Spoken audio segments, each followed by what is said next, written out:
Chapter 128, Subjugation. Third brother, during your expedition for supplies, could you possibly take me along? Yan Shaochen approached Yan Shaoyu's side. He would undoubtedly bring along his sister-in-law, and thus Chu Ting would surely accompany them. Moreover, he yearned for some adventure outside.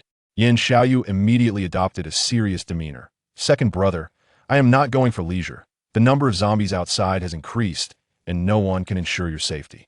Yan Shaochen, feeling helpless, pondered how he seemed in need of protection. Rest assured, third brother, with my level 3 wood ability, I can certainly fend for myself. Have you consulted elder brother? Will he permit you to go? Yan Shaoyu discerned his intentions and found no objection to bringing him along. I have my methods. He had already devised a plan for his departure. Yan Shaoyu could only acquiesce to his wishes. The following morning, let us depart. Zhang Jingwen announced as she rose, realizing that returning to their previous base was unlikely. Zhang Hao appeared somewhat exhilarated. You are not sending me away? He had been concerned that she might never accept him, especially since he was alone, without kin or connections. Do not overthink it. We are merely companions for the time being. I shall not pursue a relationship with you. Zhang Jingwen had lost all interest in romantic entanglements and merely sought a suitable base for a stable life. Zhang Hao felt a tinge of disappointment, but quickly regained his composure, unbothered by her words. No worries. I will not impose any pressure. We are now comrades, and you are free. That was sufficient for them. The two of them packed their bags and exited the service station. As they left, Bai Zixi emerged from her spatial realm, ready to embark on her own journey, aware that the distance ahead was great and an early start was paramount. Once the vehicle was ready, Bai Man took the wheel. As long as she replenished her energy, fatigue would not afflict her. Bai Zixi boarded the car, had her breakfast, and closed her eyes to rest. Quickly turn around. A mutated tiger is ahead. A vehicle on the road abruptly swerved, as if startled by something. The sedan sped away, while the level 5 mutated tiger pursued closely behind. Bai Man maneuvered the car around a bend, allowing her to observe the situation ahead. A vehicle and a blocking tiger were hurtling towards them, a mere 10 meters away. Master, there's a level 5 mutated beast ahead. She glanced at the still drowsy Bai Zixi. Bai Man, now a level 4 warrior, estimated that she would struggle to contend with it. A man in the approaching vehicle poked his head out and shouted, "You all need to flee." It was evidently directed at Bai Man's vehicle, and he still had the presence of mind to concern himself with others. Brother, we are barely managing to save ourselves, the driver exclaimed in a panic. How could this man still be so altruistic when a mutated tiger was focused on them? The mutated tiger let out a furious roar and suddenly leapt, colliding with the rear of the sedan with a resounding bang. The vehicle was jolted sideways, nearly toppling over, causing the two men inside to stumble before regaining their balance and continuing forward. This warning prompted Bai Zixi, who had initially intended to ignore them, to change her mind. 008, exchange for slave stamp. She rubbed her eyes and spoke lazily, planning to acquire a tiger as a guard dog. She had refrained from using her points until now, anticipating that when entering the misty forest, she could gather a host of small beasts to serve as muscle, far less troublesome than recruiting humans. The mechanical voice of 008 responded eagerly. Understood, host. I will process the exchange immediately. Bang! As the sedan approached their vicinity, it was struck once more by the pursuing mutated tiger. The vehicle careened into a tree on the roadside, precariously overturned and lodged there. Those with robust abilities would likely endure this minor collision, but it could spell disaster for ordinary individuals. The mutated tiger, roughly the size of the vehicle, lunged forward, its massive jaws and fangs gnashing at the car's exterior. The sound of metal being rent asunder echoed through the air. Oh no, we are doomed. The man at the wheel despaired, closing his eyes in resignation. The other man, however, possessed a stronger will to survive and urged his companion, stay alert. Do not give up so quickly. Upon opening his eyes, the man was met with the sight of the mutated tiger's fangs rapidly approaching, causing him to tremble uncontrollably. I cannot move. He was the closest to it. Bai Zixi appeared behind the mutated tiger, conjuring a light arrow aimed at its rear. Roar! The attacked mutated tiger pivoted and let out a furious roar towards Bai Zixi before lunging at her. Bai Zixi remained composed, standing her ground, holding a stamp in her hand. The mutated tiger leaped forth, its jaws poised to sink into her neck, halting a mere 5 millimeters away from her fair skin. With a swift motion, she raised her hand to shield herself, forcing the tiger to abruptly break, its eyes narrowing in indignation as it regarded this cunning human. What had she just done to it? Why could it not bring itself to bite? Be good, little tiger. Bai Zixi gently caressed the fluffy head of the mutated tiger.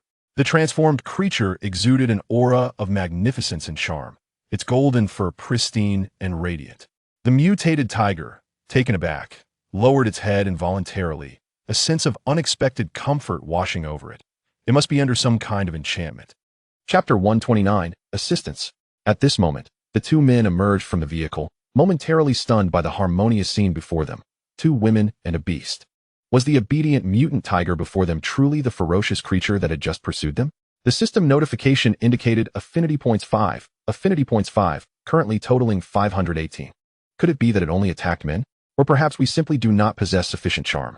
One of the men, dressed in a shirt, appeared utterly astonished, his words stumbling forth. The man in black stepped forward, expressing gratitude. Thank you. Regardless of the circumstances, it was a fact that these two women had rescued them. It was merely a casual act. We are leaving now, said Bai Zixi, instructing her newly acquired pet to lie atop the car. Given its size, that was the only place it could comfortably reside. Master, is your choice of name a bit too casual? The Land Rover queried.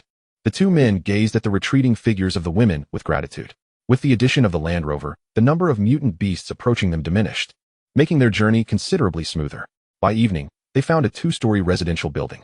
After Bai Zixi disembarked, she instructed, Land Rover, you may enter first.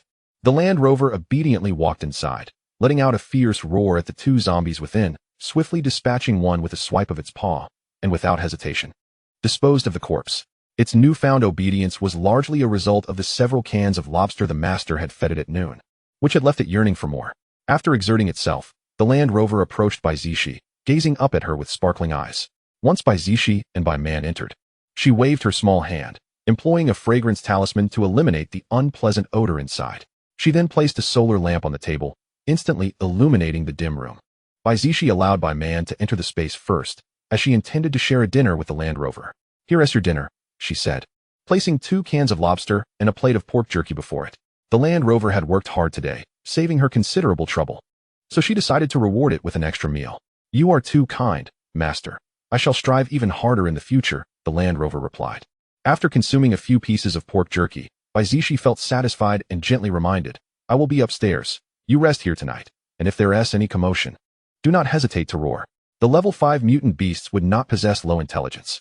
The Land Rover nodded in acknowledgement, having arranged for it. She ascended to the 2nd floor before entering the space. At a derelict factory by the roadside, Feng Xiao, why have you come as well? Muya was taken aback to discover that Feng Xiao and Yan Shaochen were accompanying them on their mission. It was quite the lively gathering, as this time, Yan Shaochen had brought his team to collect supplies from a large warehouse. She recalled that Yan Shaochen and Feng Xiao did not share a particularly good relationship. So how were they now engaged in conversation? What do you mean? Aren't we friends? Strength lies in numbers, Feng Xiao replied with enthusiasm. It had taken considerable effort for him to bond with the two brothers. The group, consisting of 4 women and 6 men, sat together, sharing freshly cooked instant noodles. In addition to Yan Shaochen, Yan Shaochen, and Feng Xiao, Mo Yanfeng, Zhu Rui, and Han Shuo were also present. Lin Zhao's gaze occasionally darted toward the interactions between Yan Shaochen and Chu Ting, noting their unusual silence. Furthermore, it seemed that 17 and Feng Xiao had made little progress. Was there a need for assistance in their budding romance? She whispered conspiratorially to Muya, did you see how the second young master looks at Chu Ting? Is there potential there? Muya, who had been focused on her own emotional matters, suddenly took notice. However, it seemed that Chu Ting was not reciprocating those feelings. I don't think she feels the same, she quietly responded to Lin Jiao, ensuring her words were unheard by the others. Lin Jiao observed closely, occasionally catching Chu Ting stealing a glance at the second young master, seemingly by chance. There appeared to be a hint of affection. I believe they have a chance. We just need to provide a little nudge, she whispered to Muya. Muya's interest was piqued. So, what shall we do? Later, when it's time for night watch and they need to pair up, we can subtly encourage them to be together. Lin Jiao quickly devised a plan. All right, that sounds good. Just as they concluded their discussion, Yan Shaochen spoke up. We will pair up for the night watch, 2 hours each. We will rotate in order for the next few days. Mo Yanfeng and I will take the first shift. Zhu Rui, being more acquainted with Mo Yanfeng, would lead by example. Han Shuo turned to 17. Would you like to pair with me? He knew her reasonably well. The other women were less familiar, and the Yan brothers were not in a position to speak freely. After glancing at Feng Xiao, who seemed indifferent, 17 replied, that works. Feng Xiao felt a pang of discomfort as he saw them paired together, inexplicably annoyed, despite knowing that their friendship should render such feelings irrelevant. He intended to invite Chu Ting to join him. Muya quickly interjected, Feng Xiao, why not team up with me? We shouldn't feel bored. Fine, I'm indifferent. He conceded. Yan Shaochen caught Lin Jiao's subtle glance and mustered his courage. Then I will pair with Chu Ting. Chu Ting's eyes flickered momentarily before settling into an expressionless nod. The remaining pairings naturally fell to Lin Jiao and Yan Shaoyu. Everyone understood that was how it would be. Yan Shaoyu swiftly arranged the order. From 10 p.m. to 12 a.m., it would be Mo Yanfeng and Zhu Rui. From 12 a.m. to 2 a.m., Yan Shaohua and Chu Ting. From 2 a.m. to 4 a.m., Han Shuo and 17. From 4 a.m. to 6 a.m., Feng Xiao and Muya. The following evening, Yan Shaoyu and Lin Jiao would commence the night watch and continue the rotation. Chapter 130, Communication. At midnight, you may go rest now, Yan Shaohua said. As he and Chu Ting emerged from their tent, Zhu Rui and Mo Yanfeng stood, exchanged greetings, and departed, leaving the sofa for the two of them. Chu Ting felt a bit uneasy as she sat down, remaining silent and unsure of what to say. Chu Ting, can you guess how I feel right now? Yan Shaohua, aware of her introverted nature, sought to initiate a conversation. What are you feeling? Chu Ting asked, puzzled by his intent. Being alone with you makes me both excited and nervous. Moreover, since establishing the base, I have never ventured out nor faced a single zombie, Yan Shaohua stated earnestly, continuing. Do you find me lacking? Compared to his elder brother and third brother, he indeed felt inadequate. He did not exude a traditional masculine demeanor, appearing rather refined and elegant. Hardly the type to engage in combat. Yet, he had practiced martial arts in the past, but due to his responsibilities in managing the base and overseeing various districts, he had neglected physical training. Not at all. You are quite admirable, Chu Ting replied candidly. The Yan brothers each possessed their own strengths, successfully managing the base. Hearing her words eased Yan Shaohua's heart. Thank you for your kind words, he responded. I wasn't trying to console you. You truly are exceptional, Chu Ting quickly clarified. Compared to the men she had previously known, he surpassed them all. She had not realized it until now. He was humble and polite, never taking offense to her remarks. And, most importantly, he did not carry an air of superiority. Unlike certain individuals who, upon becoming a team leader, assumed an inflated sense of self-importance, oblivious to their own capabilities. When I was in university, I knew a girl who once told me I was great. We dated for 2 years, but ultimately, she left me to pursue her dreams. Perhaps I am simply not exceptional enough. Afterward, numerous women approached him, often in pursuit of his elder brother or third brother, which left him feeling somewhat insecure. Upon hearing this, Chu Ting felt a pang of sympathy for him. It turned out that, like her, he had also endured wounds. And suddenly the distance between them diminished considerably. So, do you still think of her? She inquired, voicing a question that had long lingered in her heart. Yan Shaohua turned to her, his expression earnest as he replied, No, I have forgotten her name. Instead, there is a girl who persistently occupies my thoughts. His gaze softened and focused, laden with implication. All right, no more of that, Chu Ting interjected, her heartbeat quickening, suddenly feeling tense. She hastily interrupted him. At that moment, a sudden clamor erupted from the factory's iron gate. The two exchanged wary glances, and Yan Shaohua moved closer to her, remarking how frightening it was in the dead of night. Chu Ting, utilizing her mental prowess, sensed the presence of 5 zombies outside, of levels 2 to 3. She rose promptly, declaring, You stay here, I will handle them. There was no need to rouse everyone for just a few zombies, she could manage. No, I will accompany you outside. I promise not to hinder you, Yan Shaohua asserted, standing resolutely by her side. At such a moment, retreating would not befit a man. Observing his determination, Chu Ting relented. After all, he was a level 3 ability user, so it would be good for him to hone his skills. Then let us proceed, she said, leading the way. Yan Shaohua grasped her wrist, affirming, Even if I am not as strong as you, I will fight alongside you. I believe in you. Chu Ting replied with a smile, finding sincerity in his words that inexplicably fostered a sense of trust. They reached the entrance, and she glanced at him nervously, saying, I am about to open the door. Remember to use the wooden spikes. Once he nodded, Chu Ting opened the door. Several zombies lunged at them, and she swiftly unleashed vines to bind the 5 together, targeting their heads. Yan Shaohua concentrated, manifesting wooden spikes that struck a zombie-esque skull, sending black blood spraying.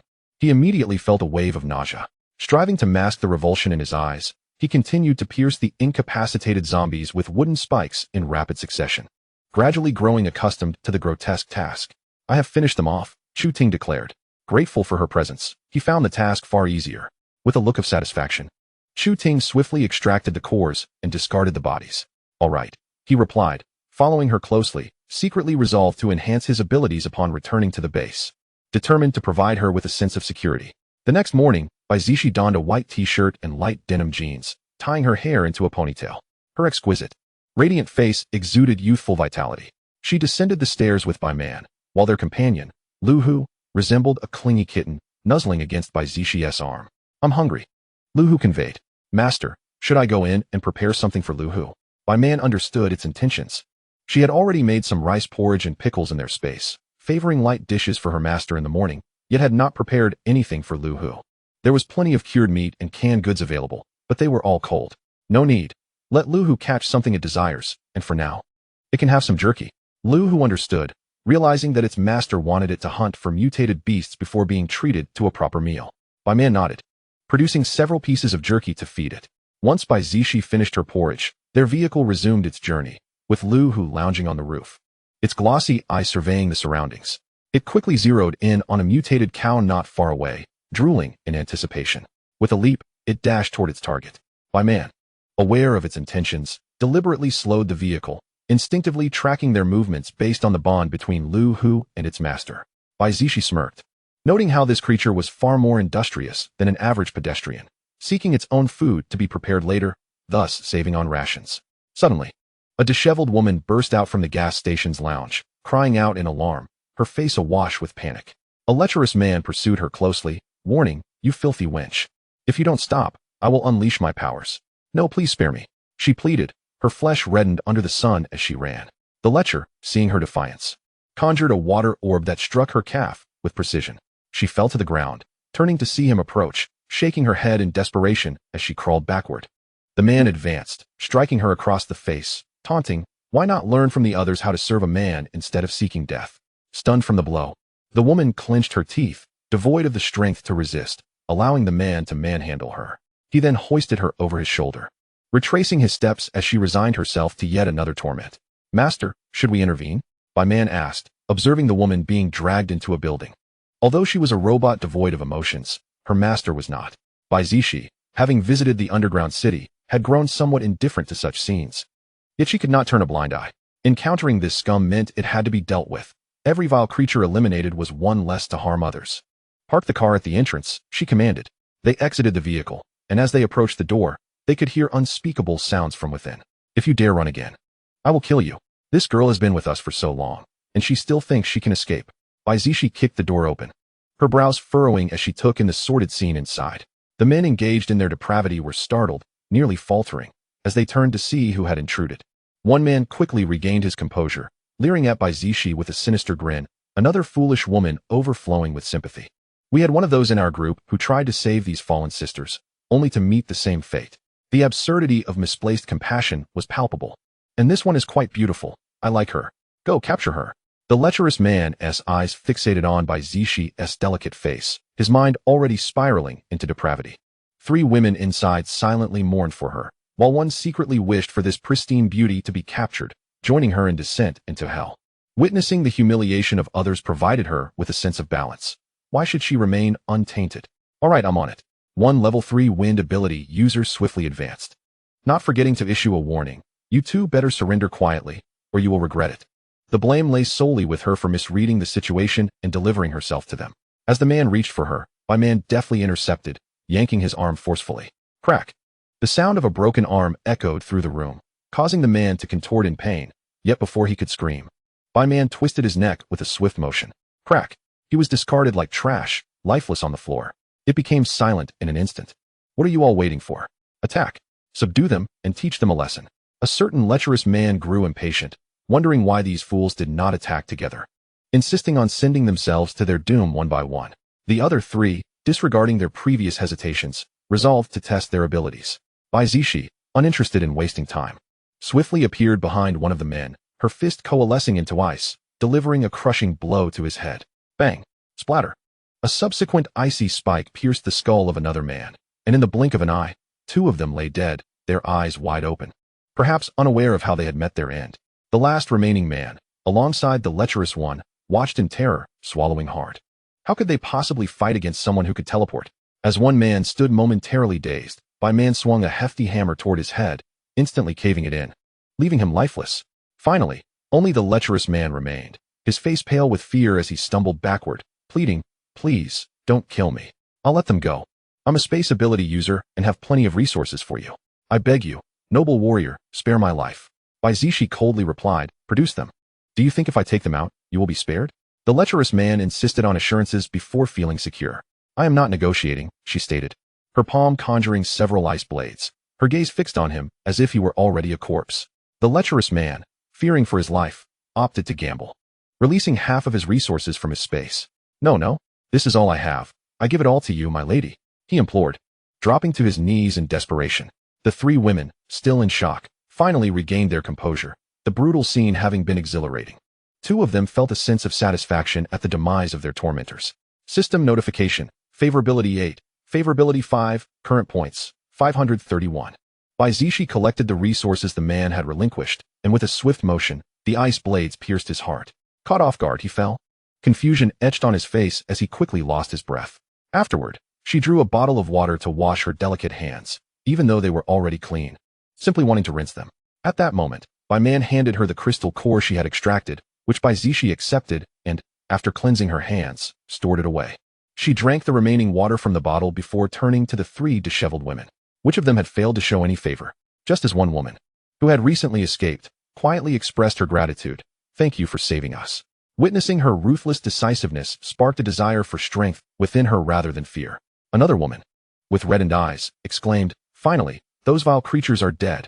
The third woman, appearing pitiful, pleaded, "Sister, could you do a good deed and take us to safety?" This woman, having previously felt secure within their small group, knew the cost but relished the thought of avoiding the gruesome zombies outside.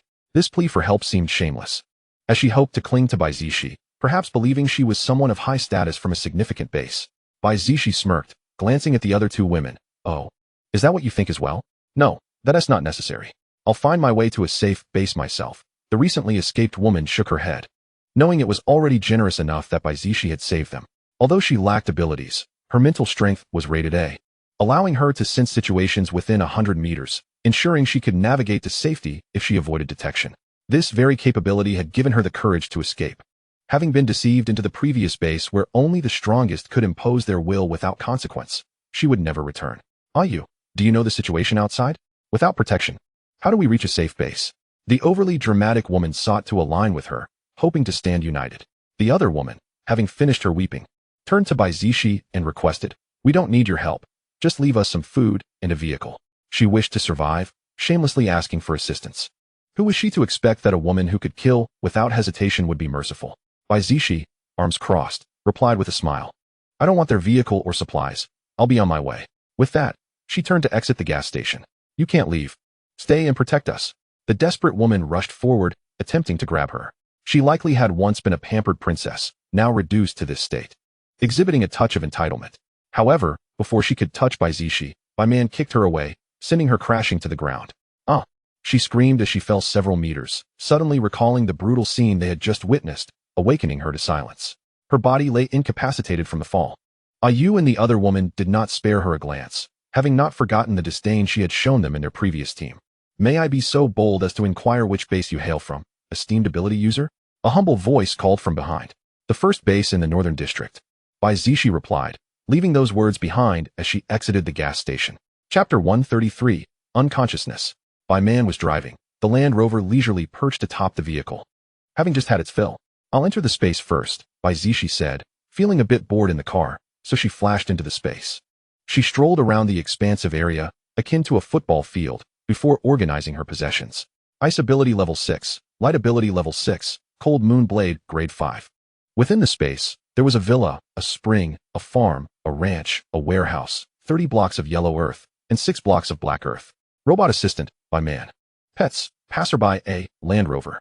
Constitution, SS. Mental strength, SS. Skill, instant teleportation.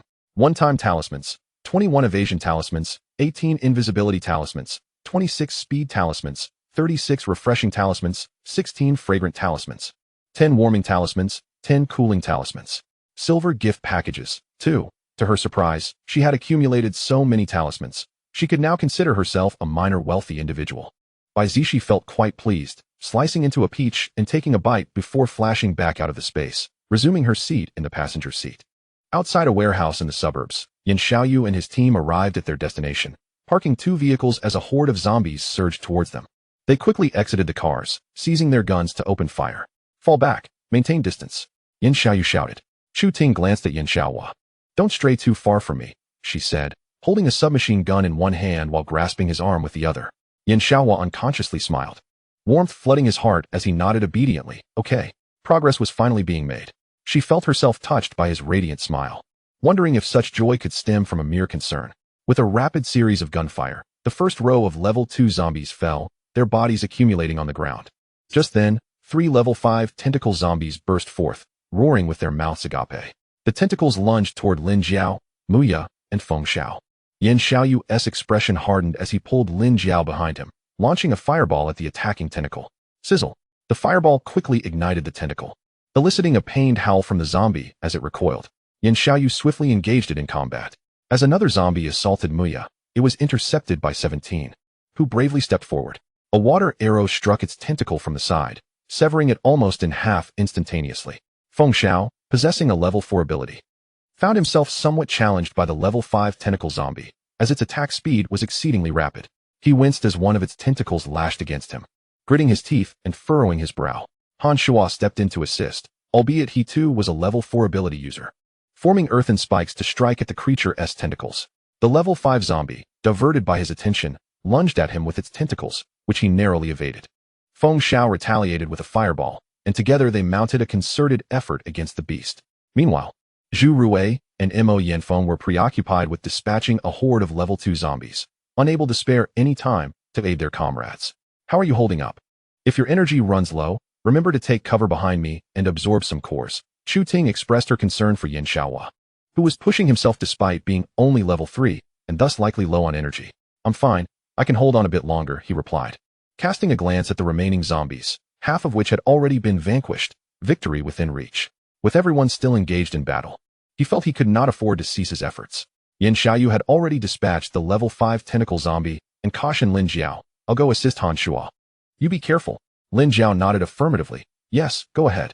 The remaining zombies were all of levels 2 to 4, and with her level 4 spatial abilities, she could manage them. She could not always rely on him. With Yan Shaoyu's intervention, the crisis faced by Feng Xiao and Han Shuo was swiftly alleviated.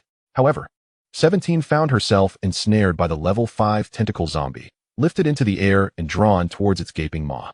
The water's attack power was somewhat lacking, and at the same level, 17 was clearly at a disadvantage. 17. The expressions of the group shifted with worry as they beheld her ensnared by the zombie's tentacles. Feng Xiao, his heart racing, rushed to the side of the zombie, conjuring a fireball aimed at its head. The level 5 zombie, momentarily halted by the attack, resumed its grim task of feeding 17 to its abyssal jaws. At that moment, Han Shuo grasped a military knife and struck at the other end of the tentacle with great force. Following closely was Yan Shaoyu's fireball, which struck the creature's head, igniting it in flames and causing it to writhe in agony. This fireball was the culmination of Yan Shaoyu's remaining energy, requiring a 3-second condensation process. The longer it was held, the greater the damage it inflicted, compressing continuously. Once the 3 level 5 tentacle zombies were eradicated, everyone breathed a sigh of relief, replenishing their energy before rejoining the fray.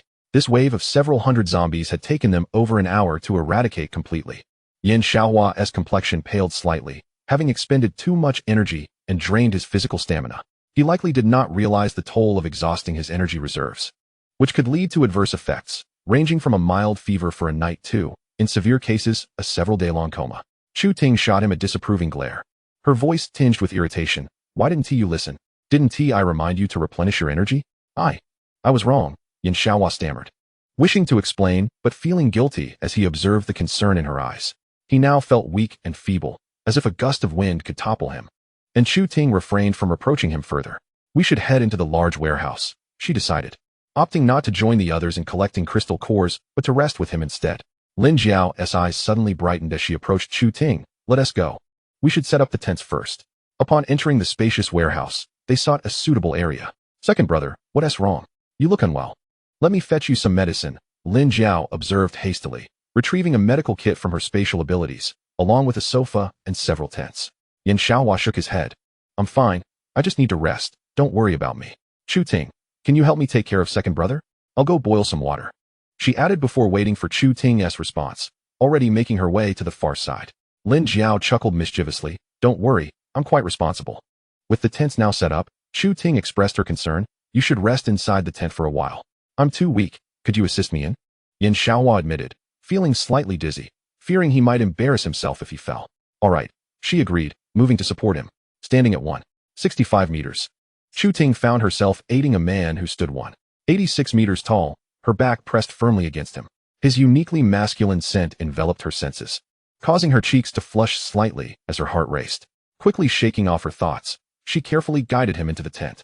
As she laid him onto the soft mat, Yan Shaoche's consciousness faded, collapsing onto her and rendering him unconscious. Stunned by his sudden weight, Chu Ting turned to face his handsome, slumbering visage, gently pushing him away. She felt his forehead. He was not feverish, likely succumbing to exhaustion. Conjuring green healing energy in her palm, she channeled it into him, tucking him under the covers before stepping outside the tent. Chapter 134, Initiative. 17. Are you feeling unwell? Han Shuo inquired with friendly concern, noting the slight red marks on her arm, suggesting she had only sustained minor injuries. 17 maintained a stoic expression. "I'm fine." In another corner of the warehouse, Feng Xiao cast a discerning glance in 17's direction, wanting to express concern but hesitating due to his own injuries. With Han Shuo present, he lacked the courage to approach, observing the apparent compatibility between the two. He sighed, contemplating the oddity of his sudden silence, as he was typically quite talkative. Muya approached him, noticing his distraction, and curiously asked, "Hey, Feng Xiao, what's on your mind? Is something bothering you? Share it with me. I'd love to lighten your mood." She had observed that both he and 17 seemed somewhat off, aware of the underlying issues yet lacking initiative. What could possibly be the matter? Merely the typical concerns between men and women. "I suppose I'll just let nature take its course," he mused. Coming to terms with his shortcomings, realizing his weakness left him incapable of protecting her, making romantic pursuits seem futile. Muya clicked her tongue. "That's not like you. It's rare to see you so dispirited." Feng Xiao managed a bitter smile, retorting, "And what kind of demeanor do you perceive me to have? Clumsy, perhaps?" She teased lightly. "Hey, that's a bit too far. No need for personal attacks. I'm not foolish," he replied, feeling a sense of vulnerability after his recent heartbreak. Muya laughed gently, quickly reassuring him. "Look, you're regaining your spirit. What's there to fear? If you like her, go pursue her, don't hesitate. Besides, you're not lacking. Your personality complements 17's quite well, one vibrant, the other serene. They mesh perfectly." She encouraged him, hoping her words would resonate. "But what if she's not interested in me? She's so independent. She hardly needs a partner." He sighed again, feeling hopeless. "Surely, there are many vying for her attention at the base. After all, she's a stunning special forces beauty. Why so timid? Where's the tenacity you had before? Let me share a secret. 17 has never been in a relationship before. She knows nothing. You could give it a try," Muya suggested. Having noticed that 17 seemed to have a budding interest in him, momentarily distracted during their recent battle, Feng Xiao touched his face, pondering. "Do I really have such thick skin? Is that the impression I give?" Hearing her words ignited a flicker of determination within him, as he resolved to be brave and undaunted by challenges ahead. "I shall go and check on her now." He rose to his feet, and Muya cast him a brief encouraging glance. "You can do it. Be bold." Feng Xiao made a victorious gesture, exhaling a deep breath as he headed towards tent 17. As he departed, Lin Jiao leaned closer to Muya, inquiring, "So, do you think your assist for this couple will bear fruit?" "Of course, it's bound to succeed," she replied confidently, convinced that the two had chemistry. She was not one to misjudge. "What about you?" Muya asked, her curiosity piqued as she looked at Lin Jiao. Lin Jiao lifted her chin. "It's nearly there. If all goes as expected, they will definitely be together after this trip." The pair was already in a state of budding romance, and with just a little more encouragement, it was certain to flourish. They were engrossed in their lively conversation when Yan Shaochen approached, taking Lin Jiao's hand. "It's time for you to sleep. Let us go." "Oh, but we haven't finished our chat. It's still early. Night has barely fallen." Muya cleared her throat. "I'm tired. I'll go rest first." Having said that, she quickly slipped away to her own tent. It was frustrating to always be served a side of romance in the open air. Well, when they returned to base, she resolved to end the Cold War with Zhou Yanfeng. The punishment period had been sufficient, and next time, she would bring him along for the mission. "Xiaoyu, with so many people around, what are you doing? Don't tug at my clothes," Lin Jiao whispered, attempting to halt him. She glanced around, realizing the setting, a vast warehouse, and found it all rather hasty. "Oh, what do you think I'm trying to do?" Yan Shaoyu raised his gaze playfully, noting how his little wife was prone to overthinking. Perhaps she was too accustomed to seeking more from him, leading her thoughts astray. Lin Jiao pouted. What do you want to do? Do I really need to say it? You are just a wolf that cannot be sated. This adorably naive demeanor made Yan Shaoyu's expression darken. He had initially harbored no intentions, but her words stirred a need to act. He pulled her into his embrace, his large hand cradling her petite head, and leaned down to capture her lips in a kiss. Lin Jiao's body trembled, her hands pressing against his firm chest. And she soon closed her eyes. Feng Xiao reached the entrance of tent 17 and softly asked, 17, may I come in? 17, lost in thought, was momentarily startled by the familiar voice. What was he doing here? She composed herself. Come in. I brought some ointment. I noticed some bruises on you. Would you like me to apply it? He looked at her with concern, inquiring earnestly. If she consented, it would signal hope. If not, she might merely be shy. Regardless, he was determined to engage with her more. 17 averted her gaze. Thank you, but I'll manage on my own. She and T intended to fuss over her injuries. They weren't severe, they would heal in a few days, but since he had brought the ointment, she felt it would be rude to decline. Allowing him to assist would make her uncomfortable, and she couldn't quite understand why his presence made her feel this way. She had always prided herself on being in control, never allowing circumstances to exceed her grasp. Very well, handle it yourself. I'll observe you before leaving. He sensed her shyness, a rare sight indeed. 17 accepted the ointment, turning away without a word, puzzled by his sudden concern for her. Something felt amiss. What are you pondering so deeply?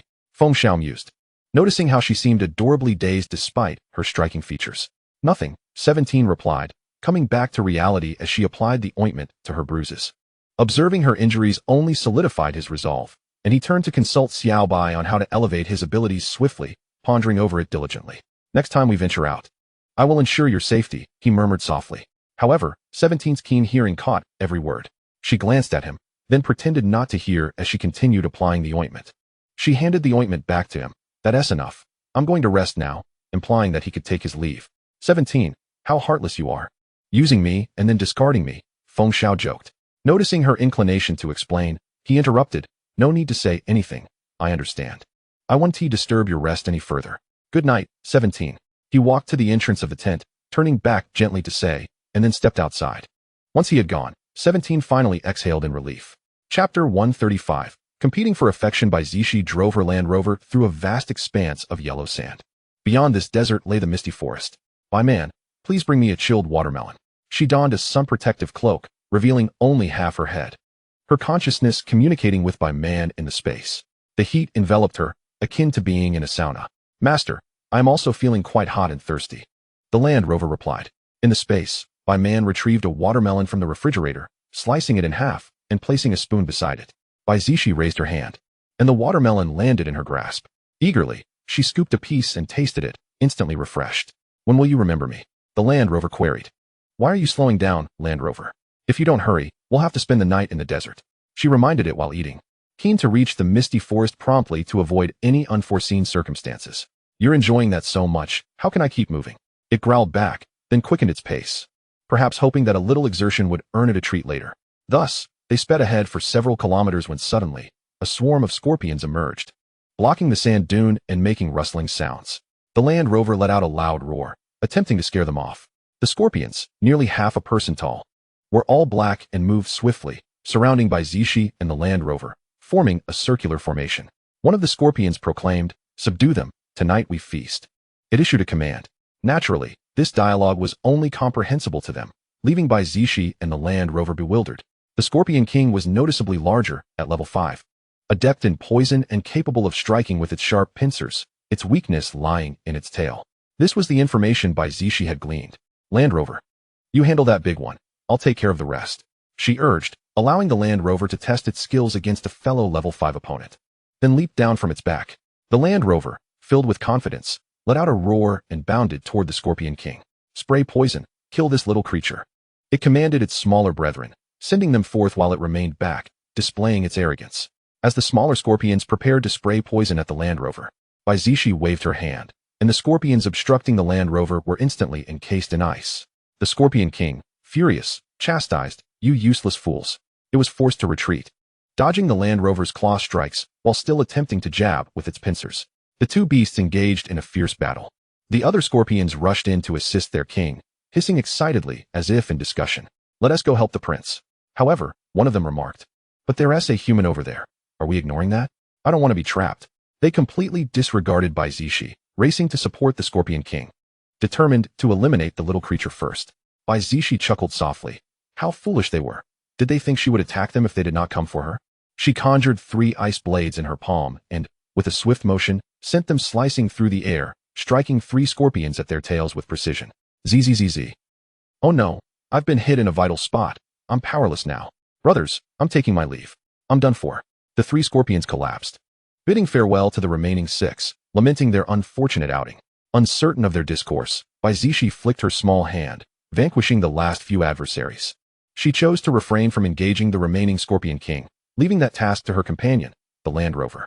Should the Land Rover falter, she would capture the Scorpion King. While its venom may not be effective against zombies, it could still be utilized against flora, fauna, and humanity alike. Naturally, she would not consider capturing it without sufficient strength.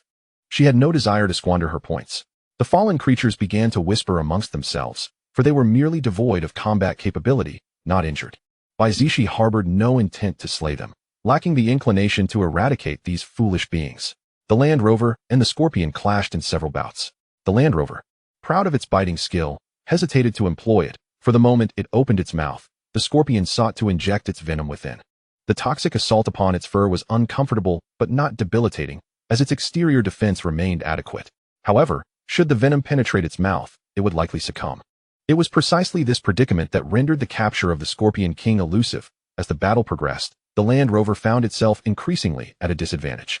From time to time, it was pricked by the Scorpion's pincers, and the prideful Land Rover stifled its pain. It could not allow its master to discover that it was being bested by a creature much smaller than itself. As time passed, the Land Rover grew weaker, its claws failing to inflict damage upon the Scorpion's hardened shell, instead suffering suppression. Oh, how vexing it was! Bai Zixi discerned that the Land Rover could no longer endure. And though the Scorpion King also exhibited signs of fatigue, its condition was undeniably superior to that of the Land Rover. Seizing the slave seal, she swiftly approached and pressed it to the Scorpion King's brow. A chime resonated. You have been chosen. You have been subdued. The Scorpion King pondered, bewildered. What is this? Where did this human spring forth from? An ambush, perhaps? Why do I feel an inexplicable affinity towards her? No, she must have employed some sort of trickery. Yet, my master is undeniably impressive. No, why am I harboring such thoughts? I am a prince. How could I become another beast of servitude? It is utterly disgraceful. The Scorpion King wrestled with its inner turmoil, its initial fury gradually morphing into a semblance of submissive affection. Seeing you so obedient, I shall treat you to a watermelon, Bai Zixi declared, retrieving a large watermelon from her space and breaking it in half to offer to the Scorpion King. This is for you, she said, presenting the other half to the Land Rover. The Land Rover eagerly opened its mouth to receive it, the crisp, melodious crunch of its chewing echoing in the air. The Scorpion King, perplexed, gazed down at the vibrant red flesh of the fruit. What manner of plant is this? I have never encountered it before. Is it truly edible? It glanced at the furry beast devouring the fruit with delight, unable to resist using its pincers to scoop a piece into its mouth. As the sweet flesh touched its taste buds, the Scorpion King's dark eyes sparkled with delight. What divine sustenance is this? It is exquisite. It hastened to excavate more of the fruit, shoveling pieces into its mouth, even consuming the rind with fervor. The fallen scorpions observed in dismay. Oh, our king. Are you betraying us? At least share a morsel with us. However, once the Scorpion King finished, it quietly trailed behind Bai Zixi and the Land Rover. Midway through its journey, it tilted its head, as if forgetting something, yet was unable to recall what it was. It must not be important, it concluded, continuing to follow them with a steady pace towards an unknown destination. Bai Zixi rode upon the Land Rover's back, occasionally tossing fruit into the air, which the creature eagerly caught with an open mouth. The Scorpion King remarked, "This too is delectable. I am coming, master." The Land Rover shot at a glare and growled. Another creature vying for my food? No, my affection. How outrageous. It hoped its master would refrain from acquiring any more companions. One adorable pet was already sufficient. The Scorpion King dismissed the Land Rover's gaze, turning away, knowing it could not best the king. Chapter 136, Bear Meat. Inside the warehouse. How is it? Is the second young master still unconscious? Han Shuo inquired of Yan Shaochen, who had just exited Yan Shaohua's tent. To faint on the first outing from the base was indeed a trial. However, exhausting one's energy was not uncommon, typically resulting in a brief stupor of 2 to 3 days. Yan Shaoyu shook his head, acknowledging they would need to linger here a few more days. awaiting his awakening before returning to the base. Meanwhile, Chu Ting, munching on bread, wore a worried expression. Although she knew nothing serious would occur, concern still gripped her heart. If you are truly anxious, you may go in to check on him, Lin Jiao encouraged, moving closer. Chu Ting, feeling her thoughts laid bare, lowered her head and softly explained, he seems to be in good condition, perhaps it is unnecessary. The second young master ventured out with us for you. I truly admire his courage. Don't you think he is a bit foolish? Lin Jiao remarked, feigning misunderstanding. Upon hearing this, Chu Ting chuckled lightly. Indeed, he is quite foolish and stubborn. Can I truly be with him? I am so afraid. I do not know how to confront these feelings. Would she truly find happiness? Love in the apocalypse was a luxury, a desire entwined with the fear of loss. Lin Jiao gently patted her back, offering counsel. Why not be together if you both harbor feelings? While we are still alive, cherish the time you have together. Disasters are merciless, yet love endures. Chu Ting nodded in understanding. Yes, you are right. I shall give it a try. Upon returning to the base, she would strive to pursue a relationship with him, following her heart and making the most of her life. That is good. In the future, if you encounter any issues, be sure to discuss them with everyone. Do not keep everything bottled up. We are a team, and do not fear being a bother, understood? Lin Jiao spoke with the warmth of a caring sister. Yes, I understand, Chu Ting replied earnestly. Since joining the Dawn Squad, she had longed to prove herself and integrate with them, but she had never truly communicated, leading them to perceive her as socially anxious. Now, she resolved to be more open and cheerful. I shall await your good news, Lin Jiao said before departing. After she left, Chu Ting approached Yan Shaochen's tent. Bai Zixi, alongside the Land Rover and the Scorpion King, had spent a night on the outskirts of the misty forest. The following morning, well fed and hydrated, she prepared to enter the fray. She anticipated the dangers lurking within the forest. The Land Rover roared, prepared to witness the might of this tiger. The Scorpion King clashed its pincers, declaring, I, the king, am here. All other beasts are mere trifles. Seeing their fervor for battle, Bai Zixi smiled with satisfaction, relieved that her efforts to raise them had not been in vain. Thankfully, establishing a farm and ranch had alleviated the burden of their sustenance. Recently, Yan Shaochen had been quite generous, bestowing her with 10 favor points daily, ensuring her financial stability. Upon returning, she would reward him handsomely. Points balance, for 191. Meanwhile, a certain man in the base suddenly sneezed, his dark eyes filled with warmth. My wife must be thinking of me. Bai Zixi and her two companions entered the mist with vigilant expressions, swiftly transitioning into the verdant embrace of the forest. The mist clung only to the periphery. Once inside, they were greeted by lush green plants, fruit trees, and mushrooms. To avoid inhaling toxic fumes, she donned a gas mask in advance. While somewhat unsightly, it was far preferable to the sudden demise that could arise from toxic exposure. After a brief walk, she spotted a small deer gracefully passing before her, evoking a sense of enchantment. Would a lost deer encounter the mist? Bai Zixi hummed a gentle melody. As she leisurely meandered, a colossal creature suddenly emerged behind the deer, roaring fiercely. The earth trembled slightly beneath the thunderous roar of the beast. She quickly covered her ears, her brow furrowing as she beheld the towering 3-meter-tall black bear. As it lunged toward the fawn, it raised its lethal claws and struck down fiercely, instantly killing the delicate creature. The fawn, in its desperate struggle for survival, emitted a heart-wrenching whimper. Land Rover, Scorpion, charge forth. Tonight's dinner shall be bear paw. Bai Zixi commanded, gesturing toward the black bear poised for a feast ahead. Look over here, big brother. Hearing the mention of a delectable meal, the two beasts disregarded each other's ferocity and surged forward without hesitation. The level 6 black bear regarded them with disdain, swinging its paw menacingly toward Land Rover.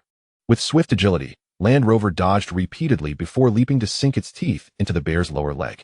Enraged, the bear opened its mouth in an attempt to bite Land Rover, but Scorpion seized this opportunity. With a hiss, it aimed a venomous dart directly at the bear's mouth. The bear, momentarily stunned by the foreign object, glared at Scorpion before swatting it away with a powerful paw. Though sent flying, Scorpion's hardened exoskeleton spared it from serious injury, and it quickly recovered to launch another attack. The already poisoned black bear felt its body grow numb and decided to abandon the confrontation with the cunning duo. Outnumbered and outmatched, it resolved to flee, leaving the fawn behind. Don't let it escape, pursue it swiftly, Bai Zixi urged as she dashed forward, conjuring a luminous arrow aimed at the bear's leg. Upon being struck, the bear hesitated for a few seconds. A sense of impending danger spurred it to run frantically ahead, albeit at a significantly reduced pace. Land Rover, swifter than Scorpion, lunged forcefully at the bear's back. The intoxicated and injured black bear was toppled to the ground, letting out a furious roar. You two weaklings, begone. Yet, instead of retreating, The two beasts grew bolder, encircling it to bite and prod relentlessly. "Step back," Bai Zixi commanded, and they obediently complied, making way. With her cold moon blade in hand, she deftly maneuvered to strike at the bear's underbelly. The blade pierced deeply into the bear's skull before she withdrew it. In no time, Bai Zixi extracted the level 6 crystal core, her first of such caliber. A smile graced her lips as she glanced at her diligent companions, praising them. "You both were magnificent. Now, let us find a place to roast bear meat." She led them to a cave, inspecting it thoroughly for any dangers. Upon finding none, she placed Bai Man and the bear's carcass along with her tools. "Bai Man, start roasting. I'll wash up," she instructed before slipping into her space for a quick bath. When she emerged, Land Rover and Scorpion were already gathered by the roasting spit, eyes fixated on the meat, barely able to contain their drool. In the beastly world, the pursuit of food was paramount. Since joining Bai Zixi, their tastes had evolved. They no longer relished unfamiliar fare. Half an hour later, the tantalizing aroma of roasted meat filled the air. "Bai Man, you can have a taste too," Bai Zixi said, accepting a roasted bear paw from Bai Man, who was once again tempted by the delectable treats. "Master, I lack the sense of taste." Bai Man was an accomplished cook, having learned from books. Yet she was unaware of the flavor's true delight. "What a pity. Perhaps when you level up, you will," Bai Zixi consoled, hopeful for her companion's future. Understanding her master's comforting words brought Bai Man immense joy. She then served 2 platters of roasted meat to Land Rover and Scorpion, who were on the brink of tears from hunger. "This meat is absolutely delicious. I feel so fortunate," Land Rover exclaimed. "I want to eat my fill," Scorpion added eagerly. Chapter 137.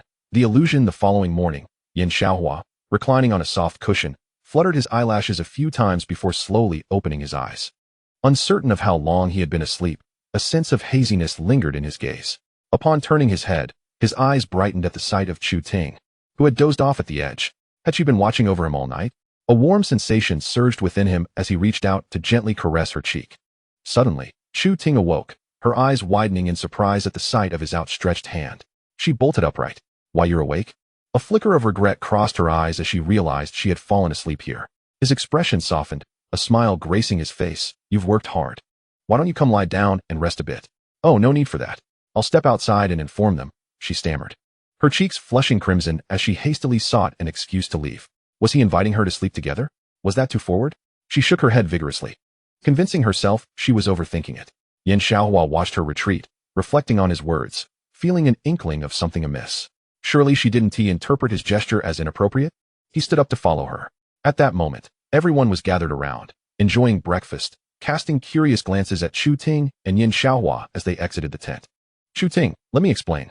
He hurried to her side, eager to say something, but upon noticing the onlookers, he momentarily halted his words.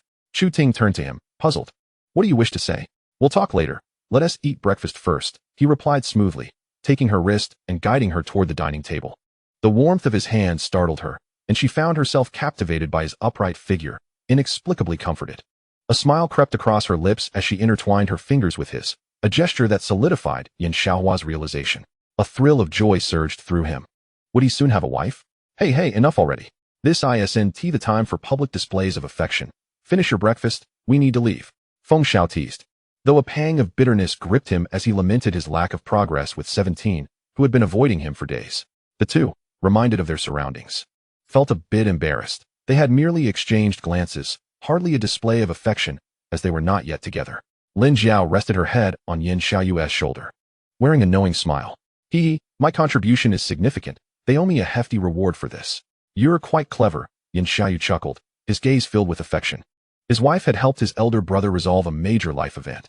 Their father would surely be pleased to hear the news. Zhu Rui remained silent, a trace of melancholy glimmering in his eyes. After finishing breakfast, the group began their journey back.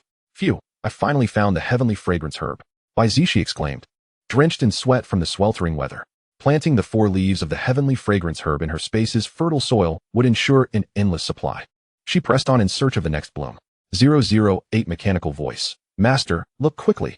The dream flower is in the center of the lake." Bai Zixi, alerted by the announcement, turned her gaze toward the lake, and indeed, a few exquisite white and blue flowers floated gracefully upon its surface. "Land Rover, Scorpion, wait for me by the lakeside," she instructed before swiftly making her way over. As her foot touched the water, it froze instantly, allowing her to advance step by step toward the dream flower. Closer and closer she approached. Just as the bloom was within reach, a sudden shift in her surroundings occurred. The lake transformed into a vast, blue ocean, and the blue dream flower vanished from sight. Bai Zixi's expression hardened. Had she entered an illusion? Before she could react, a wave surged forth from the sea, sweeping her several meters away. She plunged into the depths, struggling to surface, her head breaking through the water as she gazed in horror at the looming wall of water ahead. Bai Zixi swiftly discarded her excess clothing, donning only a white tank top and shorts, and gathered her disheveled hair atop her head. With a determined flicker, she surged forward, stepping onto the icy fragments as she charged toward the white wall. As she drew nearer, she leaped, attempting to vault over it. Boom! A colossal wave thrust her several meters away. Her body swayed uncontrollably upon the sea, taking a few moments to finally come to a halt. Bai Zixi emerged from the water, feeling as though she had returned to a time before liberation. It was her first experience of such embarrassment. This flower truly had a knack for mischief. Once she regained her composure, she surged forward once more, this time with even more determination, nearly gritting her teeth as she pressed on. However, she was once again knocked back to her original position. This was exhausting. How was she to get past this? The force of the waves was simply too fierce. As she caught her breath, she fell into contemplation. Bai Zixi's gaze sharpened, her posture resolute as she stood upon the surface of the sea. Her supernatural abilities and mental energy coalesced within her palms. Suddenly, from the tranquil waters, a vivid blue ice horse leaped forth. Bai Zixi sprang onto its back with a fierce cry, galloping away with an air of authority. When the waves came crashing again, she expertly guided the steed with her mental energy, leaping high and successfully clearing the tumultuous waters. The shattered view of the sea returned to the serene lake, where the enchanting blue dream flower remained before her. Bai Zixi realized it had gained sentience. Should it continue its antics, she would not hesitate to obliterate it. Dream flower, I am so frightened. Observing it sway its floral form, she thought it had become docile, and she reached out to pluck it. Yet, as her fingertips brushed against the petals, the scene shifted once more. Bai Zixi, vexed, pressed her lips together, resolving to deal with it later. In the lake, Yan Shaochen suddenly appeared before her, forcefully drawing her into his embrace. Woman, you shall never escape my side. She was at a loss for words. This performance was rather convincing. How could he possibly be here, so far from where they were? Get away, she retorted, uninterested in playing the role of the domineering CEO. It was simply tedious. What gives you the audacity to speak to me like that? He inquired, his hand gripping her chin, his eyes darkening. Bai Zixi let out a weak laugh, her irritation bubbling as she replied, You pervert, keep your hands to yourself. She suspected that this flower might indeed be male. Wanting to vent her frustration on this tool, she had been through enough already. Oh, I can do more than just touch you. The flower, now adopting Yan Shaochen's voice, leaned down to kiss her lips. Bai Zixi rolled her eyes, turning her head to evade him, piercing his forehead with her mental energy. His expression contorted in pain as he vanished in an instant.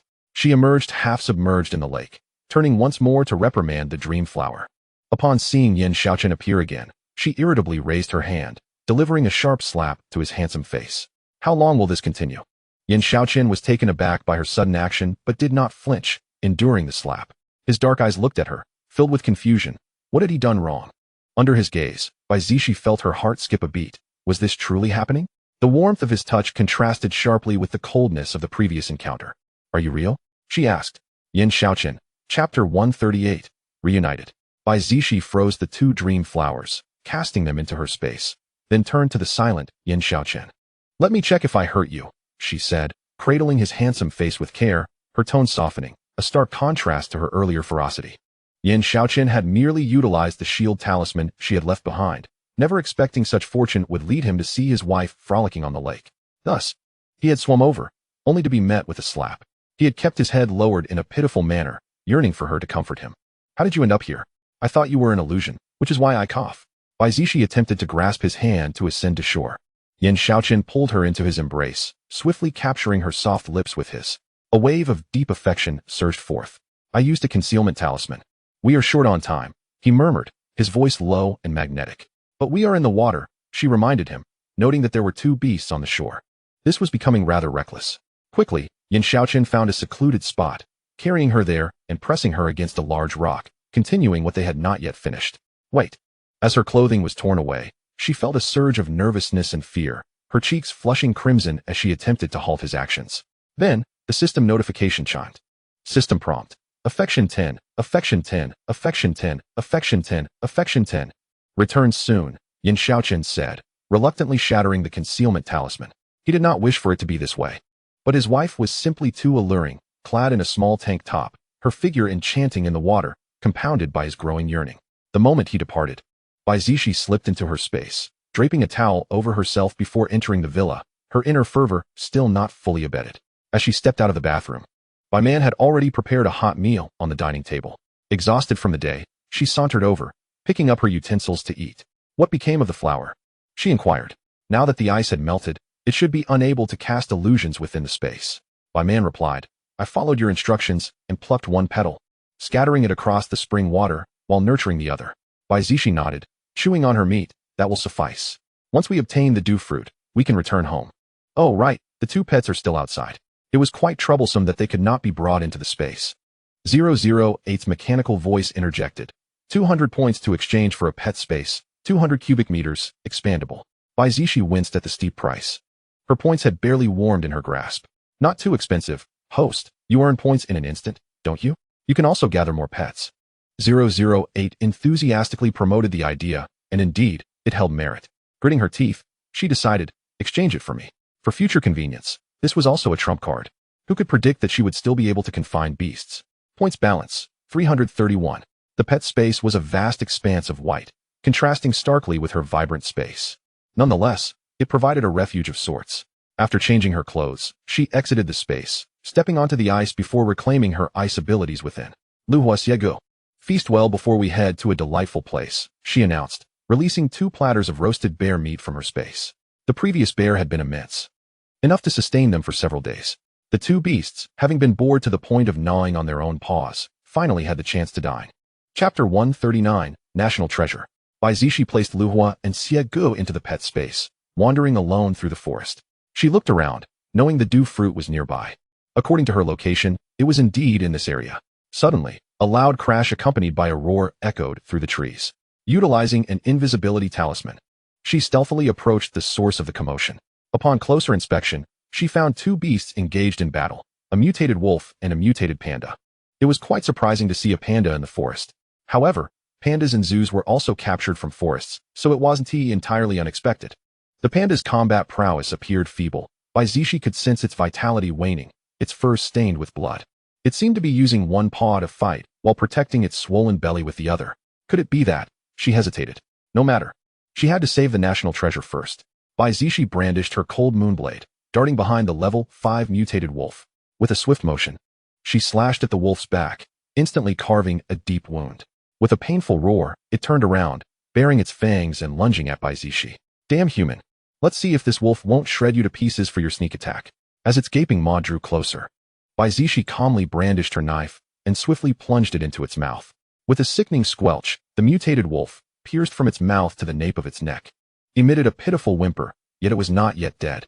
After withdrawing the blade, it collapsed, bloodied and gasping, its eyes wide open in anticipation of death. Bai Zixi delivered a final blow, extracting the crystal core before striding towards the panda. At that moment, the giant panda had already given birth to its cub. An impressive feat of speed. Let me help you heal, she offered, extending her hand to provide aid, fearing time was running out. The panda halted her, emitting a mournful roar, and handed the tiny panda over to her. Huh. Bai Zixi was taken aback. Was this its dying wish? As she gazed down at the adorable little cub, she couldn't resist reaching out to accept it. Who could withstand such cuteness, especially one the size of a 3-year-old child? The moment she took it, the panda closed its eyes in peace, soon drawing its last breath. As for its crystal core, Bai Zixi chose not to extract it, instead giving it a simple burial in a nearby pit before departing with the little panda. The cub, oblivious to sorrow, curiously pawed at Bai Zixi's clothing. Hey, your mother just passed, and you're already being mischievous? She thought of abandoning it, but found herself unable to do so. Cradling the little panda, she continued her search through the forest. Soon, she stumbled upon a dew fruit tree and promptly uprooted it, tossing it into her spatial pouch for Bai Man to plant. Along the way, she gathered numerous other mutated plants. She couldn't let her trip be in vain.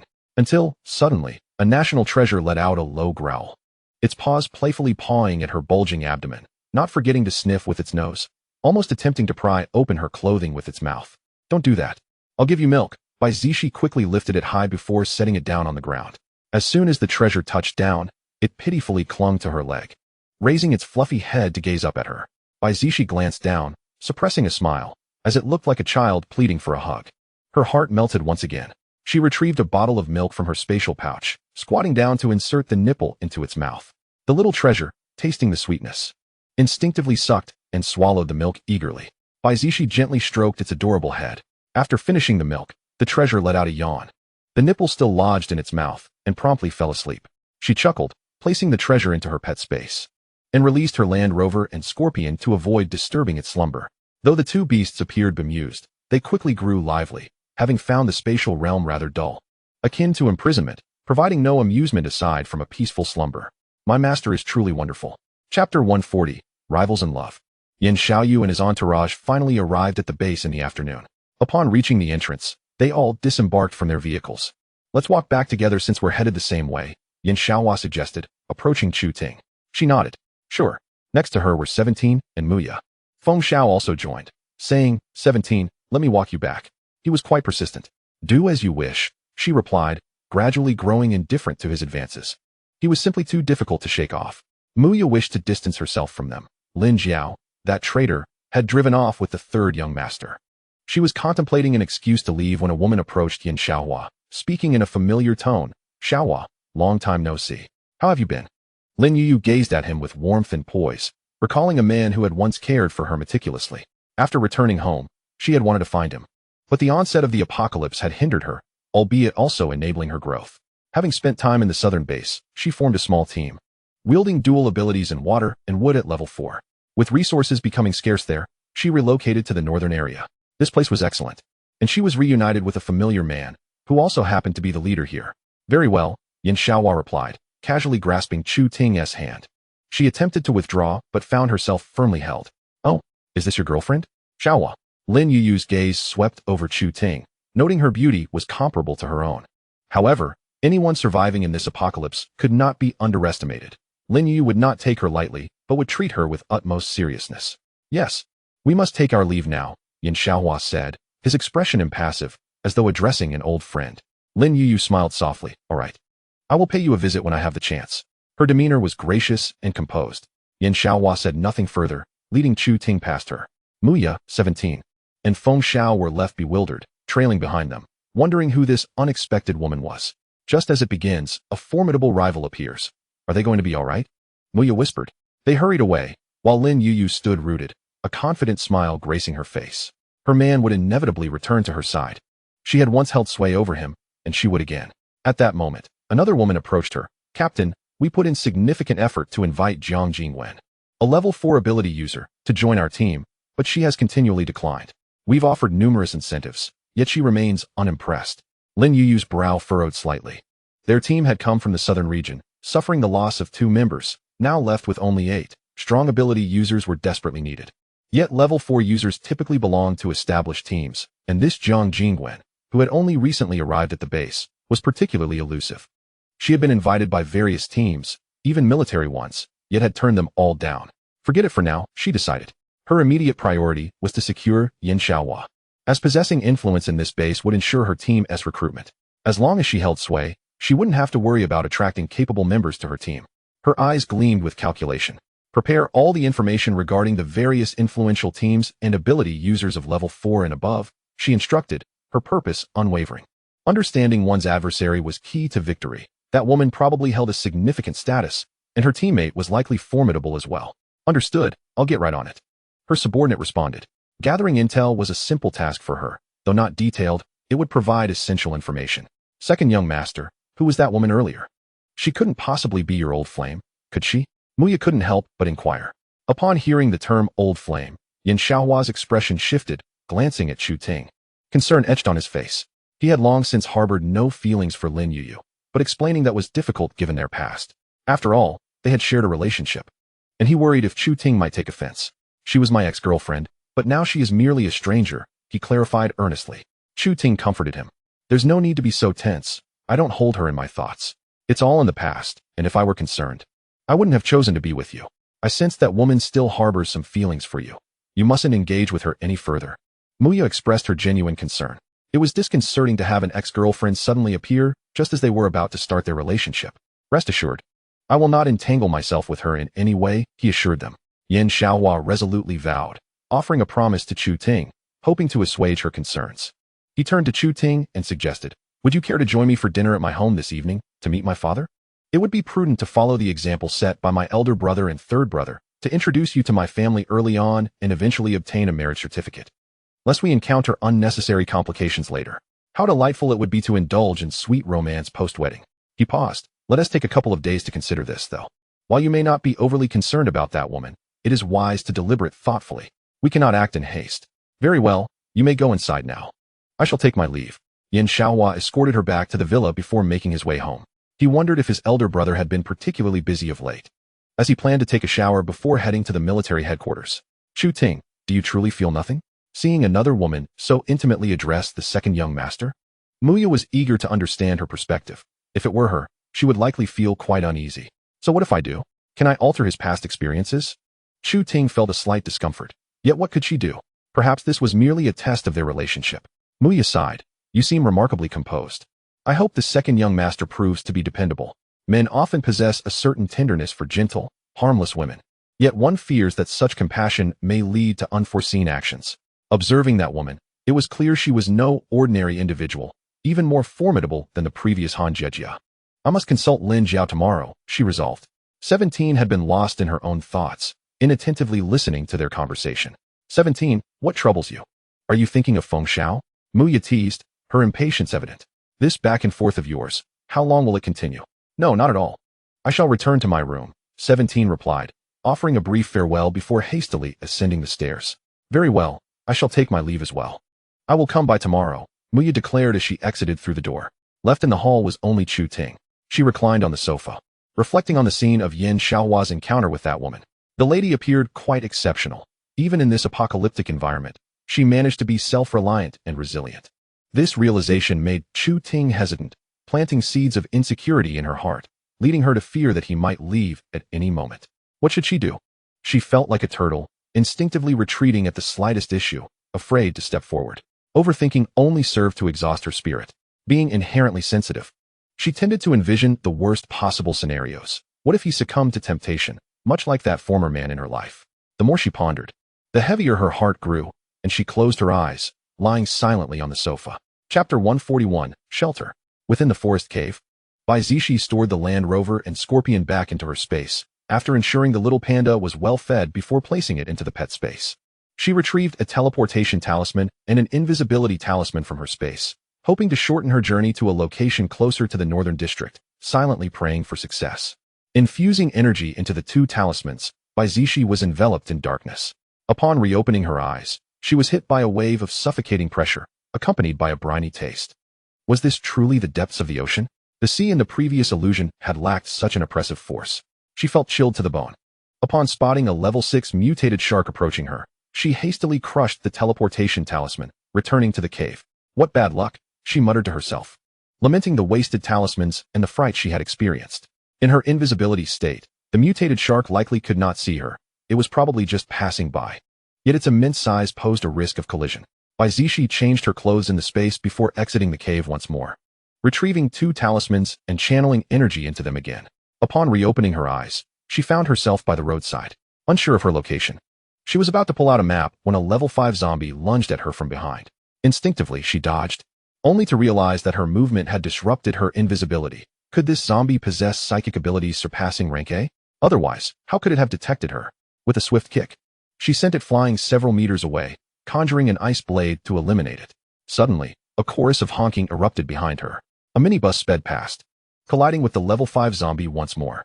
The driver, a man inside the vehicle, shouted, "Hurry and get in the car, survivor." Under their urging, Bai Zixi boarded the minibus. Inside, she observed around 10 individuals, including a woman and a younger girl, while the remaining 8 were sturdy men, exuding an aura reminiscent of soldiers. "Do not fear. We are all good people. Please take a seat," reassured a man seated in the front row, attempting to calm her nerves. "Where are you headed?" Bai Zixi inquired, keen to know their destination. If it did not align with her route, she would need to leave. A cheerful young man responded, "We originally established a small base in the Western District, but due to a shortage of supplies, everyone has fled.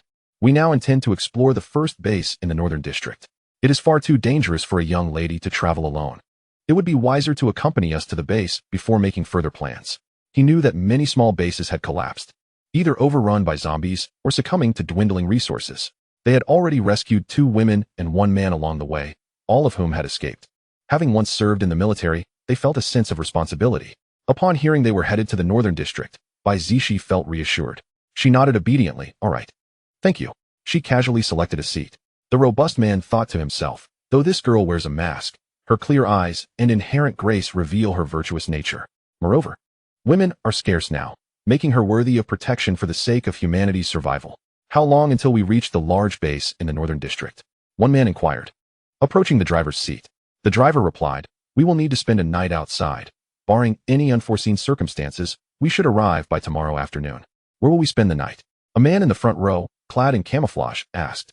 Should we stay in the vehicle or find shelter? For safety's sake, we should locate a building. There are far too many zombies out at night. Remember how we were surrounded in the vehicle last night? If not for our formidable strength, we would have been wiped out. The robust man, clear-headed, suggested, let us find a place to rest along the way. The leader agreed. Bai Zixi remained silent throughout the journey, leaning quietly against the car window, lost in thought. She had encountered numerous wicked individuals, but had also met those with a strong sense of justice. Though such encounters were rare, they did exist. Eventually, they found a 3-story residential building by the roadside, its exterior somewhat aged but still habitable. Given that they would arrive by tomorrow, Bai Zixi had no qualms about staying for a night. Everyone disembarked in unison. A few men pushed the door open first, ensuring the area was secure before allowing the others to enter. One of the space ability users skillfully produced cooking utensils and a lighting device from his space. The woman stepped forward, declaring, leave the cooking to me. You gentlemen should take a moment to rest. Another woman, her gaze fixed on the leader, noted his rugged masculinity despite not being traditionally handsome. Turning to Bai Zixi, she snapped, what are you standing there for? Get over here and help with the cooking. She bore the demeanor of a hostess, exuding confidence, believing she could win him over, especially in these times when women were in short supply.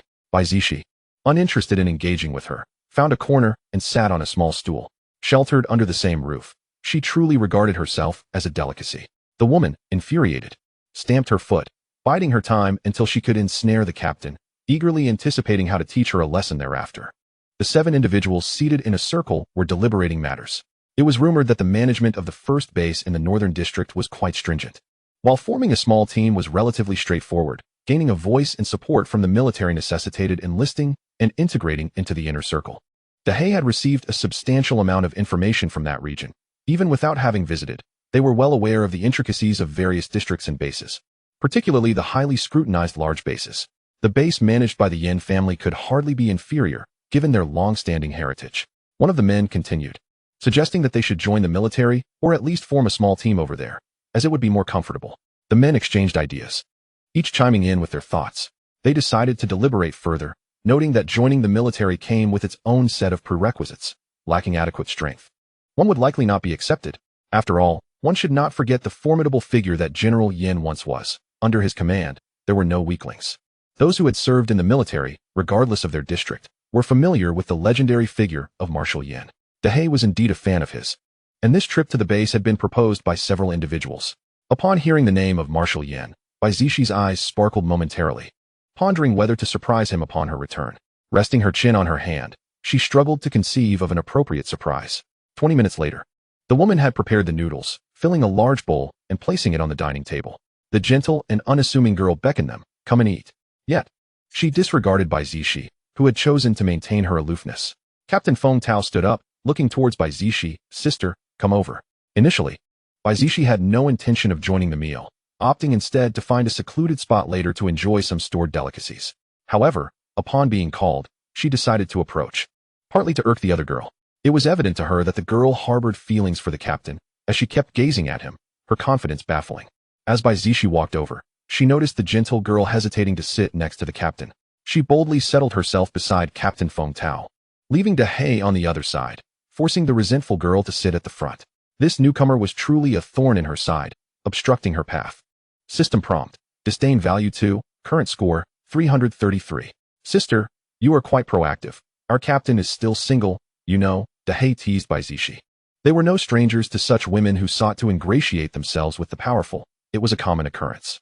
Bai Zixi felt a twinge of childishness for sacrificing herself for a mere disdain value. I mean no harm. I'm just incredibly hungry, she explained, casually removing her mask. A stunningly exquisite face emerged, momentarily halting the movements of those eating. Feng Tao and Dahei failed to notice, but they could see the astonishment in their comrade's eyes. The gentle girl turned a shade of green with jealousy, her fists clenched as she glared at Bai Zixi, who had previously feigned innocence, truly a scheming vixen. System prompt: disdain value 5, current score 338. Dahei followed their gaze and turned to look at Bai Zixi. What are you all staring at the girl for? Is she that beautiful? When he finally beheld her lovely visage, he couldn't help but steal a few more glances. Who among them was not a visual creature? Ahem, sister. You possess a beauty that could bring calamity, Dahei jestingly complimented. After all, they had previously resided in a small base and had seldom encountered such a clean and beautiful woman. Bai Zixi carried herself with grace, unburdened. As she picked up her chopsticks and savored the noodles, Feng Tao cast a sidelong glance. She was indeed striking, but what captivated him was not just her beauty, but her unflappable demeanor. How could a person in flight be so composed? Had they made a mistake? Amidst the occasional glances directed her way, Bai Zixi soon finished her noodles and stood, declaring, I am full, thank you for the hospitality. Having said that, she made her way upstairs. As she departed, the other girl regained her composure, edging closer to Feng Tao. Captain, let me serve you another bowl of noodles. No need, I'm full, Feng Tao replied, standing up and heading upstairs. Dahei, however, unceremoniously handed the large bowl to her. Then I will trouble you, Xiaohua. He was certain he remembered her name correctly. Xiaohua gazed at Feng Tao's departing figure, her eyes brimming with determination, resolved to seize the night. She turned to Dahei with a smile. All right. Please wait a moment. After filling the bowl, another man extended his bowl, his intentions clear. Though Xiaohua appeared gentle and accommodating on the surface, internally she seethed with frustration, believing she was being treated like a servant. Nevertheless, she accepted the bowls, diligently filling them one by one. By the time she returned to her seat, she realized she had not eaten enough, yet the pot was empty, leaving her both vexed and humiliated. Contemplating her plans for the evening provided her some solace. Xiaohua ascended the stairs to ascertain which room Feng Tao occupied, then chose a room. Retrieving her backpack and a bottle of water, she cleaned herself up, spritzed on some perfume, and applied foundation to her face. These were all items she had previously purchased at the trading zone using crystal cores, quite affordably. Although she was fair of face, her figure was also passable. Curvaceous enough to have navigated her way thus far, this was a source of her confidence. Once she had prepared herself, she waited until the night deepened and everyone had retired for the evening. Only then did Xiaohua quietly slip out of her room. Making her way to Feng Tao's quarters, testing the door and finding it unlocked. Elated, she stepped inside. Who is it? The darkness concealed the man's features, and assuming it was one of his friends, he spoke languidly. Gathering her courage, Xiaohua approached the voice, swiftly climbing onto the bed and landing atop the man. The fragrance of her perfume mingled with her other alluring qualities. How could a man resist such an enticing offering? He quickly succumbed to the moment, entwining with her throughout the night. The following morning, Bai Zixi, possessing keen hearing, was drawn to a piercing scream emanating from downstairs, capturing her attention and that of the people in her room. Standing at the door, nibbling on a piece of bread, she wore a look of amusement, finding this drama more entertaining than her breakfast. Woo, how could it be you? She too had lost control and screamed, inadvertently attracting a crowd. Clad in disarray, she pulled up the blanket, casting a reproachful glance at the burly man at the edge of the bed, unable to come to terms with the situation. This man was the designated driver for their team, possessing mediocre abilities and little authority. He was merely a level 2 ability user. To think she had spent the entire night with someone else was a devastating revelation. Gazing at the rugged man, muscular and dark-skinned, though he was rather ordinary in appearance, he was undeniably potent in certain aspects. Denyo, since you have slept with Xiaohua, you must take responsibility and treat her well. Feng Tao, ever the sensible one, refrained from meddling in personal affairs and exited the room. Dahei gave Denyo a thumbs up. Brother, well done. Enjoy. He too departed, leaving behind an odd scent in the room. Others exchanged light-hearted jests before retreating. Xiaohua, you are indeed proactive. Rest assured, I will treat you well. Denyo leered at her, clearly fond of obedient women. Xiaohua, regaining her composure, prepared to dress and exit, resolving to act as if nothing had transpired. Bai Zixi descended the stairs with an air of tranquility, joining the others as they boarded the minibus. In their haste to reach their destination, the group hastily consumed a few snacks on the vehicle. Dahei pulled Xiaohua onto the bus, and they resumed their journey. At 3 p.m., they should be nearing their destination. Dahei observed the route, believing they had not much further to go. Feng Tao nodded, stating, we'll arrive in about an hour. As they conversed, a horde of wandering zombies, numbering in the dozens, gathered ahead and lunged towards the minibus. Bam! Bam! Bam! Stop the bus. Let's take them out, Dahe urged. His impatience palpable, as the zombies in front would slow their speed. Feng Tao remained calm, suggesting, just run them over. We need to be cautious as we approach the base. Daniel, the driver, heeded the captain's words and pressed on. But the sheer number of zombies began to jam beneath the wheels, impeding their progress. This attracted even more zombies, and soon the minibus was surrounded. Trapped by the mass of undead, unable to move forward. What do we do now? Daniel turned to the captain, realizing they couldn't leave without dispatching the zombies. Xiaohua and a woman began to panic, while another male survivor grew increasingly anxious. Bai Zixi, however, remained composed, observing the zombies outside. There were only about 100. Not an overwhelming number. Let us just take them on, a spirited young man suggested, buoyed by their recovered energy. Just as Feng Tao was about to issue instructions, the sound of a window shattering broke through the tension. An ordinary male survivor was seized by a tentacled zombie, dragged out of the vehicle as he screamed in terror. Help me. The grotesque creature opened its maw wide, devouring the man's head, its sharp teeth tearing flesh as blood and brain matter splattered everywhere, resembling a grotesque feast. This gruesome scene left the two women in the vehicle pale with shock. While they had encountered such zombies before, they had never witnessed such a horrifying demise. Wow. This zombie attacks too swiftly. I barely had time to react. Dahe cursed, caught off guard by the sudden assault. They hadn't been able to rescue the man. And now tension mounted as they surveyed the surrounding zombies. As a level 5 tentacle zombie launched another attack, Feng Tao conjured a golden shield to block its advance. Even though his ability was only level 4, he could still provide some defense, while the other teammates seamlessly activated their powers. They quickly repelled the tentacle. However, just as they sighed in relief, a level 3 zombie had already crawled through the broken window, roaring as it lunged toward Xiaohua. Terrified, she stumbled back but was bitten on the arm, letting out a cry of pain as she pulled away. The zombie was swiftly dispatched by Dahe's Earthblade. But more zombies were still attempting to enter, creating a dire situation. Feng Tao moved forward to eliminate the zombie at the window and erected a golden wall to seal off the breach. What are we going to do? The zombies are multiplying. Are we truly going to perish here today? The atmosphere grew grim as the mass of zombies encroached upon them. Just then, Xiaohua's eyes changed. Her body trembling violently. She had been bitten and was on the verge of turning into a zombie. Someone kill me, she cried. Dahe glanced at Daniel. After all, she was his woman, so he should handle it. Xiaohua, with gritted teeth, glared at Bai Zixi. I want to die. If anyone is to perish, it should be you. You wretch. Driven by hatred and bloodlust, she charged towards Bai Zixi recklessly. In a swift motion, Feng Tao conjured a golden blade and plunged it into her head, causing her to collapse instantly. She felt a deep sense of regret, unable to alter her fate. Chapter 144, Arrival. At that moment, several windows of the minibus shattered. The 7 men and 2 women retreated to the rear of the vehicle as multiple zombies began to invade through the smashed windows. Just as Bai Zixi was about to unleash her powers, a rapid series of gunfire erupted from outside, drawing the surrounding zombies away from the minibus. The zombies inside were quickly dealt with by Feng Tao and his companions. Initially prepared to fight to the death, the sound of gunfire ignited their will to survive. Is someone coming to rescue us? One man exclaimed, exhilarated to find that, even in such a dire situation, others were willing to take the risk. Dahe's eyes sparkled. Could it be reinforcements sent by Base 1? The distance was neither too far nor too close. How could they have known they were in peril? Stop wondering. Let us assist them in clearing the zombies. Feng Tao quickly composed himself and issued commands, reminding the 2 women in the back.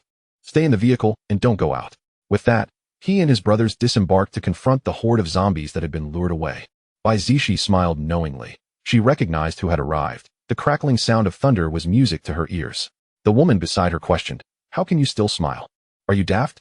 Shouldn't we be happy that we're being rescued? Though the zombies were not yet fully dispatched, she estimated they would be finished within half an hour. Indeed. Bai Zixi replied, though she found it difficult to smile.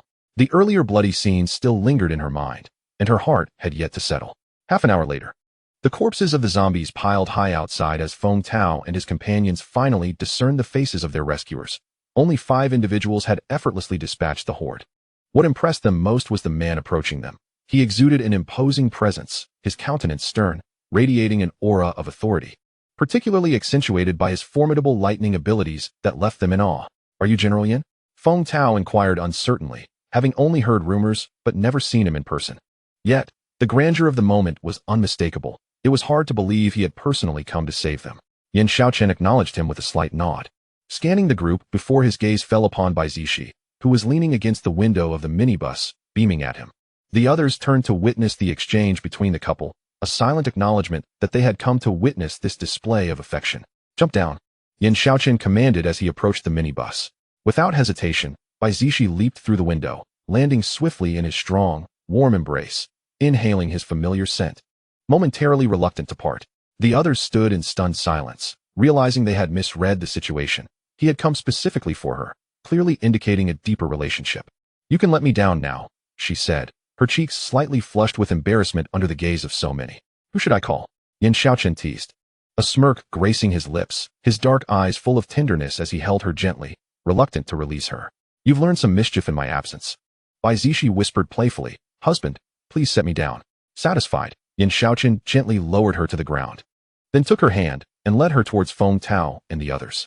"If you encounter difficulties after entering the base, feel free to seek my assistance," he offered, providing reassurance and a semblance of repayment for their efforts. He could discern their capabilities well enough. They were worthy of his attention. "Really? We haven't even entered the base yet, and we've already received a promise from a big shot. What incredible luck!" Dahe exclaimed, astonished. Yan Shaochen offered no reply, leading his wife into the vehicle that had just arrived. Those left behind, including the eager 15, could only return in the minibus, frustrated that they had missed witnessing more of the couple's interaction. "Brother, are you and that young lady an item?" Big Black inquired with his characteristic curiosity. "If so, that certainly aids our chief significantly. Does it not qualify as a connection within the base?" "They are not merely a couple. They are husband and wife," answered 15 candidly. Now it makes sense why the chief made such promises to them. They collectively gasped, astonished that the young lady had kept this under wraps. Truly, she was remarkably discreet. Yet, one could hardly blame her for her caution. "Does she possess any special abilities?" a curious comrade asked 15, though she had never exhibited any powers. There was an undeniable aura of complexity surrounding her. "Our lady is a special forces soldier. How could she lack any abilities? Her prowess is comparable to that of the young chief, and she even commands her own team. So, do not entertain any thoughts about her," 15 warned, mindful of the fact that the young lady's beauty and strength might attract the wrong kind of attention. Ever since the young chief had taken a wife, his temperament had improved considerably. He would not tolerate anyone undermining their relationship. The group felt a chill, realizing that their previous actions had not been acts of rescue, but rather interference in her battle against the zombies. They quickly reconciled with this truth, and Feng Tao sighed heavily. Chapter 145, Recognition. A military vehicle traversed the road. Bai Zixi rested her head against Yan Shaochen's shoulder, savoring a rice ball in her hands. The past few days had offered little in terms of sustenance. It had been nothing but instant noodles or bread, yet Bai Man's rice balls were a delightful reprieve. However, after just a couple of bites, she felt full and offered the remaining morsel to Yan Shaochen's lips. "Don't let it go to waste." Her feeding gestures had grown increasingly adept. Yan Shaochen grasped her wrist, taking the rice ball and even licking her delicate fingers. Bai Zixi, feeling a jolt of electricity from his teasing, quickly withdrew her hand. Driving. 18 unintentionally caught a glimpse in the rearview mirror and nearly lost control of the vehicle. Indeed, the young chief had a way with playfulness. 19 and 16 instinctively averted their gazes, not wishing to incur any wrath. An hour later, their vehicle smoothly entered the base through the main gate, facing no hindrance as it was granted automatic passage. Behind them, a small bus was halted for health inspections and registration procedures. Bai Zixi rolled down the window, relishing the feeling of returning home, wondering how her companions fared. The thoroughfares of the base were bustling with pedestrians, who instinctively cleared a path. Only those of high rank were permitted to drive within the base. No one dared obstruct their way. As their vehicle passed by Jiang Jingwen, she caught sight of them and her heart raced. It was her. The purple ear studs. Jiang Jingwen excitedly chased after the tail of the vehicle, heedless of the peculiar looks from those around her. Onlookers began to murmur, "Is this girl out of her mind? Does she seek to curry favor? She's not too shabby in appearance." They speculated, could she think the men here are fools? What an absurd notion. Clearly, she was new to the base, unaware that most leaders had already settled down. Incidents like these had become rare. It was a refreshing sight. Jiang Jingwen's mind was singularly focused. She had to see her and could not let this opportunity slip away. "Huh, that woman behind us is chasing our car?" 19 noticed from the passenger seat. Many women had attempted to leverage their proximity to the young chief, but all had been expelled from the base. It was a rarity for anyone to do so now, especially if they were new arrivals. 18 also observed, "Should I stop?" "Don't mind it." Yan Shaochen replied in a low tone. His wife was weary and needed rest. Bai Zixi straightened, glancing back with sudden brightness in her eyes, stopped the car. Upon hearing this, 18 quickly complied, for he dared not disregard the words of the young lady. You all wait for me in the car for a moment. With that, she alighted from the vehicle. Bai Zixi stood poised, facing the approaching Jiang Jingwen, a smile gracing her lips. The crowd of onlookers grew, intrigued by the sight. That is the young chief's wife, the captain of the Morning Dawn team. She is stunning. Is she planning to confront that woman? Excitement filled the air as the spectators speculated whether this would escalate into a rivalry. As the expressions of the crowd turned eager, Jiang Jingwen sprinted breathlessly to Bai Zixi. Halting only 2 meters away, she had confirmed that this was indeed the woman who had saved her twice, and a torrent of words surged within her. Yet she found herself speechless. They locked eyes for several seconds, tension mounting even among the audience. Surely the young lady won't engage in a confrontation with that woman? Should the young chief intervene? The occupants of the vehicle shifted uneasily. Yan Shaochen remained silent, his intuition hinting at an understanding of the unfolding scenario. Jiang Jingwen, visibly tense, stammered, What is your name? Bai Zixi, she replied, exuding calmness, her gaze towards Jiang Jingwen resembling that of a fond owner towards a beloved pet. Patiently awaiting her inquiry, the onlookers were taken aback. Had she chased after a vehicle simply to learn someone's name? Moreover, it was another woman. This was decidedly unorthodox. I am Jiang Jingwen. She introduced herself softly, hoping to leave a mark on the young lady's memory. Bai Zixi smiled warmly, extending her hand. I shall remember, Jiang Jingwen. Jiang Jingwen's heart raced as she grasped Bai Zixi hand tightly, feeling as if she had found redemption. Her once vacant eyes sparkled with newfound purpose. Bai Zixi withdrew her hand, leaving a parting remark, Come find me tomorrow. With that, she returned to the vehicle. Jiang Jingwen's gaze lingered on the departing car until it vanished from sight, leaving the crowd in a state of bewilderment. What just happened? They merely shook hands, and then left? Could it be that she has developed feelings for our young chief's wife? Quite possible. The moment was rather harmonious. Amidst the crowd's chatter, Jiang Jingwen returned to the abilities district where she resided, pondering the words, Come find me tomorrow. A man approached her from behind, ushering her inside. Is she the one you have been searching for? Zhang Hao had presumed that her reluctance to accept him stemmed from an attachment to another man, one he could compete against. Yet, the rival turned out to be a woman of significant standing, the base leader's wife. How could he possibly compete? He had witnessed the earlier scene. Grappling with a tumultuous mix of emotions, he had only sought to be her protector. However, as days passed, he found himself yearning for her attention, questioning why she held such a unique regard for that woman while remaining distant with him. Zhang Hao, you should leave. There is no need to waste time on me. Jiang Jingwen stated with a serene demeanor. She had lost faith in all men, harboring no feelings for him. Her path was her own to forge. Are you truly so heartless, or do you simply prefer women? He queried, unwilling to relent, eager to discern her orientation. Prefer women? Jiang Jingwen was taken aback. His fixation was not necessarily rooted in love, but perhaps in a need for emotional solace. After all, it was Bai Zixi's arrival during her darkest moments that had granted her the will to live. Was it wrong to wish to repay that kindness? You wouldn't understand me, Jiang Jingwen replied, unwilling to delve into her feelings. There was no necessity to share her inner thoughts with him. Zhang Hao offered a desolate chuckle, turning to exit the dwelling. He had sought pain upon himself and could blame no one else. Observing his desolate silhouette, Jiang Jingwen felt no particular emotion, only a twinge of guilt. Perhaps she would never engage in matters of the heart again, and perhaps that was a fine fate. Bai Zixi returned to her homestead, where the familiar figure of Rulin A emerged promptly, nuzzling against her feet in eager affection. Master, you have finally returned, it exclaimed. Beside her, Yan Shaochen's handsome visage darkened slightly. Even a small creature dared to encroach upon his wife's precious time. A woman had appeared on the road, and all he desired was to enjoy some private moments with his spouse. Bai Zixi gently patted Rulin A's head, producing a plate of roasted bear meat. You may indulge for now, we shall play later. Rulin A responded, Master, you are quite considerate. Once she had soothed Rulin A, she and Yan Shaochen retreated into the house. Chapter 146, The Newcomer. Morning dawned, the first light of day breaking through.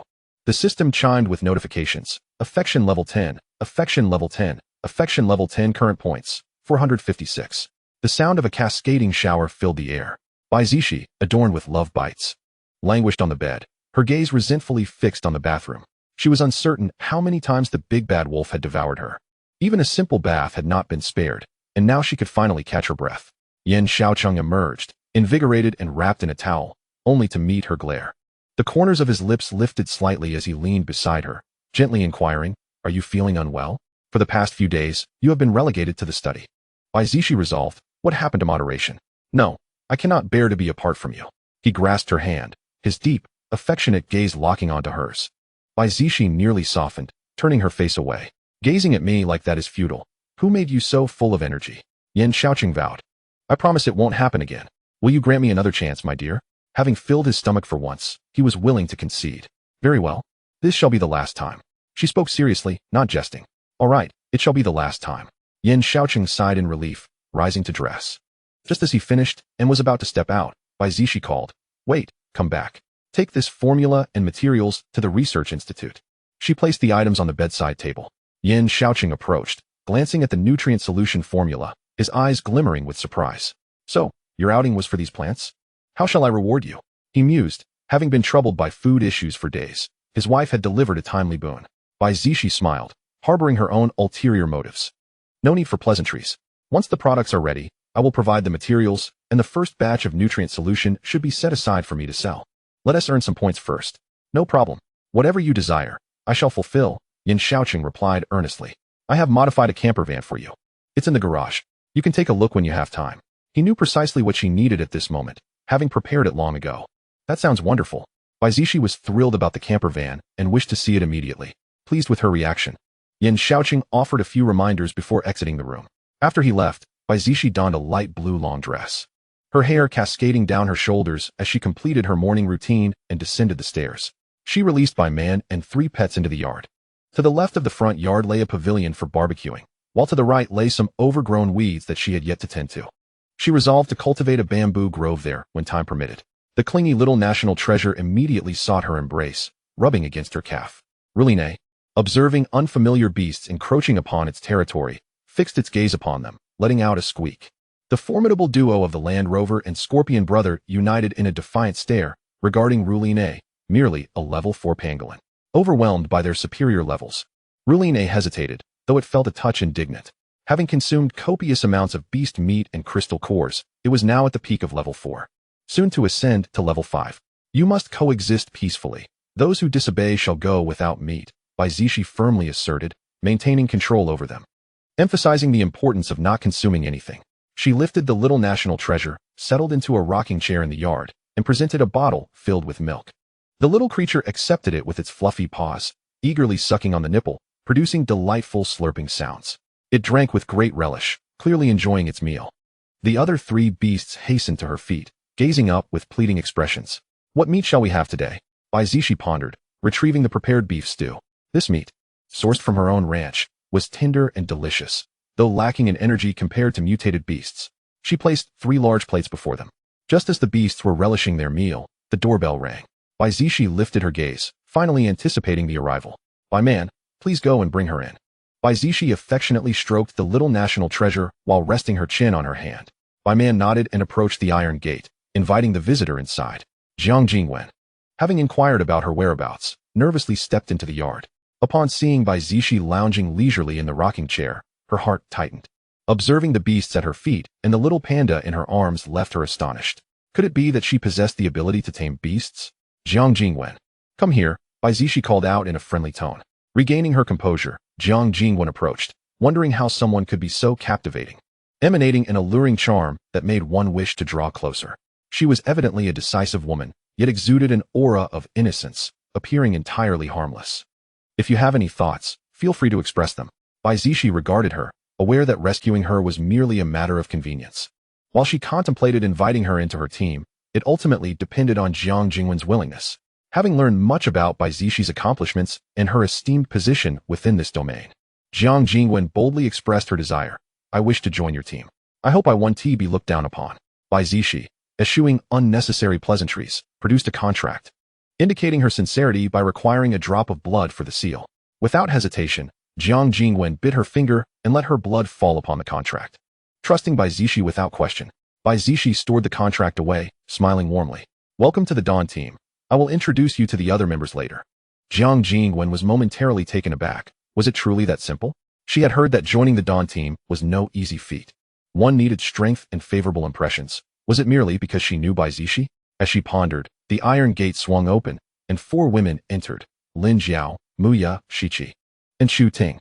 No need to wait until evening. Bai Zixi waved them over, having not seen them for several days. Jiang Jingwen directed her attention towards them. "Oh, who is this?" Lin Jiao inquired as she settled beside Bai Zixi. Muya immediately noticed the little panda, which was nestled on Bai Zixi's lap. Its round eyes filled with curiosity as it observed the newcomers. Wow, is that a panda? How adorable! Muya exclaimed, unable to resist reaching out to stroke its head. The little national treasure remained unfazed, simply cherishing its time with its owner. Allow me to introduce our new member, Jiang Jingwen, Bai Zixi said, eager for them to become acquainted. Lin Jiao and Muya, being more vivacious, approached Jiang Jingwen to greet her. Chu Ting and Shiqi introduced themselves briefly. Sharing a sense of familiarity, their personalities somewhat reserved. Jingwen, may I call you that? You are a level 5 ability user? Impressive. Lin Jiao inquired excitedly. Jiang Jingwen felt a wave of warmth from their friendly demeanor, nodding. Yes, I am a level 5 ability user. However, she did not perceive herself as particularly strong. Once again, I find myself at the bottom. When will I ever catch up to you all? The third level ability user, Muya, felt despondent. As the newcomers consistently surpassed her, it was clear that she must strive even harder in the future. Chapter 147, Obsession. What are you saying? The second young master's X is at the base? Bai Zixi was taken aback. This was utterly absurd. Chu Ting's expression shifted slightly, unable to muster any enthusiasm. Lin Jiao took a couple of bites of her food before speaking again. Indeed, her name is Lin Yuyu, and she is the captain of the beauty squad. Such an unpleasant name. Muya nodded in agreement, saying, exactly. What kind of name is Yuyu? It instantly suggests a green tea persona. And she doesn't even look as good as Chu Ting. Haha. Muya, I was referring to the team name. Lin Jiao laughed heartily. Though her point did hold some truth. 17, influenced by their remarks, began to entertain similar thoughts. Originally in a foul mood, Chu Ting, upon seeing the squad members gathered together, enjoying food and drink, along with the addition of a new member, suddenly felt that matters between men and women need not be taken too seriously. Let things unfold naturally. There is no need to overthink it.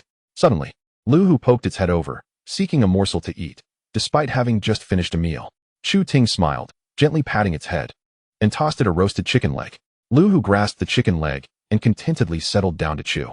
Seeing this, Scorpion Brother turned to glance at the nearest Jiang Jingwen, who was momentarily taken aback. The scorpion was actually trying to charm her.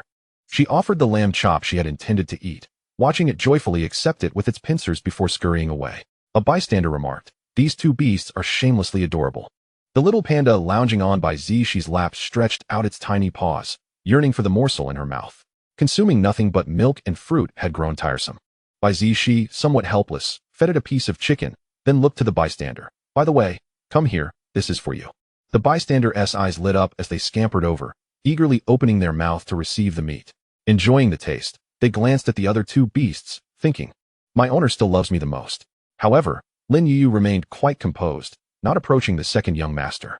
The more she acted this way, the more Muya felt that she was quite calculating. Lin Jiao earnestly analyzed the situation, convinced that this woman would not remain docile indefinitely and would surely stir up trouble. What are we afraid of? Whatever tricks she may have, let her unleash them. She won't thrive on our turf. Yet Muya dismissed her concerns, cautioning, just be careful not to fall into her trap, otherwise, she may strike hard. Do you think she might know the eldest and third young masters? After all, she once lived in the imperial city. Lin Jiao suddenly pondered, feeling there was a possibility. I'll need to ask Yan Shaochen when we return. What? Are you worried your companion might be oblivious? Muya chuckled. Can a single woman truly cause a rift between them? She remained unconvinced, and the calm demeanor of She indicated that she was well aware of the situation. Forget about her for now, Lin Jiao insisted, striving to maintain their composure since no one had yet launched an attack. Shi, when shall we embark on a mission? Muya, who was both inexperienced and playful, found the prolonged stay at the base rather dull. Bai Zixi, having only just returned, was not keen on heading out so soon. Let me rest for a few days. If you're bored, you can go partake in the arena battles. All right then, she acknowledged, aware that they wouldn't be leaving anytime soon. After dinner, Bai Zixi handed each of them 2 cans of fruit, saying, 17. Take Jiang Jingwen to the villa to stay. 17 nodded in agreement. A system prompt chimed. Favorability 5, favorability 5, favorability 5, favorability 5, favorability 5, current points, 481. They soon exited the courtyard. Bai Zixi yawned, activated a refreshing talisman, and crawled into bed, having not rested properly since her return. She nestled under the covers and fell asleep instantly. 17 and Chu Ting accompanied Jiang Jingwen to move her belongings to the ability district, while Muya and Lin Jiao had already returned. The buildings in the ability district resembled community apartments, each 10 stories high, with 2 suites per floor, comprising 3 bedrooms and a living room. The accommodations here were cheaper than those in the villa area, making it a common residence for many newly arrived teams. Of course, the most affordable option was the civilian district, featuring rudimentary buildings constructed from dirt. Once they finished their task and stepped out of the community, Chu Ting spotted a few individuals approaching, led by Lin Yuyu. The saying, "By day, there are no people, by night, no ghosts," rang true. She exuded confidence, adopting the demeanor of a captain, and greeted Chu Ting and the others amiably. "What a coincidence, you live here too." Lin Yuyu's gaze swept over the 3 of them and quickly fixated on Jiang Jingwen. Isn't this the woman who has been invited into the team? How did she end up with them? Previously, she had heard whispers about the return of the young marshal's wife. It appeared that this woman was indeed familiar with her, which complicated her return to the second young master. Yet, she remained unfazed, brimming with confidence. The 3 of them, oblivious to the scheming woman's intentions, continued walking past her. Not engaging. How rude can you be? Our captain is greeting you, and you just walk away. One of Lin Yuyu's younger associates boldly reprimanded them, finding their aloofness unsatisfactory. Even if they were members of the young marshal's wife's team, this base was ultimately ruled by men. Women were merely accessories, easily discarded when no longer favored. Chu Ting halted, responding curtly, "We are quite busy." With that, she attempted to leave. "Chu Ting, right? Don't you want to know about my past with Xiaohua?" Lin Yuyu called out, effortlessly using the name Xiaohua to provoke her and incite discord. No need for physical confrontation. Merely stirring the pot with words was so much easier. "Not interested. We're leaving," Chu Ting replied, feeling a twinge of discomfort but determined not to allow Lin Yuyu to succeed. Observing their retreating figures, Lin Yuyu's eyes glimmered with satisfaction. It seemed this woman was particularly sensitive to such matters. As Chu Ting and 17 returned to the villa with Jiang Jingwen, they spotted Yan Shaochen waiting for them. "Chu Ting, can we talk privately?" Yan Shaochen had been feeling quite distressed these past few days, as her attitude towards him had grown noticeably colder. 17 and Jiang Jingwen, understanding the situation, wisely stepped inside first. Yan Shaochen took Chu Ting's hand, leading her toward the training ground, where it was likely to be deserted at this hour. "What do you wish to say?" Chu Ting had been deliberately avoiding him lately, though she felt a pang of sympathy for him. She merely needed some time to think. Yan Shaochen halted, turning to embrace her, one hand cradling the back of her head and the other around her waist. "Please don't ignore me. It's been so painful for me." His handsome face, as warm as jade, was etched with sorrow, his voice hoarse. Held in his embrace, Chu Ting found herself momentarily unable to think. His scent enveloped her, deeply intoxicating. It no longer mattered. She simply yearned to be with him. Coming to a realization, Chu Ting wrapped her arms around his firm waist. "I'm sorry." She acknowledged her wrongness in subjecting him to emotional neglect, recognizing her selfishness in prioritizing her own feelings. Yan Shaochen looked down at her, gently cradling her small face in his hands. "It's my fault. I've made you suffer." Her eyes glistened with unshed tears as she earnestly studied his handsome face in the moonlight, momentarily at a loss for words. Under her gaze, Yan Shaochen could no longer restrain himself and leaned down to capture her lips in a kiss.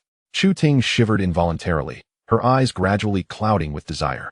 His kisses grew more fervent and addictive. Chapter 148, Arrogance. The following morning, Bai Zixi awoke naturally, opening her eyes to find Yan Shaochen's handsome face mere inches away. "Why haven't you left yet? Have you slept enough, or have you forgotten about me?" Yan Shaochen lowered his head and gently encompassed her delicate ear.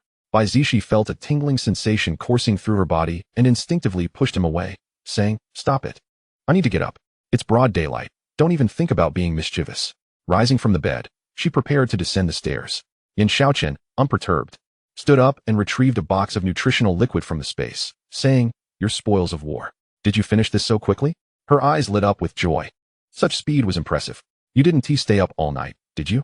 It was then she noticed the faint red veins in his eyes and approached with concern. "Did you not sleep well? Honestly, why the rush?" She tenderly massaged his brow, lamenting his disregard for his own well-being. Yan Shaochen took her hand, responding, "I lost track of time. I'm fine, just a bit tired." Once immersed in research, he became utterly engrossed, not ceasing until he reached a conclusion. The individuals at the research institute were equally fervent and exhilarated, relishing in the novelty of their findings, delighting in their accomplishments. "Then you should rest well. I'm heading to the shop," Bai Zixi said, carefully stowing away the nutritional liquid, preparing to open the store that had been closed for quite some time. "I want to rest. I'll accompany you," he insisted, yearning to hold her a little longer, though he had many matters to attend to today. "Very well," she acquiesced. The couple shared a simple breakfast before stepping out of the courtyard hand in hand. With their striking beauty, they became a captivating sight. drawing many admiring glances as they walked along the road. "Hello, Yan Shaochen, Yan Foreign," a female voice suddenly called from behind. Lin Yuyu approached, having previously met Yan Dasha during an event arranged by Yan Shaochen. Thus, she ventured to greet them. Her gaze swept over their intertwined hands, a flicker of jealousy igniting within her. She too wished to share such a bond with Yan Shaochen. She had once envisioned a beautiful life with him and regretted her past decisions. Yan Shaochen initially had no intention of acknowledging her, yet Bai Zixi tugged at his arm, halting their stride. "And you are?" she inquired, her tone light and her expression devoid of emotion as she regarded Lin Yuyu. "Yan Foreign, please don't misunderstand. I'm Lin Yuyu, Xiaohua's university classmate. I've met Xiaoshui before in the Imperial City, so I came to say hello," she explained, carefully omitting the fact that she was his ex-girlfriend, deeming the term inappropriate. Bai Zixi shot a glare at Yan Shaochen. "The greeting has been exchanged. You may take your leave now." Yan Shaochen appeared quite innocent, but then cast Lin Yuyu an annoyed glance, his tone exhibiting unmistakable impatience. Startled by his disdainful gaze, Lin Yuyu clenched her teeth and turned to leave. She had always known this man to be mercurial, expecting a change that now seemed unlikely. It appeared that her attempts here would be futile. However, the woman beside him, while beautiful, was an enigma whose capabilities she could not gauge. She needed to remain wary. "Wife, I truly do not know her," Yan Shaochen spoke softly, fearing she might misconstrue the situation. Bai Zixi remained unperturbed. "All right, I'm off to open the shop now. We'll discuss this properly later." She gently pinched his handsome face before turning to leave, leaving him in a state of contemplation. Once Yan Shaochen finished his tasks, he intended to confront his second brother about the entanglements of this young lad's romantic debts that had come to affect him. Meanwhile, seated in his office, Yan Shaohua felt quite elated until he suddenly sneezed. Could it be that Shu Ting was thinking of him? The kiss from last night lingered in his thoughts. He should have acted sooner to embrace the beauty he desired. However, when he entered the conference room for a meeting, he felt his elder brother's penetrating gaze upon him. The room erupted with joy upon hearing about the nutritional liquid and filters. As the issues of food and water were finally resolved, they could finally enjoy a peaceful night's sleep. And it was rumored that the formula for the nutritional liquid was provided by the Xiaoshui's wife, earning her immense respect.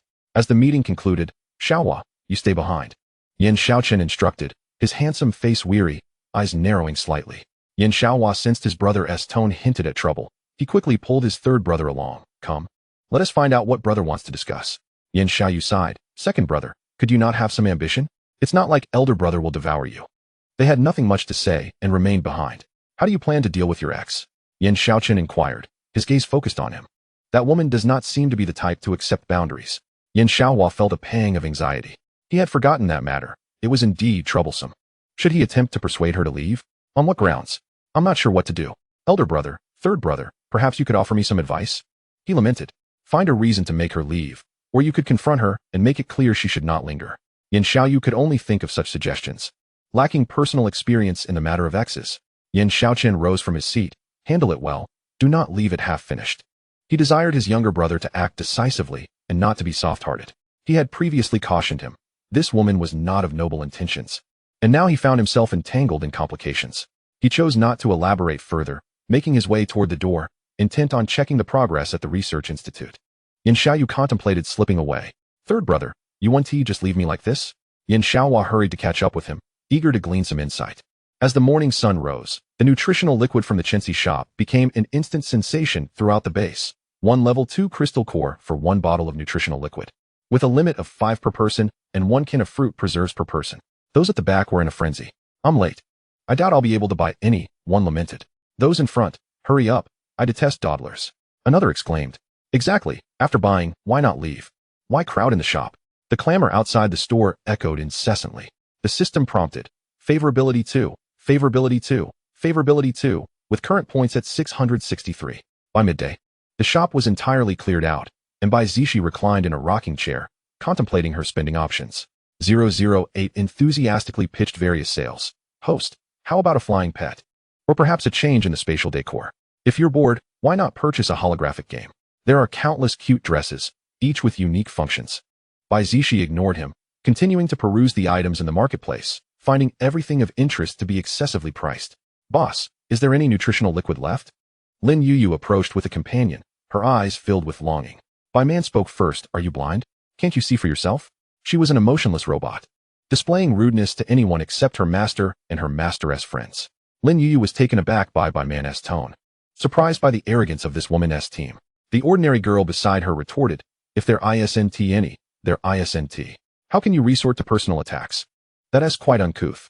Bai Man, oblivious to the concept of civility, stared blankly at them, unfazed. And what of it? The ordinary girl fell silent, realizing there was little she could do to retaliate, her face flushing with indignation. Bai Zixi lay there, unfazed, choosing not to intervene. Such matters did not require her involvement. Chapter 149. A collision. What are you all doing? Lin Jiao and her companions approached, catching sight of the two women they found unappealing, and directed an unfriendly glare at Lin Yuyu. Chu Ting shot her a cold glance, astonished that she dared to cause trouble in the captain's store. Her audacity was commendable. Don't misunderstand. We were merely inquiring, Lin Yuyu hastily explained, exchanging a look with the girl beside her to silence her. She feared inciting the ire of those around them. She was acutely aware of the store's value. Having asked her questions, why are you still lingering? Do you think playing the victim will work? Muya ruthlessly called her out, as Lin Yuyu was about to leave. She caught sight of familiar faces approaching. Yan Shaochen and Yan Shaoyu were making their way toward them. Just as she was drawing closer to Yan Shaochen, she suddenly tripped over something and stumbled directly toward him. Yan Shaochen was taken by surprise as she collided into his embrace, quickly pushing her away and retreating several steps. Lin Yuyu, have you had your fun? Despite his normally amiable demeanor, he found it increasingly difficult to suppress his anger. After speaking, he turned to the visibly disappointed Chu Ting. It was a disaster. He dodged in time. Chu Ting, I truly didn't anticipate her falling towards me. Please don't be upset. Yan Shaochen exclaimed anxiously as he approached her to explain. Lin Yuyu, feeling rejected, wore a rather unpleasant expression. But she quickly regained her composure and sweetly implored, Shaochen, I stumbled accidentally. It was not intentional. Please trust me. You know I can be a bit forgetful at times. Her words grew increasingly ambiguous, suggesting a familiarity between them. Yan Shaoyu hastily moved to Lin Jiao's side, feeling it inappropriate to intervene in her affairs. Lin Yuyu, please conduct yourself with dignity. Yan Shaohua's tone turned icy, reflecting his previous folly. Rest assured, Shaohua, I won't cling to you. I merely wish to start anew at the base without causing you any trouble. I'll take my leave now. Her words were so eloquently spoken that they left little room for reproach, and she departed immediately. It seemed she was playing the long game, gradually accompanying them while occasionally causing a stir. Bai Zixi had remained silent, pondering the complexities of relationships. How could she intervene with Lin Yuyu? The appropriate moment had yet to present itself. Second brother, how can you assist that woman? You wouldn't still harbor feelings for her, would you? Lin Jiao glared in irritation, feeling that Lin Yuyu had gotten the better of them. Third sister-in-law, I truly did not foresee her colliding with me. I am utterly innocent. Third brother, you agree, right? Yan Shaohua sought help from Yan Shaoyu, who had witnessed the incident unfold and recognized its suddenness. That woman was, after all, a level 4 ability user, while he was merely a level 3. Those present understood, recognizing it as a ploy on her part. Yet, that embrace was indeed quite disconcerting. Chu Ting genuinely disliked being unwittingly entangled in such situations. What brings you all here? Bai Zixi broke the awkward silence. Is your shop particularly lively today? We came to lend a hand, Lin Jiao replied, momentarily forgetting her initial purpose as she contemplated purchasing some nutrient solutions. Bai Zixi, catching the glint in their eyes, discerned their true intentions. They were clearly after the nutrient solutions. Yan Shaohua had ulterior motives as well. Elder sister-in-law, do you still have fruit preserves for sale? Knowing they would visit, she had set aside the last 100 nutrient solutions and several dozen cans of fruit preserves. These are for you. Just leave the crystal cores behind. The shop must remain profitable. Although Bai Zixi had no use for crystal cores, both Yan Shaochen and her pets required upgrades. They felt a wave of gratitude as they divided the items fairly. Chu Ting, having collected her nutrient solutions, exchanged brief pleasantries before turning to leave, prompting Yan Shaohua to hastily follow her. System prompt. Favorability 5, favorability 5, favorability 5, favorability 5, favorability 5, favorability 5, favorability 5, total points, 698. Oh. The path to winning a lover's heart is fraught with challenges, Muya sighed, knowing that as long as that woman remained at the base, trouble would persist. Lin Jiao nodded in agreement, unsure how to make that woman leave. She was quite troublesome. Why not challenge her team to relieve some of Chu Ting's frustrations? Muya proposed, though Lin Jiao shook her head in disagreement. She wouldn't be foolish enough to accept. They must eventually venture out on missions. You all should find out when they plan to leave the base, and we can undertake the same task. Bai Zixi preferred a direct approach, disinterested in prolonged entanglements. Once outside, she'd have the final say. You're quite clever, Zixi. Leave this to me. I'm familiar with the staff in the mission hall. Muya's eyes lit up with understanding. It was inappropriate for a grown man like Yan Shaoyu to linger here, so he took Lin Jiao's hand, elder sister-in-law. We should take our leave. You go ahead. I still wish to converse with them for a while. Lin Jiao hesitated to depart. She glanced at Bai Zixi, silently urging her to retain her presence. Bai Zixi, desiring to return herself, chose to remain silent, feigning ignorance. It is quite late. Let us return. Please come early tomorrow to assist. She dismissed everyone, preparing to close the shop with Bai Man. Upon hearing this, they all departed, leaving only Jiang Jingwen behind. Her gaze sharp. Captain, I could go eliminate that woman tonight. She wished to share in the burden. Bai Zixi smiled, sensing her concern. No need for that. I wish to keep the base untainted. You should head back. Jiang Jingwen lowered her head. Is my suggestion foolish? I could not help her at all. Not at all. Your intentions are commendable, but don't rush. Focus on strengthening your abilities for now. There will come a time when you will be needed. Bai Zixi reassured her, noting her sensitivity. All right, I shall take my leave. Jiang Jingwen perked up at the thought of being useful, determined to improve herself. Seeing her return to normal, Bai Zixi sighed in relief and then headed home with Bai Man Shu Ting. Please don't be upset. I've bathed multiple times. Yan Shaochen earnestly tried to cleanse himself of any residual discomfort. As he stepped out of the bathroom with his damp hair, Shu Ting's cheeks involuntarily flushed. Noticing her silence, he assumed she was still angry and leaned closer. You can smell for yourself. Don't come so near. Shu Ting's heart raced, instinctively stopping him from closing the distance. Yan Shaochen swallowed hard, gazing down at her slightly flushed face. During their last encounter beneath the moonlight, he had been unable to see her clearly, but now the proximity ignited an undeniable urge within him. Why is your face so red? He reached out to touch her delicate cheek, his gaze gradually settling on her soft lips. In the solitude of the room, it was hard not to let one's thoughts wander. He desperately wanted to kiss her. As his handsome face drew nearer, Shu Ting quickly turned her head away. You shouldn't act like this. She didn't want to take that step before resolving his issues. Snapping back to reality, Yan Shaochen muttered an apology. I'll take my leave first. Please rest well. Having said that, he exited the room, fearing he might lose control and succumb to temptation. Chapter 150, Ice Phoenix. In the gym, Bai Zixi lay on the bench press, lifting 100 kilograms with relative ease. With her recent shop endeavors, her points had accumulated to 1356. Today was unusually quiet, allowing her to exercise while browsing items in the system store. She spent 50 points to elevate Bai Man's level to 5. Unable to level up further under the current system, she decided to redeem a fire ability for 300 points, raising her to level 6, which cost her 250 points. Having spent a total of 600 points, she now had 756 remaining. The thrill of spending was invigorating, and she had also acquired a diamond pack and a gold pack. Host, would you like to open the packs? 008 chirped excitedly, ready for some fun. Let us start with the gold pack, Bai Zixi communicated with her mind. 008's mechanical voice responded, Congratulations, host. You have received a grade 5 laser gun. This weapon fires energy projectiles that can inflict damage on creatures of level 5 and below. It is upgradable and can channel your abilities, making it extremely practical. In essence, once the energy was depleted, she could utilize her own powers through the gun, making it more lethal than her usual ice blades or light arrows. The gold pack had yielded a valuable item, and Bai Zixi examined the gun briefly before stowing it away. She proceeded to open the diamond pack, her excitement growing with each attempt. Congratulations, host.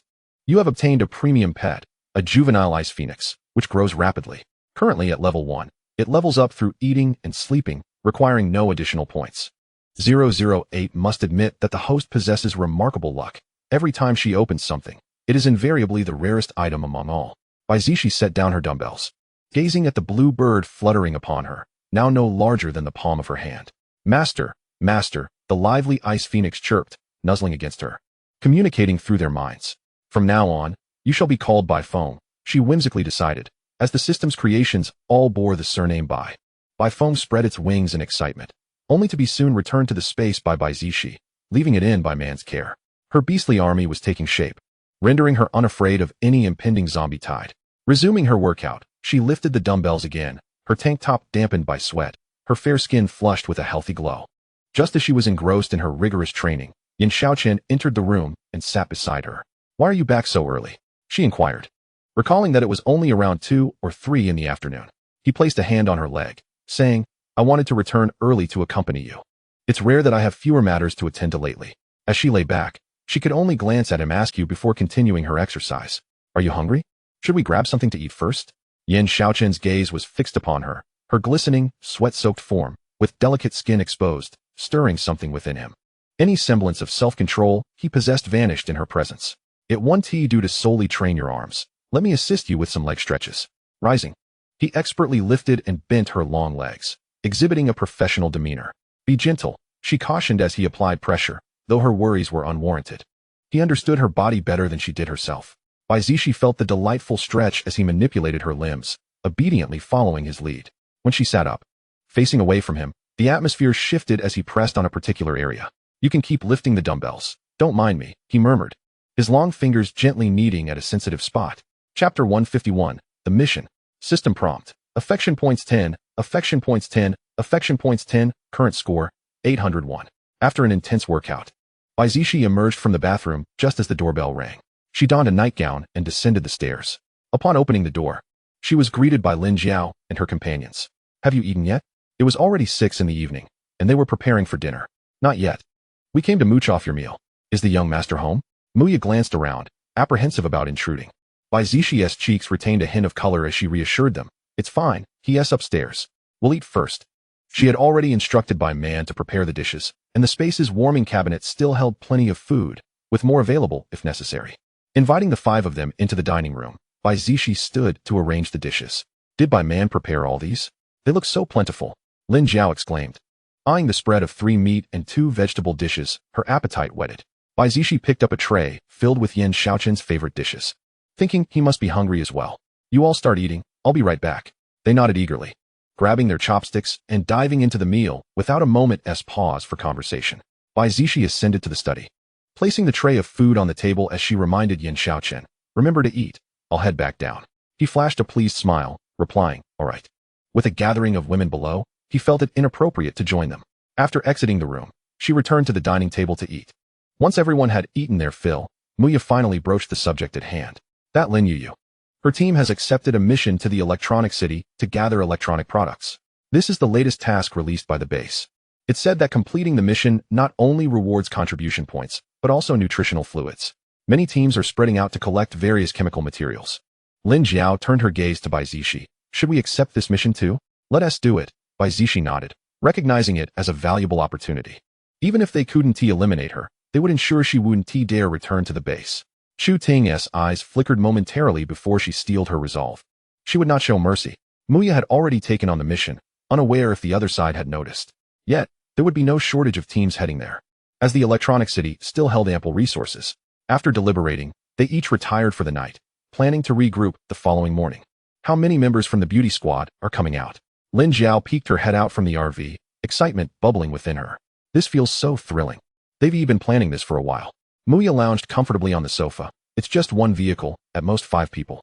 Many teams don't deploy their full strength unless the mission is particularly challenging. As long as there are attackers, defenders, healers, and spatial ability users, that's usually sufficient. However, with their small number, they totaled 6, including Bai Man the robot, while Bai Zixi's beast companions remained in the space. This lineup was already formidable. To outsiders, a few women would hardly stir any unrest. Lin Yuyu soon noticed the RV behind her, an unsettling feeling gnawing at her. She was flanked by 2 men, having brought the main force of her team along this time, though their total was only around 10, with just 4 possessing level 4 abilities. The man beside her, handsome yet rugged, inquired with concern, what's wrong? Are you feeling unwell? They were all her admirers, and while sparks occasionally flew, she had made it clear that their relationship could only remain platonic. They had acquiesced, willing to maintain this arrangement as long as they received some benefits. It's nothing. Just a bit tired, Lin Yuyu replied, a glint of ruthlessness flashing in her eyes. Since they had encountered her out here, they should not blame her for being ruthless. Another burly man wrapped an arm around Lin Yuyu's slender waist, suggesting, since the captain is tired, lean on me and rest for a while. Lin Yuyu disliked such blatant behavior, yet to keep them around, she sometimes indulged them.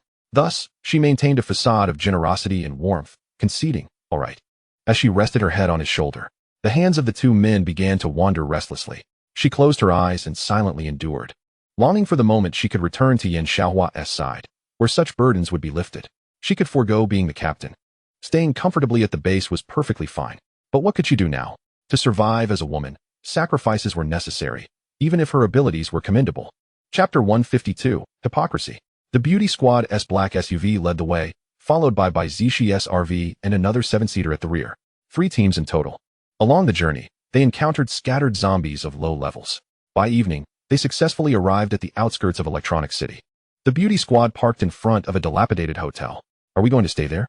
Lin Jiao asked, glancing at Bai Zixi, who was expected to make the decision. The 7-seater vehicle drove past, heading straight to the hotel entrance.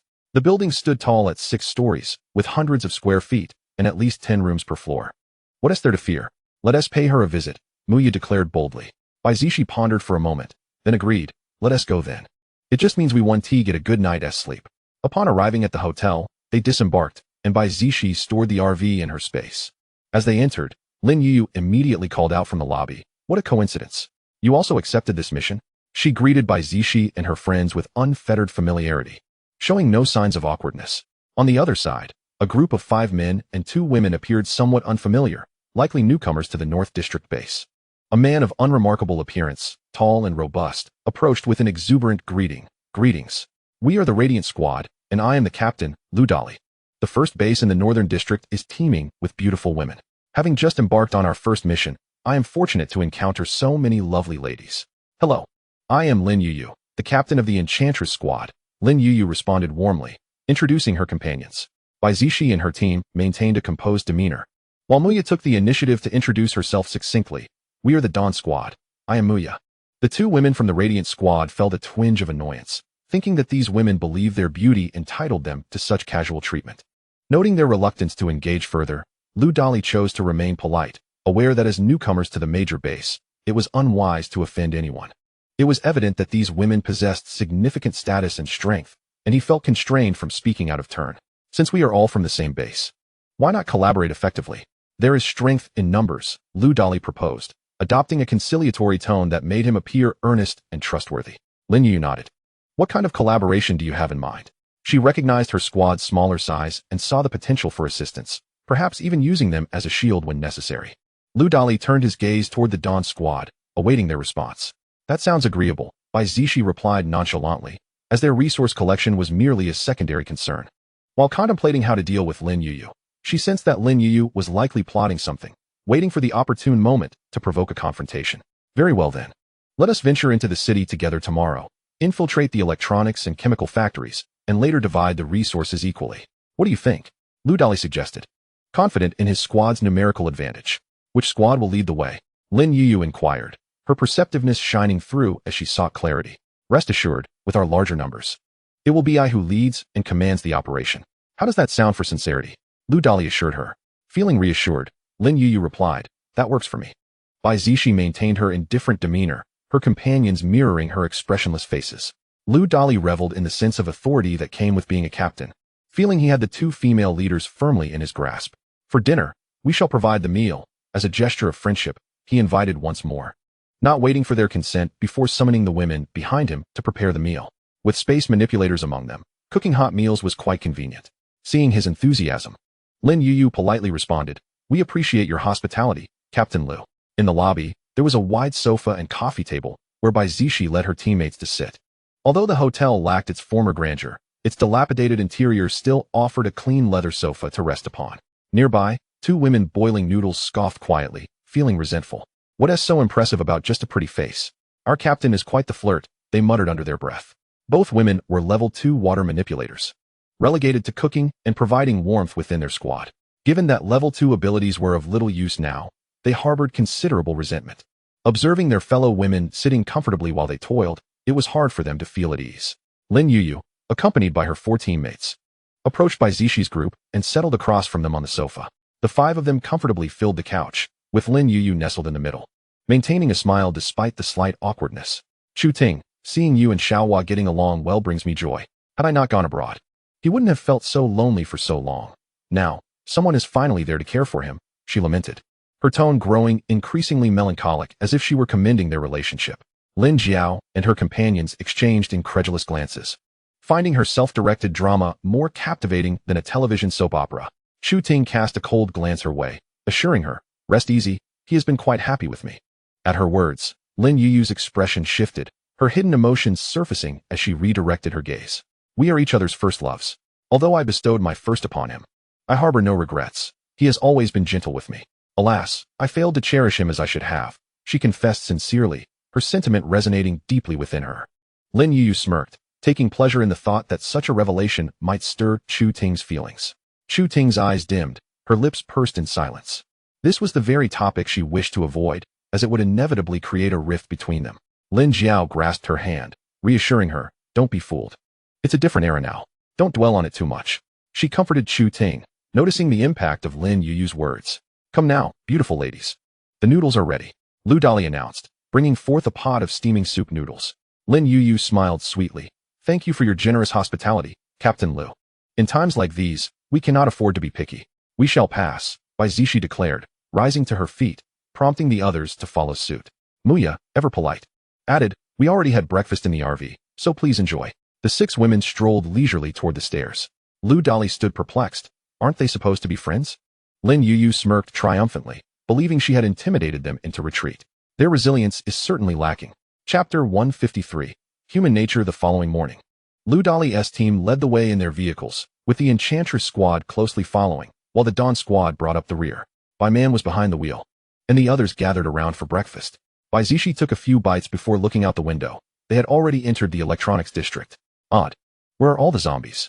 Lin Jiao remarked, having just finished her meal, gazing at the chaotic scenery devoid of life, a sense of desolation creeping in.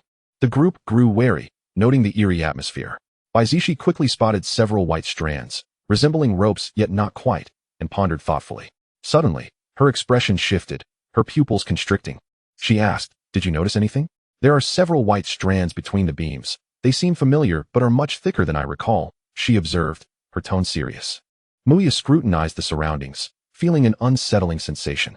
Before her departure, she had heard that the electronics district posed no danger. Yet now she felt as if countless eyes were upon them. Jiang Jingwen's expression shifted as she recalled something. "Those are spiderwebs." As her words fell, Lin Jiao and Muya exhibited shock, while Qi 17 and Chu Ting's expressions turned grave. Such thick strands must belong to a mutated spider. It must be quite large. Muya thought, a chill running down her spine. Bai Zixi noticed their fright and reassured them, "Stay alert, it will be fine. Thankfully, I possess fire manipulation. Spiders likely fear fire, though I wonder if the others have taken note of this." With the captain's words, the group's spirits lifted somewhat, hoping the spiders were not too numerous. The city, with its numerous factories, resembled a town, its tallest buildings reaching only 5 stories. Lu Dali swiftly drove their vehicle into an electronics factory, revealing several factories and a dormitory, alongside a truck. "Boss, I find this place rather eerie," one of the men said after disembarking, stepping closer to Lu Dali. Lu Dali shot him a disdainful glance. "Lack of courage is unbecoming. We are meant to lead the charge. Fear is only natural." Meanwhile, the 5 women from Lin Yuyu's squad had already exited their vehicle and were making their way toward Lu Dali. "Let us disembark," Bai Zixi declared, taking the lead. There was no choice but to face whatever awaited them. After stepping out, she stored the RV in her spatial pocket. "Stay close," Lu Dali instructed, leading the way into the heart of the factory. Before them stood a factory as expansive as a basketball court. Lin Yuyu deliberately guided her companions closer to Bai Zixi and her group, her eyes gleaming with cunning. "Please keep your distance from us," Lin Jiao retorted bluntly, clearly sensing her ill intentions.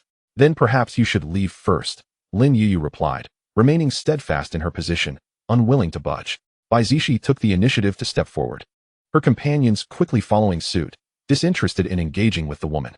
At that moment, as Lu Dali and his team approached the factory, a colossal mutated spider emerged from the ceiling, hissing ominously. A thick, white silk strand shot out, ensnaring the man at the front, pulling him back with terrifying force. A chorus of screams erupted. "Ah, I'm trapped by the spider silk," the terrified man cried as he was swiftly dragged to the roof of the factory. The 2 women in front also displayed expressions of horror, unable to suppress a scream. "What are you screaming for? Hurry inside."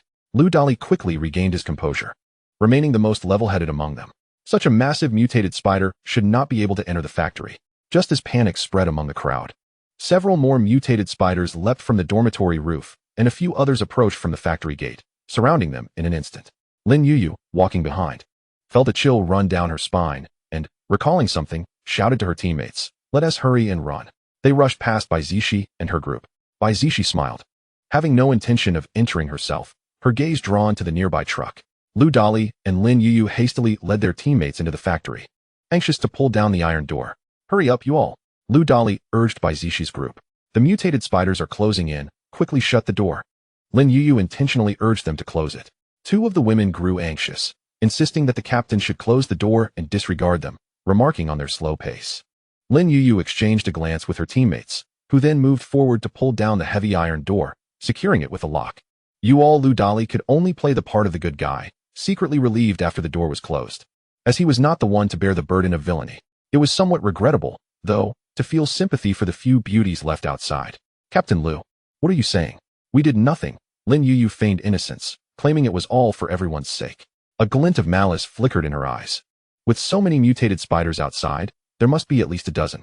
Could they withstand such an onslaught? It was truly a delight to witness.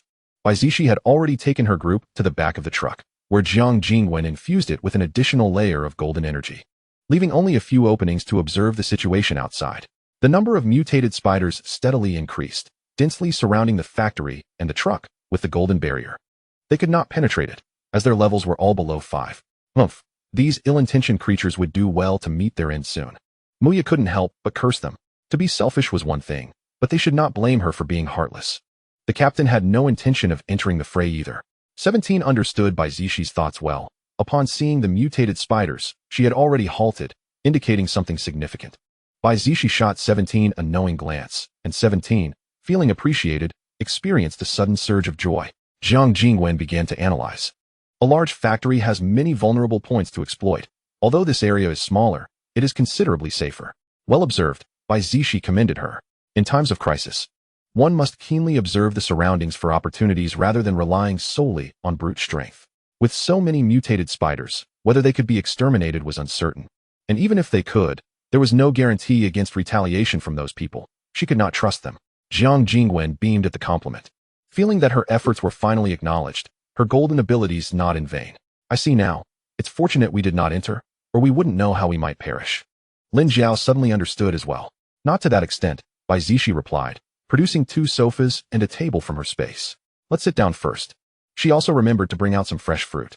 Their taut nerves began to relax as they gathered around, enjoying a moment of serenity amidst the chaos outside. Bang, bang, bang. Captain, what do we do? We're surrounded. A man frantically glanced at Lu Dali. Lu Dali, filled with unease and growing impatient at being addressed in such a manner, snapped, "Be quiet and stay calm. Earth and gold ability users. Seal off the weak points around us." He was concerned about whether they could withstand the pressure. Such a large factory must have a breach point. However, given their abilities, it was impossible to seal off all the walls completely.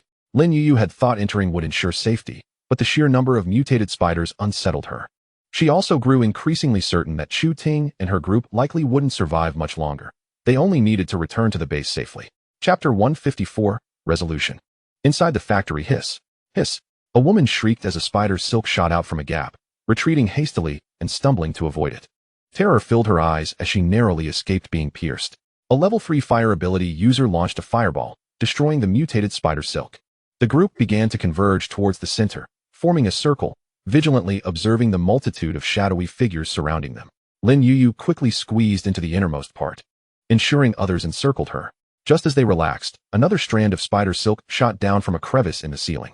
One of the women near Lu Dali was ensnared by the silk around her neck, pulling her upwards. Help! Help me! The woman's face contorted in fear as the sensation of suffocation spread, desperately seeking assistance. By the time everyone reacted and managed to rescue her, it was too late. She had already succumbed to asphyxiation, a deep crimson mark around her neck. One of her close companions could not hold back her tears, exclaiming, "This is too horrifying." The Liuguang team had just lost 2 members.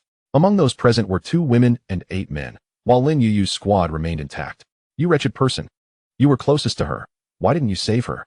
A woman yelled angrily at Lin Yuyu. Lin Yuyu could indeed have intervened, but chose to stand by coldly.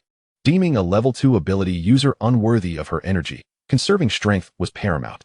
She feigned innocence. "I didn't react in time. I was startled. It wasn't intentional." "Captain Lu, enough.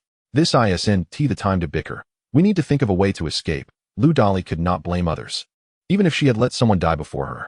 Yet, despite his words, he began to regard her group with suspicion. This girl did not seem benevolent. Now they felt like lambs waiting for slaughter, with mutated spiders randomly selecting their next meal. In stark contrast to the chaos inside the factory, the back of the truck felt far more comfortable. Although spider silk occasionally struck through the openings, the group was seated, affording them time to retaliate. Seeing that the spiders could not breach their defenses, they concentrated their efforts on the factory instead. After all, There were more prey and numerous small openings there. They fled. Muya cautiously peeked through the small opening. Lin Jiao chuckled. Now they have something to worry about. Let's see how long they can endure. Forgive her for feeling a bit schadenfreude. The others displayed no expressions, as if the fate of those outside was inconsequential to them. In truth, it was a matter of little concern. Shall we take this chance to slip away? Muya observed that the surroundings had cleared significantly. 17 spoke up first. Going out now might lead to being targeted. It's too risky. I also do not recommend venturing outside. Shu Ting concurs that departure is unwise. Bai Zixi nodded. Then let us wait a while longer. There is no need for haste. For the time being, we must endure. She could easily escape on her own. Perhaps even using a teleportation talisman, but getting separated carries its own risks. After a brief moment, they were startled by a piercing scream emanating from the factory. Lin Jiao and Muya, intrigued, peered into the hole, but were met only by a writhing mass of mutated spiders. Could it be that their defenses had been breached? This was the only conclusion 17 could draw. Otherwise, such a dramatic reaction would be unfathomable. We must retreat quickly. Lu Dali, gripped by fear, disregarded the others, prioritizing his own life as he hurried to a corner at the back. A section of the wall had been breached, allowing several small mutated spiders to scuttle inside. Their levels not particularly high. The crowd gasped in alarm, hastily retreating. The man at the back, amidst his panic, cast his abilities while casting terrified glances at the ever-approaching spiders.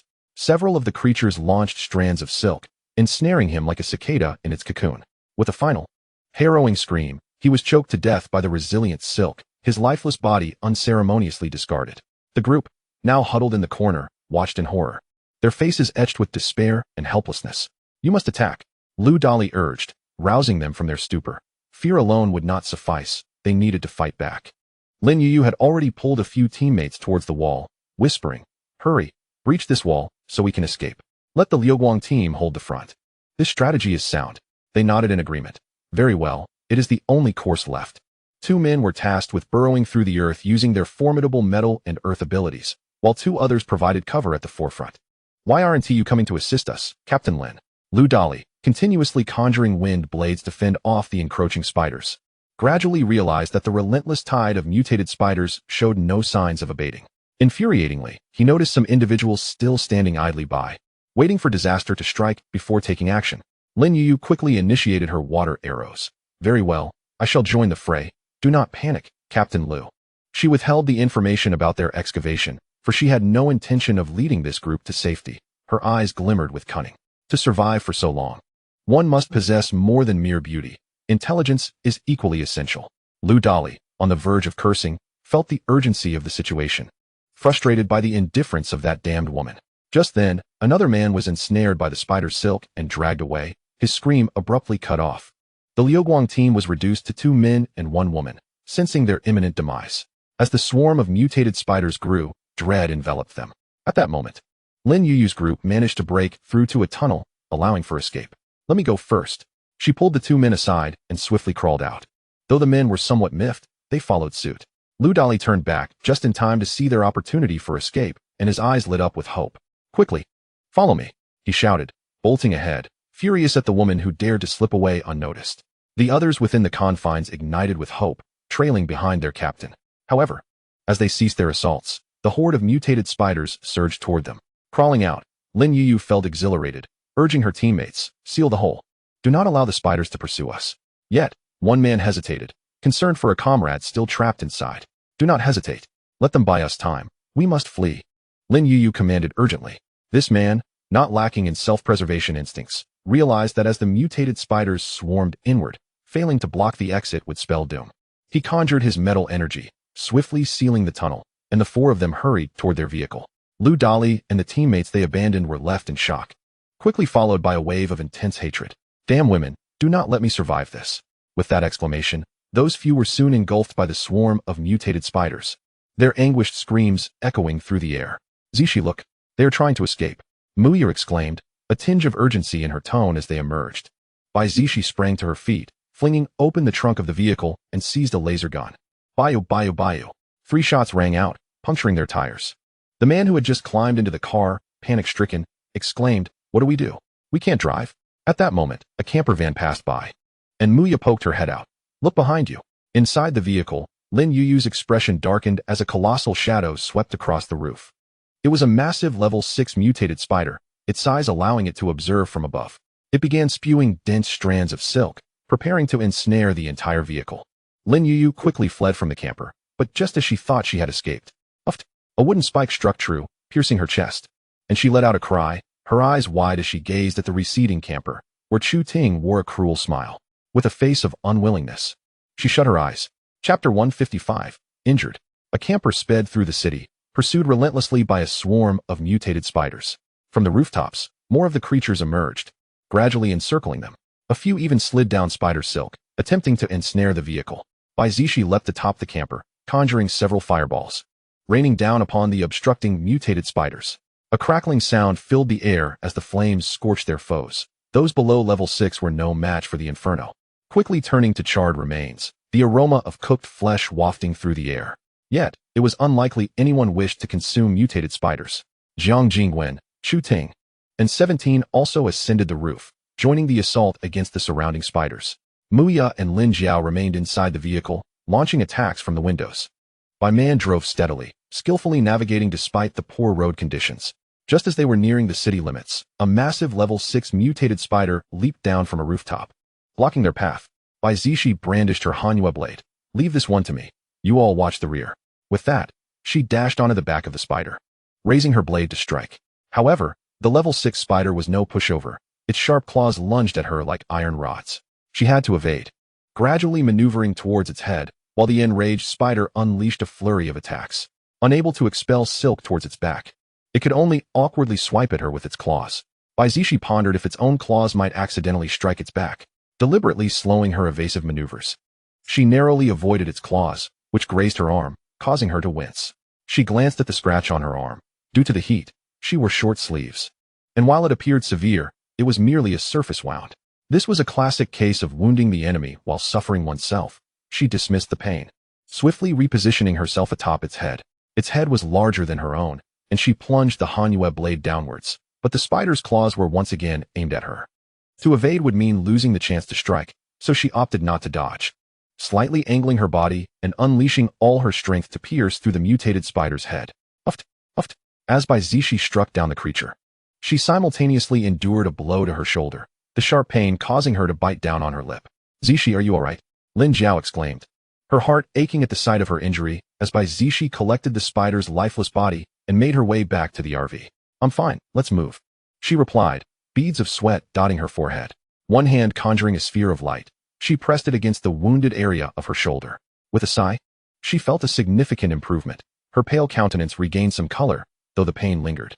The system notified her, affection level 8, affection level 8, affection level 8. With a current score of 841.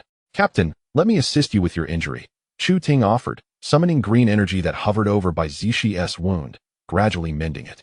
With the path cleared, they successfully distanced themselves from the electronic city. As dusk fell, they sought refuge in a humble dwelling.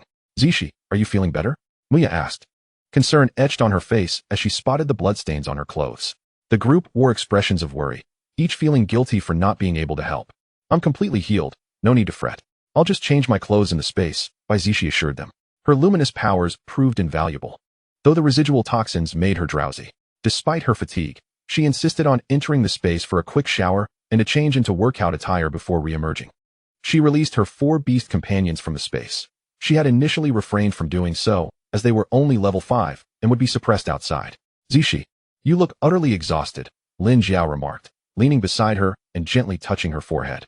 Bai Zixi did not conceal her condition, confessing that post-battle fatigue was a side effect she experienced. The venom from the mutated spider could have fatal consequences for others. She considered herself fortunate to merely feel tired. "Would you like to rest in the space for a bit? We can wait for you to wake up before we depart," Lin Jiao suggested. Recalling their previous experience of sneaking out while she slept, they were resolute in not leaving her side this time. Bai Zixi smiled. "Let us eat first." She had already prepared several dishes and invited them to sit. "Why are you all looking at me so seriously? It's not that grave. Sit down already," she urged them again.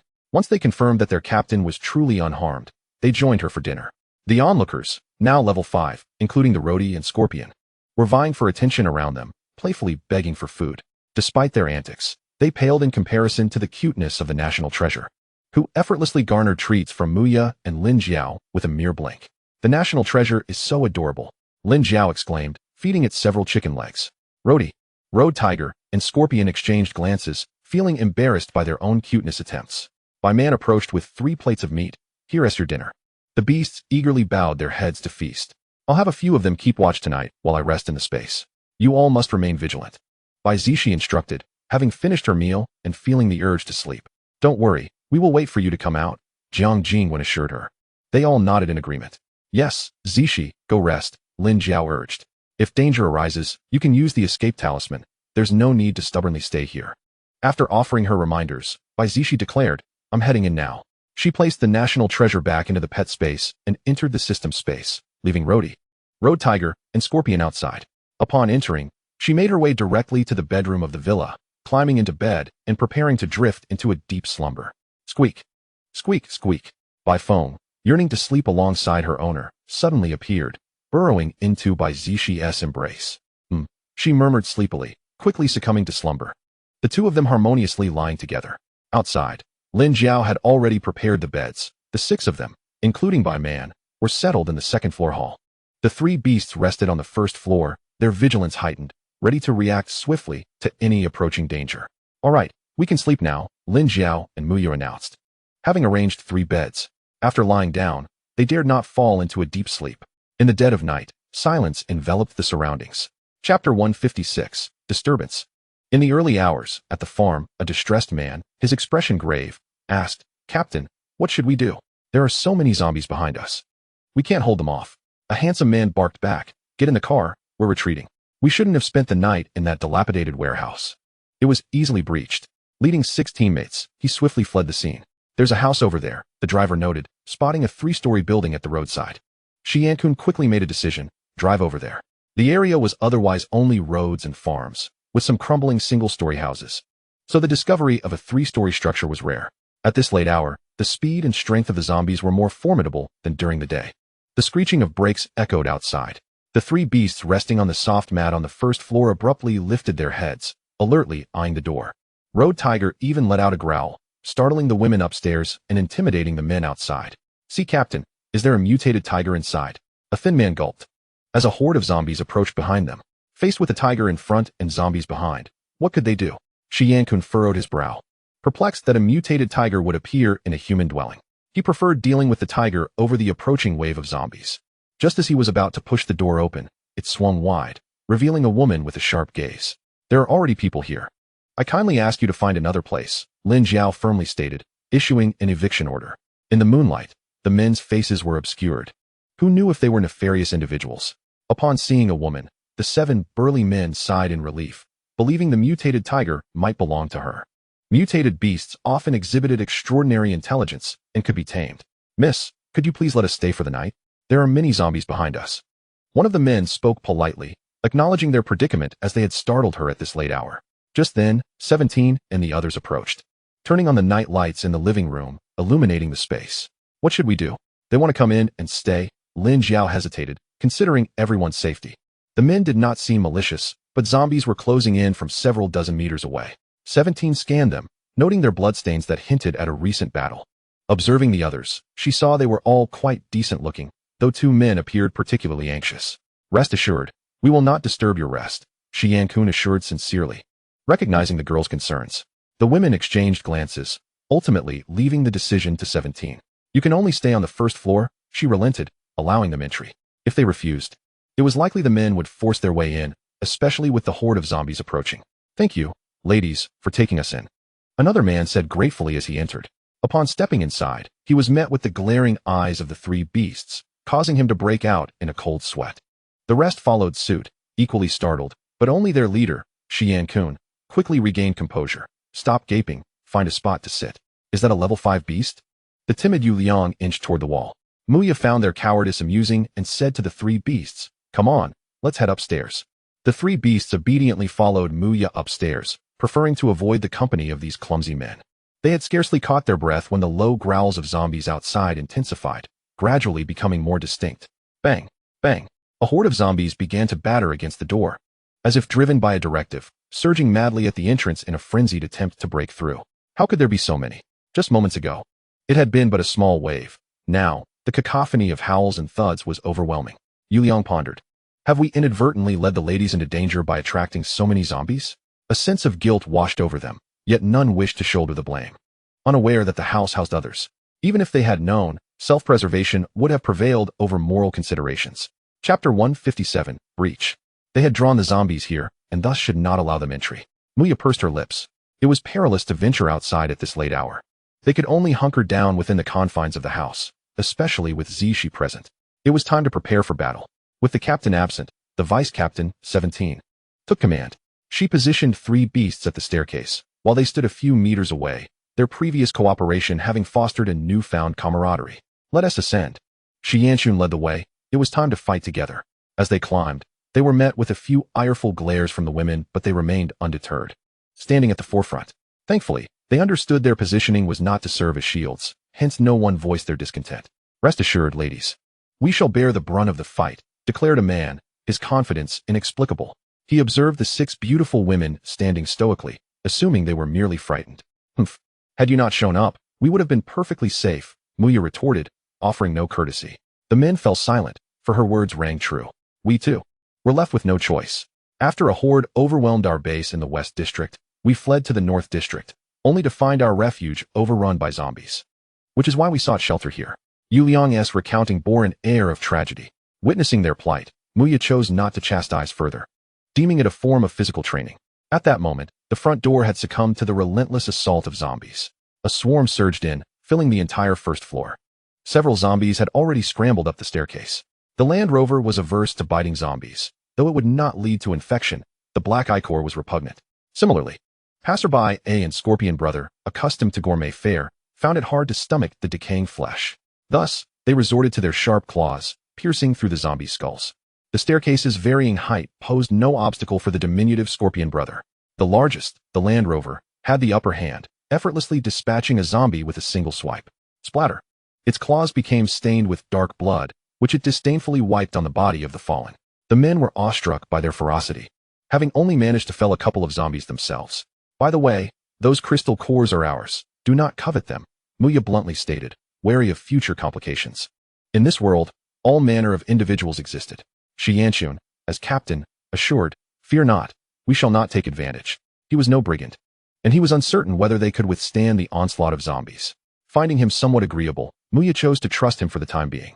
Zombies continued to pour in relentlessly up the staircase, while the 3 beasts had already dispatched numerous foes. 17 and her companions had manifested their abilities, conjuring wooden spikes, earth balls, golden arrows, water arrows, and spatial blades that dazzled the eye. The 7 men soon realized that these women were far from weak. They matched their prowess, only with far greater reserves of energy. Coupled with the beasts, their strength rivaled that of elite teams. Such beautiful and capable women were rare in their base. Women had merely survived by relying on men. However, that structure had crumbled. Recently, the zombies had grown increasingly rampant, attacking in organized groups. After 2 hours of unleashing their powers, the men were utterly exhausted, slumped on the floor as they replenished their energy with crystal cores. Yet, scarcely had they rested for a few minutes when a thunderous thud echoed. The last 6th-level power zombie had clawed its way up from a pile of corpses. This towering zombie stood at least 2 meters tall, its muscles bulging, and with a single swing of its fist, it sent passerby A crashing into the wall. What manner of beast is this? Passerby A gasped in disbelief. It was a 6th-level zombie, and a man swallowed hard, his expression one of horror as he beheld the enraged creature. 17 shouted, all together now. The zombie lunged ferociously at the nearest man, who recoiled in terror. Chu Ting stepped forward, unleashing vines to ensnare it, hoping to pull it back. The others conjured their powers to attack the 6th-level zombie, but their efforts yielded little damage. The zombie, as unyielding as stone, yanked Chu Ting forward with a brutal kick. Ah! She cried, struggling to rise, clutching her injured abdomen. The agility of this 6th-level zombie was astounding. Freed from the vines, it lunged once more at the man, baring its grotesque maw and biting savagely at his neck. The man screamed in agony, his eyes rolling back as he convulsed in distress. Captain Xianxun shot a golden arrow at its head, inciting the 6th-level zombie's wrath. It carelessly tossed aside the man it had been attacking and charged at Xianxun. Captain, get out of the way, Yu Liang shouted in panic. The 5th-level Xianxun was not easily caught. He deftly evaded the zombie's punch. Wherever the 6th-level zombie's fist landed, it left craters, leaving the walls of the house pockmarked. The floor trembled beneath its might. Bai Man seized an axe and swung it at the back of the zombie's head. The axe struck, leaving a bloody gash, which elicited a roar from the monster as it retaliated, sending the 5th level Bai Man sprawling. Unfazed by pain, Bai Man rose and swung her axe again. The 6th level zombie dodged, engaging her in a flurry of exchanges. Everyone stood dumbfounded. This zombie was unnaturally agile, as if it had undergone martial training. Its musculature suggested it could be a taekwondo instructor. In a brief moment, Bai Man was sent flying by a kick, while the 6th level zombie, though riddled with wounds, remained impervious to damage. Bai Man felt her body's functions deteriorating, rendering her unable to fight. Jiang Jingwen and 17 unleashed their skills upon it. As they struck, they managed to create a small dent in its skull, yet its robust physique remained unaffected. Damn, why is its flesh so thick? One man cursed under his breath. The 6th level zombie proved to be exceptionally formidable. Enraged, the zombie charged at Jiang Jingwen, its fist aimed at her head. Jiang Jingwen hastily conjured a golden wall to shield herself, but the force of impact sent her tumbling backward. Lin Jiao rushed forward to assist her. "Are you all right?" she asked. Jiang Jingwen retaliated, sending spatial blades toward the zombie, but they were swiftly evaded. "How do we combat this?" Muya fixed her gaze intently on the 6th level zombie. 17, her expression grave, relentlessly hurled water-based abilities at it. As others witnessed the scene, they collectively unleashed their skills upon the undead, curious to ascertain the resilience of its flesh. The zombie let out a guttural roar and lunged towards 17. Gritting her teeth, Chu Ting once more cast forth her vines to ensnare the creature, this time relinquishing her grip entirely. Bound by the tendrils, the zombie endured several more strikes to its head before it exerted a mighty struggle, snapping the vines asunder. With a swift motion, it seized a male companion to its right, poised to sink its teeth into him. Suddenly, a Land Rover leaped forward, pinning the level 6 zombie to the ground. However, in a fierce display, the creature managed to roll over and kick it away. Accepting its defeat, the vehicle lay in wait for the next opportunity to strike. Scorpion Brother, having regained some energy, instinctively opened his mouth to spray venom onto the zombie's face. Yet, the zombie, already reeking of toxins, exhibited no signs of discomfort and continued its assault on several hapless victims. A bystander mused, "When will our leader emerge? Come on, let us wear it down together." Shi Yankin shouted, rushing forward to engage in combat. He manifested golden fists, exchanging blows with the creature, but was soon forced back against the wall after several rounds. Those still capable of fighting diligently unleashed their powers, refusing to relent. This was a war of attrition. Several had already succumbed to grievous injuries, while 2 men lay with their throats torn open. The scene was brutal and sanguine, with the walls of the room marred by multiple gashes from the struggle, sunlight streaming through the gaps. Yu Liang, struck by a powerful blow, coughed up blood. As a level 4 mutant, his constitution was somewhat lacking. Yet, the level 6 zombie's speed was beginning to wane, and if they could hold on a little longer, they might outlast it. Gradually, the group approached their limits. A few could no longer rise. The only combatants remaining were 17 and Jiang Jingwen. The two coordinated their efforts, nearly exhausting the creature. But the zombie's final counterattack was fierce. It yanked Jiang Jingwen towards it, ready to bite her neck. "No!" Lin Jiao and the others cried in unison. Yet they were powerless to intervene. Suddenly, Bai Zixi emerged, plunging a knife into the zombie's head, thus saving Jiang Jingwen. "Are you all right?" she inquired, having rushed to the scene just in time upon witnessing the imminent danger. Hearing her familiar voice, the others looked at her with relief and gratitude. Lin Jiao, with tears in her eyes, exclaimed, "Zixi, you finally came." The 3 beasts also approached her side, lamenting the absence of their master. "Let me heal you," Bai Zixi offered, conjuring several orbs of light, beginning with Jiang Jingwen and gradually restoring them all. Thankfully, their injuries were merely from impacts and not infections, requiring minimal energy to mend. Could you help us as well?" Yu Liang timidly asked, feeling utterly incapacitated. Chu Ting, having nearly recovered, stood up and said, "I can handle it. There's no need to trouble the captain." The power of light was evidently more precious than that of wood, and she did not wish for their captain to expend resources on strangers. She simply tended to their internal injuries, having already dealt with the 2 infected men. They slumped against the wall in sorrow, having lost many companions along the way, losses that should have become routine. System prompt: Affection level 8, Affection level 8, Affection level 8. Current score, 915. Upon noticing the points awarded to the men, Bai Zixi refrained from comment. "Let us proceed to the 3rd floor to rest." She lifted Bai Man and ascended, planning to store her in her spatial realm upon arrival. Bai Man required repairs, as light energy could not heal her. "Is Xiao Man all right?" Muya inquired, having developed an attachment to the robot after spending considerable time together. She will be fine in a few days, Bai Zixi smiled. It's merely a matter of points, nothing serious. Hearing this, everyone breathed a sigh of relief. She continued, let us grab a bite before returning to the base.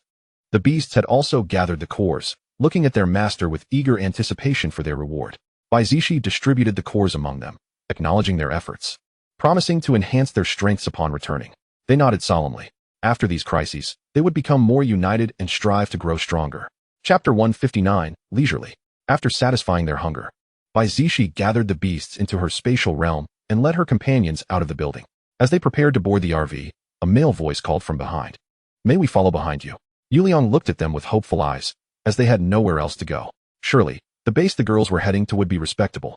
Bai Zixi replied calmly, suit yourselves. With that, she boarded the vehicle, and 17 swiftly started the engine, propelling them forward at great speed. Shi Yankin released his vehicle and quickly followed in their wake. Are all beautiful and powerful women this aloof? He pondered, marveling at the fierce determination of these seemingly delicate creatures. They were at the boundary of the northern district, and they could return to the base by dusk. Wow, boss. From the outside, the northern district base looks incredibly secure, with its high and thick walls, and several large cannons atop. Yuliang exclaimed, his eyes sparkling as he gazed at the imposing structures ahead. Upon returning to the base, they first headed to the mission hall to submit their assignments and reported the presence of mutated spiders in the area. The electronic city was temporarily marked as a danger zone, shocking those who had intended to venture there. As they departed, the whispers began in the mission hall.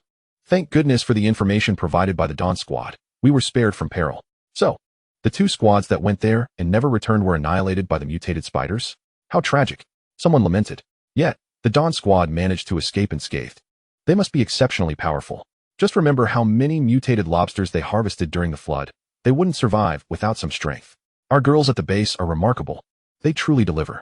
This news quickly spread throughout the base, leading to further accolades for the Dawn Squad. Bai Zixi felt a wave of fatigue wash over her. Let us head back and rest. We can gather again another day. They nodded, having not slept well in recent days, and waved goodbye as they made their way to their respective quarters. Upon returning to her room, Chu Ting took a shower. As she stepped out of the bathroom, a knock sounded at the door. Opening it, she found Yan Shaochen looking anxious. How are you? Are you hurt? Let me see. He entered and shut the door, carefully examining her body with a worried expression. He had heard that the electronic city was overrun with mutated spiders, and it had made him extremely anxious. Chu Ting smiled softly. Did you forget that I can heal? I'm just relieved you're safe. His tension eased as his gaze fell upon her wearing a nightgown, which was undeniably alluring. He swallowed hard. You look beautiful. Chu Ting blushed at his compliment. Then, recalling something, whispered, I killed that woman. She felt it necessary to be honest with him. It was simply who she was. Yan Shaochen looked at her with concern and embraced her tightly. This is something I should have done. As long as you're unharmed, that's what matters. He realized he could no longer envision a life without her. Chu Ting sighed in relief, wrapping her arms around his sturdy waist, finally able to be together. The room's temperature gradually rose as the man pressed the woman against the wall, lowering his lips to capture hers in a gentle yet passionate kiss. The woman's face flushed crimson as she responded clumsily. It was a natural progression. At the Yin family mansion, Yin father chuckled heartily. Well, now you all have families.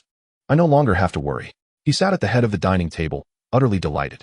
Chu Ting's cheeks flushed with a delicate hue as she felt Yan Shaohua's hand clasped around hers. The sight of their family gathered together exuded an undeniable warmth.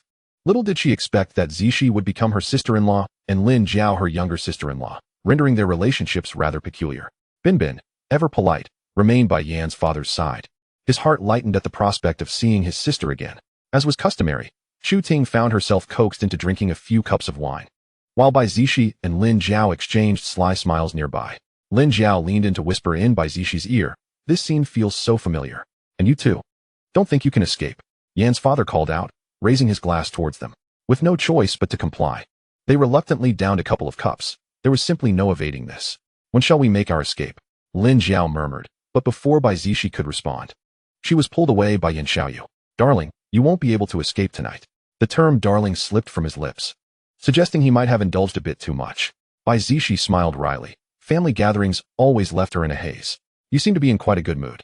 Yan Shaochen murmured, his voice low and resonant as he nibbled at her ear. A shiver coursed through Bai Zixi. His voice had a way of penetrating her very being, leaving her momentarily dazed. Yes, I'm in high spirits. Perhaps it's the wine that has made me so easily stirred. seeing that everyone planned to stay overnight. Yan's father was pleased, grateful that his tolerance for alcohol was commendable. He pondered when he might hold a grandchild. A house full of children should not be far off. The following afternoon, the small team gathered for a feast. Bai Zixi busied herself with the ingredients in the front yard, surrounded by a group of drooling beasts at her feet. Mind your image, please, she admonished, observing their gluttonous expressions. Can image be consumed? Remarked a passerby. A rather vain tiger, named Road Tiger, swallowed its drool and groomed its fur. Scorpion glanced at them with disdain, emitting a hissing sound. Such a lack of ambition. The beasts understood and glared back at him. Bai Zixi also released Little Bai Feng, who excitedly flitted about the yard before settling on her shoulder. Having feasted and rested, it had now reached level 3, and its speed was commendable, soon catching up with the others. Its form could shift at will. Truly a testament to the exceptional quality of the system's creations. At that moment, Lin Jiao and her companions arrived, declaring, "I will roast chicken legs." They prepared an array of grilled delicacies: beef skewers, lamb skewers, pork belly, corn, eggplant, chicken legs, and various mushrooms, all foraged by Bai Zixi from the misty forest, which she had cultivated in her space. Just then, Feng Shao appeared, positioning himself beside Xizi. "I'll help you with the roasting." Muya also brought Zhou Yin Feng over, and they all congregated together. As the grilling approached completion, Yan Shaochen returned, followed closely by Yan Shaohua and Yan Xiaoyu. Except for Jiang Jingwen, everyone was seated in pairs, enjoying food and laughter. "Zixi, your little bird on your shoulder is quite adorable," Muya remarked, eyeing the spirited creature. Ice Feng lifted its small head, looking rather aggrieved. It longed to protest, "What bird? I am a phoenix." The other beasts snorted in agreement, believing that its small size made it all the more endearing, especially as it could nap on its owner's shoulder. "I think the national treasure is cuter," Lin Jiao said, glancing at the red panda, which had grown considerably since she last saw it. The women's attention was fully captivated by the beasts, leaving their partners feeling somewhat neglected. "At least show us some concern." Chapter 160, The Antagonist. "Is this a school?" Bai Zixi mused as she activated a concealment talisman, finding herself in this place. Surrounding her were low-level zombies, and she stood in the corridor of a classroom building. In her cloaked state, she went unnoticed. Just as she contemplated launching an attack, the zombies suddenly surged toward a single individual as if summoned. Curiosity piqued, she trailed behind the horde downstairs. Upon reaching a basketball court, she was taken aback to see a familiar man in the distance. Ling Mo, the demon she had encountered in the underground city. Was he controlling the zombie horde? The mechanical voice of 008 chimed in. "Host, he is now the Zombie King, an intelligent advanced zombie, currently at level 7. You should leave quickly, at level 6. Even with many skills, it is perilous. Do not sacrifice yourself." Bai Zixi expression shifted, and she obediently prepared to crush the talisman to return.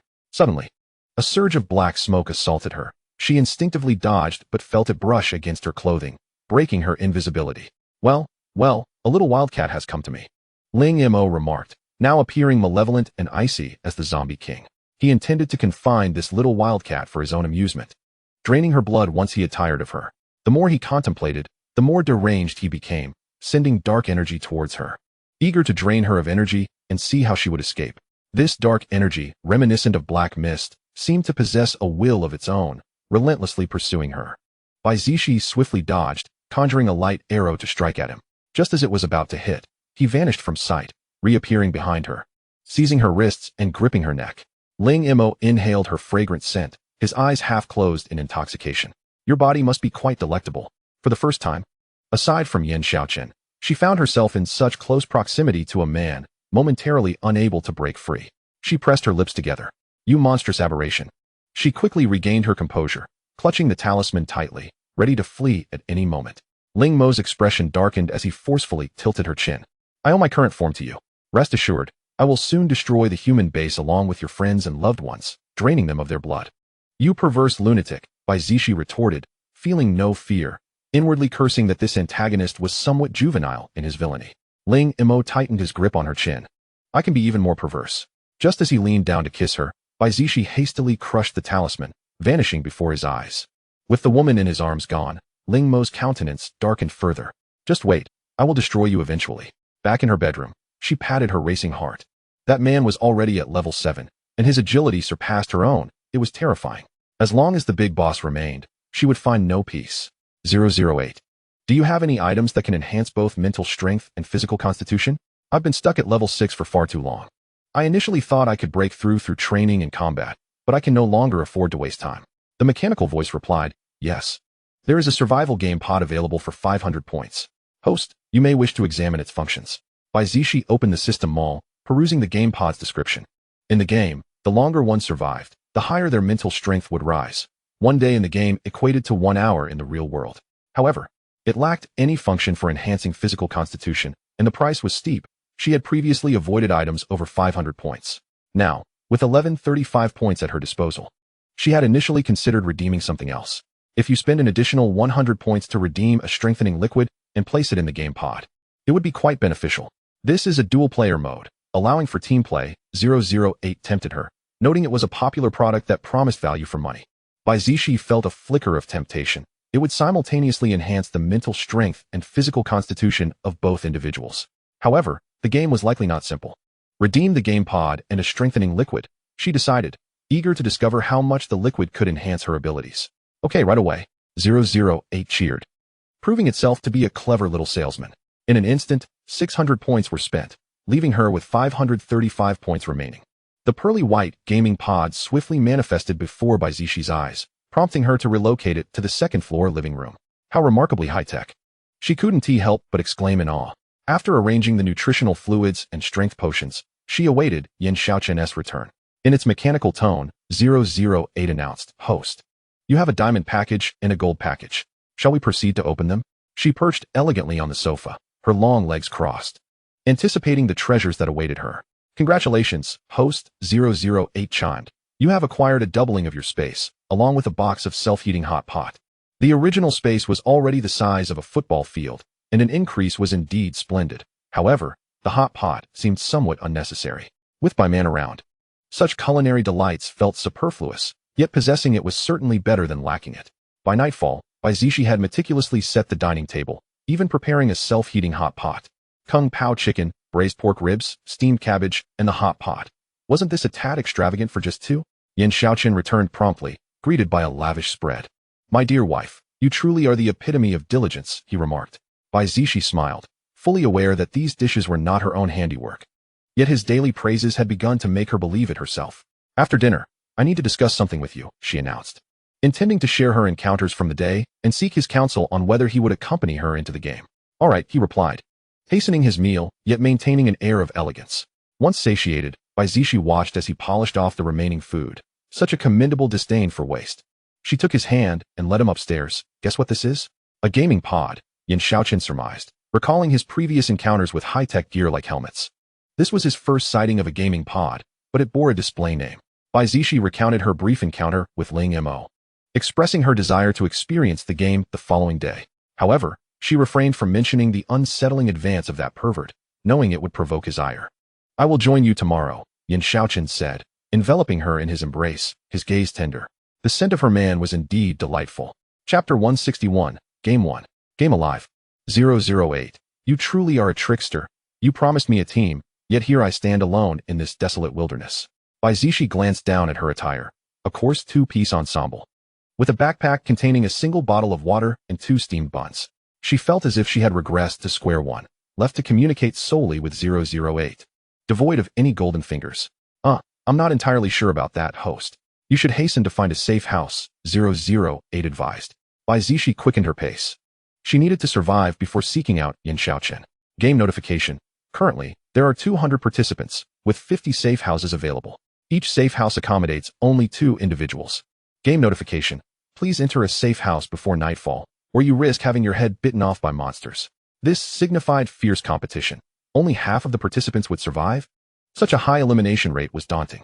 Following the map's guidance, she trekked towards the nearest safe house, hoping it remained unclaimed. With 3 hours until darkness fell, the doors to the safe houses would only open as night approached, alleviating her urgency. After approximately half an hour, the sound of a scuffle reached her ears, compelling her to stealthily approach. Peering from behind a large tree, she observed a brutish male player coercing a frail counterpart, the two embroiled in a fierce struggle. Hand over the supplies you acquired, or you'll be eliminated before nightfall, the menacing player growled. Not a chance. I found that supply box first, the slender man retorted, undaunted despite his size. He may have appeared slight, but he held his ground valiantly. In this game, pain was considerably dulled, and with the prospect of re-entering after death, fear was a foreign concept to him. Suddenly, The brutish man brandished a dagger. If I dare to rob you, I certainly have a backup plan. If you wish to die, allow me to oblige. He was confident. Upon his death, the supplies would revert to him. You found a weapon? The frail man faltered. Panic creeping in. This game had only just begun, and luck seemed to favor the former, who had opened 2 empty boxes. Bai Zixi glanced at her own empty backpack. She had encountered nary a supply box on her journey, her hands grimy from the endeavor. She swiftly scanned her surroundings and picked up a stone, no larger than the palm of her hand, waiting for the opportune moment. I gave you a chance now? It's time for you to die, the brutish man declared viciously, lunging forward with his dagger aimed at the slender man's heart, relentless in his assault. The frail man staggered backward, ultimately succumbing to the dagger's thrust, his face contorting in agony.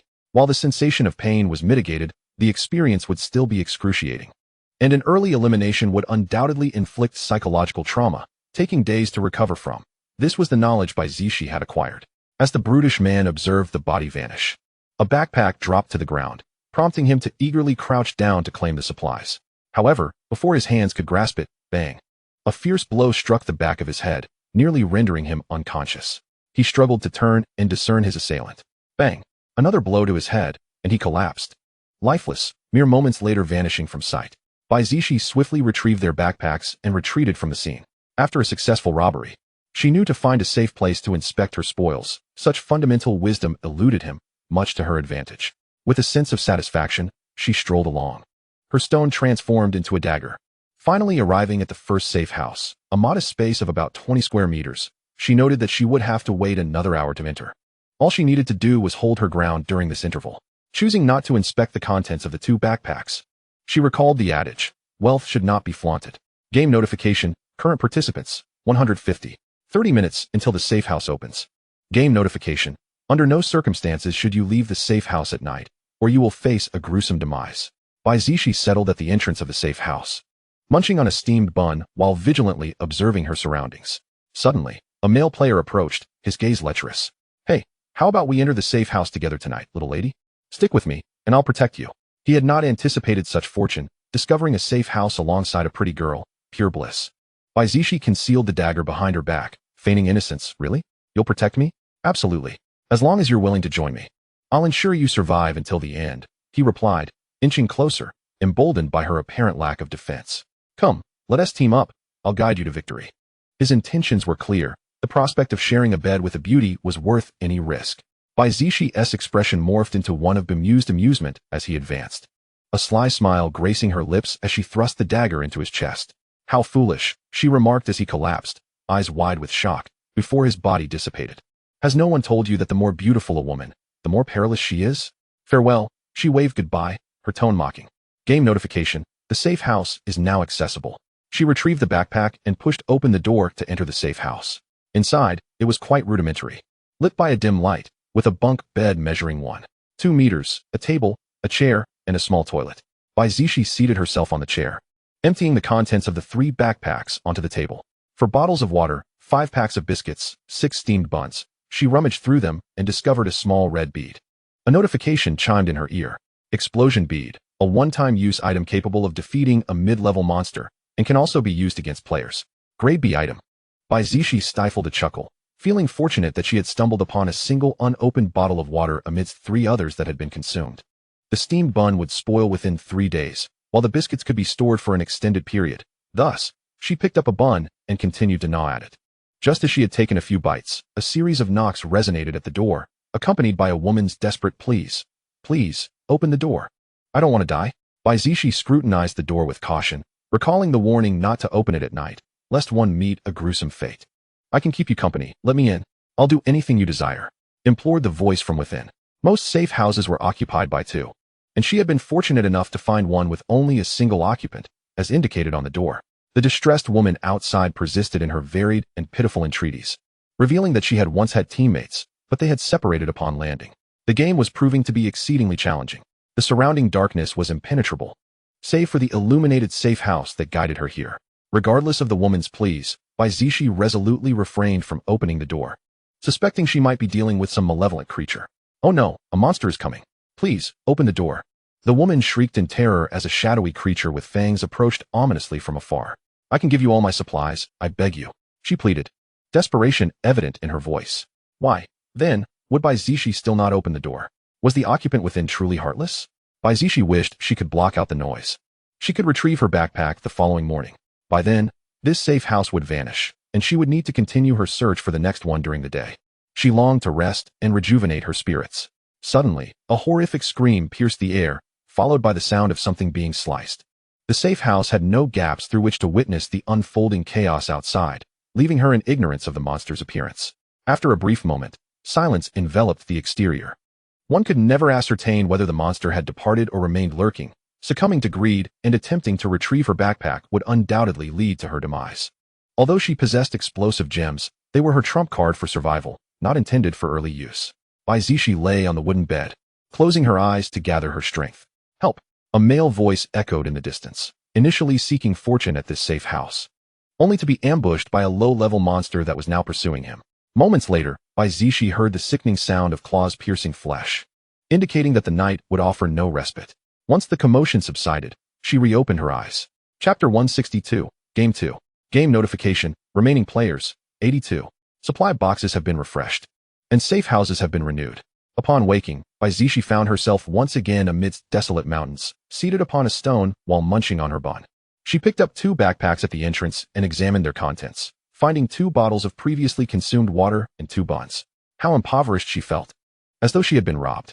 With only 20 safe houses remaining, she quickly drank a few sips of water and set off towards the nearest one.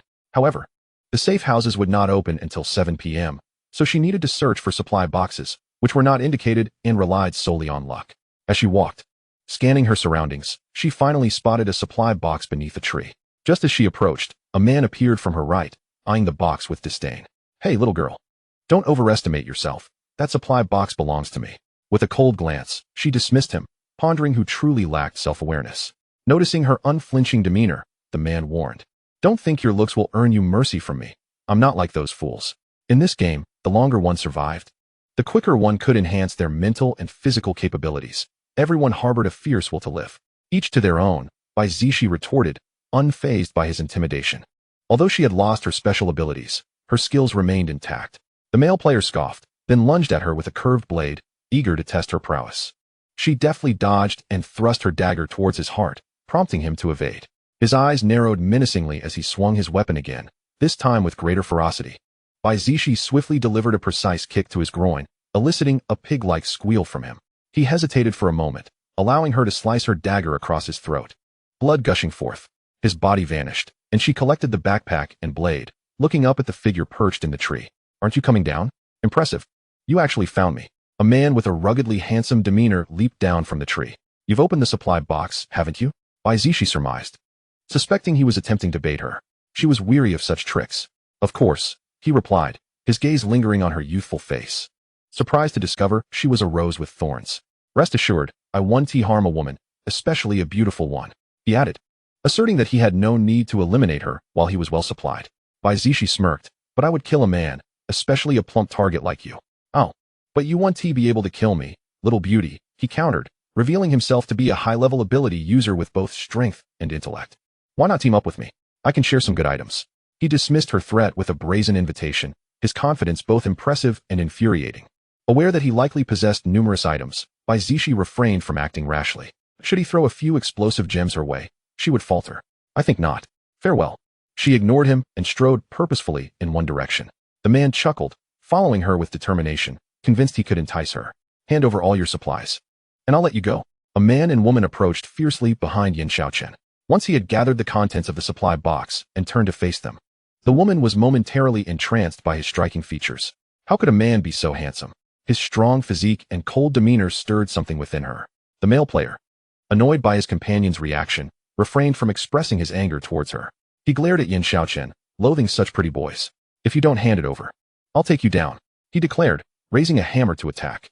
Yet, before it could graze his clothing, Yan Shaochen delivered a powerful kick, sending the attacker flying, followed swiftly by an arrow piercing his throat. With a dull thud, the male player collapsed. Yan Shaochen sheathed his crossbow, maintaining a stoic expression as he collected the backpack. Afterward, he departed without casting a single glance at the woman, having no time to waste. "Please, don't go. Take me with you," the female player implored. Rushing to catch up, she reached out to grasp his arm, but he easily sidestepped her, coldly stating, "Keep your distance." He aimed his crossbow at her forehead as a warning. If she came closer, he would kill her, unwilling to compromise his principle of sparing women. As a soldier, he had no interest in slaying someone so feeble. If his wife were to find out, there would be no absolving himself. Observing the man's icy demeanor yet noting he did not slay her, the woman could only follow at a distance, several meters behind. Why was this man so indifferent to her beauty? She scoffed, determined to challenge his indifference. Game notification. There are 3 hours until nightfall. Please locate a safe house promptly.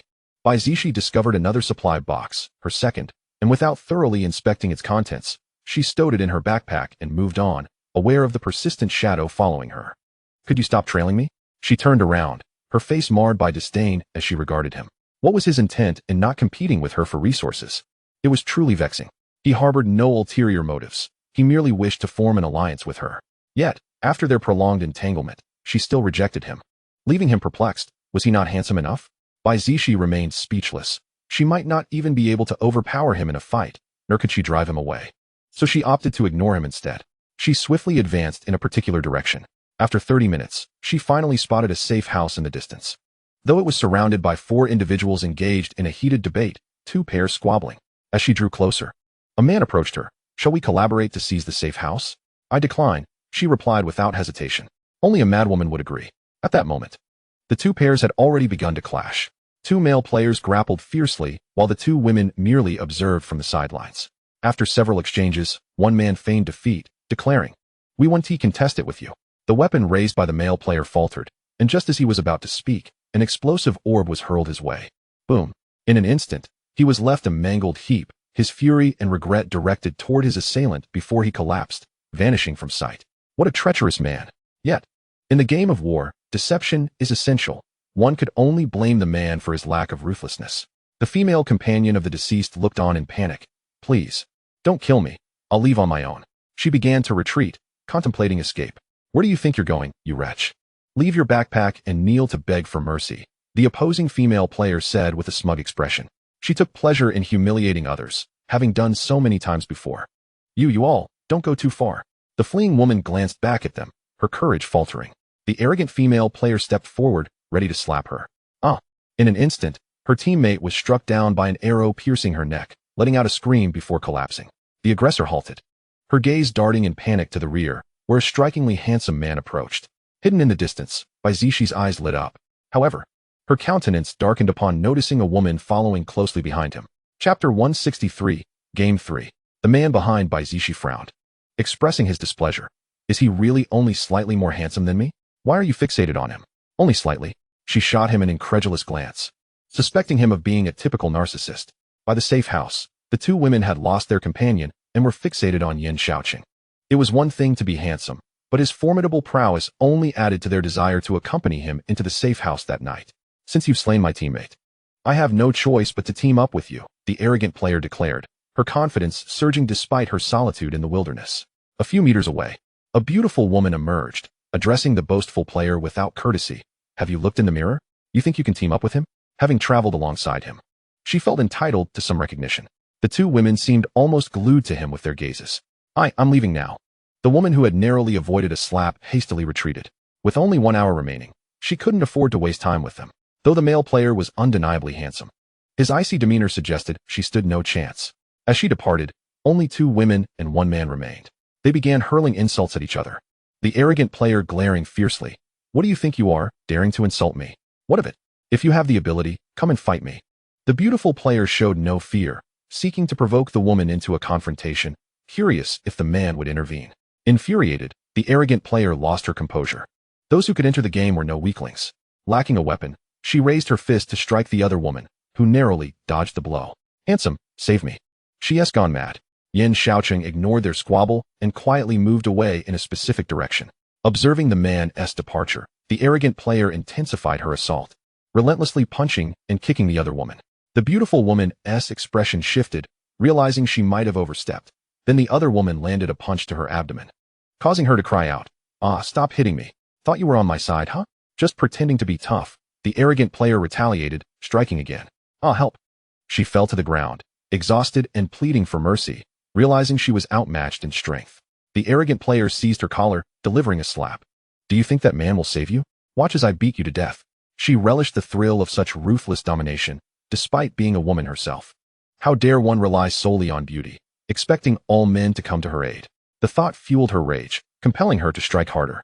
The once charming woman now bore a reddened, swollen visage, her tattered clothing further torn. "Please, stop," she cried, her desperate gaze darting toward the man. Was he truly so heartless? After traveling together for hours, how could he remain indifferent? This woman was no saint. She picked up a stone and struck her on the head. Bang! The beautiful woman's eyes rolled back as she fainted. Though not dead, she was perilously close. "Is this spectacle to your satisfaction?" Yan Shaochen pulled Bai Zixi closer. Bai Zixi turned her face away, pouting. "Why didn't you save her if you brought her along?" "Who is he?" He cast a glance at an unfamiliar male player, questioning their proximity. The man stepped forth confidently, introducing himself. "Hello, I'm Lu Jing from Shaoxing." "I don't know him," Bai Zixi casually dismissed, moving toward the safe house. The arrogant player, gathering the supplies from the ground, cast a venomous glare at Bai Zixi. "Are you looking for trouble?" "Fool." Bai Zixi's gaze was indifferent, akin to observing a corpse, awaiting her assault. Infuriated, the woman, emboldened by her previous triumph, raised her hand, intending to slap Bai Zixi. Swoosh! The curved blade swiftly sliced through the woman's neck, her hand frozen midair. Bai Zixi crouched down, disdainfully wiping the blade on the woman's clothing as several corpses rapidly disappeared. Collecting the backpacks, she indeed was the master of scavenging. Rummaging through bags in the safe house at night was a delight. With only 20 minutes until the safe house opened, she cautioned, "Stay away from my wife." Yan Shaocheng's eyes glinted coldly. Only two could enter the safe house. What was this man doing here? Seeking attention? Lu Jing scrutinized him, brandishing an ice orb. "If I can't enter the safe house, neither will you." Regardless of their relationship, he was not about to be outdone, no matter how strong the man was. He would still be eliminated if frozen. Yan Shaocheng chuckled coldly, producing 2 ice orbs of his own. "Do you think you can act faster than I?" He dismissed him not out of disdain, but because he recognized the man as strength, hence the warning. Under normal circumstances, he would have eliminated him swiftly instead of engaging in idle chatter. "Damn, how do you have more than me? I'm done here. I'm leaving." Lu Jing regained his composure. Now was not the time for conflict. He needed to find a nearby safe house. His abilities would surely secure one. Once he departed, Yan Shaocheng settled beside Bai Zixi, taking her hand. "Does your hand hurt? Why are you so concerned? Why didn't you act?" She withdrew her hand, deliberately provoking him. Playing a game, yet adhering to principles, refusing to harm women? If that was the case, she would take matters into her own hands. She wouldn't assist if women clung to her in the future. Yan Shaochen let out a helpless sigh. In the past, he would have delegated such matters to his subordinates. "I was wrong, my dear wife," he acknowledged, realizing he should have been more decisive. Game prompt. The safe house has been activated. Monsters will emerge in 1 hour. Game prompt. Defeating monsters will yield items. Bai Zixi entered the safe house with her backpack, disregarding him, finding more joy in rummaging through her belongings. Feeling neglected, Yan Shaochen stepped inside, wrapping his arms around her from behind, brushing his handsome face against her neck. "Please do not be angry," he murmured, placing the backpack in front of her. "These are all for you." The woman ignored him, allowing him to embrace her as she emptied the contents of the backpack. "Your backpack contains so many beads," Bai Zixi observed, gazing at the colorful orbs. "How many supply boxes did you loot? Or were you robbing and killing?" "It's only been 2 days." The combined contents of others' backpacks barely amounted to 3 beads, consisting mostly of water, biscuits, and 2 palm-sized black stones. Upon picking up a stone, a prompt echoed in her ears. Game prompt. The black stone is called a firestone. It can ignite. Just as Bai Zixi finished organizing 2 spacious backpacks, she was suddenly turned around, and her lips were sealed by someone's kiss. "Don't be reckless," she protested, pushing him away. "This is a game. The safe house may not be entirely secure." "I merely wish to steal a kiss," he replied, leaning down to kiss her softly again. System prompt. Affection points 10. Affection points 10. Current points 582. Chapter 164. Game 4. Safe house, 8 p.m. Yan Shaochen removed his black cloak and draped it over Bai Zixi. "Do not eat that. Have some biscuits instead." He snatched the bun from her hands, leaving her no choice but to eat biscuits. Curiously, she inquired, "You actually have clothing?" It dropped from defeating monsters, he chuckled softly, gently tucking a strand of hair behind her ear. Bai Zixi eyes lit up with realization. "So, must we hunt some monsters tonight?" The thought of acquiring equipment was exhilarating. Previously, she had hesitated to open the door alone, but with him by her side, she felt emboldened. "I will handle the fighting. You focus on collecting the items," Yan Shaochen said, his gaze filled with devotion. He reminded her, "They won't dare approach within a meter of the safe house. They fear the light." Bai Zixi nodded obediently. eager to witness the monsters outside. If he could manage, she naturally preferred to remain uninvolved. He handed her the crossbow and picked up a curved dagger from the table, preparing to open the door. Before he could turn the knob, a man's piercing scream echoed from outside. "Ah, monster!" The anguished cry gradually weakened. Yan Shaochen swung open the safe house door, revealing a shadow clad in black cloaks 2 meters away. Its exact form remained obscured, but she could see its sharp claws piercing through a male player's body. As it turned to glance in their direction, Bai Zixi shivered involuntarily. It resembled a skeletal monster, yet more grotesque and terrifying, though it showed no intention of approaching. Its fear of light was evident from its pitch-black form, blending seamlessly into the shadows. In contrast to her fright, Yan Shaochen remained remarkably composed. He stepped out of the safe house, swiftly advancing with his dagger. The skeletal monster let out a menacing roar, raising its claws to engage him, the sounds of their battle clashing resounding in the air. Bai Zixi watched, entranced, as her man fought with stunning grace and ferocity. After several exchanges, Yan Shaochen drove the dagger into the monster's head, causing it to vanish instantaneously, leaving behind a black cloak and several beads on the ground. She rushed forward to collect the items, 1 black cloak and 3 beads. The red explosive bead was for attack, the blue freezing bead for control, and the green healing bead for restoration. Now, they possessed a total of 15 beads. As she picked up a white bead, a prompt resonated in her mind. Game prompt: crushing the white bead will illuminate a 2-meter radius for 1 hour. This offered a glimmer of hope for those outside the safe house. And the firestone also provided a means of survival. Bai Zixi handed him the cloak, noting the evening chill. The light linen ensemble would surely leave them vulnerable to the cold. Just as she retreated into the safe house, 2 more monsters emerged from the shadows, also clad in black, with razor-sharp fangs and claws. Instinctively, she grabbed the crossbow and fired at one. It vanished into the darkness. Had they fled or hidden? In this game, lacking mental energy, she relied solely on her vision and hearing to track their positions. Without light, one would surely be consumed in the dark, and she could only imagine the terror faced by those who remained outside the safe house. Even in a game, such fear could cast a lasting shadow. Fortunately, they had endured the apocalypse and had developed considerable resilience. They're still nearby. There's no need to worry with me around. Yan Shaochen reassured her as he stood beside her. High-level monsters are currently beyond my capacity to defeat. In the darkness, they are as elusive as fish in the sea. Therein lies their terror. It's time for us to rest, he concluded, securing the door and guiding her towards the bed. In this game, neglecting rest would lead to fatigue the following day, and failing to eat would deplete their stamina, closely mirroring the realities of the world outside. Bai Zixi nestled her small head against his arm, drifting off to sleep. In the dead of night, "Wu Zixi, please come out and save me." Lin Zhao's wretched voice echoed from outside. Bai Zixi eyes flew open. That familiar voice could not be real. How could she possibly be outside? Though she attempted to remain calm, her sleep was undoubtedly disturbed. These monsters were relentless. "I'm going to die, Zixi." Just as she closed her eyes again, the voice returned. She turned to look at Yan Shaochen, who remained sound asleep, unaffected. Surely, it couldn't be that only she could hear it? Covering her ears, she burrowed into his embrace, burying her head to block out the sound. Lin Zhao's desperate visage flashed in her mind. "Will you not come to my aid? I hate you." Unable to endure any longer, Bai Zixi rose and seized an explosive bead, determined to open the door. Suddenly, a thought struck her. With all this commotion, why hadn't Yan Shaochen awakened? Could he also be affected by this high-level monster? Anxiety surged as she cautiously opened the door. As the door creaked ajar, darkness enveloped her. "Ah!" Bai Zixi screamed as a monster suddenly emerged. Its face was contorted, mouth agape, eyes sinister, floating with only its upper body visible, brandishing a black spear. This was the very embodiment of a fiend, but what terrified her most was its sudden appearance, allowing it to grin at her. Bai Zixi collected her composure, ignoring its taunts, clutching an explosive bead as she awaited her opportunity. The high-level monster vanished and reappeared without a trace, making inaccurate attacks wasteful. After observing for a moment, she discerned that it was not truly gone, merely hidden in the darkness. Gaining courage, she stepped outside the threshold of the door. Within the distance it could not breach. The eerie sound of the monster approaching filled the air. Bai Zixi deliberately averted her gaze from the right, fully aware of its hiding spot. The high-level monster exhibited remarkable patience, waiting for her to step beyond the safe distance. Sweat beaded on her forehead as she inhaled deeply and took 2 tentative steps forward. Suddenly, the monster sprang from the shadows, claws aimed at penetrating her skull. Prepared, Bai Zixi retreated a couple of steps and hurled the explosive bead in the direction of its attack. Boom, boom, boom.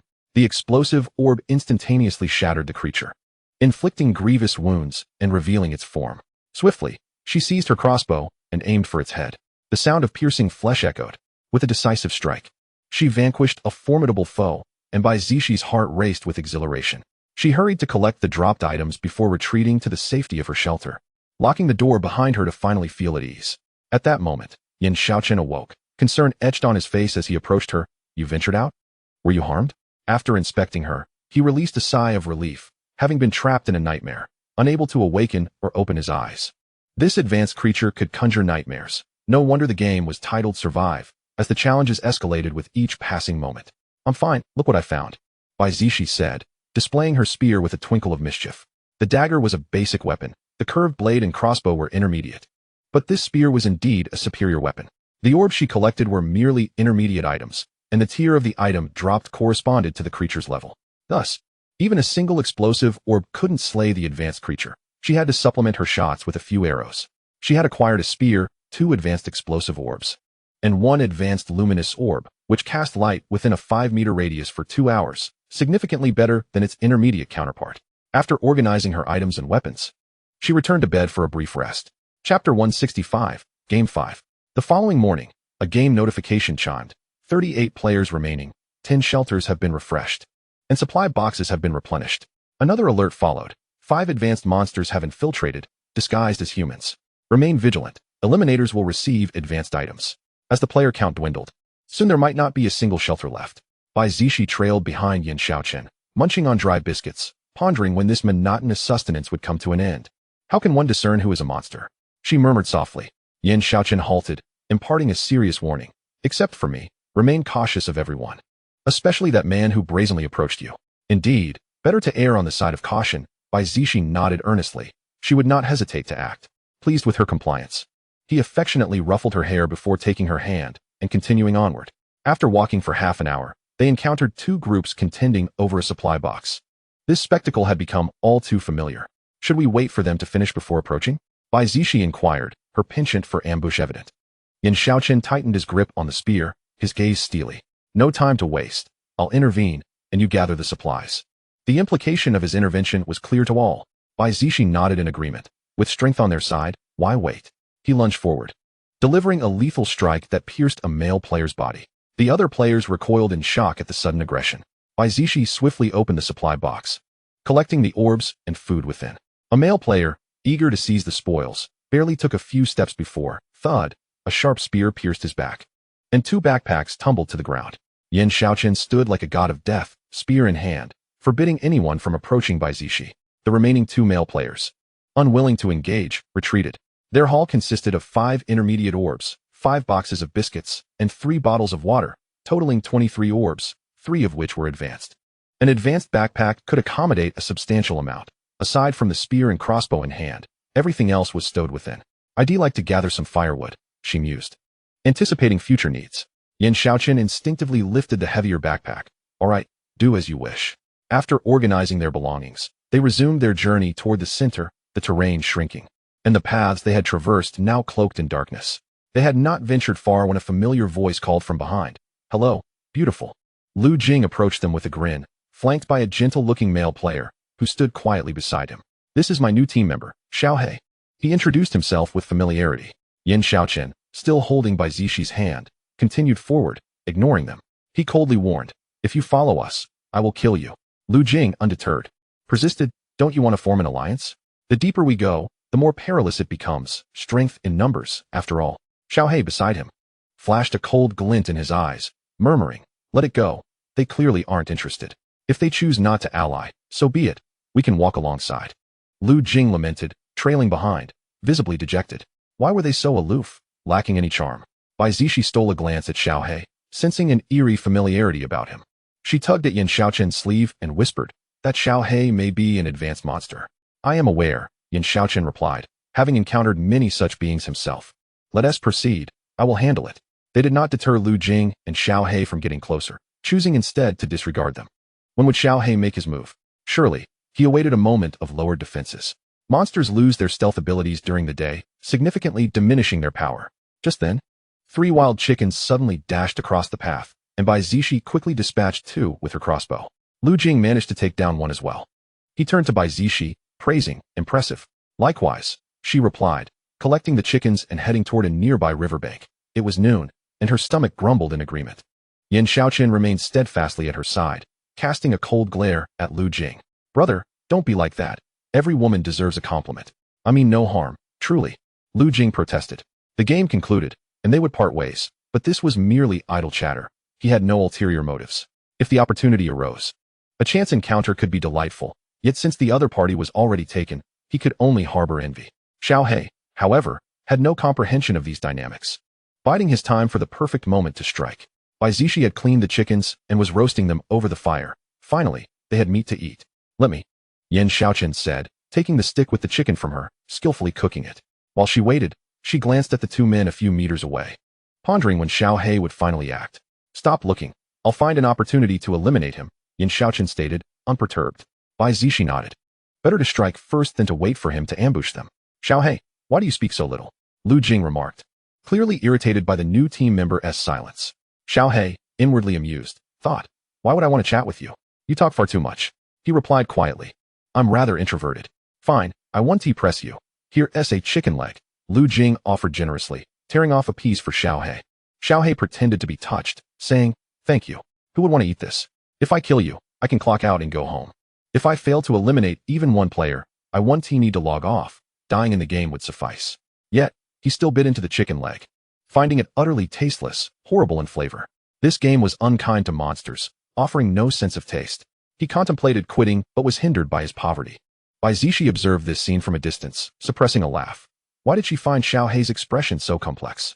Reflecting on the previous night, the monster had even dared to provoke her, possessing a certain charm. Were they truly that intriguing? Yan Shaochen's gaze darkened, filled with a yearning to annihilate them at that very moment. Bai Zixi came back to her senses, accepting the chicken leg he offered. And no, not at all. Sensing something amiss in his eyes, she instinctively denied it, driven by her desire to survive.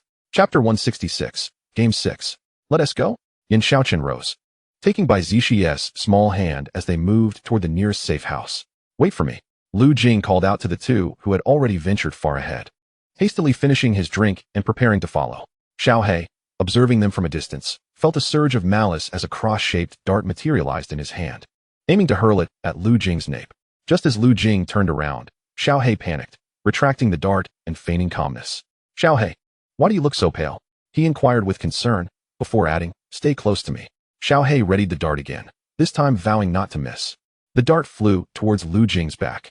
Already on high alert, Lu Jing swiftly dodged, turning back with a smirk. Xiao He, I considered you a brother. Yet you wish to kill me? Is it not better to live well? Xiao He's expression shifted. He had not anticipated being discovered, especially after playing along for so long. Who is your brother? Go die? He retorted, transforming into a monstrous figure cloaked in black, with a dark mask obscuring his face. Angered by the ruse, he lunged at Lu Jing with razor-sharp claws. The cunning male player was damned. Lu Jing's demeanor grew serious as he brandished a mid-grade short knife to block the onslaught of claws.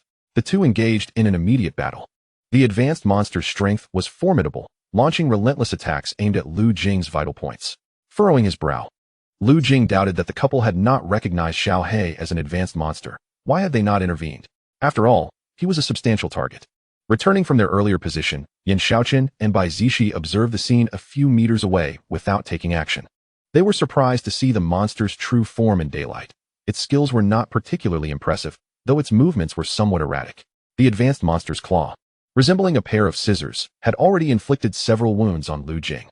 Hey, how can you just watch him die? He called out in desperation to the spectators. Bai Zixi crossed her arms, nonchalantly responding, no benefits, no action. Although defeating that monster would yield loot, she never engaged in futile endeavors. Principles were essential in life. Yan Shaochen smiled, clearly pleased with her stance. As Xiao He intensified his assault upon noticing the duo's return, he felt compelled to eliminate Lu Jing quickly. After all, he was just 1 kill away from completing his task of slaying 20. With 5 mid-grade explosive beads at stake, Lu Jing decided to go all out. As this represented half his worth, Bai Zixi turned to Yan Shaochen, casually inquiring, do you think this is feasible? Deal. Observing Lu Jing's precarious state, Yan Shaochen stepped forward, wielding a spear and striking at Xiao He. Xiao He felt a pang of dread. Wasn't that spear his brother's? Why was it in this man's hands? He found himself utterly overpowered, retreating desperately, proving no match for the male player. Ultimately, The spear pierced his heart. Yet, he was not quite dead, begging pitifully, "Spare me, my lord." Bai Zixi's gaze fell upon a necklace around Xiao Hei's neck, and she curiously approached to snatch it away. Xiao Hei's face contorted in terror as he beheld the light-repelling necklace being torn from him, followed by a pained wail. "Ah, I'm going to die?" Under the sun, he swiftly turned to ashes, leaving behind 3 high-grade beads, 10 high-grade darts, and a cloak. Interesting. Bai Zixi rubbed her nose, feeling somewhat embarrassed. He perished from a mere necklace tug while having survived a heart wound. She crouched down to collect the beads and darts, deeming the cloak unnecessary as she already had one for warmth. "Here, take these 5 explosive beads, you can give me the cloak." Lu Jing picked up the garment, appreciating that he had obtained something. "All right, that's acceptable." She was not one to be stingy. After organizing their loot, they resumed their original course, realizing they had already wasted an hour. "How did you discern Xiao Hei was an advanced monster?" Lu Jing pondered aloud while munching on food. He had only just confirmed Xiao Hei's intent to kill him through shadows earlier. He anticipated the depth of concealment. They had followed him for so long before making a move. It was obvious, Bai Zixi stated candidly, having initially thought him clever. It turned out he had merely been lucky, amassing a plethora of items. "Do not converse with imbeciles. It may be contagious," Yan Shaochen chided, pulling Bai Zixi away from him, casting a disdainful glance at Lu Jing, who he deemed a mere follower. Lu Jing felt offended. They quickened their pace, having traveled for about half an hour until they reached the safe house's entrance. With 3 hours remaining until activation, their early arrival proved fruitless, and no players could be seen nearby. "Why are you following us instead of seeking your own safe house?" Bai Zixi questioned, finding his stubbornness tiresome. "There isn't room for 3 here, we're wasting time." Lu Jing declared, "I plan to stay around your safe house tonight." He reasoned that as long as he did not allow monsters to lure him beyond the safety perimeter, he should remain unharmed. Yan Shaochen frowned. This man was truly hard to shake off, and he felt an urge to eliminate him, though he restrained himself. He was not a murderer. This was not a game of killing. Those he had slain before had come seeking their own demise. After a brief pause, 2 players approached, shouting fiercely, "This safe house is ours, so scram." One male player's gaze landed on Bai Zixi. "Oh, there's a pretty girl here." As the game progressed, the number of women dwindled. Encountering such a beautiful female player stirred their desires. After all, everything in the game felt astoundingly real, including the thrill of danger. "Oh, my eyes." The lecherous male player found his vision marred as Yan Shaochen's spear grazed him. The pain made him tremble all over. His cheap gaming helmet could only dull the sensation to 10%. "Bro, kill them," he urged through gritted teeth, picking up his weapon and charging despite the pain. This blind fool evidently lacked combat skills, and Yan Shaochen quickly subdued him. The gasping male player, prone on the ground, pulled out an explosive bead and tossed it. "Let us die together." Yan Shaochen shielded Bai Zixi as they dodged to the side, the mid-grade explosive bead striking them. While it wouldn't kill them, it would surely inflict injuries. Although they could later use healing beads, boom. The explosive bead detonated on the ground, while the fallen male player attempted to throw another. With a swift, precise dart, Lu Jing struck him in the forehead, rendering him non-existent. Another blind player met his end at Lu Jing's hands. 2 backpacks fell to the ground, but they did not rush to collect them, leaning against the safe house to sip water. "I know why you've stopped trying to loot," Lu Jing remarked, seeing through their intentions. The duo's strength was impressive, and they possessed ample weapons and items, surpassing even him, an advanced player. To survive longer, he needed to cling tightly to their coattails. Chapter 167, Game 7. As expected, the scattered backpacks on the ground, coupled with the allure of the safe house, drew 2 more male players eager to offer their heads. "Esteemed leaders, let me take this round. Just share some food with me," Lu Jing said in a flattering tone. At this point, appearances mattered little. Upon returning to his own planet, no one would know. Bai Zixi's sharp gaze fell upon a male player adorned with a necklace, a smirk curling at the corners of her lips. "Very well. You may attempt to resolve this matter." A burly male player scoffed disdainfully, his shoulder bearing the weight of a spiked club, an intermediate weapon. Lu Jing seized a short dagger and lunged forward, aiming for the player's throat with a swift slash. The robust player recoiled, narrowly evading the blow, and swung his club towards Lu Jing's head. However, Lu Jing deftly sidestepped, his attack speed increasing, leaving the enemy struggling to keep up. Anxiously, he called out to his teammates behind him, "Hurry and help me eliminate him." A sinister-looking man among them cast a cold glance at Lu Jing, brandishing a long knife, poised to launch a sneak attack. Whoosh, whoosh, whoosh. Bai Zixi lifted her crossbow, unleashing 3 arrows in quick succession, halting the nefarious player's advance. It was indeed fitting to label him a high-level monster. They were comfortably situated at home, while the spoils of battle were delivered to their doorstep. At that moment, Yan Shaochen brandished a spear and stepped forward with a flourish. The high-level monster quickly evaded, engaging him with a long knife. The clang of clashing weapons echoed. Unknown players lurking in the shadows, all eager to witness the struggle, hoping to profit from the ensuing chaos. Moments later, the high-level monster was pierced through the skull, revealing its true form as it collapsed to the ground. Lu Jing had dispatched the accomplice as well, the unfortunate soul startled by the monster's ferocity. Was this truly his teammate? The spoils dropped by the high-level monster were collected by Yan Shaochen and handed to Bai Zixi. 3 backpacks lay on the ground, untouched, as if they were merely bait for fishing. As expected, 5 male players suddenly emerged, seemingly forming a temporary alliance. You must be running low on stamina now. Our demands are modest. Simply hand over the items dropped by the high-level monster. One of the male players eyed them greedily, his mind fixated on high-level loot, dismissing the backpacks on the ground entirely. Indeed, Lu Jing had little stamina left, but Yan Shaochen had deliberately stalled for time, anticipating the emergence of these opportunistic rats. You'd best think twice before offering your heads on a platter. You should consider whom you're attempting to rob.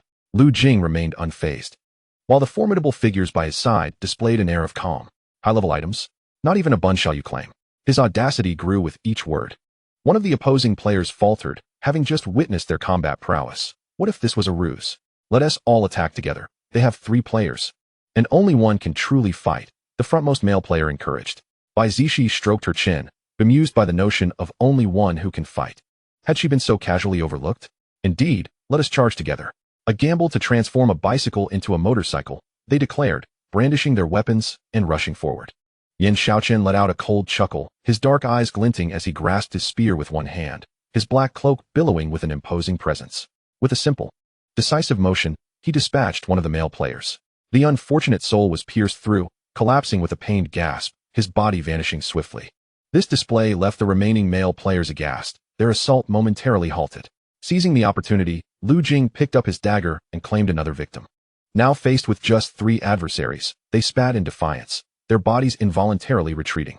Sensing their disinterest in continuing the fight, they turned and fled at remarkable speed, fearing a change of heart from their opponents.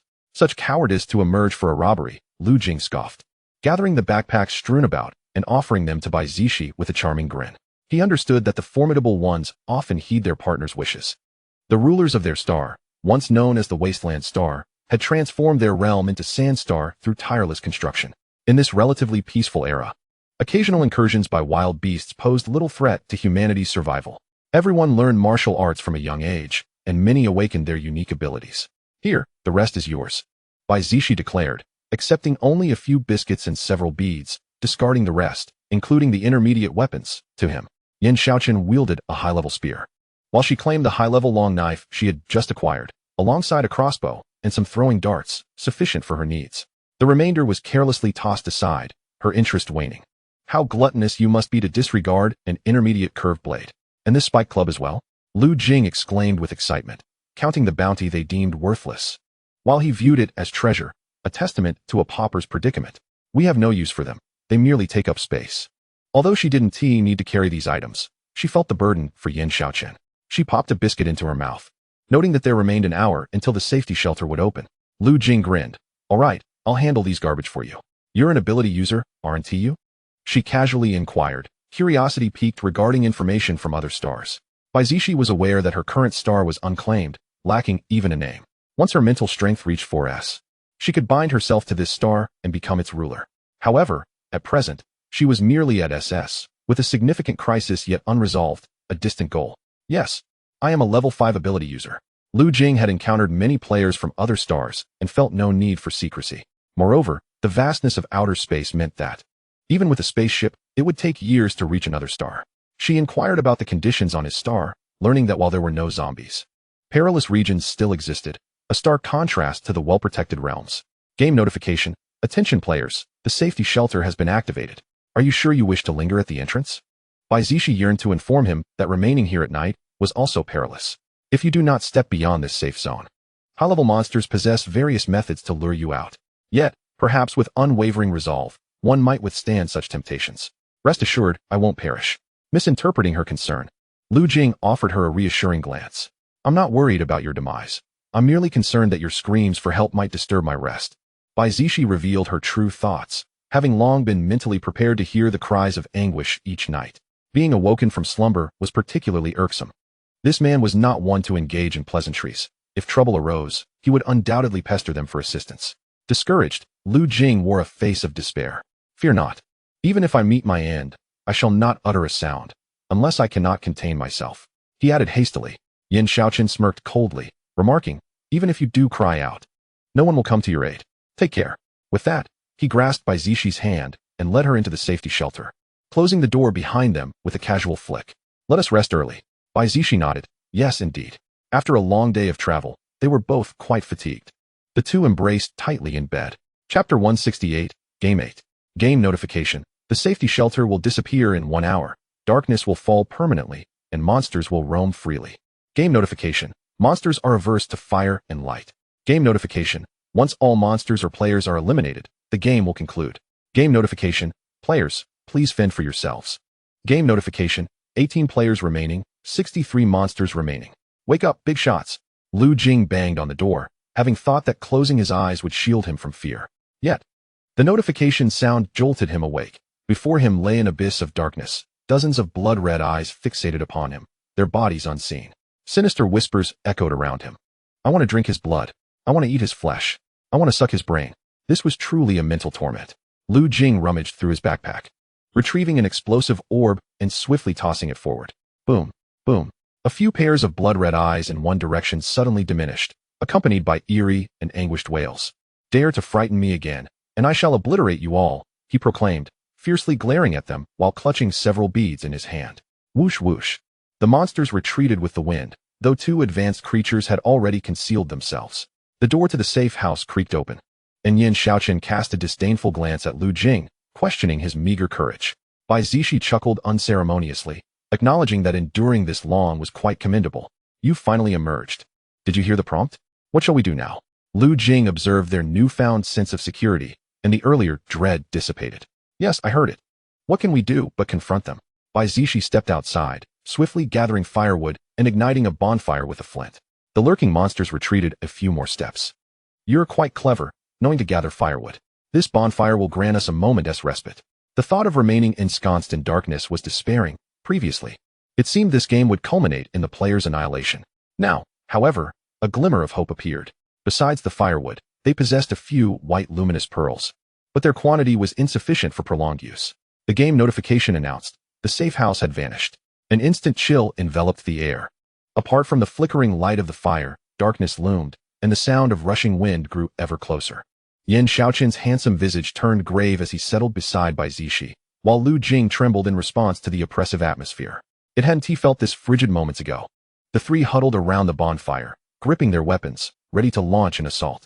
Bai Zixi closed her eyes, listening intently to the encroaching sounds. Her left hand poised over her crossbow's trigger, aimed in a specific direction. Twang, twang, twang. 3 low-level monsters were instantly vanquished, startling the nearby lesser creatures. Was that a blind shot? As they contemplated shifting their focus, several arrows soared through the air, swiftly piercing their bodies. 2 mid-level monsters emitted disdainful growls. These pathetic creatures will never ascend to mid-level. After their derisive remarks, a wave of pressure washed over them, and turning to face the incoming spear, they had no time to evade. Stab! 1 mid-level monster was decapitated, while the other let out a furious roar, lunging at Yan Shaochen. Before it could close the distance, it was effortlessly impaled by a spear. The grotesque skeleton monsters swarmed in, attacking Yan Shaochen. A high-level creature wielding a large blade swiftly charged in. Eager to claim a trophy, Bai Zixi and Lu Jing, using the flickering light as cover, joined the fray. The clash erupted into chaos. A whirlwind of blades and glinting steel. The mid-level monsters fell swiftly to Bai Zixi's advanced sword, each dispatched with minimal effort. Yet, the sinister high-level creature drew near. Its black blade a formidable weapon, patiently lurking in the shadows. Just as Bai Zixi's strikes began to slow, the high-level creature swung its large blade towards her. Yan Shaochen's brow furrowed as he swiftly pulled her close, only to sustain a gash on his arm from the creature's attack. He grunted softly, his dark eyes darkening as he retaliated with his spear. The high-level creature dodged repeatedly, brandishing its blade in counterattack. Bai Zixi, concerned for Yan Shaochen, rushed to aid him, wielding her sword against the high-level foe. Under the ferocity of their combined assault, the creature faltered and attempted to flee. However, it scarcely took a few steps before Yan Shaochen's thrown dagger pierced its skull, ending its threat. Bai Zixi hurried to collect the dropped items, then raced back, only to find another high-level monster preparing to pounce. Gritting her teeth, she dashed towards the bonfire. Yan Shaochen stepped forward, shielding her in his embrace. You should retreat. I will handle it. No, I want to stay with you, Bai Zixi insisted, unwilling to abandon him. If they were to perish, they would do so together. What was there to fear?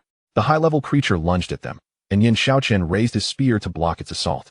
This creature appeared even stronger than the previous one, and with his injuries and fatigue, he found it increasingly strenuous to fight. Bai Zixi seized her sword and struck at its back, only for it to vanish in an instant.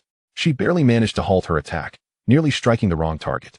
As the high-level monster launched another assault from behind, she crushed a mid-level luminous pearl, momentarily frightening it away. For 2 meters, no monsters dared approach. They desperately needed to regain their strength. Lu Jing seemed to have retreated to the bonfire area, temporarily safe. Let me help you, Bai Zixi offered, breaking a healing pearl and sprinkling it over his wound. Yan Shaochen looked weary but reassured her. I'm fine, just a bit fatigued. This protective aura would last only an hour. Afterwards, they would need to continue battling monsters. If luck favored them and they acquired luminous pearls, they might have a moment to breathe. Otherwise, it would be a relentless struggle until death. The game prompted, players remaining, 10, monsters remaining, 51. That ratio was indeed dire. You should eat more to replenish your strength, Bai Zixi urged, offering him a biscuit. Yan Shaochen's lips parted slightly. The physical condition within the game was noticeably inferior, and after over an hour of combat, he was feeling the strain. I'm going to run over. Big shot, cover me, Lu Jing called, waving his hand. Who knew if monsters would ambush him over that short distance? Bai Zixi sighed. The fire clearly had enough fuel to last a while. Why run towards danger? Yet, the fool had already dashed over. So she aimed her crossbow at the mid-level monster lunging at him. Twang! Lu Jing, startled, exerted all his strength to reach the safety of the light circle. Thanks. Alone. He felt too anxious, even feeling chills while eating. Now, being near them brought a sense of security. Bai Zixi wondered if there was something peculiar about someone who rushed to share danger. She shook her head, unable to comprehend. The three settled into a moment of quietude. Chapter 169, Game 9. A faceless monster suddenly lunged at Bai Zixi, causing her to stumble back in fear. It brandished a sickle, thrusting it towards her. Frozen in terror, she watched as the blade pierced her body. She collapsed, pain radiating through her, and her strength ebbed away. Was she to die? It felt as if someone was calling her name, and she abruptly opened her eyes, gazing at Yan Shaochen's handsome face, pale with alarm. Am I not dead? Bai Zixi was bewildered by the visceral experience of death, momentarily unable to distinguish between reality and nightmare. Lu Jing joked, even you're having nightmares now. I feel relieved. Thinking I was the only unlucky one. Yan Shaochen shot him a cold glare, silencing him. He cradled Bai Zixi, gently patting her back. Lu Jing rubbed his nose. Wondering why he was so fierce, it was just a jest. I'm fine, she reassured them, having regained her composure. One luminous pearl had already been depleted, and before her was the rekindled bonfire. Let us extinguish them quickly and log off. Bai Zixi rose, her gaze sharp. One hand brandished her sword while the other held her crossbow. On the ground lay an unused advanced large blade. Yan Shaochen favored the spear, along with the hidden daggers in his cloak, and had not thought to collect it. If you don't want this large blade, I shall take it. Lu Jing, filled with excitement, grasped the advanced weapon, reveling in its distinctive feel. Bai Zixi produced several orbs and forcefully handed them to Yan Shaochen, insisting, take a few for self-defense. Previously, he had refused them, yet there would inevitably come a moment of exhaustion. Without orbs, how could one manage? He accepted them, leading the way out of the safe zone illuminated by firelight, only revealing the swift motions of his attacks. The sound of sharp blades piercing flesh echoed persistently. His combat prowess was formidable. One could only imagine how many creatures he had dispatched in mere minutes. Intermediate monsters were now easily dealt with in just a second. Lu Jing swallowed hard. Why is the boss even fiercer than before? Bai Zixi shared the sentiment. Stop watching. She seized a long blade and ventured forth into the fray, swiftly eliminating several intermediate creatures while remaining vigilant against potential ambushes from higher-level monsters. Suddenly, she sensed a powerful force approaching from behind. She dodged, glancing back to see a fearsome high-level creature brandishing a whip aimed at her. With agility, she evaded the attack once more. A group of intermediate monsters soon surrounded her. With one hand, she brandished her long blade to parry while the other wielded her crossbow, dispatching them one by one. Taking advantage of her distraction, the high-level creature struck her back with its whip, eliciting a muffled groan from Bai Zixi as the searing pain quickly dissipated. She stowed her crossbow and retrieved an advanced explosive orb, deliberately ignoring the creature while engaging the surrounding intermediate monsters, her gaze tracking the high-level beast's movements. It unexpectedly appeared behind her, the whip swinging menacingly once more. A smirk graced her lips as she sidestepped, swiftly tossing the explosive orb. Boom! The high-level creature was obliterated, leaving behind items and weapons scattered on the ground. Bai Zixi hastened to collect them, adding a whip to her inventory, its reach neither too far nor too close. She also gathered several orbs dropped by the intermediate monsters, though they lacked weapons, relying solely on their claws for attack. After more than an hour of relentless combat, they returned once more to the warmth of the fire, all panting from exhaustion. Lu Jing spoke first. I took down 6 low-level monsters and 3 intermediate ones. I nearly got killed by that high-level creature, but thankfully, I ran fast. Yan Shaochen, undoubtedly having vanquished more, silently handed orbs to Bai Zixi, prioritizing her survival above all else. Don't give me any more. I still have over 20, Bai Zixi declined, determined to rely on her own strength to survive. Take them, he insisted, his expression serious, unwilling to accept her refusal. She turned her head. No? Lu Jing pondered his own feeling of having only 8 orbs, feeling a pang of envy. Be good. Take them. I don't need them. Yan Shaochen's voice softened as he coaxed her. Bai Zixi took a few sips from a water bottle, shaking her head in denial. I really don't need them. I don't want to rely too much on items. He chuckled lightly, pulling her into an embrace, his lips brushing against her ear. Really don't want them? Bai Zixi's cheeks flushed as she reached out to accept the items. Is it not okay for me to take them? Yan Shaochen's deep voice resonated, making the exchange feel somewhat peculiar. It dawned on her that she had been playfully teased. Could you be a bit more mindful of the surroundings? Lu Jing interjected. Unable to contain himself, being a single dog was not easy. Actually, you could consider Xiao He. Bai Zixi recalled their interactions, the camaraderie feeling quite pleasant. It was evident that Lu Jing had hesitated to eliminate Xiao He, despite the latter being a monster. Suddenly, a clattering noise echoed from the darkness. Xiao He, startled by the mention of his name, fumbled with his weapon, believing he had concealed himself well.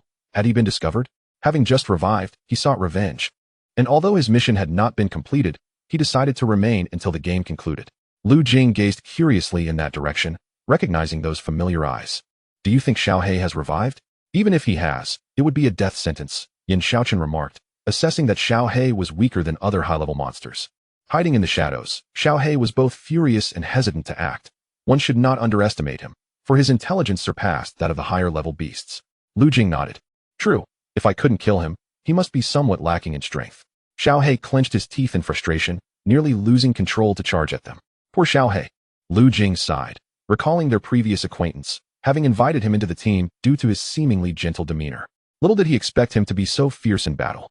At that moment, a powerful gust of wind swept through, extinguishing the fire and plunging them into darkness, yet they could hear the rustling sounds of several monsters eagerly advancing. Bai Zixi quickly crushed a light orb, illuminating the faces of the approaching creatures. Startled, she instinctively moved closer to Yan Shaochen. In the heat of battle, their faces had seemed less terrifying, but now, seen up close, they appeared fearsome, as if wearing masks of dread.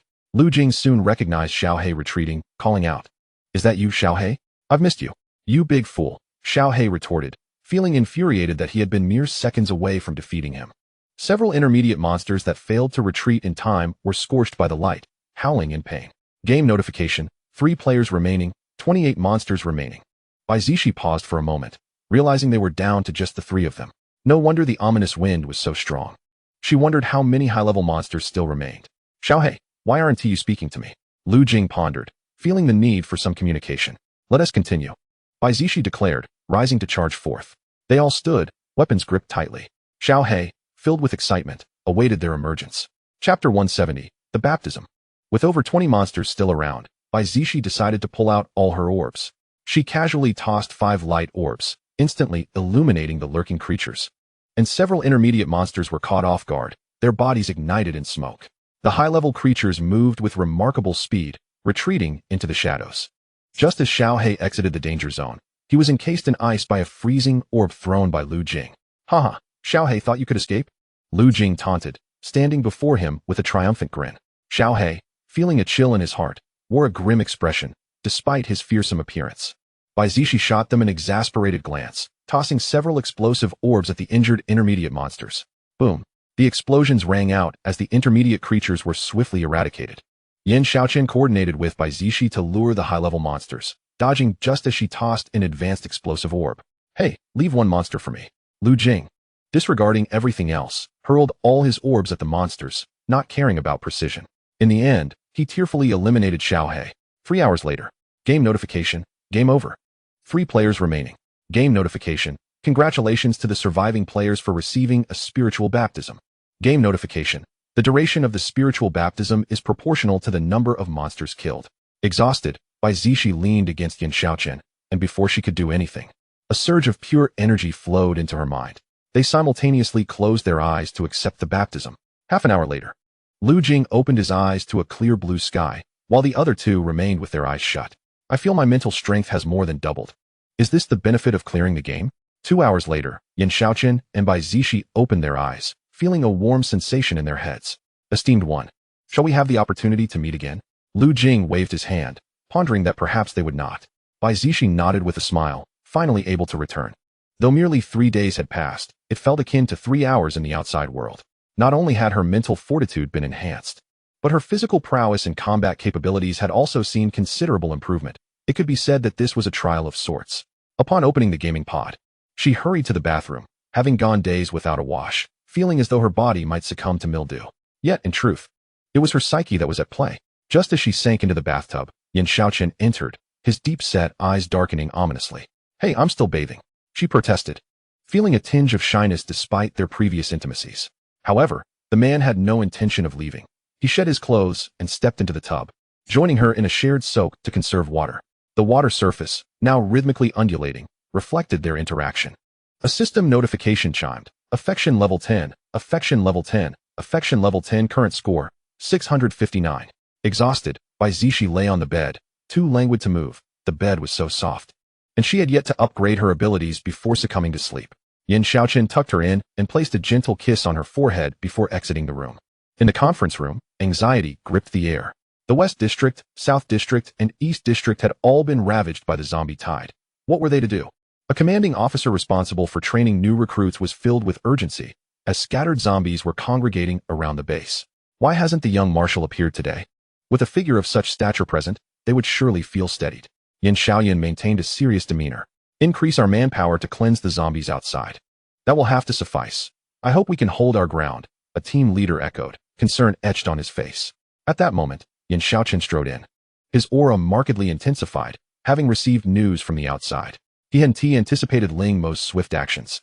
All eyes turned towards him, sensing the young marshal had grown stronger. Young marshal, you have finally arrived, one man exclaimed, his excitement palpable. At such a critical juncture, they could not afford to lose their anchor. Yan Shaochen's gaze was icy. Notify everyone to prepare for battle. Install additional turrets on the city walls. After concluding their discussions, they each took their orders and exited the conference room. The confrontation between humanity and the undead was imminent. Chapter 171, A Pact. The Northern District base was rife with unease. Today, numerous survivors had fled from other districts, with many scattered about in disarray.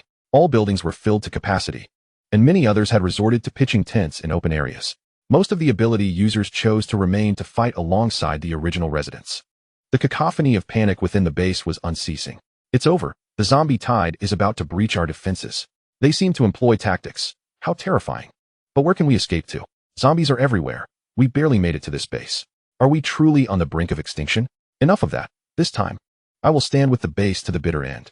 Around the base, several ability squads and military personnel were engaged in clearing zombies, their numbers still manageable. All below level 5. Lin Jiao and her team were also stationed nearby. Captain, you should drink some water. A girl from the Xiaoyao team offered a bottle to Feng Xiao. Xiao Yun's eyes shimmered with affection. After hinting for so long, why did he remain unresponsive? Did he have someone else? Feng Xiao's gaze drifted toward 17. Thanks, but you should drink too. The droplets in 17's hand seemed alive, shifting through various offensive forms. The way she dispatched zombies was captivating. Her short hair exuded an air of both vigor and femininity. Xiaoyun felt a pang of disappointment as she noticed his attention linger on another woman, forcing a bittersweet smile. Captain, you could be more proactive. Alas, it was merely her own delusion. She understood. She had been forward, yet he seemed to evade her. Feng Xiao too felt frustrated. He lacked the courage to approach her now, perhaps fearing rejection. Xiaoyun sighed, realizing he was much like her. After clearing the area of zombies, 17 turned to glance at the familiar figure of the man, only to see a charming girl by his side. their closeness igniting an unshakable discomfort within her. She bit her lip and turned away. Noticing her glance, Feng Zhao's heart skipped a beat. Perhaps she still cared for him. 17. What troubles you? Muya inquired, approaching her with concern while casting a quick glance at Feng Zhao. Their lack of progress was exasperating. 17 shook her head. It's nothing. I'm heading back. With that, she turned towards the base's entrance. Muya shot Feng Zhao a meaningful look, urging him to follow.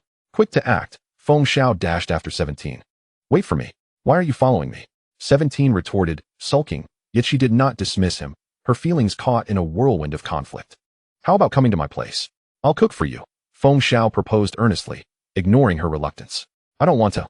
I'm not hungry. She replied without a second thought, indeed not hungry but simply exhausted and wishing to rest. Feng Zhao, accustomed to her refusals, persisted, accompanying her as they neared the Yin family estate. He spoke earnestly, 17. Do you truly harbor no feelings for me? He sensed her inner turmoil at times. Why was it so elusive? 17 turned to meet his gaze, momentarily speechless. Her feelings for him. She fell into contemplation. If she felt nothing, why was she entangled with him, never having clearly rejected him? I don't know. Feng Zhao's hopes reignited. Not knowing might suggest there is something, perhaps you simply don't realize it. He grasped her hand. If the base can weather this crisis, would you agree to be my girlfriend? 17 looked at his hand holding hers. Her heart raced. After much deliberation, she finally replied, all right. Feng Zhao, brimming with excitement, nearly embraced her but restrained himself, unwilling to be so impolite. Then wait for me. He waved cheerfully as he walked back, his spirits lifted. 17 smiled at his buoyant demeanor. Chapter 172, The Awakening. Host, isn't it time for you to awaken? 008 exclaimed, eager for the host to upgrade her abilities. Lying in bed, Bai Zixi fluttered her lashes, opening her eyes to the ceiling. How long have I been asleep? She wondered, quickly sitting up and rushing to the window to draw back the curtains. As sunlight poured in, she fully roused. Not long at all, merely 24 hours. The outside world has erupted, and yet the host sleeps so soundly, 008 remarked mechanically. Bai Zixi was taken aback. How could she have slept so deeply? I suppose my mental fortitude needed some settling. A good sleep can indeed work wonders. 008 offered her a rationale for her slumber. So what is my status now? She inquired, while making her way to the bathroom to freshen up. After descending the stairs, she released by man and the beasts. Relieved to have stocked plenty of food in the pet space beforehand. Otherwise, they would have gone hungry. Host, your mental capacity is now at SSS, physical condition at SSS. And you can elevate your abilities to level 8. 008 provided her with essential information. I understand. I'll eat first, then upgrade. Bai Zixi stepped outside the courtyard, laying out the prepared hot dishes on a table. After subsisting on biscuits and steamed buns during her time in the game, she intended to treat herself today. The national treasure had grown considerably, now able to stand, resembling a character from Kung Fu Panda, adorably clumsy. National treasure, you've put on some weight. Perhaps eat a little less, she teased, pinching its little belly as it opened its mouth, begging for a treat. Land Rover, master, take a look at me. I have become so thin from hunger. Passerby, fortunately, I don't gain weight. Scorpion emitted a sizzling sound, eager to snatch away the morsels from its masteress mouth. Seeing her relish the food so delightfully stirred the cravings within him. With a sigh of resignation, Bai Zixi retrieved a plate of roasted chicken legs from her spatial realm and placed it before them, declaring, once you're full, we shall prepare for a fight. Upon hearing the mention of a skirmish, their eyes sparkled with excitement. Having been cooped up in the space for days, it was indeed time to shed some weight. Suddenly, a voice echoed in her mind. Master, I wish to come out as well. Upon hearing this, she waved her hand, releasing the azure ice phoenix. It flitted about joyfully in the courtyard, its wings fluttering like a fish in water, igniting envy among the beasts, who would not envy the ability to fly. After satisfying her hunger, Bai Zixi checked her points, 659. Elevating her 6th level light ability to level 8 cost her 160 points. Upgrading her 6th level ice ability to level 8 also required 160 points, while her 6th level fire ability ascended to level 8 for 100 points. In total, she expended 420 points, leaving her with 239. Once Bai Man underwent transformation, her levels would mirror Bai Zixi's. She decided to elevate it to level 7, which cost an additional 100 points. Upgrading the Cold Moon Blade to 7th grade also required 100 points, leaving her with 39 points remaining. Except for the National Treasure, which was at level 4, Passerby, Land Rover, and Scorpion had all reached level 6, having feasted on numerous crystal cores. The White Phoenix had also attained level 5 and could now change its size. The products from her space were indeed exceptional, fostering rapid growth. Mechanical Voice 008. Host. You have spent over 600 points and now possess a diamond gift pack and a gold gift pack. Let us open the diamond pack first. Congratulations, host. You have acquired a healing pod. No matter the severity of your injuries, lying within will ensure recovery, and it will also prevent hunger, making it suitable for hibernation. Bai Zixi nodded. Her light energy was limited, and possessing multiple healing items was advantageous. Furthermore, hibernating within it would allow her to awaken a year later, likely unchanged. Now, let us open the gold pack. Congratulations, host. You have received 2 strength-enhancing potions. 008 could not help but admire the host's fortuitous luck. Such potions typically cost at least 100 points in the marketplace, thus acquiring 2 was akin to gaining 100 points. Having completed these tasks, she rose and returned to the house, donning a set of sportswear before stepping into the courtyard. The white phoenix nestled lazily on her shoulder, while 4 other beasts trailed behind her. As she emerged onto the street, she instantly became the center of attention. Many unfamiliar faces beheld the beasts behind her. Transitioning from shock to curiosity, who was this little fairy who could command such creatures? Upon spotting her, the patrolling soldiers instinctively parted the way and even saluted her. Is she some high-ranking official? Passers-by could not help but speculate. What a commanding presence. And to think she can tame so many mutated beasts? Surely they wouldn't bite? The fierce mutated tiger appeared surprisingly tame. You naive folks, do you not know who the base leader's wife is? It's no wonder she can tame a few beasts. Most of the locals were well aware of the formidable reputation of the base leader's wife. She was regarded as a pillar of the base. Due to the frequent appearances of zombies, teams venturing outside had returned. Daily, they cleared the area surrounding the base of the undead. The mission hall bore only one task: to eliminate zombies, with rewards based on the number slain. Only those who contributed to the extermination of zombies were allowed to remain here.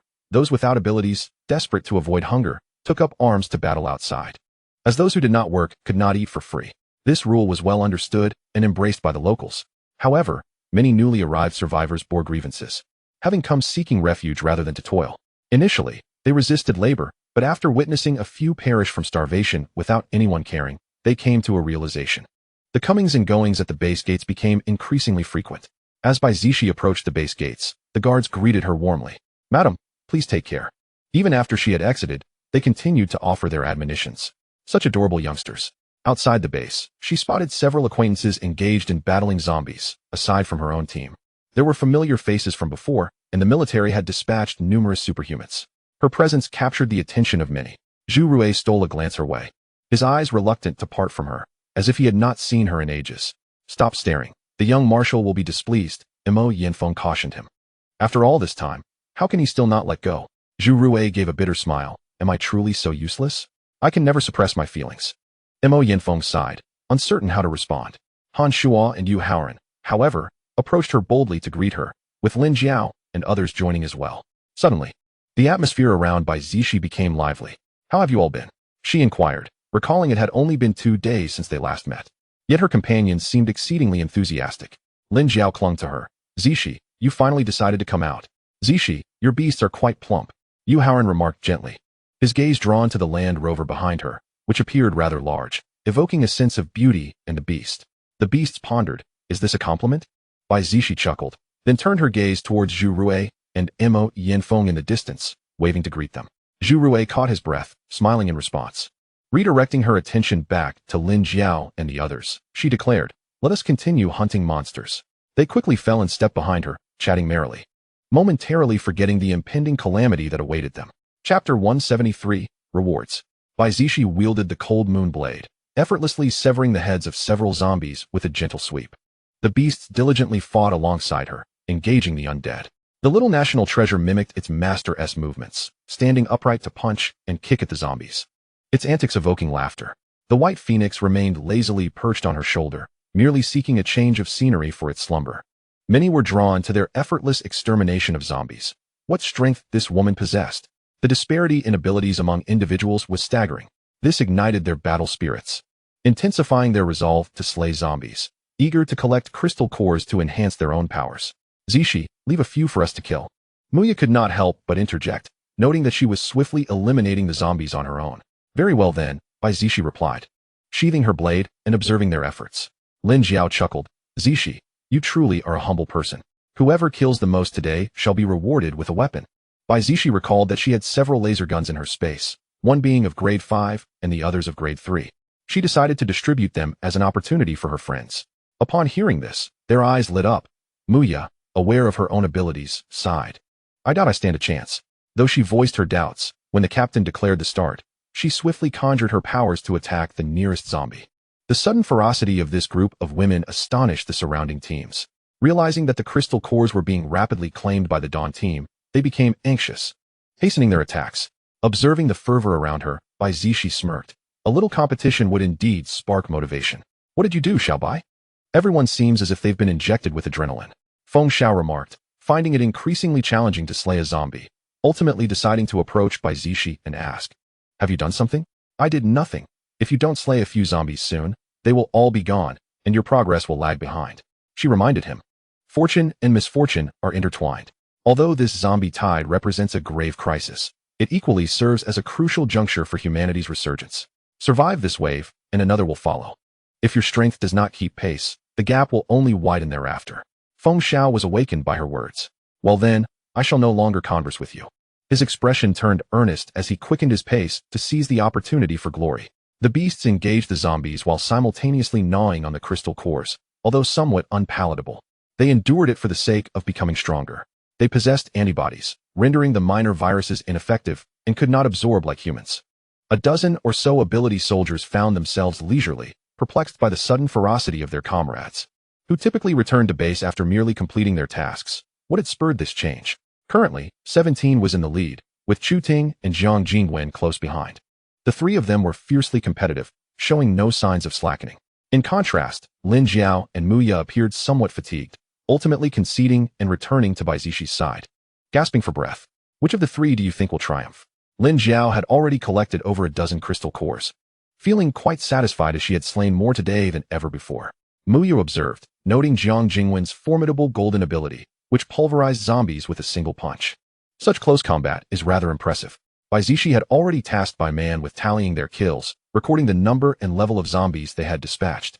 A few beasts, not wishing to stray far from their master, returned, refraining from competing for kills. Chu Ting and 17 displayed remarkable combat prowess, utilizing their energy with utmost efficiency. Lin Jiao analyzed the situation astutely. Jiang Jingwen, refusing to relent for even a moment, utilized her abilities to dispatch zombies with the swiftest attacks. As a special soldier, 17 possessed slightly superior physical strength, yet her water ability's attack power was relatively weak, quickly equalized by the others.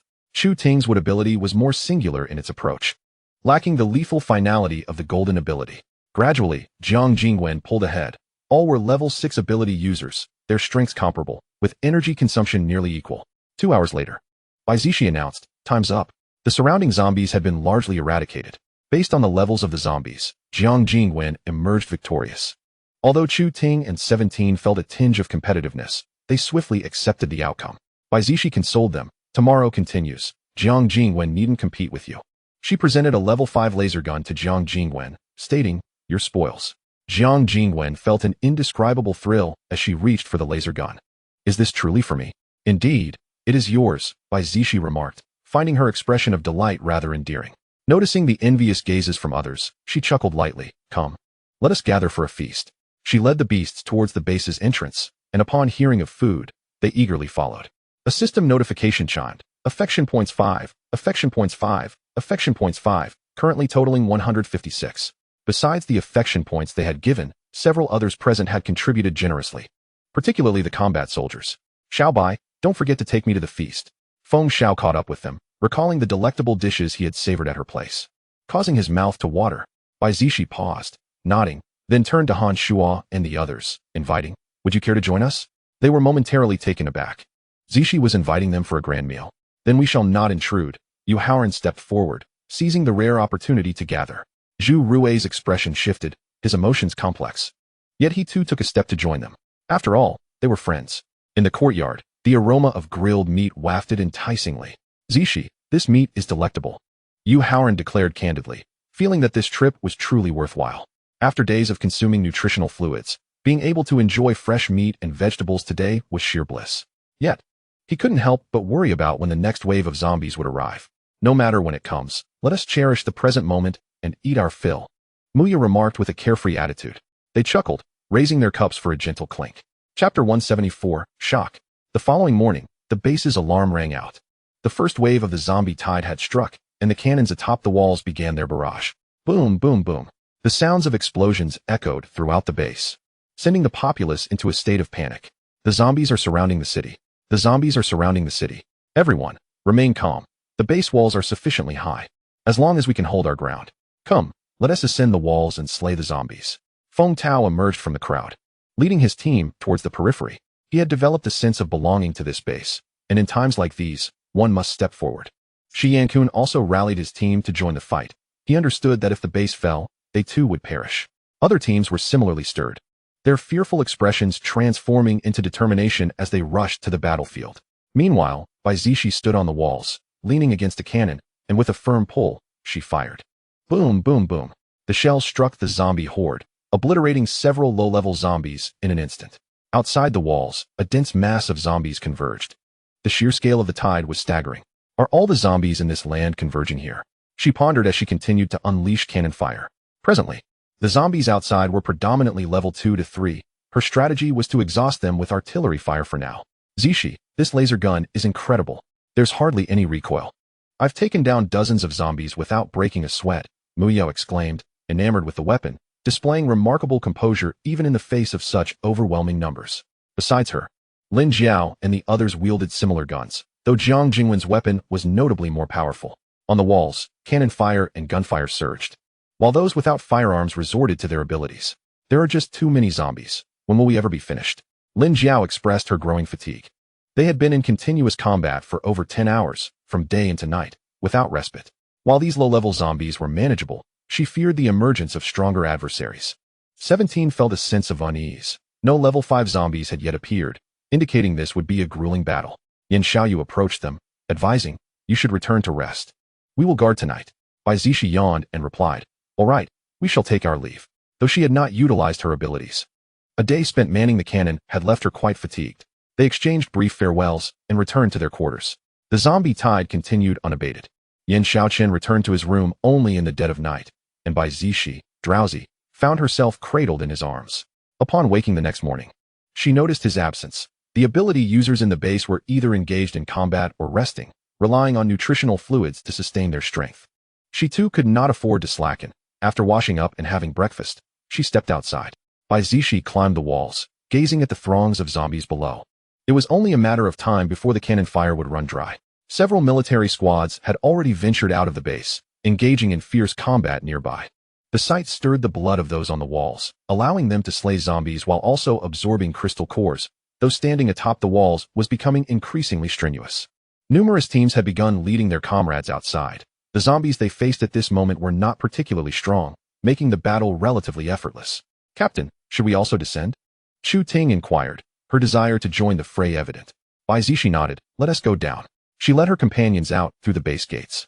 Upon exiting, she released the 4 mutated little beasts, which eagerly dashed towards the horde of zombies. "Be careful," she cautioned, before grasping her frost moon blade and stepping to the forefront. A horde of howling zombies lunged towards her, but Bai Zixi wielded her blade with precision, striking with efficiency and expending not an ounce of unnecessary energy. With a series of squelching sounds, the corpses fell as she advanced. Meanwhile, Feng Xiao moved closer to Qishir, exclaiming, "Qishir, I'm coming." Qishir nodded solemnly, summoning a whip of water that she deftly lashed at the heads of several zombies. With sharp cracks, she dispatched them with ease, quickly retrieving the crystal cores to replenish her energy. Like her, the others were continuously fueled with energy, maintaining their combat prowess for an extended period, though their stamina would inevitably deplete. At that moment, a level 5 zombie suddenly charged forth, leaping towards Qishir. Feng Xiao, swift and alert, pulled her back, conjuring a fireball to strike. The fireball ignited the level 5 zombie, and Qishir swiftly launched a water arrow, piercing its skull and ensuring its demise. She glanced at Feng Xiao's hand still gripping her arm, her cheeks flushed, murmuring a soft, "Thank you." Feng Xiao released her, replying, "It's nothing, just be cautious." The duo shared an unspoken understanding and rejoined the fray. "Ah, run. So many high-level zombies are appearing." A male voice cried out. These elite zombies had been lying in ambush among the horde, occasionally springing forth to claim several lives. Observing the crowd fleeing towards the base's entrance, Bai Zixi furrowed her brow. These high-level zombies exhibited a degree of intelligence. It was not the sheer number of zombies that posed a threat, but rather their tactical acumen. "Bai Feng," she shouted. In that instant, A colossal blue ice phoenix soared through the air. The onlookers were awestruck, their eyes fixed on the magnificent sight. Even the zombies momentarily distracted.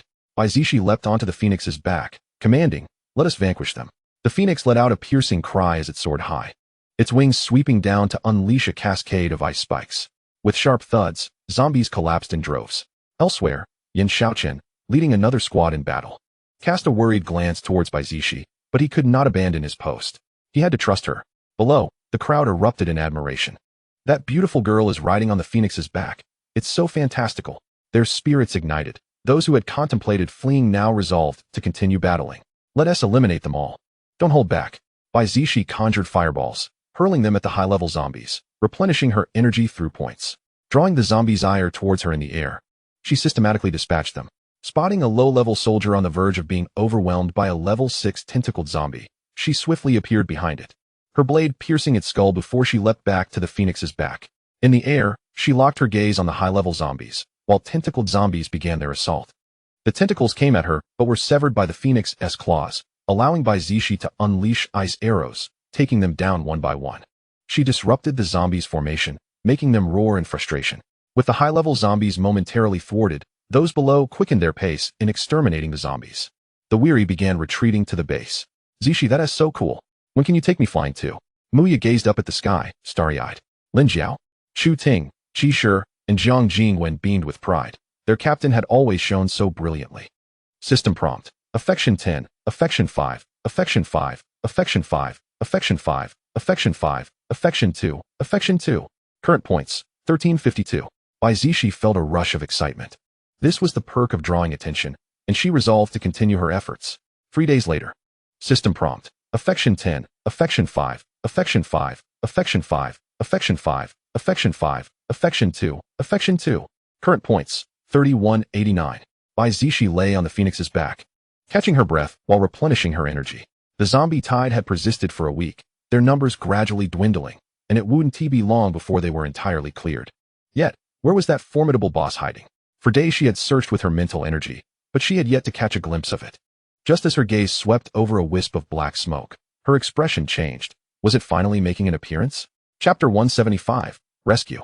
As the number of zombies dwindled, the combatants sensed victory was near, their faces alight with excitement. Suddenly, darkness enveloped the sky above the base. What is that? Why is it getting dark? What the hell? Someone has appeared. The battlefield's multitude of people paused, stunned by the sight. Ling Imo suddenly emerged, his gaze fixed intently on Bai Zixi. "Long time no see, little wildcat." Bai Zixi leapt down from the air, retracting the phoenix into her space. "You've finally shown yourself?" His eyes darkened as he spoke coldly. "Let me show you how I greet your friends." With that, he raised his hands, and strands of dark energy swiftly infiltrated the bodies of the thousands present. The black mist began to devour their energy and vitality. "Ah, help! What is this? My energy is fading. What is happening? It's that man's doing. We need to kill him." The crowd, now infused with darkness, wore expressions of terror, their resolve hardening to confront Ling Imo. Those with higher ability levels fared slightly better. Bai Zixi furrowed her brow, brandishing her blade towards him, but he easily evaded her strike. "Don't waste your effort. You can't save them." Ling Imo smirked wickedly. He couldn't handle her, but he had no trouble slaughtering these people. They were of the same level, both at level 8. Yet he was a zombie with numerous special skills, making him difficult to capture. "I feel so weak," Muya lamented, sensing her vitality draining away.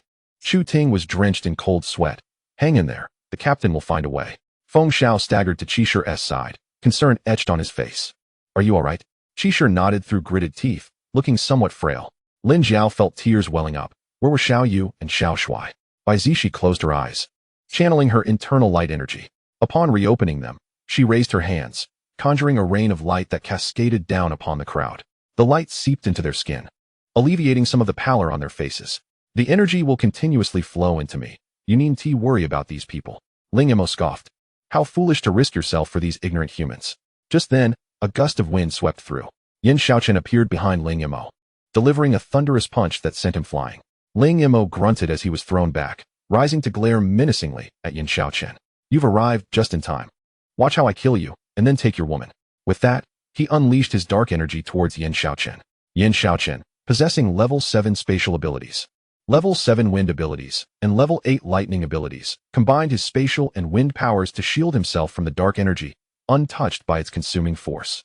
Seeing his attack fail, Ling Mo's gaze turned vicious as he charged forth to engage in hand-to-hand combat. The two engaged in a fierce exchange of blows, their energy fluctuations stirring the surrounding atmosphere. Yan Shaoyu and Yan Shaohua had already arrived with reinforcements, accompanied by a horde of zombies that needed to be eradicated. They first tended to their respective partners, while Zhou Yanfeng approached Muya to assess her condition. Once everyone regained their composure, they turned their attention to the battle between Yan Shaochen and Ling Mo, whose strikes were delivered with remarkable speed. Occasionally, Yan Shaochen was struck by a punch infused with dark energy, but he retaliated with his thunderous fists, refusing to yield. For the time being, neither side could claim victory. The last 100 or so high-level zombies had already been encased in ice by Bai Zixi, but they would soon break free. Concerned, but recognizing the futility of worry, Yan Shaoyu led his team to eliminate the final wave of zombies. Stop watching and quickly absorb the crystal cores for energy, Bai Zixi urged them. The group quickly responded, hastily extracting the crystal cores they had gathered over the past few days to absorb their energy. Even if they could not assist, they would not be a burden to their formidable allies. Do you really think you can kill me? Ling Mo, having been cornered by Yan Shaochen, prepared to retreat. Bai Zixi flashed forward, blocking his path, and raised her hand, sealed. She and Ling Mo found themselves trapped within an icy barrier, with no gaps to exploit and no means to break through the ice wall. She had even used 3 reinforcement talismans. Escape was impossible for either of them. Outside the ice barrier, Yan Shaochen's expression shifted with concern as he glanced at Bai Zixi, wondering why she had not ensnared him as well. Come on, face me in battle. Bai Zixi's gaze sharpened as she gripped her cold moonblade, ready to strike. Ling Mo revealed a sinister grin. It seems you wish for us both to perish. No, only you shall die, she declared fiercely, launching a series of vicious attacks aimed at his vital points. Those observing from outside were filled with apprehension for Bai Zixi, marveling at her bravery. Having recently battled Yan Shaochen, Ling Mo was considerably weakened. Yet the absence of pain fueled his frenzy, rendering his strikes more ferocious. Sensing his disadvantage, he summoned dark energy that quickly enveloped the ice barrier in thick black smoke. Bai Zixi's vision was compromised, and she unleashed her light energy to counter his dark power. The two forces clashed, refusing to merge. Yan Shaochen pounded his fist against the ice wall, wishing he could take her place. Watching from the outside felt like torment. The onlookers were unable to discern the situation within the icy prison, anxiety mounting. Will Zixi be all right? Lin Jiao fretted, her heart racing with concern. Don't worry. She will be fine, Yan Shaoyu reassured her. Yes, we must trust Zixi, Muya added, gripping Zhou Yanfeng's hand tightly, equally anxious. Chu Ting and 17 remained silent, their eyes fixated on the ice barrier, perplexed as to why the dark energy had yet to dissipate. Jiang Jingwen bit her lip, feeling an indescribable anguish. She lamented her inability to share in her struggles. All burdens fell upon her. Standing a short distance away, Zhu Rui wore a grim expression, assured of Bai Zixi's strength, yet unable to shake his concern. He shook his head, his gaze locked onto the barrier. Inside the ice formation, Bai Zixi closed her eyes. And as Ling Mo charged at her, she swiftly conjured a mental force that pierced his temple. The sharp pain in his brain revealed his form, the black smoke coalescing into flesh. In the next moment, Bai Zixi plunged her blade into his heart. Did you think that by killing me, you could escape unscathed? Ling Mo's sinister laughter echoed as he finally closed his eyes, his body vanishing and transforming into a stream of dark energy that surged into her. Bai Zixi had nowhere to evade, forcibly invaded by this energy. She summoned her inner light energy to resist it, temporarily suppressing its influence. Yet, her mind was affected. An overwhelming urge to kill coursed through her, a desire to see blood. Terrified by this thought, she whispered, 008, I won't become a demon, will I? Rest assured, host. 008's mechanical voice assured her, the treatment chamber will facilitate the gradual expulsion of that energy. It's merely a matter of time. Under the worried gaze of her companions, Bai Zixi emerged as the ice barrier's duration concluded. Yan Shaochen rushed forward to embrace her. Promise me you won't do this again. System notification. Affection 20, Affection 8, Affection 8, Affection 8. Current score, 13,662. Chapter 176, A Fortunate Turn. The North District base erupted in cheers. The military cafeteria was lively, with Bai Zixi, Yan Shaochen, and familiar companions gathered together. Let us raise our glasses in celebration, Yan Shaoyu announced, standing and lifting his cup toward the crowd. Bai Zixi gazed at the meat on the table, devoid of appetite, even feeling nauseated. Could the dark energy have affected her? You shouldn't drink alcohol, have some juice instead. Yan Shaochen observed her lack of movement and replaced her drink with orange juice. Bai Zixi accepted the juice, raising her glass in acknowledgement. The casualties among the soldiers during this zombie wave had been minimal. They had mourned the fallen yesterday, and today was a feast of triumph. Are you feeling all right, Zixi? Lin Jiao inquired, noting her subdued demeanor. I'm fine, she replied, forcing a smile as she lifted her cup toward them. Come, let us toast. Seeing her like this, everyone felt reassured. Yan Shaochen, noticing her fatigue, spoke up after a while. We should head back now. You all continue. He stood, taking Bai Zixi's hand. And they exited the cafeteria. Chu Ting, let's raise a glass, Yan Shaohua called, lifting his cup toward his wife. Chu Ting's cheeks flushed slightly as she slowly picked up her glass. Why are you blushing, Chu Ting? Lin Jiao teased, observing her bashfulness. Haven't you two been together for a while? Seeing her at a loss for words, Muya chuckled. It seems you're quite easy to tease. She then turned to 17 and Feng Xiao. When did you two become an item? Are we expecting some sweet moments? Feng Xiao generously replied, tomorrow. I'll treat you all to a grand meal at a restaurant. How does that sound? Now, that's more like it. Muya nodded in satisfaction, acknowledging the rarity of dining out these days. Most people now subsisted on nutritional liquids, making meals a luxury. Pairs of friends chatted and laughed. While Jiang Jingwen felt out of place, a gaze directed at her from outside. Instinctively, she looked over to find Zhang Hao's familiar face. Why was he here? I'm heading back, she announced, rising to approach him. Unsure of what to say, she stammered. Are you all right? People often find it bothersome when someone clings to them, yearning for freedom, only to realize over time that they had grown accustomed to it. Looking back, they see the issue lies within themselves. Not good. Let us find a place to talk, Zhang Hao suggested, taking the initiative. After this major crisis, he realized he still lacked resolve, easily turning away despite wanting to stay by her side, even if she didn't reciprocate his feelings. They returned to the small rented room from before, although modest. It was comfortably furnished. Why are you still living here? This was where she had stayed upon arriving at the base, evoking nostalgia. Zhang Hao smiled slightly. Because you lived here, but don't worry, I won't pressure you anymore. We'll go back to how we were, you charging ahead. And I'll be there to heal you from behind. He recalled their past agreement. Jiang Jingwen smiled faintly. You're a good person. It's my issue. She had simply never taken the time to sort through her feelings. No, it's all my fault, he insisted, eagerly grasping her hand, even as friends. I will always be there for you. When she met his sincere gaze, she found herself unable to utter a refusal. All right. Hearing this, Zhang Hao's heart soared with joy. Thank you. After a brief conversation, Jiang Jingwen returned to the villa, only to find herself alone in the entire building, with Xizi still absent. Could love truly be contagious? She had harbored no such thoughts before, yet now her perspective had completely shifted. Perhaps it was worth a try, after all.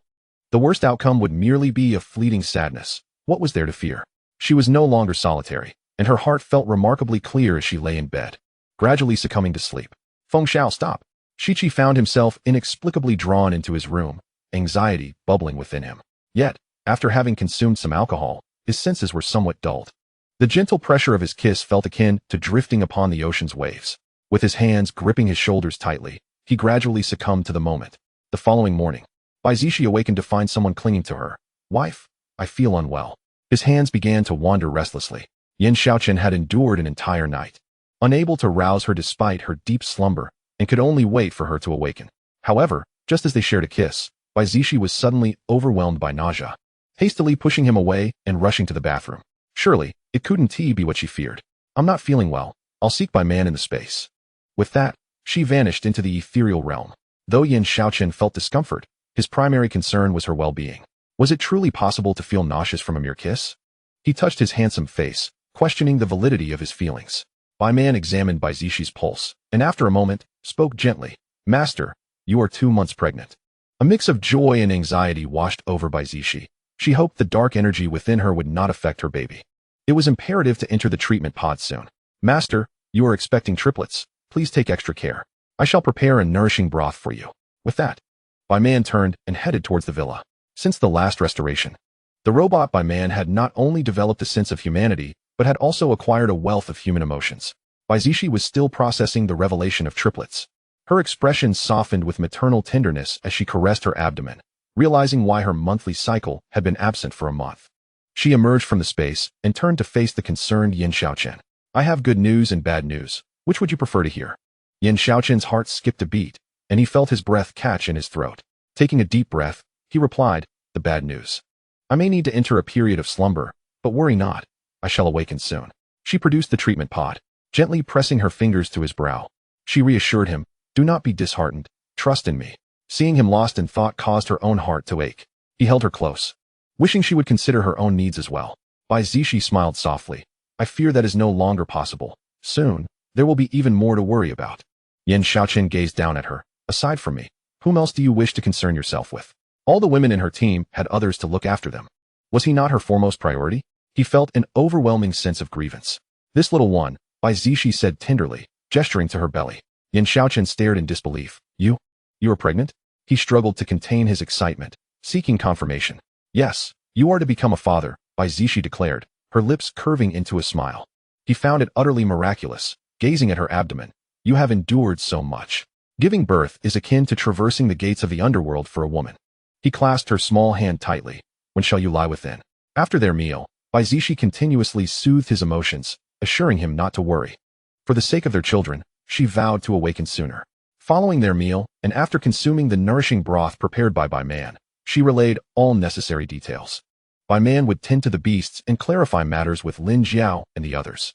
The treatment pod was filled with spiritual and strengthening fluids, promising an enhancement in her mental and physical capabilities upon awakening, an endeavor that would benefit her babies as well. Wait for me. With those words, she lay down inside the pod, gazing through the glass at his reluctant eyes. As she closed her eyes, a thought struck her. There was something else she hadn't yet shared with him. Perhaps she would save it as a surprise. Chapter 177, Setting Sail. In the villa's living room, Lin Jiao expressed her worry. It's been over 7 months. Why hasn't Zixi awakened yet? I miss our captain dearly. Muya sighed. I miss Zixi as well. Recently, the eldest and third young masters have frequently led expeditions to clear mutated flora and fauna from the base. While the second young master has been preoccupied with construction, we had the most leisure. Shouldn't we venture out of the base and do something? Lin Jiao pondered. Currently, most tasks in the mission hall pertain to maritime endeavors, which were deemed high risk. Can we handle that? Lin Jiao yearned to venture outside. But with the requirement to apply for a ship, Xiaoyu insisted she remain at the base. We could take a stroll by the seaside, Muya suggested. Not intending to embark on a sea journey, aware of the myriad mutated creatures lurking beneath the waves. The ocean constituted 80% of the planet, with their region accounting for 10%. Another 10% comprised various islands.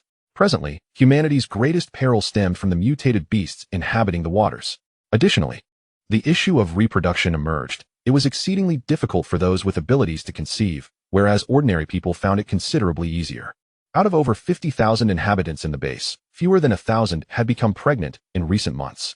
Following the zombie tide, the land now housed only 50,000 souls, not accounting for those on other islands. All eyes turned to Xizi, who, as the vice-captain, swiftly resolved. Let us visit the seaside tomorrow. With her ability having reached level 7, alongside Chu Ting and Jiang Jingwen, while Lin Jiao and Muya stood at level 6. They should not hesitate, relying on Zixi alone. Come morning, the 5 of them, accompanied by Zhou Yanfeng, Feng Xiao, and Zhang Hao, totaling 8, set off in a lively RV. Hey, is Xiao Bai still asleep? Feng Xiao inquired, reminiscing about the days spent gathering for barbecues. Yes. Bai Man mentioned she would awaken soon. Lin Jiao replied, resting her chin in boredom. Feng Xiao lamented, what a pity. Let us gather an abundance of seafood to bring back for her. What seafood do you like, Xizi? I will procure some for you, he asked, sitting beside her. Currently, Zhou Yanfeng was driving, while the others gathered around, engaged in conversation. Lin Jiao tugged at Chu Ting's sleeve, whispering, I'm glad you're here with me to share in this affection. Chu Ting, not having given it much thought, only now noticed the couples around them. Muya had even moved to the front seat to keep Zhou Yanfeng company. One gets used to it, she mused. Recalling Yan Shaochen with a warm feeling, whether he was present or not, their mutual longing sufficed. You're fortunate. Your second brother is always at the base and readily accessible. I haven't seen him in a month. Lin Jiao hadn't anticipated that the guy would be away for so long. Unsure of what he was up to with the eldest brother, had it not been for someone returning with news of safety, she might have gone to find him. Is that truly unbearable for you? The eldest master is quite pitiful. Without Zixi, his temper has become quite volatile. And it's said that those in the military have grown increasingly cautious. Muya leaned in, recounting recent events. The base had undergone substantial renovations, with many regulations becoming more stringent. Even minor infractions led to imprisonment or expulsion, devoid of any compassion. Yan's second uncle and Yan Luoluo had seemingly turned more compliant. Compared to them, others eagerly awaited Bai Zixi awakening. Though the base's rules had tightened, the outcomes proved effective, fostering a culture of adherence among the residents. Your words bring me some comfort. Is that a tad unkind? Lin Jiao pondered, inwardly hoping her elder brother would not hold it against her. By the way, Jingwen, when did you start dating? It seems you're only now introducing him. With a curious expression, she glanced at Jiang Jingwen, as dog food and gossip abounded. How? You must stand firm, Feng Xiao advised him with the wisdom of experience. Both labor and financial resources were essential, for otherwise they could not withstand the relentless demands of these women. Zhang Hao, holding Jiang Jingwen's hand, smiled and said, "We met once at the restaurant. Let me introduce myself again. I am Zhang Hao, with a level 6 wood ability." "Oh, right. I seem to recall that," Mu Yikai responded, her memory rekindled. Lin Jiao, with a mischievous grin, inquired, "When is the wedding feast?" Every couple ought to sprinkle sweetness, a ritual to honor the occasion, despite the changing times. "I shall treat everyone to a grand banquet upon our return. I assure you, it will not disappoint," Zhang Hao declared earnestly, vowing to spare no expense in ensuring their enjoyment. The women nodded in satisfaction, their approval evident. Yan Shaoyu approached his brother Yan Shaochen, asking, "Brother, is there really oil underground?" They had lingered in this mineral-rich mountain for over a month, initially to extract ore, but had fortuitously discovered oil, despite digging several meters deep. They had yet to catch a whiff of it. Dig another 2 meters, Yan Shaochen commanded sternly from above, his demeanor stoic. He too was anxious to return to the base, yet the matter of oil was of paramount importance and could not be trifled with. After 2 hours, liquid finally flowed forth, eliciting expressions of joy from the crowd. They had finally struck oil, though the young commander had pushed them to their limits, making it difficult for them to catch their breath. Soon, they could return to the base. The mutated flora and fauna had been largely cleared, with only a small number retreating to their domains. There was no need for complete eradication, as many mutated beasts possessed intelligence and seldom ventured out of the forest. The primary focus now was on securing production materials and controlling that maritime region. Chapter 178, The 3 Treasures. Lying in the treatment pod, Bai Zixi suddenly felt a sharp pain in her abdomen, causing her to open her eyes wide. An urgent voice from 008 called out, "Host, you must exert yourself. Bai Man is preparing to perform a cesarean." She lifted her head to gaze at Bai Man below. Was she about to give birth? Regaining her composure, she spread her legs and began to push. Half an hour later, the cries of 3 infants filled the air, prompting her to sit up in haste. "Xiaoman, bring the children to me." Bai Man had wrapped the newborns and placed them on the bed, carrying the eldest to the host. "Congratulations. You have given birth to 2 baby boys and 1 baby girl, all in excellent health." Bai Man handed the chubby infant to Bai Zixi. Unlike the typical rosy-faced newborns, the baby in her arms was fair-skinned and appeared as if he were 3 months old. Moreover, the eldest was exceptionally adorable and charming. Using her abilities, she healed her body and took the eldest into her arms, glancing at the 2nd and 3rd treasures. Though the 3rd was still quite small, it was already evident that she resembled her mother, and she giggled while playfully grasping Bai Zixi's finger. Ya. The 2nd baby rolled over and lunged toward her. Yearning for a hug, Bai Zixi lifted the 2nd born, while the eldest, who had been set down, wore a pitiful expression, teetering on the brink of tears. "Be good, little one." She gently caressed the eldest's face, preventing him from crying. The 3rd baby puckered his lips, sitting up and extending his tiny hands. A picture of innocence.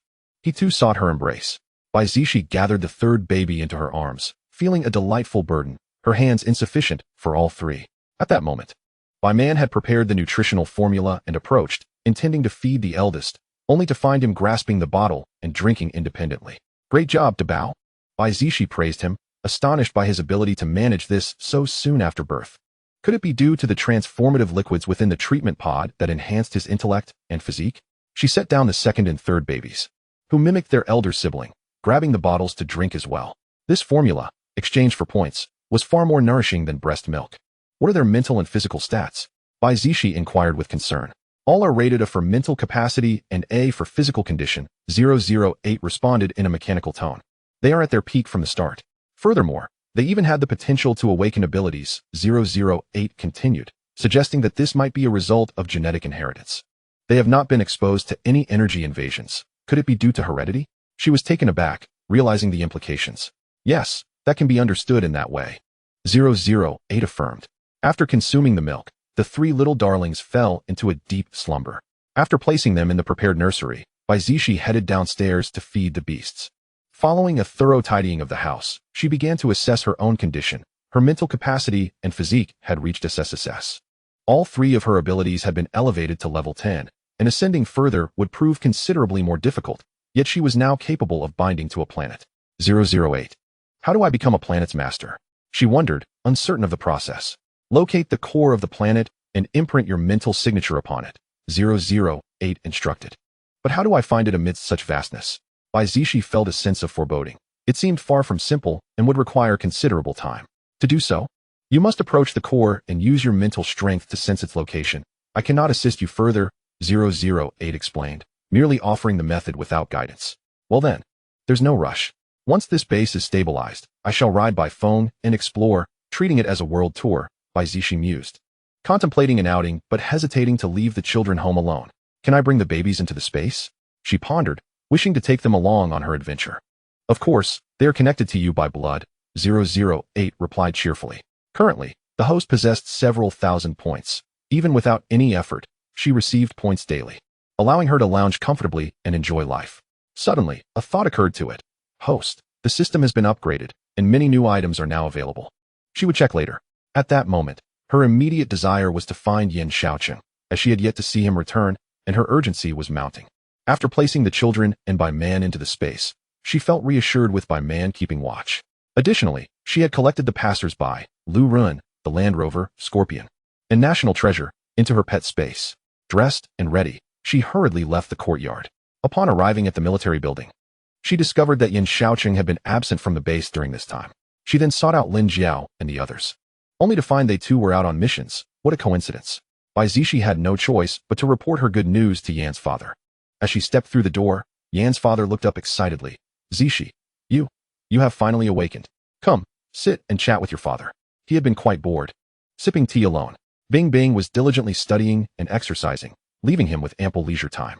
Bai Zixi smiled and approached to sit down. Father, how is your health? Excellent. Thanks to the food you sent and the strength-enhancing liquid, I feel even healthier than before, Yan's father replied with a warm, benevolent expression before sighing. While my health is good, I am terribly bored. When will I be able to hold my grandchild? His gaze drifted toward Bai Zixi's abdomen, lost in thought. Was it truly such a low birth rate among ability users? Bai Zixi was taken aback. Had Yan Shaochen not mentioned her pregnancy to his father? Father, if you wish to hold your grandchild, wait until they wake up, and I will let you, she said casually, taking a sip from her teacup. Zixi, you mustn't jest. I want to hold my biological grandchild, not some little beast. Father Yan gazed at her flat abdomen and sighed, saying, do not feel pressured. Your father is not imposing anything upon you. Just let things unfold naturally. Merely pondering over this matter alone is of no avail. Bai Man's voice then chimed in, Master. The little masters have awoken. She looked on as San Bao was being playfully whisked about by Bai Feng, her laughter ringing out joyfully. Da Bao and Air Bao watched from the lawn, yearning to join in the fun of flying. Before they could fully comprehend the scene, the cerulean sky before them transformed into a lavish interior. They exchanged wide-eyed glances, observing Father Yan, who was already astonished. The eldest turned to Bai Zixi, exclaiming, this is your grandfather. Bai Zixi waved their tiny hands towards Father Yan. Air Bao, quick-witted, reached out to touch Father Yan. Dada, Zixi, are they truly my grandsons? He asked, a mix of astonishment and joy lighting his face as he noted that Da Bao bore an uncanny resemblance to Yan Shaochen. Confirming their lineage, he scooped both babies into his arms, exclaiming, oh, my first grandson. To embrace two at once brings me such delight. His excitement left his voice trembling. Bai Zixi smiled, also bringing out San Bao. San Bao, initially intent on protesting the sudden change, upon seeing the glimmer in Bai Zixi's eyes, snuggled against her. Yeah. Father, this is San Bao, your granddaughter, she introduced. Hearing this, Father Yan, his eyes sparkling with joy, set the two babies on the sofa and reached out to hold San Bao. My little granddaughter, come to Grandpa. That afternoon was filled with unending surprises. It felt surreal to him, as if whatever he wished for came to fruition, leaving him overjoyed. Meanwhile, upon returning to the base, Yan Shaochen hurriedly rushed towards his own courtyard, utilizing his wind abilities. Upon entering the bedroom and finding the treatment pod empty, his heart nearly stopped. Reacting swiftly, he dashed towards the old residence. Upon stepping through the villa's grand entrance, he was struck motionless by the sight before him, his father playing with three little children, their laughter echoing joyfully. His gaze shifted to Bai Zixi, who was radiantly smiling beside them. The scene was harmoniously picturesque. Bai Zixi lifted Da Bao and brought him closer, saying, come, embrace your child. Wife. He choked back tears of overwhelming joy as he reached out to take Da Bao into his arms. As he held the soft, chubby bundle, his expression mirrored that of his father, dazed and astonished. He was about to become a father, not just of one, but of three little ones. And it all felt like a dream. Don't just stand there. You ought to help think of names for the children, Bai Zixi gently teased, caressing his somewhat haggard yet handsome face, noting how he hadn't shaved during their months apart. Let my father choose. Yan Shaochen offered the opportunity to his father. At dinner, they finally settled on names. Dabao, Yan Zilin, Airbao, Yan Ziyi, Sanbao, Yan Ziyu. Chapter 179, Tsunami. Bai Zixi lay in bed, listening to Yan Shaochen's steady breathing, wondering how he had fallen asleep so quickly. After a struggle, she managed to lull the babies to sleep and place them in the crib within her space. She nestled under the covers, wrapping her arms tightly around him from behind. He instinctively brushed his fingers over her hand, suppressing the urge to pull her close. Bai Zixi smiled, lifting her head to plant a gentle kiss behind his ear. The man stirred, turning to her with a hoarse voice. Be good and don't tease. You're still in your confinement. He was reluctant to risk hurting her. Upon hearing the mention of confinement, Bai Zixi chuckled softly. My body has already recovered, you silly. Clearly, he had done his homework. Yan Shaochen's eyes brightened as he turned to gaze at her. Really? Can I? Bai Zixi wrapped her arms around his neck, pulling him closer to capture his lips in a kiss. System notification. Affection 20, affection 20, affection 20. Current points, 51668. The next morning, Bai Zixi donned a light blue long dress, her hair braided and cascading over her right shoulder, complemented by her exquisitely fair face, appearing gentle and graceful. After breakfast, she took Sanbao to visit Father Yan. Yan Shaochen was headed to the research center to work on the hovercar blueprints and energy crystals she had provided. He had only just realized that the purple stones he had gifted her were indeed treasures. At the old residence, little Yu, come to uncle for a hug. Yan Shaohua took Sanbao from Father Yan's arms. He felt himself soften at her cuteness, wishing he had a daughter of his own. Enviously glancing at his older brother, Yan Ziyu reached out her tiny hand, curiously touching his face, realizing this was not her father. She pouted and turned her gaze towards her mother. Yeah, she called, wanting to be held by her mom. Uncle will take you flying, Yan Shaohua said, still not having his fill of holding her, lifting her up and spinning her around. Sanbao erupted into delighted laughter, but once he stopped, she pouted, looking at him with dissatisfaction. Are you trying to tire uncle out? He teased. Father Yan shot him a look. Quick, hold her. She doesn't like being held by you, can't you see? Little Yu was puffing her cheeks in discontent. Bai Zixi presented 2 toys to Dabao and Airbao to alleviate any feelings of favoritism. Thankfully, they focused on playing with the Rubik's cubes beside her, and she couldn't help but caress their chubby little faces. Airbao was exquisitely handsome, with eyes reminiscent of Yan Shaochen, while the rest of his features mirrored hers. All 3 little ones inherited their parents' virtues in both appearance and intellect. At noon, Yan Shaochen and Yan Xiaoyu returned to the old residence for lunch. With Yan Xiaoyu appearing worried, Lin Jiao and the others had been gone for 3 days and had yet to return, and there were numerous dangers along the coast. I planned to head out to the base to look for them. Bai Zixi, having finished her meal, laid down her chopsticks and explained her intentions.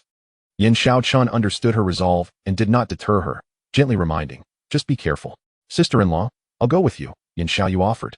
Having not seen her in over a month, the babies in their high chairs sparkled with anticipation, stretching out their little hands towards Bai Zixi. Yeah. The children seem quite attached to you, Father Yan remarked, wishing he could stay home with them, but without their mother, he feared they would be saddened. Bai Zixi shook her head. Third brother, I intend to bring Bai Feng along. I cannot take you. As for the little ones, she was confident in her ability to protect them, but their grandfather and father would likely worry excessively. Yan Shaochen's expression turned serious. Third brother, you need not come. There are many matters at the base requiring your attention. Yan Xiaoyu sighed, resigned to the situation. After lunch, she released Bai Feng and glanced back at her reluctant family. You all be good. Mommy will return soon, Bai Zixi assured before leaping onto Bai Feng's back. Just as Bai Feng was about to take off, little Yu suddenly wriggled free from Yan Shaochen's embrace, jumping up to grab its tail and slowly climbing up. Yeah. Little Yu, how did you get up there? Bai Zixi turned to scoop her into her arms, exclaiming, no, Mommy can't take you with her. Little Yu's big eyes brimmed with tears. Woo-woo. All right. I'll take you with me then. Bai Zixi waved goodbye to Yan Shaochen and the others, assuring them, don't worry. I will take good care of her. Yan Shaochen hadn't anticipated this little one to be so agile, watching her leap up without pausing. He felt a twinge of regret for not being able to hold his daughter a moment longer as he watched them soar into the sky. Yeah. In Yan Xiaoyu's embrace, Airbao expressed his desire to cry, wondering why Mommy didn't take him. Dabao lifted his head, gazing skyward. Good baby. You mustn't cry, Yan Shaohua said gently, comforting the 2 little ones. The babies merely huffed, turning away to ignore them. Yan Shaochen gazed sternly at his 2 sons, his mind already concocting a rigorous training regimen for them. Yan Zilin and Yan Zai felt a twinge of unease under their father's penetrating stare, a foreboding sense of dread creeping over them. Wow, look at the bounty I've unearthed. So many scallops, and they're still alive, and this size. Muya exclaimed, holding up a scallop the size of her palm, significantly larger than those she had encountered previously. Ouch, that hurt. Lin Jiao seemed to have been ambushed by something, blood trickling down her calf from beneath the waves. Chu Ting swiftly pulled her aside. Let us get you on shore. I'll examine your injury. Are you all right, Lin Jiao? Muya inquired with concern. Lin Jiao shook her head. I'm fine, just be careful. My wound isn't severe. Once ashore, Chu Ting noticed several small puncture wounds on Lin Jiao's calf. What creature could possibly have spines all over it? She pondered, quickly deducing the culprit. Let me treat you. Stay out of the water for now. Harnessing her wood-based powers, she swiftly healed the small wounds. All done. Lin Jiao expressed her gratitude. Thank you, Chu Ting. Even among familiar companions, it was essential to express thanks. Run. A tsunami is coming. Feng Zhao's panicked voice rang out as he grabbed 17's hand and dashed toward the shore.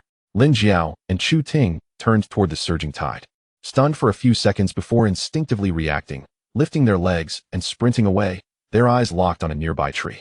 Trailing behind, Jiang Jingwen and Zhang Hao found themselves perilously close to the towering tsunami. Jiang Jingwen released his hand, conjuring a golden wall to shield him as the waves surged forth. You need to run. Before she could finish her warning, the force of the tsunami hurled them apart, submerging them instantly. Chu Ting and Lin Jiao were the first to scale a large tree, with Chu Ting casting out vines to aid the rapidly approaching 17 and Feng Zhao. They climbed swiftly up the tree just as the tumultuous waters rushed in, narrowly clinging to the trunk for safety. Where are Jiang Jingwen and Muya? Lin Jiao, still shaken, scanned the area for any sign of them. Ultimately, she spotted Muya and Zhou Yanfeng on another tree. Zhou Yanfeng, possessing wind abilities, had leapt up at breakneck speed, narrowly avoiding the deluge. What about Jingwen and Zhang Hao? Confirming that Muya and the others were safe, Lin Jiao began searching for the remaining two. Yet, apart from a few nearby trees, there was no sign of them. Could they be in danger? Where could the waters have swept them away? Chapter 180, Salvation. Jiang Jingwen surfaced, clutching a piece of driftwood, her expression frantic as she called out, Zhang Hao. Where are you? Come out. Her voice rasped, her complexion pale. She couldn't believe he could possibly be in danger. Jingwen, I'm here.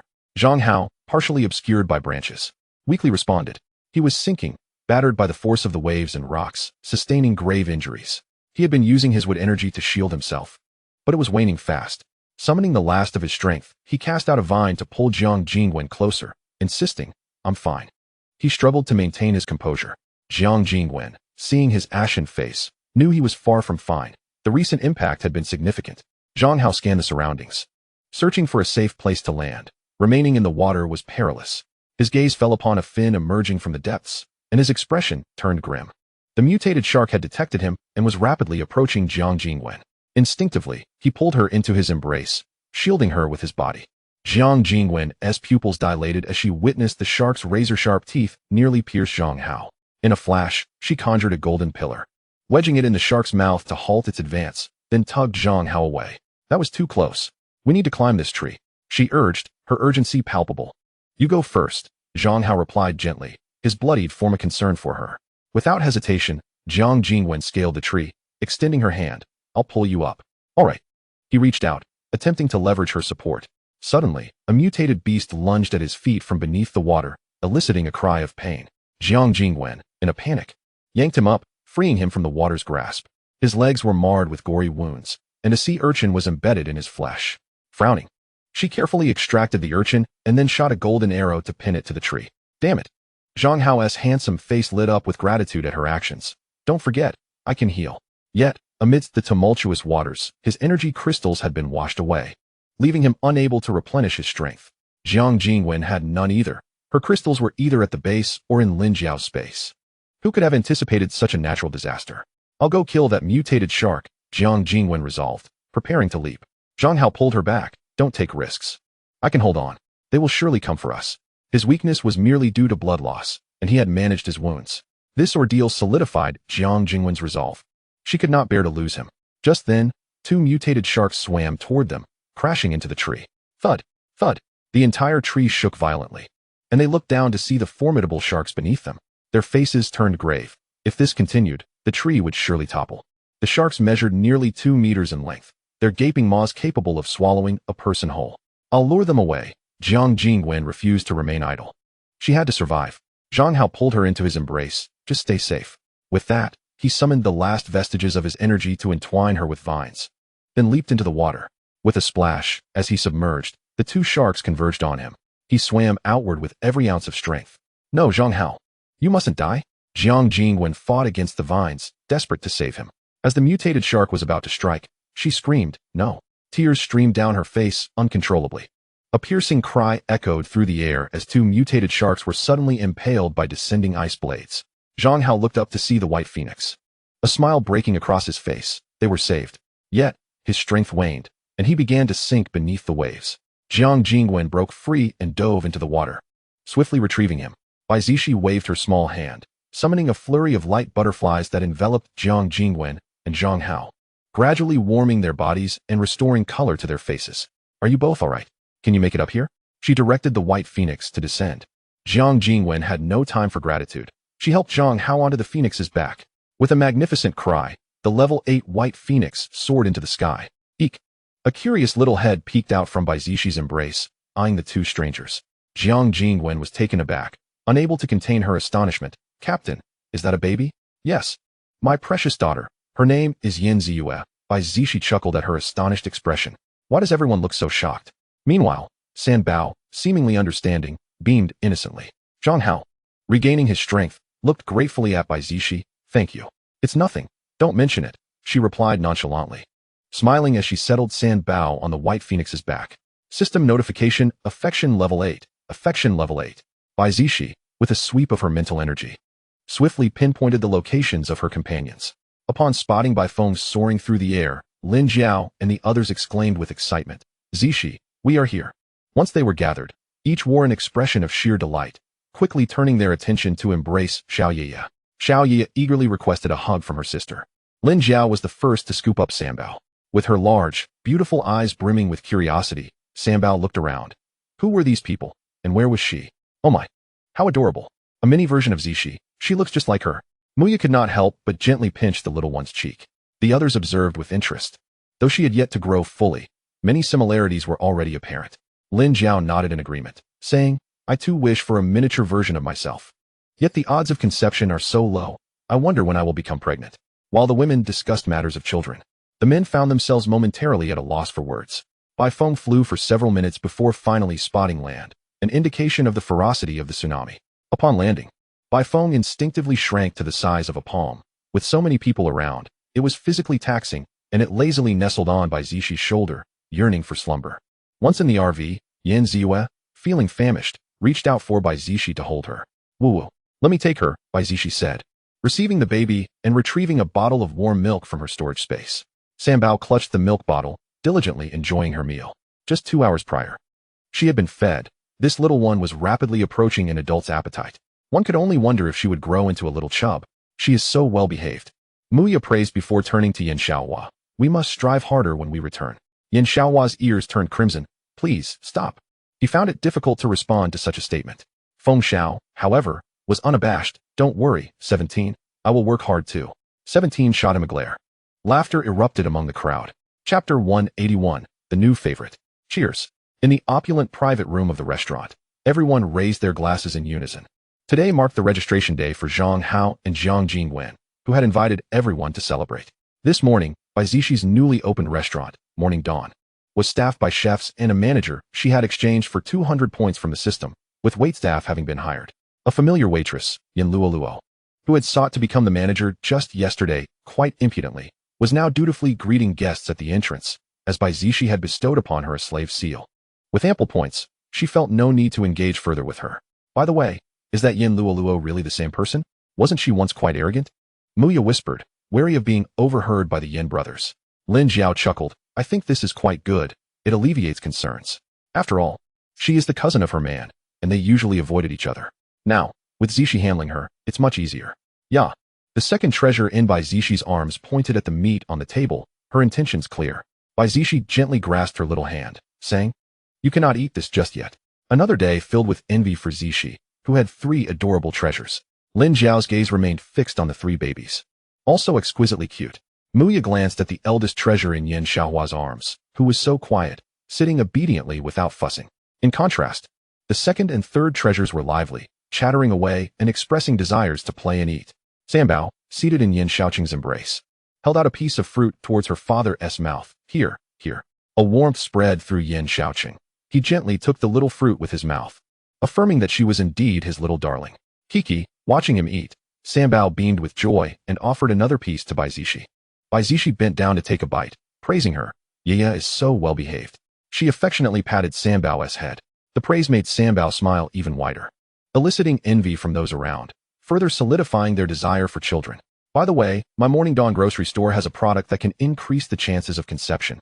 You might want to try it. Bai Zixi suddenly recalled the new items available in her grocery store. Regardless, their purchases would yield points, making it a worthwhile endeavor. Their eyes lit up. Lin Jiao immediately stood. I will go buy it right now. Me too. Me too. Muya put down her chopsticks, anxious not to miss out. Xu Ting, 17, and Jiang Jingwen also found themselves restless, though they maintained a semblance of composure. Feng Xiao could no longer contain himself. Count me in. Despite Yan Shaohua and Yan Xiaoyu's calm demeanor, they secretly wished to rush over. Only Yan Shaocheng remained the most composed, unable to comprehend their urgency. He was already content and happy. No need to rush. I've asked the manager to reserve some for you. You can simply pick it up when you arrive. Bai Zixi continued to eat leisurely, still with plenty of dishes left. Nothing should go to waste. Upon hearing this, they sighed in relief and returned to their meals. Zixi, are you going out to sea tomorrow? Lin Jiao inquired, having heard her mention needing to attend to some matters. Everyone turned their attention to her. Yes. Wait for me to return. What she intended to do was beyond anyone's interference, and the group could only raise their glasses in celebration of her safe return. Amidst the cheerful banter, it was another delightful day. The following day, Bai Zixi left the three treasures and Bai Man at the old residence, reassured by Yan father's presence. She also left four little beasts, Lu Ren A, Lu Hu, Xiegu, and Guo Bao, in the courtyard of the old residence, as they had recently taken to sticking close to the babies to play. Be safe, Yan Shaocheng said reluctantly, as the three babies shimmered with teary eyes, on the verge of crying. Bai Zixi smiled gently. All right. With that, she vanished from sight without looking back. Bai Feng soared through the sky as Bai Zixi accessed the system marketplace, glancing at the mature sea pets. To traverse the seas freely, one would undoubtedly need a formidable companion from the ocean. A mature Kuan cost 2,000 points and was roughly the size of a small island, capable of changing its form. Most importantly, it could swim in the sea and soar through the air, though it required a higher level for aerial flight. One needed to be at least level 15 to ascend to the skies and plunge into the sea, and this mature Kuan was level 10, matching her own level. Please exchange for the Kuan, Bai Zixi said, her excitement palpable as she gazed at the image of the creature, its upper body red and lower body white, adorned with sharp horns, truly magnificent. 008's mechanical voice responded, understood, host. The exchange has been completed. She stored Bai Feng in her space and leaped onto the ice formed atop the sea, releasing the Kuan into the water. Upon emerging, the Kuan was the size of an ordinary dolphin, its fiery red hue strikingly brilliant as it extended its horned head. Master, master. It nudged its small head into the palm of her hand, appearing utterly content. Bai Zixi patiently played with it for a moment. Just then, a gigantic mutated shark swam over, zeroing in on its prey, preparing to swallow the bothersome dolphin whole. Master, wait for me a moment. Kuan Gu swam towards the mutated shark, undeterred by its level 8 status, daring to provoke it. Kuan Gu transformed, instantly doubling in size compared to the mutated shark. Its sharp horns aimed at the creature's head. The mutated shark's expression morphed into one of shock. It was startled and unable to halt in time. With a piercing sound, the horn pierced its skull, and the mutated shark emitted a weak whimper before its body was swiftly consumed by Kuan Gu. Bai Zixi curved her lips into a smile. Her combat prowess formidable and swift, never faltering against her peers. With a gentle leap, she ascended onto Kuan Gu's back. Let us embark, she declared. Its grand form swayed joyfully as they swiftly set off into the depths of the ocean. She had 4 tasks ahead of her. The first was to locate the planet's core and bind it with her mental imprint. The second involved subduing the menacing mutated creatures within the waters, a task made considerably easier with Kuan Gu by her side. The third task, after binding the planet, was to install its defensive system, requiring an expenditure of 10,000 points. The fourth task entailed setting up a star network, an interstellar communication system, above the planet, also necessitating 10,000 points. Following this, the trajectory of the planet's development awaited her. Bai Zixi gazed over the endless expanse of the sea, already envisioning the name for her planet, Starfish. Chapter 182, Apocalypse 1. 3 years later. Starfish, CM main city, inside the castle. Bai Zixi languidly reclined on the sofa, her eyes fixed on the television, as she lightly tapped her wristband to access messages. A group chat for system hosts. Host 006. I wish to acquire a batch of energy stones. The price is negotiable. Interested parties, please private message me. Host 005. My planet is rather impoverished, lacking in resources. Host 001. I'm about to distribute red envelopes to everyone. Host 004. Wonderful. I've been utterly broke lately. It seems host 001 is quite generous. Bai Zixi raised her finger, ready to seize the opportunity. When the red envelope appeared, she clicked it swiftly. Congratulations. You have received 28 points. Host 002. I'm constructing a large shopping mall on my planet. Everyone can shop using the Star Network. With discounts available, the items in the planetary mall must be purchased with star coins, the universal currency of the cosmos. At that moment, her little ones returned home from school. Yan Shaochen dashed into Bai Zixi's embrace. Mommy, I scored an S on my exam. And I too, I got an S. Yan Zai nuzzled against her, seeking praise with an adorably earnest expression. Bai Zixi turned to Yan Zilin, her voice tender. And you, Zilin? S, he replied coolly, unperturbed and composed. Observing his serious demeanor, Bai Zixi couldn't resist pinching his little handsome face. You all are amazing. What rewards do you desire? She leaned down to kiss their cherubic faces. Though they were only 3 years old, they towered over their peers and learned swiftly. Mommy, we wish to play the Apocalypse game. Yan Ziyue had longed to enter the gaming pod. The game could be played once one's mental strength reached an A rank. But children required a guardian to accompany them. They had already made their plans. That's not a game for children. There are horrific monsters inside. And you'll have nightmares. Think of something else. Bai Zixi shook her head in refusal, deeming them too young. Mommy, we've watched zombie movies. There's nothing to fear. Please, promise us. Yan Ziyue implored, adorably shaking her mother's hand. Yes, we aren't afraid. Mommy, please take us in a play. Yan Zai feigned a pitiful expression, his eyes sparkling as he looked at her. Bai Zixi sighed in exasperation. Let us finish our meal first, then we can go in. Her gaming pod had a low pain threshold. A brief play wouldn't be detrimental. Hooray, we can go in and play. Yan Zai joyfully grasped his sister's hand. Yan Zilin's eyes sparkled with delight. It was far better than enduring daily drills from their father, facing those ghastly monsters. With their mother present, nothing seemed daunting. After lunch, after informing Bai Man, Bai Zixi led her little ones into the gaming room. A 4-player team mode game, Apocalypse Cultivation. Countdown to the apocalypse, 5 days. Bai Zixi opened her eyes, immediately glancing at the still sleeping children on the bed. She rose to survey the house, a 3-bedroom apartment, an ordinary family home. Fully equipped with appliances. The title Apocalypse Cultivation held profound significance. With just 5 days remaining, should they not procure supplies? Game prompt. Player, your 1,000 currency has been distributed. Please check. Bai Zixi accessed the floating mailbox and retrieved the 1,000 yuan. Starting with 1,000 yuan, would they need to fend for themselves thereafter? Mommy. Yan Ziyue awoke, rubbing her eyes with her tiny hands, her voice soft and adorable. Yan Zilin and Yan Zai also stirred, stepping off the bed to observe their unfamiliar surroundings. Were they truly within a game? Bai Zixi, returning from the living room to the bedroom, pondered the impending apocalypse. What shall we do now? She looked at her 3 little ones, eager to hear their thoughts. I know. We must search for supplies. Yan Zai exclaimed, his eyes shining brightly, having seen historical documentaries. Yes, that's what I was thinking too. Yan Ziyue echoed, albeit a beat behind. Yan Zilin, with the demeanor of a little adult, stated, Mommy, should we head out now? If her guesses were correct, the next step involved stockpiling supplies at home in anticipation of the apocalypse. Bai Zixi nodded. Let us venture out. They promptly leaped from the bed, scrambling to grasp their mother's hands, with the second youngest trailing behind. 1 adult, 3 children, hand in hand. They strolled towards the street. With 1,000 yuan, what would be the most prudent purchases? She first led the children into a wonton shop, the ambience nostalgic. Let us fill our stomachs before heading to the supermarket. Bai Zixi sat down, eyeing the prices on the menu. Upon hearing about food, the children's eyes gleamed as they quickly settled.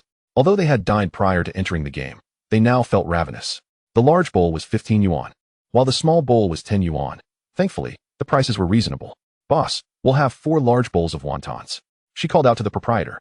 Bai Zixi surveyed the surrounding streets. This area wasn't particularly bustling, merely a suburban locale of a 3rd-tier city from the 21st century.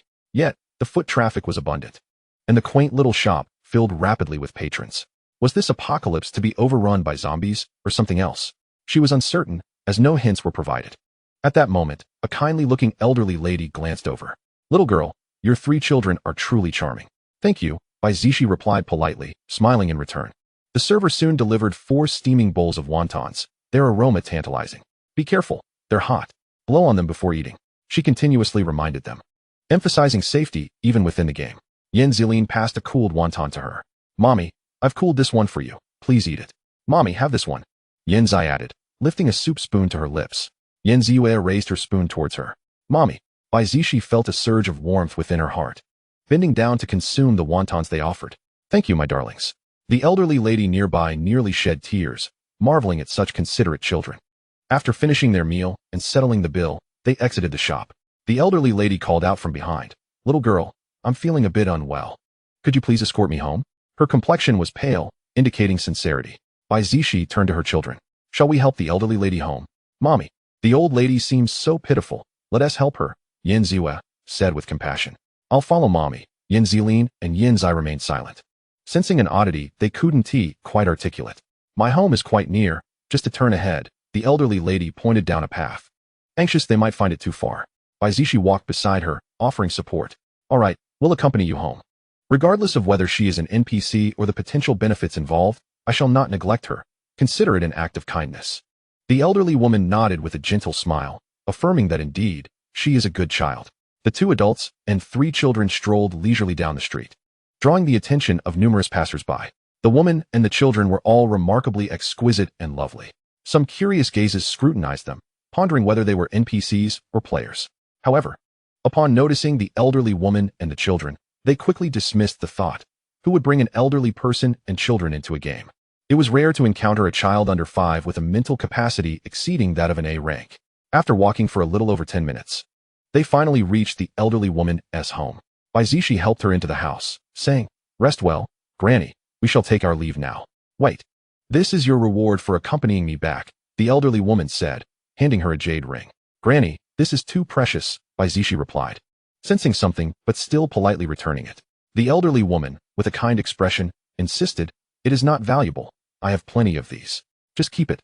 With a hint of reluctance, Bai Zixi said, "Thank you, then. If you need any further assistance, please do not hesitate to ask." The elderly woman nodded appreciatively. "You are kind-hearted. Go home now. The children must be tired." After the children bid their polite farewells, she led them out of the elderly woman's house. Game notification. Congratulations, player. You have received a space ring with a capacity of 100 cubic units. Chapter 183, Apocalypse 2. Bai Zixi took the 3 children to the nearest supermarket, with 940 yuan remaining in her pocket. "Mommy will give each of you 100 yuan. Take what you like," she told them, handing each a coin. The children accepted the money obediently, saying, "Thank you, Mommy." They joyfully dashed towards the snack aisle as she pushed the shopping cart to follow. "I want this chocolate and some candy," Yan Ziyue said earnestly, selecting items that her mother and brother enjoyed. Yan Zilin picked out some biscuits and loose bread, which were easy to store and inexpensive. Yan Zai came running with cans of 8 treasure porridge and millet porridge, placing them in the shopping cart. "Mommy, I think these look delicious. The most important thing is that they are convenient to eat and not prone to spoilage." Bai Zixi observed that the snacks the children chose were quite satisfactory, high in calories and capable of filling their bellies. Her eyes gleamed with affection. The children truly understood. With some rice and gas already at home, she decided to buy a bag of rice, ensuring they could prepare meals for several days, even without electricity. Bai Zixi was eager to see if the housing arranged by the game differed significantly. After purchasing all the storable food with the remaining money, she provided the delivery address to the supermarket. Simultaneously, she noticed several others in the supermarket, much like herself, purchasing large quantities of food. She was certain these individuals were also players, and players should not readily reveal their identities. She resolved to remember their faces and remain vigilant. Naturally, a few male players also noticed her. A female player with children? Perhaps she had deliberately brought them along to obscure her true intentions. Regardless, it was not the time to act. Many seasoned players were well aware of the game's nature. Later, they could kill and seize others' possessions. At the onset, everyone started with 1,000 yuan in a dilapidated house, which was hardly enough. Patience was prudent. Bai Zixi soon returned home with the children. "Mommy, just now some bad uncles kept staring at us," Yan Ziyue remarked, sensitive to the situation. Yan Zai scoffed. "Anyone who looks at us like that can't be good." "Yes. Aside from Mommy, we cannot trust anyone else, understand?" Bai Zixi instilled in them the awareness of self-protection, emphasizing that they must not be abducted. They nodded, aware of the malice that could exist in people. However, having only interacted with kind individuals since birth, they feared being misled. Furthermore, they must not disclose that they were players to others. She adopted a serious tone, hoping they would comprehend. Once the children seemed to grasp her message, Bai Zixi rose and went to the kitchen. I will prepare something delicious for you. Zillian, keep an eye on your siblings. Yan Zillian assured her solemnly. Rest easy, mommy. Upon entering the kitchen, she began cooking, relieved to find that the knives and utensils were well equipped. She prepared rice and simply stir-fried 2 dishes. Ding dong. The doorbell rang suddenly, causing the children, who had been quietly watching television on the sofa, to become alert. Are you sure the people inside are players? A male voice whispered to another. If they are, they can first gain the other's trust, and then take their life when the apocalypse descends. An ordinary-looking man with calculating eyes exchanged glances with his companion. Let us not reveal ourselves just yet. Bai Zixi peered through the peephole, recognizing the 2 male players she had seen at the supermarket. With a smirk, she opened the door, feigning confusion. What brings you here? Upon seeing the strikingly beautiful woman, the men's thoughts turned devious, though they quickly masked their intentions with friendliness. We are your new neighbors, here to introduce ourselves. Hello. I have lived here for a few years already. Bai Zixi discerned their ulterior motives. They seemed to enjoy playing a role, so she would play along. I am Daong, and this is Xiaoxiu. May I ask for the lovely lady's name? He wore a congenial expression, radiating warmth. Yanshi, Bai Zixi replied, maintaining a facade of friendliness while keenly aware of their true intentions. If you ever need anything, feel free to reach out to us. We live just next door. Daong was exceedingly courteous, though a flicker of calculation danced in his eyes. She smiled and nodded. All right, I must attend to my children now, as they are hungry. Bai Zixi wished to end the conversation. The 2 men, catching a glimpse of the children through the door's gap, smiled and said, We won't disturb you any longer. They then turned and walked back to their own residence, which was merely 2 doors down. After closing the door, she began examining the security of the house. Noticing the doors and windows appeared quite fragile, she hurried to the main bedroom to search for any important documents. Finally, she found the property deed. Hoping it was not too late. Mommy, what did you find that makes you so happy? Yan Zai approached her, eyes full of curiosity. Just something good, she replied, playfully tapping his little nose before standing up. Now, let us have dinner. Yan Zai rubbed his little belly, feeling hungry again. She prepared 2 dishes, scrambled eggs with tomatoes and steamed pork ribs, ensuring there was enough for everyone. Although her culinary skills did not rival those of Bai Man, they were certainly not subpar. Have you all washed your hands? The children had already cleaned up and sat obediently. Mommy's dishes looked delicious. Yan Ziyue exclaimed as she expertly picked up a piece of rib with her chopsticks. Her eyes sparkled with delight as she tasted it, declaring it tasty. Watching her eldest and second child eat with such focus, Bai Zixi felt a wave of satisfaction. This was her first time cooking for them. She picked up her chopsticks and took a couple of bites herself, finding it quite palatable. After the meal, she planned to visit the real estate agency. It was now 3 in the afternoon, and selling the house as soon as possible was ideal. If it sold, that would be wonderful. If not, there was little that could be done. 20 minutes later, observing that the children had eaten their fill with no leftovers, she noted that several boxes of food from the supermarket had been delivered. After moving the boxes inside and storing them in the space, she said, Let us go. I need to take care of some matters. She felt uneasy leaving the children at home, as she wanted to take them wherever she went. Bai Zixi grasped the hands of her little ones as they exited the community. Passing by the real estate agency, she noticed a considerable number of individuals seeking consultations within. Upon entering, a staff member approached her with a courteous demeanor. Good day, welcome. How may I assist you? The man regarded her with a professional smile. I wish to sell my apartment, the one in the community behind. Bai Zixi stated her intention directly, gesturing towards the tall buildings behind her. The man's eyes sparkled. Recognizing a significant client, he became increasingly enthusiastic. May I ask if you have the property deed with you? Of course, she replied, presenting the deed for his inspection. At that moment, a robust gentleman rushed in, exuding an air of affluence. Madam, are you certain you wish to sell the property in Yuyuan district? Confused, Bai Zixi responded. Yes, I am sure, as a sense of familiarity washed over her. The gentleman chuckled. Perfect. I've been searching for properties in this area without finding a suitable one. May I visit your home? I can take you there, but if you find it to your liking, I hope to proceed with an outright purchase as soon as possible. I do not wish to squander time. Bai Zixi had prearranged this to avoid any unnecessary trips. Rest assured, it will be a full cash transaction. He assured her with a trustworthy demeanor, brimming with sincerity. Then let us proceed, she said, leading her children and the gentleman back to the community. Chapter 184. The end of days 3. After signing the contract, Bai Zixi successfully sold the property for 860,000 yuan. Her heart brimming with joy as she glanced at the balance displayed on her phone. The following morning, she packed all the consumables and kitchen utensils into her space, while leaving behind the worn-out clothing and furniture. "Mommy, where are we going?" asked Yan Shaochen, bewildered as she was led along. "We are going to rent a new house," Bai Zixi replied, guiding them to the agency once more. The enthusiastic young man from the previous day approached them. "Congratulations, Ms. Bai, on the successful sale of your property. Is there anything else I can assist you with?" "I wish to rent a villa with a private yard, preferably in a secluded location as I dislike crowded areas." She articulated her basic requirements directly, specifying that aside from the location, a well-decorated and fully equipped one would be ideal. "You've arrived at just the right time. We have a villa available in the outskirts. Please take a look at the pictures. The monthly rent is only 10,000 yuan, with excellent ventilation, and there is a hot spring resort further in. The environment is superb." "All right, this will do," Bai Zixi decided quickly, satisfied with the images she had seen. The paperwork was soon completed, and she received the house key. Afterward, she visited a car rental service, acquiring an SUV to take her children to the nearest large shopping mall. Bai Zixi sought out a well-known sportswear store that catered to both adults and children. "Mommy, look, they have matching outfits for parents and children," Yan Shaochen exclaimed, her eyes sparkling with excitement. Her two brothers expressed their interest as well. The blue and black casual ensembles appeared quite stylish and trendy, prompting Bai Zixi to commend. "What excellent taste you have, my dear." The attendant gathered items according to their sizes, and Bai Zixi selected an array of matching outfits, about 5 sets each, along with several baseball caps. The thrill of spending money was exhilarating.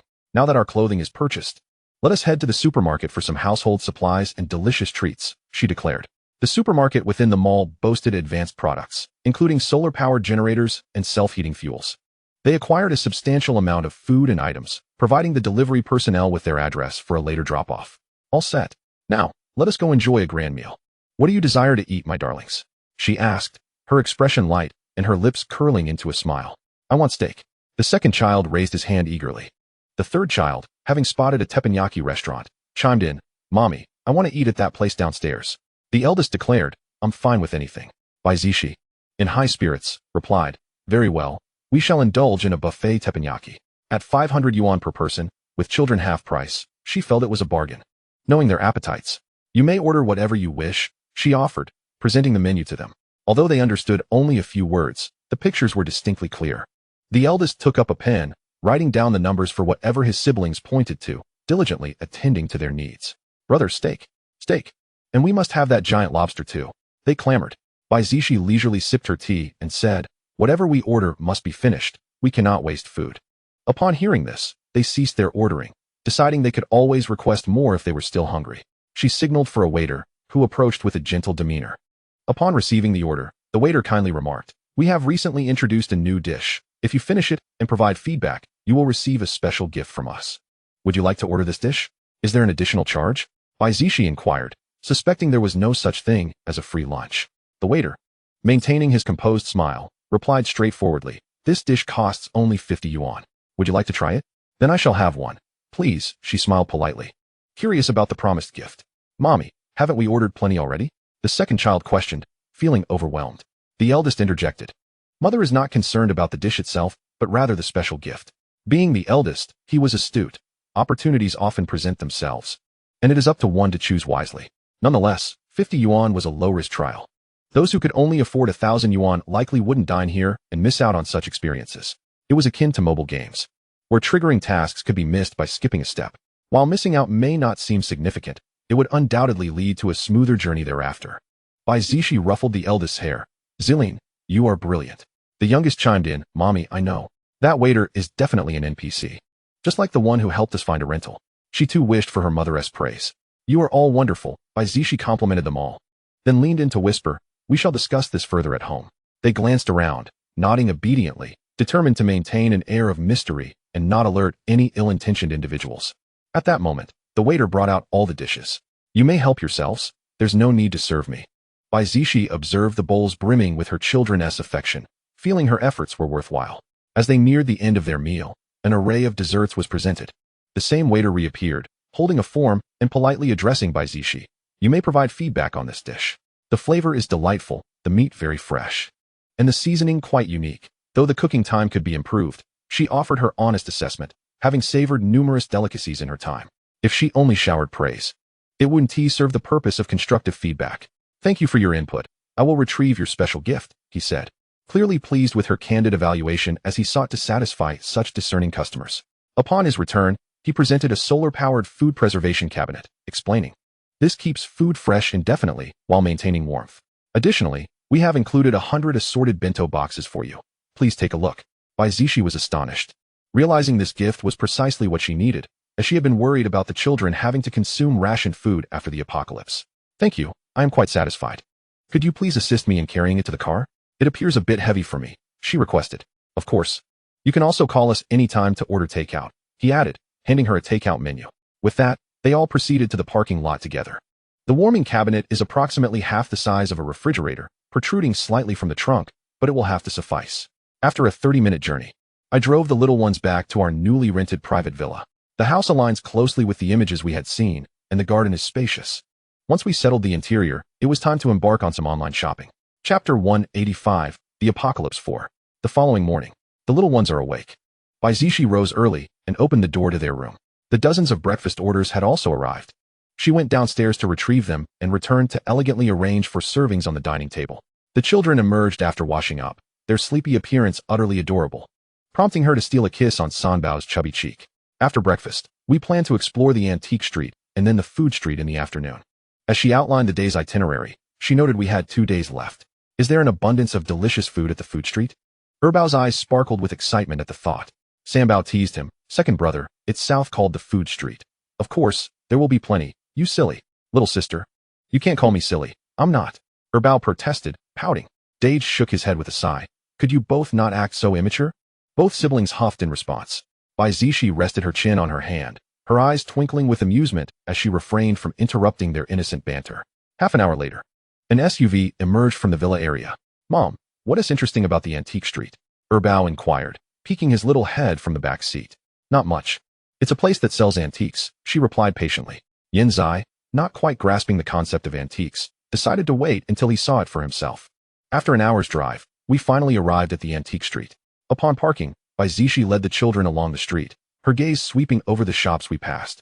Soon, her attention was drawn to a cold weapon shop, and she stepped inside. "Welcome." An elderly gentleman in his 50s greeted warmly. "Little girl, feel free to browse. If you fancy something, I can retrieve it for you." The old man, with a friendly demeanor, focused his eyes on the 3 adorable children. Bai Zixi scanned the shop and ultimately fixed her gaze on a tang sword hanging on the wall. Intrigued, she requested, "Could you let me see that tang sword, please?" The old man took it down and handed it to her, saying, "This is a fine piece. How much is it?" she inquired. While the feel of the sword was undoubtedly not as refined as her Hanyue sword, it was indeed sharp and aesthetically pleasing. 100,000, no bargaining, the old man stated. Just as Bai Zixi was about to pull out her phone to make the payment, a voice suddenly rang out from behind her, 200,000. "I'll take it." A man and a woman entered, the man fixating on the sword, seemingly enamored. The woman cast a disdainful glance at Bai Zixi and remarked, "I advise you not to compete with us. We are from one of the 4 great families." She added dismissively, "What good is beauty when you are accompanied by 3 burdens and dressed in clothes worth only a few hundred? How pitiful." "Xiaodai, don't be so rude." The man interjected, "Miss, I must admit I am quite interested in that tang sword as well. Shall we compete fairly?" With chiseled features, the man had adorned himself to resemble a wealthy gentleman, exuding confidence. 500,000, Bai Zixi replied, uninterested in his presence as she raised the price significantly. Xiaodai scoffed, "Don't intentionally inflate the price. You hardly seem capable of affording 500,000. That's my concern," she retorted coldly, casting a disdainful glance at her. Noting her heavy makeup and somewhat decent looks, Erbao looked up at Xiaodai and innocently remarked, "Auntie, you look like a female ghost." Recalling a character from an animated series he had watched that bore a similar appearance, albeit with a long tongue. "You little brat, what did you say? Do you want me to make you cry?" Xiaodai's expression darkened, her ire rising as she wished to discipline the impudent child. Sanbao, hands on her hips, dismissed her entirely. "You're ugly to begin with. Why can't I say it?" Bai Zixi chuckled softly, her gaze firmly fixed on the woman's actions, ready to counter should she dare to strike first. Enraged, Xiaodai prepared to charge at them, only to be restrained by the man beside her. "Don't cause trouble here. They're merely children." After advising her, he continued, 800,000. The old man turned to Bai Zixi. "Would you like to raise your bid?" Bai Zixi shrugged. Forget it. It seems destined to elude me. Sir, how will you be paying? The old man asked, smiling at him, clearly seeing him as a gullible fool. Card. The man replied, producing a credit card, feeling as if he had just been duped. Yet, pride prevented him from retracting his words. With others present in the shop, he had no choice but to pay and leave with the Tang sword. In truth, he had visited previously and had his eye on this sword, intending to compare it with others, but ultimately found nothing better. Who would have thought that upon returning, the price had escalated dramatically? He begrudgingly departed with the embarrassing woman, glancing at her heavily made-up face. Comparing her to the previously encountered elegant beauty made him feel slightly nauseous, baffled as to why he had found her appealing. What sort of look is that? The woman snapped, her teeth clenched, wishing not to encounter that family of four again. Once they left, the shop grew considerably quieter. The old man cheerfully remarked, "Young lady, I see you have an affinity for swords. I have a few rare ones in my collection. Please wait a moment while I retrieve them for you." Bai Zixi smiled, knowing full well that no shop would possess merely one sword, such is the nature of commerce. What was deemed as private collections and store treasures would never be completely sold out. She found herself perplexed by the extravagant behaviors of those from affluent families. Mom, did they suffer a substantial loss? Bao, being a clever child, quickly grasped the situation. Indeed, this is what we call losing face while enduring hardship. Bai Zixi gently explained as she squatted down, imparting wisdom, we must not emulate them. One should use their intellect in their endeavors.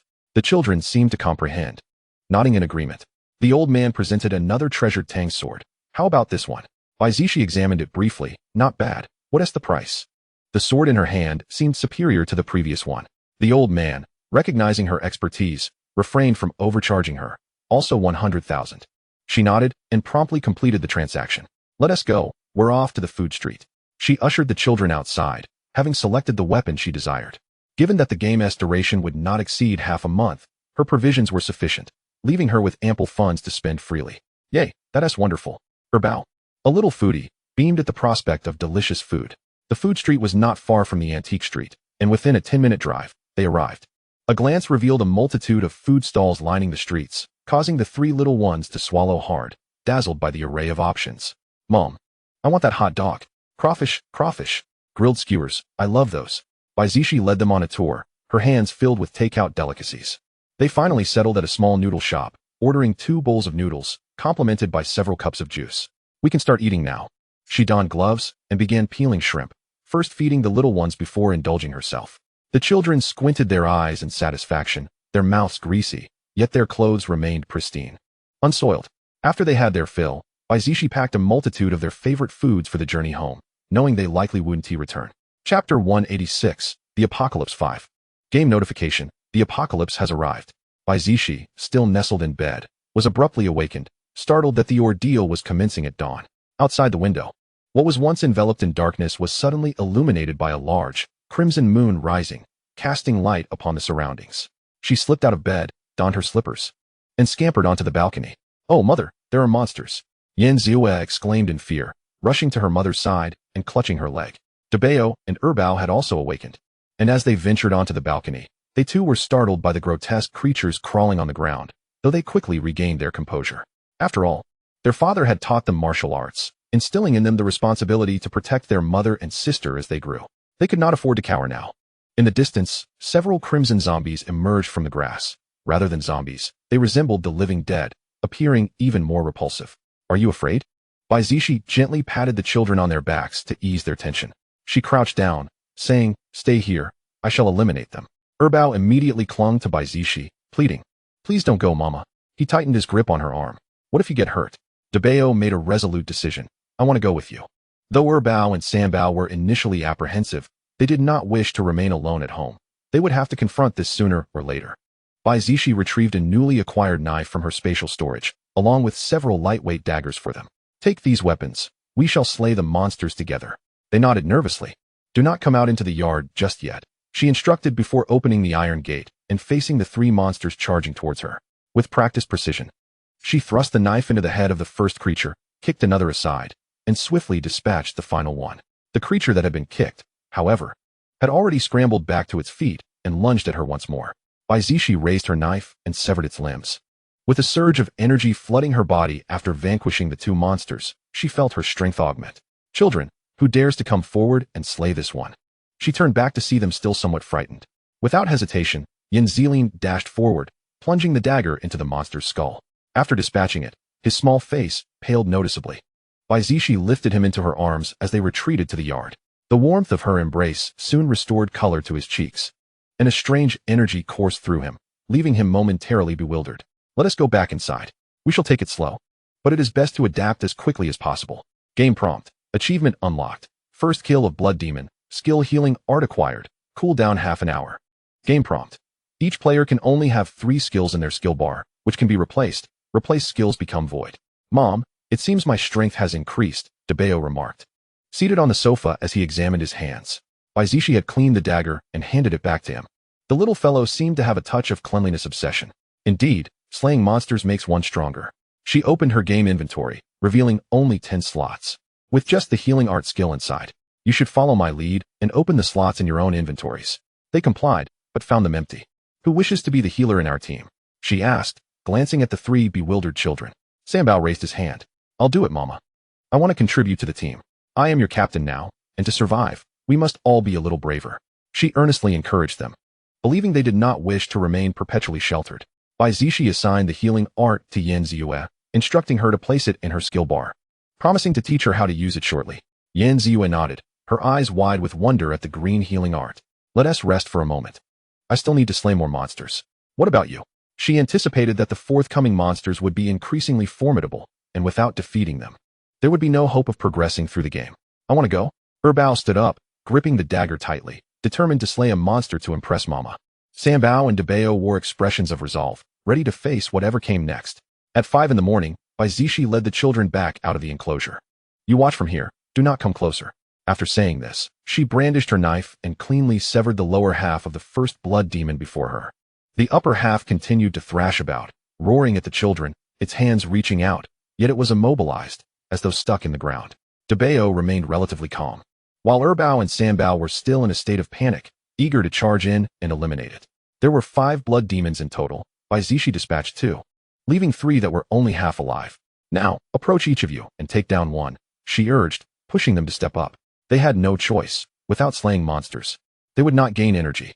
The initial monsters had slow attack speeds and sluggish movements, making them easier to defeat, and they had trained their skills. DeBeo was the first to step forward, skillfully dodging the blood demon's claws and darting behind it to stab with his dagger. With a satisfying squelch, a surge of power surged within him. He had also unlocked a skill, though he did not have time to check. Seeing his older brother handle it so effortlessly, Yan Ziyue felt less afraid, inhaled deeply, and charged forward with her dagger. The blood demon roared at her. Startled, she gritted her teeth and thrust the dagger with all her might towards its head. The sound of the blade piercing flesh and the wretched state of the blood demon made Bao retreat several steps in fright, but a wave of energy surged into him. You did great, Ziyue. Bai Zixi encouraged her. Having prepared herself, Yan Ziyue's expression shifted as she seized the dagger and swiftly pierced the blood demon's skull. After slaying it, she exhaled in relief, realizing it wasn't so daunting after all. Energy flooded into her, and she turned to her mother and brothers, who all gave her a thumbs up. Let us go home. She was proud of her children's performance, confident they would only improve from here. Upon returning to the living room of the villa, everyone took showers and changed into fresh clothes. Bai Zixi retrieved several plates of Cantonese dim sum from the warming cabinet. Come, let us have breakfast. As she ate, she noticed a new skill had appeared in her inventory. When she saw the summoning skill, a high-level skill, her eyes sparkled with excitement. Her luck was truly remarkable. Even 008 chimed in. Host, you're incredibly lucky. She let out an inadvertent chuckle, drawing curious looks from the children. It's a splendid skill. By the way, did any of you acquire skills from the monsters you defeated? Yan Zilin suddenly remembered and opened his inventory to check. Mama, I got a mid-level skill called Defense Shield, with a 2-meter range, lasting an hour and a cooldown of an hour. Bai Zixi nodded, affirming that it was indeed a valuable skill. Then place it in your skill bar. I want to give this to Bao. I prefer skills that enhance attack power. Defensive ones aren't suited to me. DeBeo, merely 3 years old, spoke with the gravitas of an adult. That's fine. Let us see if Ziyue wants to learn it. She gazed gently at them. Yan Ziyue accepted the skill, finding it appealing as it would provide safety for everyone. Bai Zixi placed the summoning skill in her skill bar. Each summoning would consume a significant amount of mana, which could only be replenished with magic crystals. After defeating 8 monsters, she acquired a single magic crystal. The skill would randomly summon a creature to fight for an hour, with a cooldown of 2 hours. Chapter 187, Apocalypse 6. Children, let us take a nap together. Bai Zixi rose to escort them back to their room. Assured that the blood demons could not breach the house, everyone needed a proper rest. Yan Ziwa looked up and softly said, I want to sleep with Mama. Me too, Bao chimed in, abandoning his earlier desire to be independent, especially with their father absent. Bai Zixi smiled gently. In the realm of reality, each of them possessed their own chambers. Although they cherished her company, they would never impose the request to share a bed. After all, their father forbade such arrangements.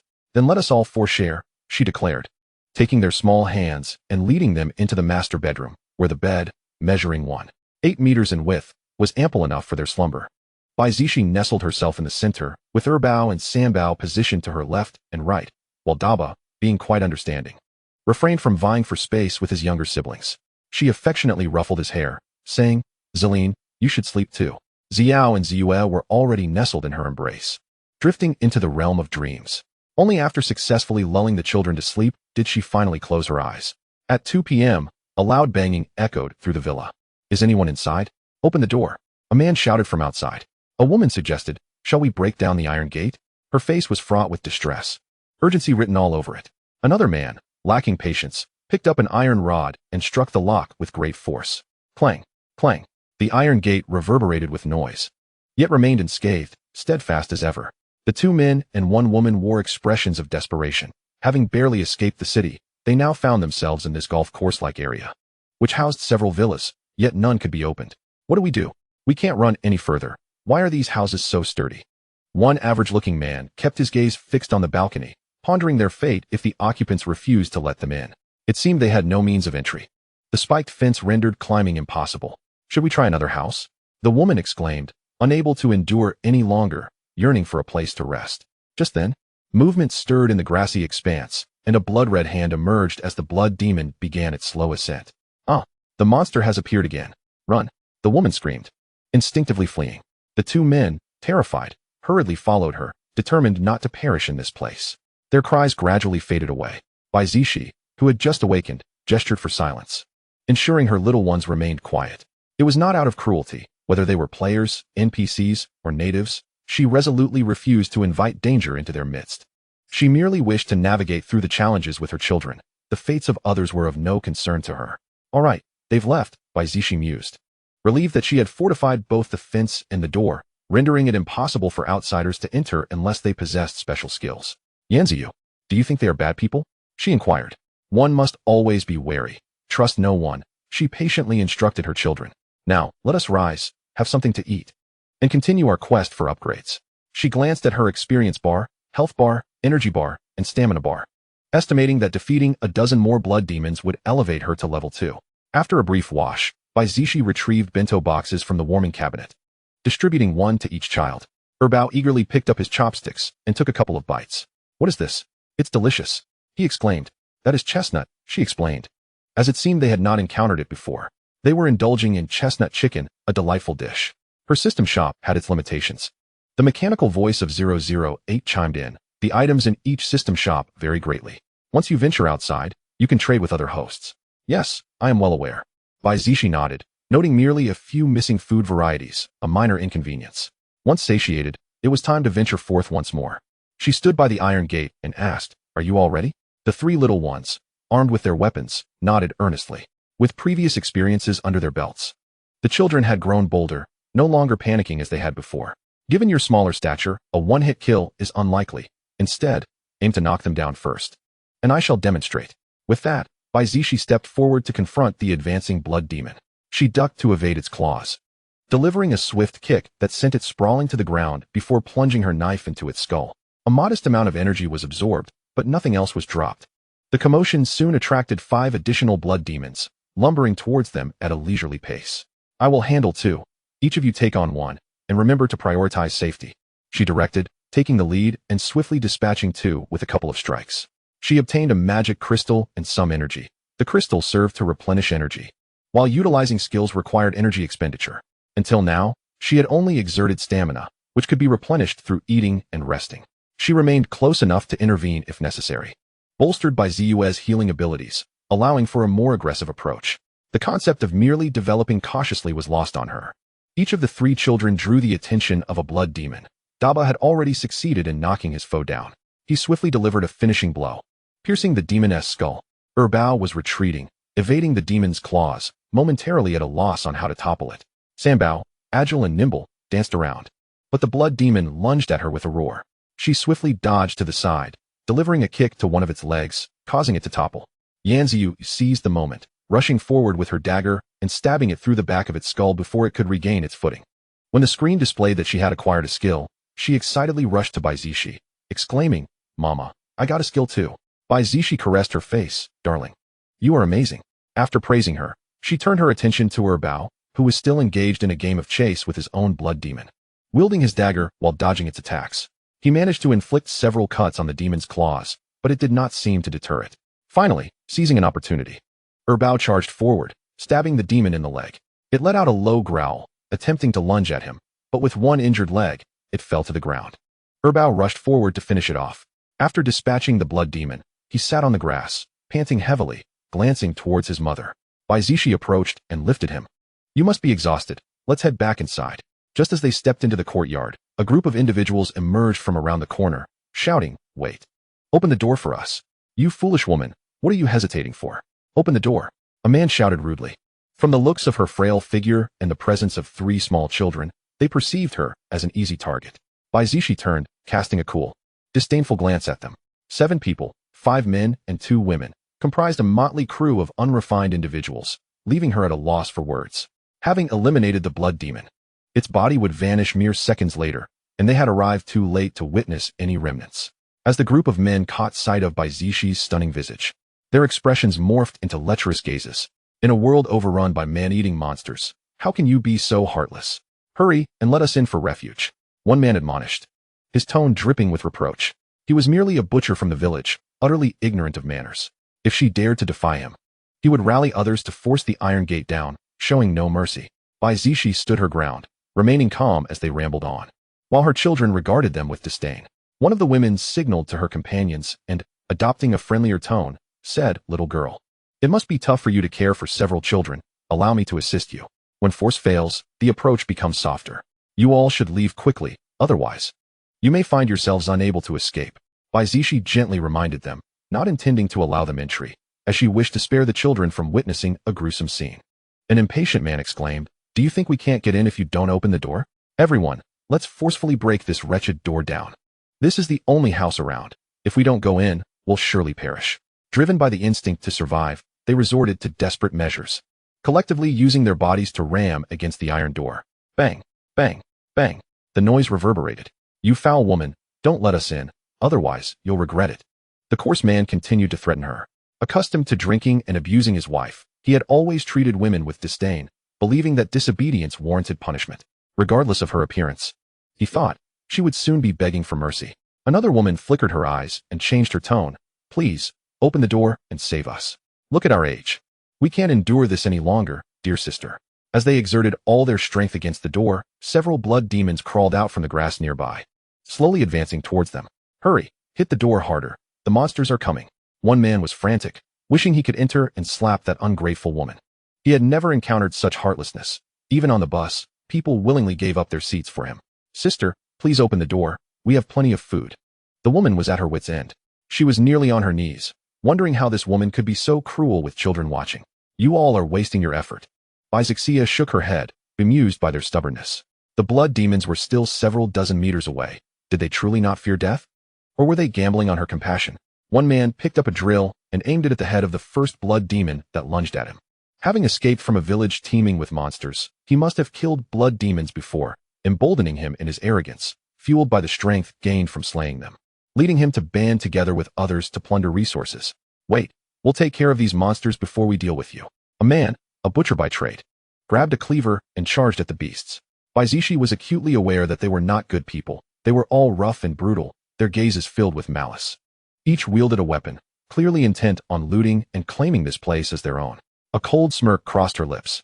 She could not wait for them to eliminate the monsters before launching her counterattack. Just as she was about to experiment with her new skill, summoning, Bai Zixi murmured. Raising her hand to activate the skill, summoning activated. A circular array gleamed on the ground, and soon, a familiar high-level creature clad in a black robe materialized. "Is that you, Xiaohe?" She felt 3 black lines appear on her forehead. How had she summoned him here? Xiaohe recognized her face, but took a few steps back in fear when he realized something. I summoned you. Now get to work and eliminate everything outside, including the humans.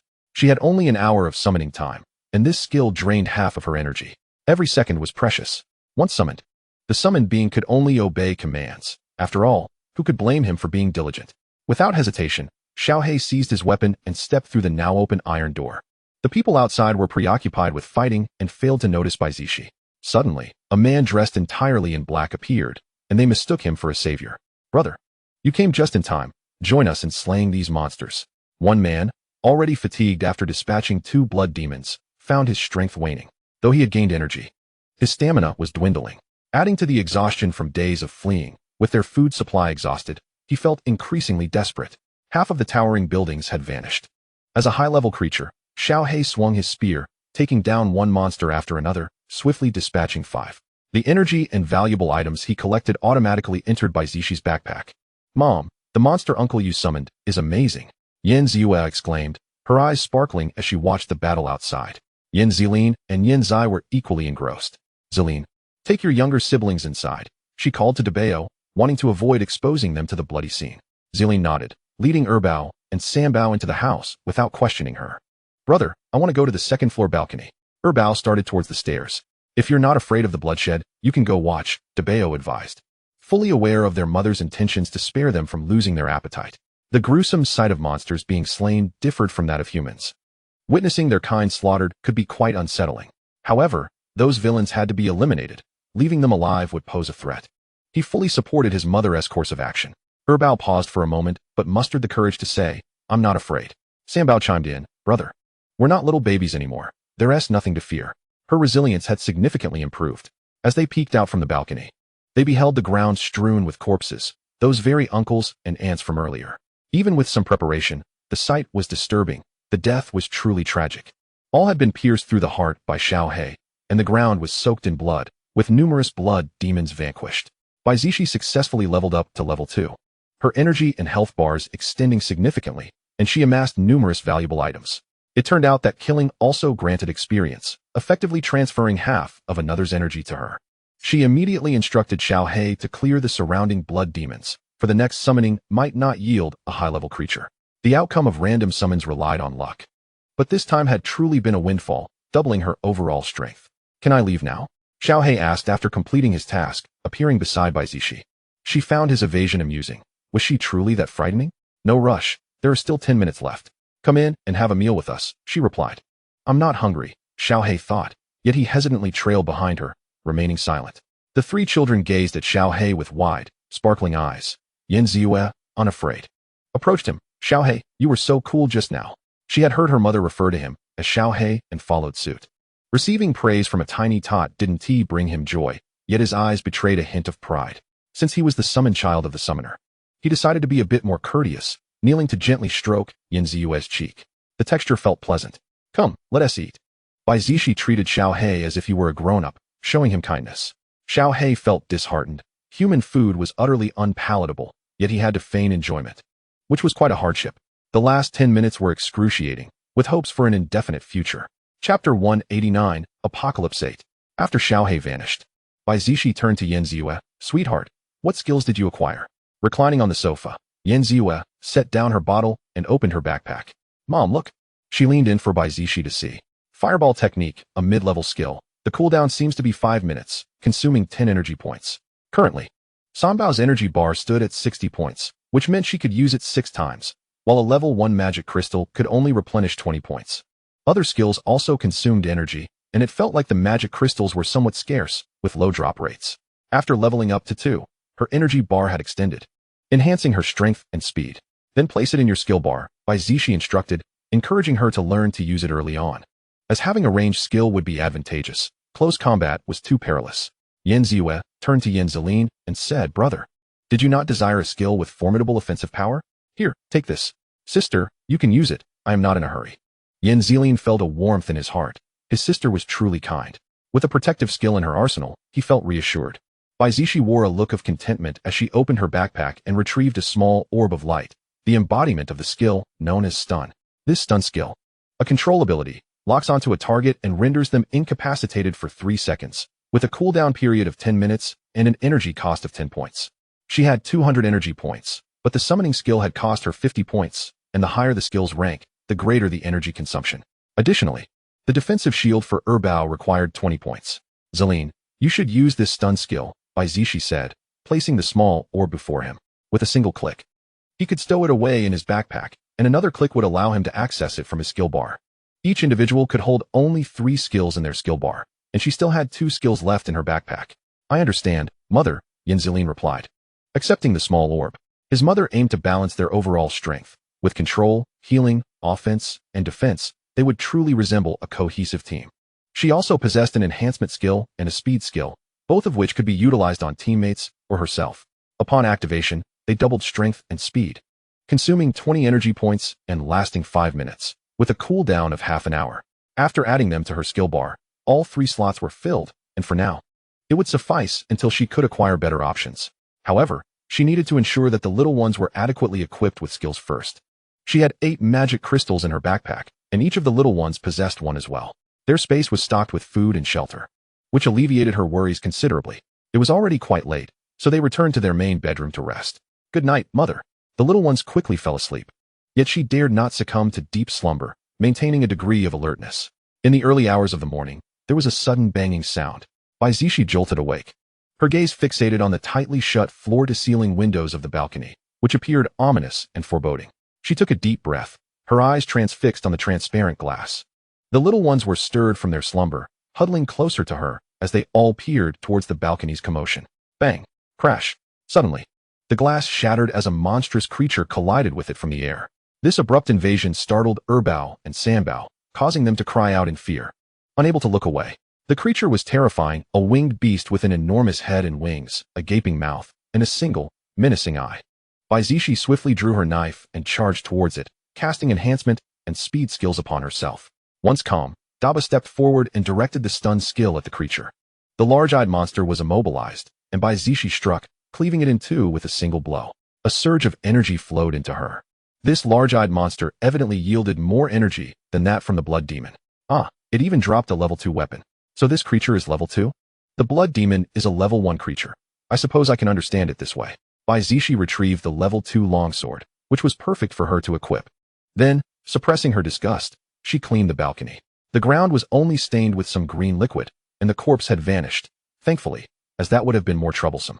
She pondered when she could provide the children with some smaller weapons, as these knives were rather cumbersome for them. Mother, there's another one. Just as they had begun to relax, another large-eyed monster swooped down. This time, she intended to allow the final blow to be dealt by the little ones.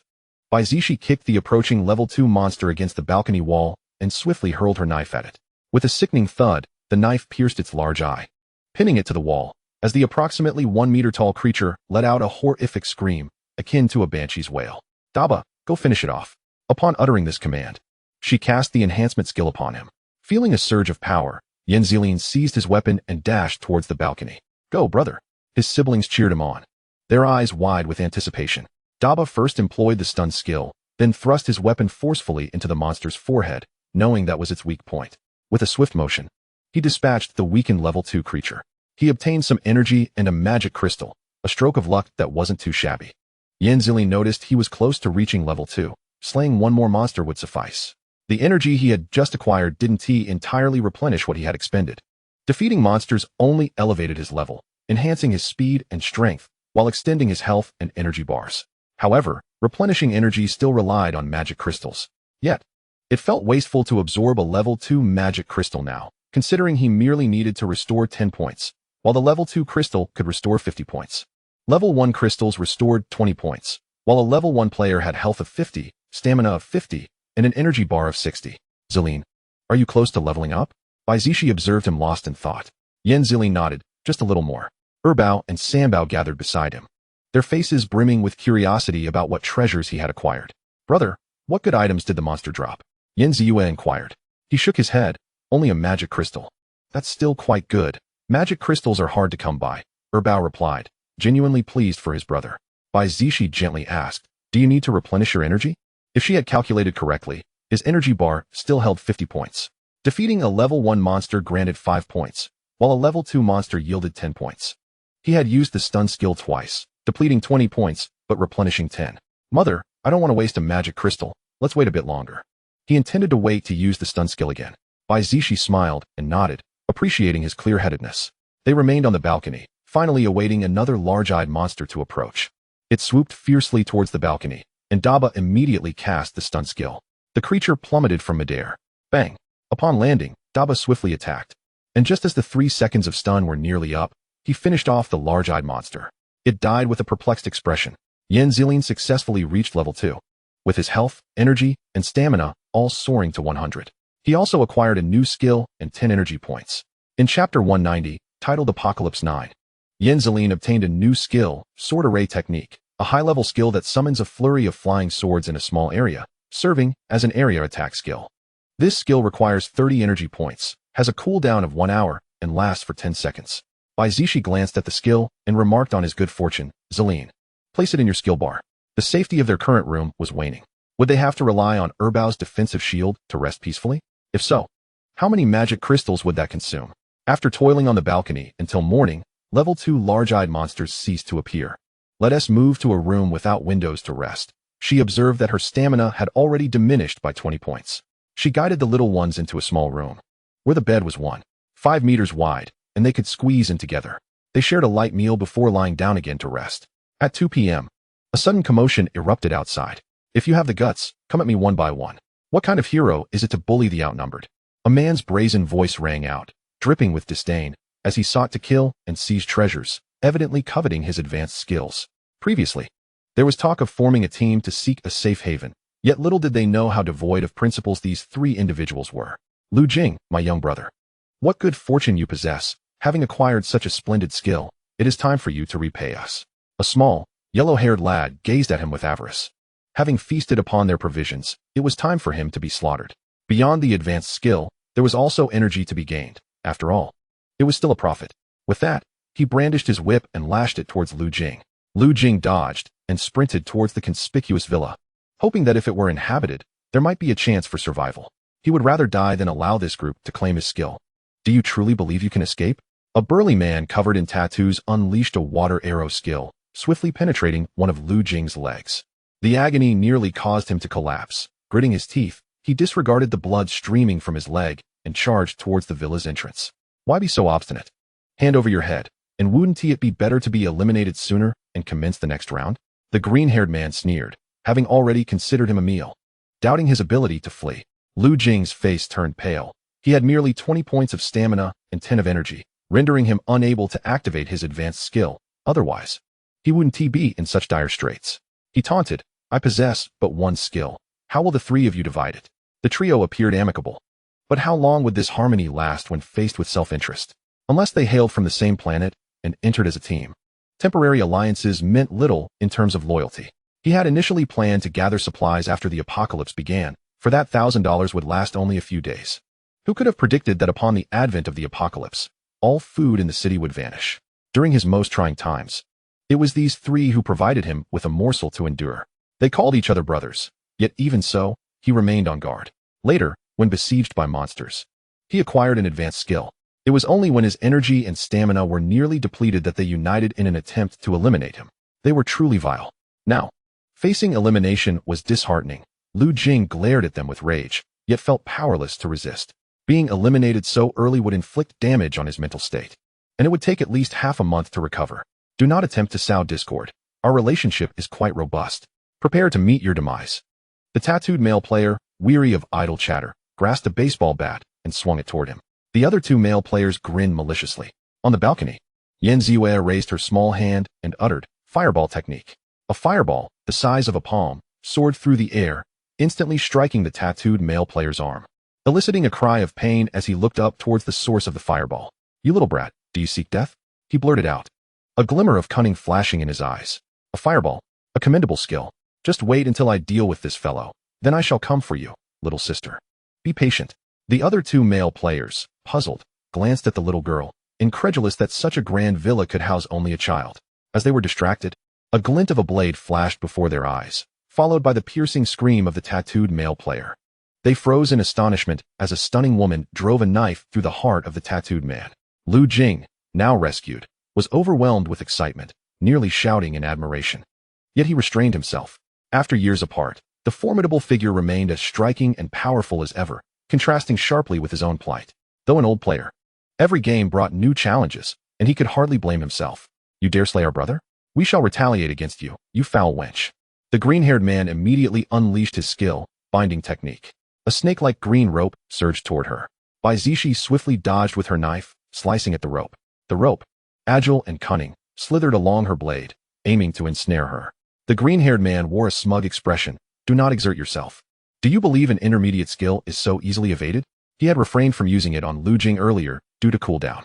Bai Zixi chuckled softly, accelerating her movements as she closed the distance to the green-haired man. You. How can you? He stammered, his words cut short as her blade sliced through his throat. Blood gushing forth. Having slain two, she gained some energy, an intermediate weapon whip, and the binding technique. Killing the players nullified that binding technique, after all. Before her stood a trembling male player, swallowing hard as he stuttered. Please, dear sister, spare me. Lu Jing, emboldened by the turn of events, retorted. What happened to that fierce resolve when you were hunting me? Truly shameful. As a male player devoid of skills and weapons, he dared not retort. Lu Jing, for the sake of all the food I've given you, please spare me. I can offer all the food in my storage. The cowardly male player, recognizing the situation, capitalized on the fact that killing a player would yield a skill or weapon, with multiple skills resulting in a random drop. Thankfully, the last two had but one skill and weapon each, indicating how low the drop rates were. Lu Jing hesitated for a moment, for without sustenance, even the best skills were of little use. Even the mightiest must fill their bellies. Then hurry and present it. The man, though weak, was fortunate to possess a storage device. Lu Jing envied him. Had he possessed such a device, he would not be in such dire straits. If I reveal it, you truly will not kill me? The cowardly male player questioned, skepticism lacing his voice. Bai Zixi pursed her lips, raising her knife directly at his throat, stabbing forth without hesitation. The male player was caught off guard, bewildered as to why he was so swiftly dispatched. Did he not want the resources? With a face full of reluctance, he closed his eyes. Lu Jing was equally curious. Was she truly dismissive of the spoils? The formidable figure clearly preferred to resolve matters without negotiation. A disagreement led to swift violence. Chapter 191, Apocalypse 10. Upon entering the room, Lu Jing incessantly flattered Sister Zixi. It has been years. Your child has grown so much. Even your dwelling is so lavish. You have mastered this holographic game splendidly. The three children came downstairs, casting curious glances at this unfamiliar man, surprised that their mother had an acquaintance. Hello, I am your mother's friend. You may call me Uncle Lu Jing. He greeted them warmly, waving his hand. The eldest and second child turned their faces away coolly. Yan Ziyue, however, maintained her politeness, saying, I am Yan Ziyue. Hello, Uncle Lu Jing. Ziyue, you are truly adorable. Lu Jing couldn't help but step forward to embrace her. Uncle Lu Jing, I am no longer a child. I do not wish to be held, Yan Ziyue replied, disliking the embrace, preferring only her family's affection. Bai Zixi set the table with an array of dishes, announcing, Dinner time, little ones. She had intentionally prepared extra dishes. At the mention of food, Lu Jing's eyes sparkled. His stamina was nearly depleted, leaving him weak. Sister, you even made hot dishes. How fortunate I am to know you. He continued to shower her with flattery. Bai Zixi interrupted, That will not earn you a free meal. Be prepared to be put to work. As soon as Lu Jing took a mouthful of food, he nodded in agreement, rest assured. As long as you provide me with a morsel, I would brave any peril. He then devoured the food voraciously, his manner of eating reminiscent of someone who hadn't feasted in ages. These dishes are exquisite. Did you truly make them? He asked, glancing at Bai Zixi after a few bites. Eat your fill and refrain from asking too many questions. Her tone remained composed as she served several pieces of ribs to the children. Once they had satisfied their hunger and thirst, Bai Zixi finally spoke. Why are they pursuing you? Lu Jing, startled as he sipped his water, coughed a few times, struggling to articulate. They covet my advanced skills. What skills? She inquired directly. Meeting her inquisitive gaze, Lu Jing sensed no demand for more information and replied, the transformation technique, which allows me to become a 3-meter-tall giant, augmenting my strength 5-fold for 10 minutes, consuming 50 energy points, with a cooldown of 5 hours. He elaborated in detail, feeling a sense of gratitude towards the formidable figure who had saved his life and provided sustenance. If circumstances allowed, he wished to reciprocate. However, the caveat was that he was already bound. To obtain the skill, one would have to kill him, and he had no desire for demise. Fortunately, I have no inclination to engage in murder or thievery. I truly disdain such actions. Bai Zixi exhibited a slight aversion to the transformation, as it could tarnish her image. Relieved by her words, Lu Jing felt a sense of ease. Zai, you shall wield this binding technique, and this whip, Ziyue, is yours. The whip was light, not overly burdensome, making it well suited for a girl. Zeline, you are the spatial bracelet. I have stored a considerable amount of food within. Thank you, Mama. They replied joyfully as they accepted their new belongings. Lu Jing gazed upon them with envy, yearning to be a child once more, yet he felt content, resolved to cling to her coattails. Fortunately, her partner was absent, otherwise, he would be inundated with dog food daily. Boss, what are your plans moving forward? Lu Jing reclined on the sofa, awaiting the gradual restoration of his strength. The absence of game prompts over the past few days rendered aimless wandering imprudent. Let us first slay monsters to level up and enhance our strength, she advised. Should any changes arise, we will be poised to face them. Wait patiently, she casually remarked. Noting that monsters appeared less frequently during the day, they would need to venture further to hunt effectively. Are you fully restored? She asked. We must commence our monster hunting. Bai Zixi was determined not to squander time, believing that children who do not strive do not survive long. I'm almost there. It's not a problem. Lu Jing replied as he readied himself. A few more kills would elevate him to level 2, and his transformation skills cooldown had also reset, filling him with confidence. Bai Zixi led them outside the iron gate. After walking a few paces, they finally spotted 2 blood demons charging towards them. Lu Jing, you handle one.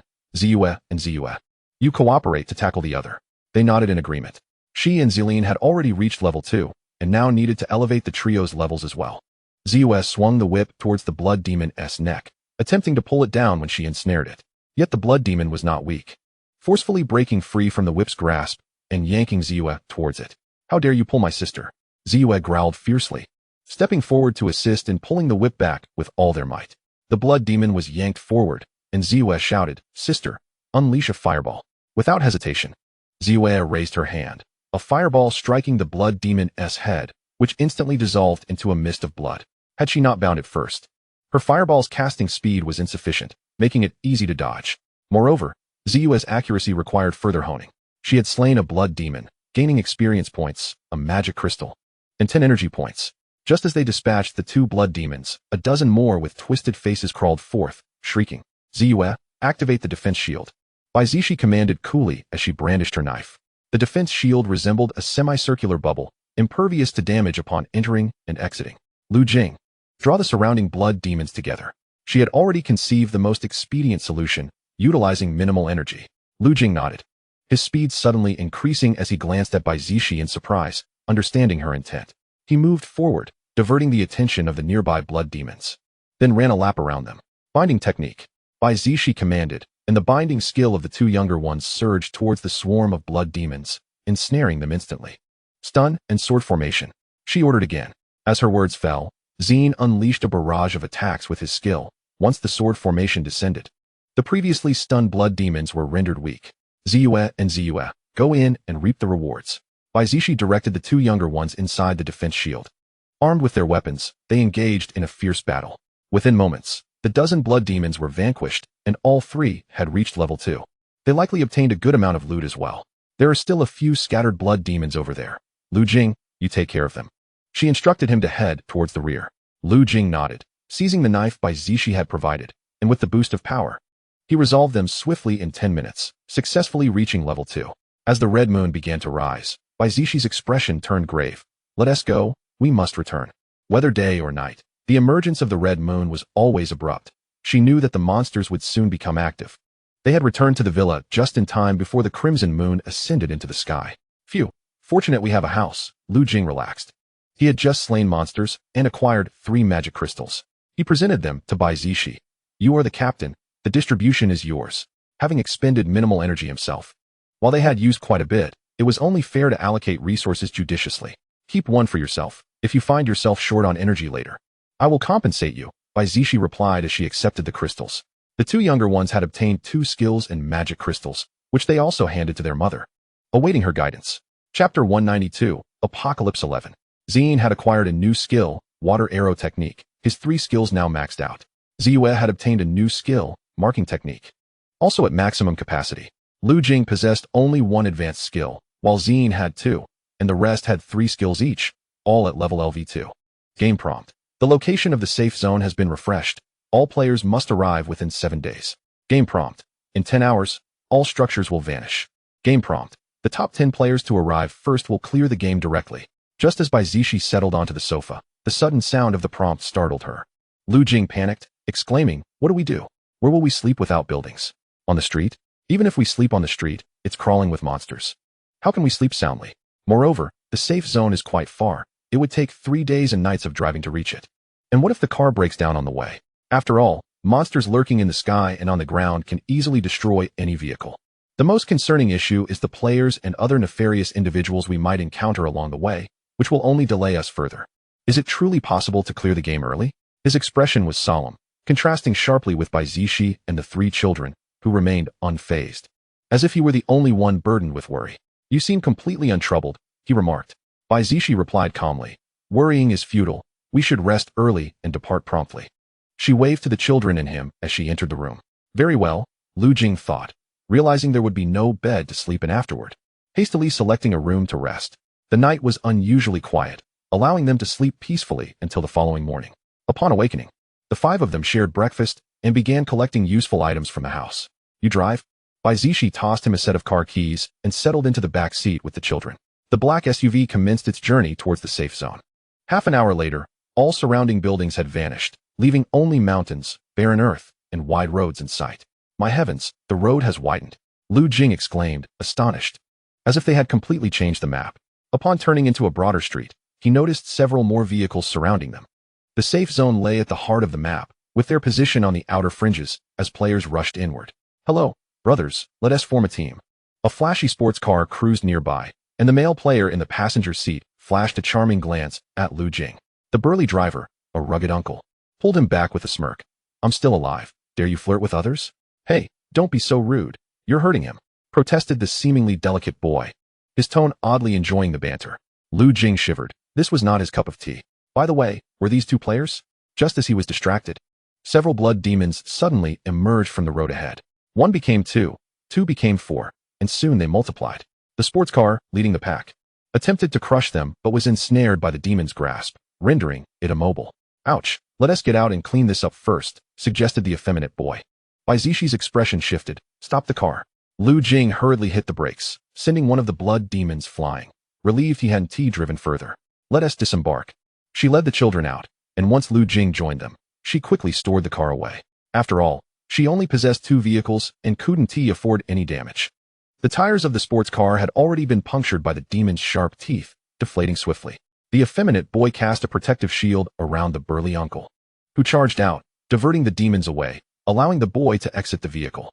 "Stop spectating and let us slay these monsters together. Otherwise, we won't be able to leave," urged the handsome, refined boy, his voice somewhat effeminate and his gait awkward. Is this the so-called stereotype? Bai Zixi had already instructed the children to cast their skills from a distance and stepped forward with her knife, swiftly engaging in battle. Experience was on her side, and she would not let this opportunity slip away. Yan Shaochen, eager to test her newly acquired skill, raised her hand and struck a blood demon with a beam of light. Once marked, she hurled a fireball at it. The demon, not foolish enough to stand still, attempted to evade, but the fireball curved and pursued it relentlessly. With a sizzling sound, the demon screeched in agony before being dispatched by Yan Shaocheng's whip. Having independently slain 1, she gleefully soared into the air, leveling up to 2 and increasing her strength, dispatching the blood demons with just a few lashes. Yan Zai employed his new skill, Water Arrow, binding the demons before unleashing 3 arrows, also eliminating 3 of them. Once their energy dipped to half, they paused, recalling their mother's warning not to let it fall below 50. The remaining task was left to the adults. Meanwhile, the burly uncle, now without his protective shield, wielded a mid-tier weapon, a wolf-toothed club, slashing through the chaos. His muscular physique proved undeniably advantageous. Among the crowd, Bai Zixi appeared the most at ease, having merely increased her speed. With a gentle flick of her hand, she could dispatch a demon in an instant, prompting admiration from the 2 men. The effeminate man teased, "Ah Biao, that woman is truly beautiful, and her children are adorable." He gazed enviously in their direction, clearly fond of children, lamenting he couldn't bear children for Ah Biao.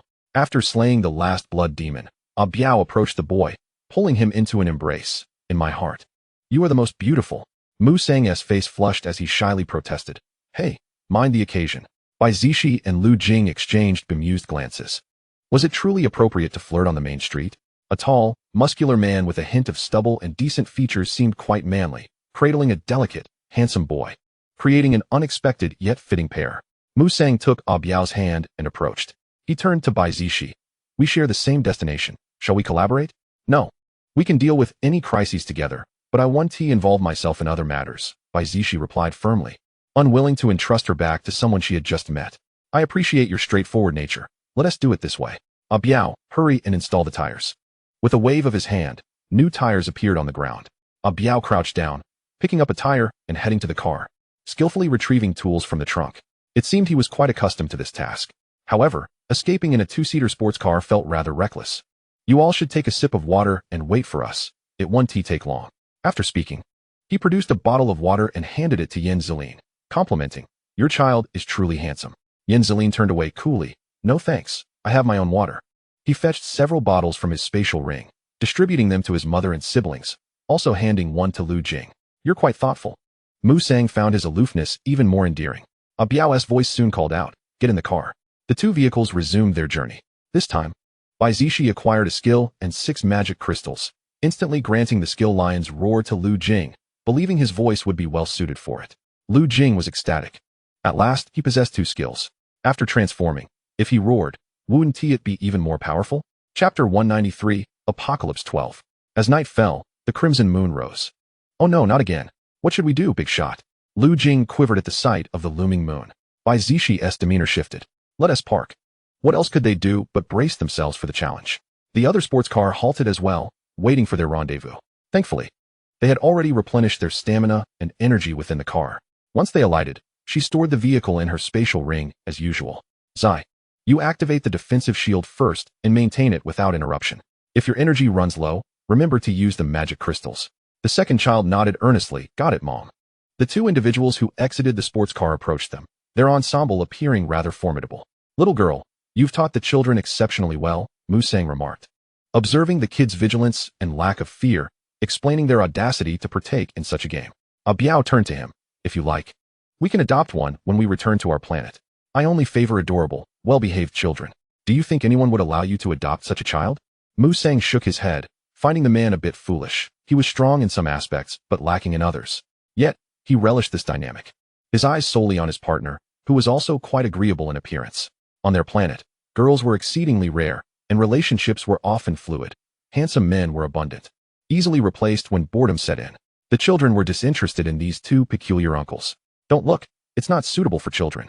Lu Jing shielded the kids with his body, worried they might stray from the right path. Bai Zixi's gaze scanned the surroundings, soon spotting the approaching large-eyed monsters. They were here. Yan Zai had activated the defensive shield, utilizing his energy to maintain the barrier. This little guy's shield is far superior to mine. I'm quite envious, Mu Sang observed, noting that the children's skills were equally impressive, all at level 2. Was there really a need for such a blow to their confidence? What manner of creature is this? A vehicle suddenly emerged, only to be toppled by a level 3 monster. The car was violently flung aside by the faceless beast, hurtling towards Bai Zixi's direction, fortunately veering just slightly off course. 2 familiar men, bloodied and in disarray, crawled out from within. Were they not the 2 neighbors from before? Ignoring them, Bai Zixi focused on her summoning spell.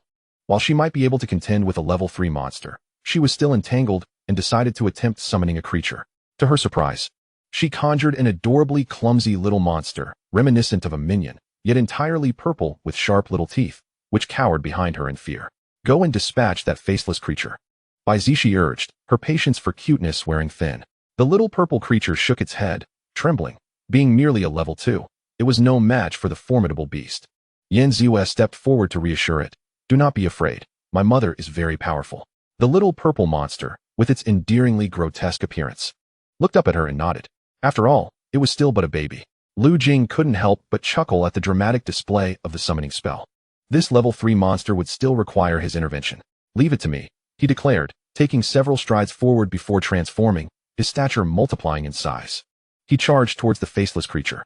The faceless monster was no mere pushover. Its mouth suddenly gaped wide, expanding to an immense size. A powerful suction force aimed at Lu Jing. Bai Zixi quickly enhanced Lu Jing's speed, confident in his strength. Onlookers were left aghast, witnessing what resembled a superhero battling a monster, albeit in miniature form. The 2 disheveled men approached Bai Zixi, appearing pitifully in need of refuge. Stay away from us, she warned. Oh, have you found a protector? Not afraid of us anymore. They sneered. I wondered why you suddenly moved. Their disdainful gazes reflected their willingness to resort to anything for victory. Bai Zixi felt her patience fraying, ready to take action. Suddenly, the little purple monster transformed into a fierce entity, swiftly pouncing on one of the men and sinking its teeth into his neck. Blood gushed forth. What are you? The man gasped, his life force seeping away, his voice weakening. Help me, he pleaded to his companion before succumbing entirely. His partner, in a panic, fled. With a swift motion, a large-eyed creature darted in, severing the man's head before he could comprehend his demise. Bai Zixi seized her knife and struck down the large-eyed creature, which was still chewing on the head.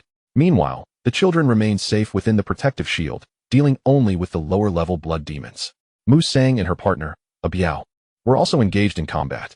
Lu Jing and the faceless monster were nearing a decisive moment. With a powerful roar, Lu Jing's skill reverberated, causing the faceless man to writhe in agony.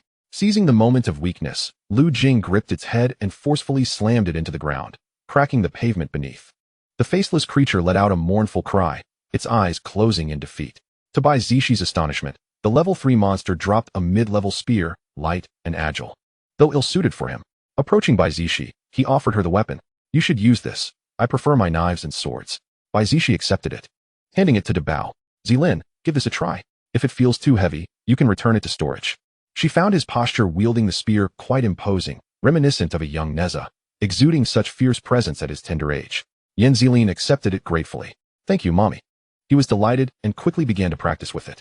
Mu Sang and a Biao approached, somewhat bashfully inquiring, May we enter here to recover our strength? One magic crystal. Bai Zixi replied, not one to engage in pleasantries without mutual benefit, aware of the potential for complications. Both men complied, a Biao presenting the crystal. Here. Very well. You may enter. Lu Jing, you too, keep an eye on them. Having arranged matters, she turned to the little purple monster. Come with me. We shall continue the fight. The little creature felt a pang of distress, being forced to endure such a demanding summoning. This spell could not be squandered. It must be thoroughly utilized, as it could at least handle level 2 monsters. Bai Zixi strode a few meters forward, brandishing her knife, her aim set on reaching level 3. The little purple monster, compelled to comply, lunged at a blood demon and dispatched it with ease, targeting only blood demons for its skirmishes. Unable to exert its strength against the large-eyed creatures soaring above. With each encounter, their efforts intensified, and with 30 points of stamina remaining, 3 more level 2 monsters would suffice to elevate her to level 3. Suddenly, a level 3 faceless monster lunged from behind Bai Zixi. She evaded its attack and swung her knife at it. The creature clamped its jaws around her blade, and Bai Zixi exerted force to extricate it. In a decisive move, she yanked the creature towards her, feeling its teeth graze her shoulder. Pain coursed through her, but she swiftly accelerated her speed and strength, engaging in combat. The children within the protective barrier watched anxiously, desperate to assist their mother. As the faceless monster opened its maw to consume Bai Zixi whole, the little purple monster unexpectedly leaped into its mouth, turning back to flash a smile at her. Don't go in, Bai Zixi cried, but it was too late. The faceless creature appeared to have swallowed something distasteful, retching violently. With a resounding explosion, the little purple monster detonated within its belly, showering the surroundings with flesh and blood. Bai Zixi ascended to level 3, dragging her injured and fatigued form swiftly into the protective barrier. Chapter 194, Doomsday 13. Yan Ziwe hurriedly approached her mother, casting a healing spell, which quickly mended her wounds. Does it still hurt, mommy? She inquired, inspecting the injury with her small hands. Debao and Airbao looked on with concern. Bai Zixi smiled gently. No need to worry, it doesn't hurt anymore. Let us eat something first.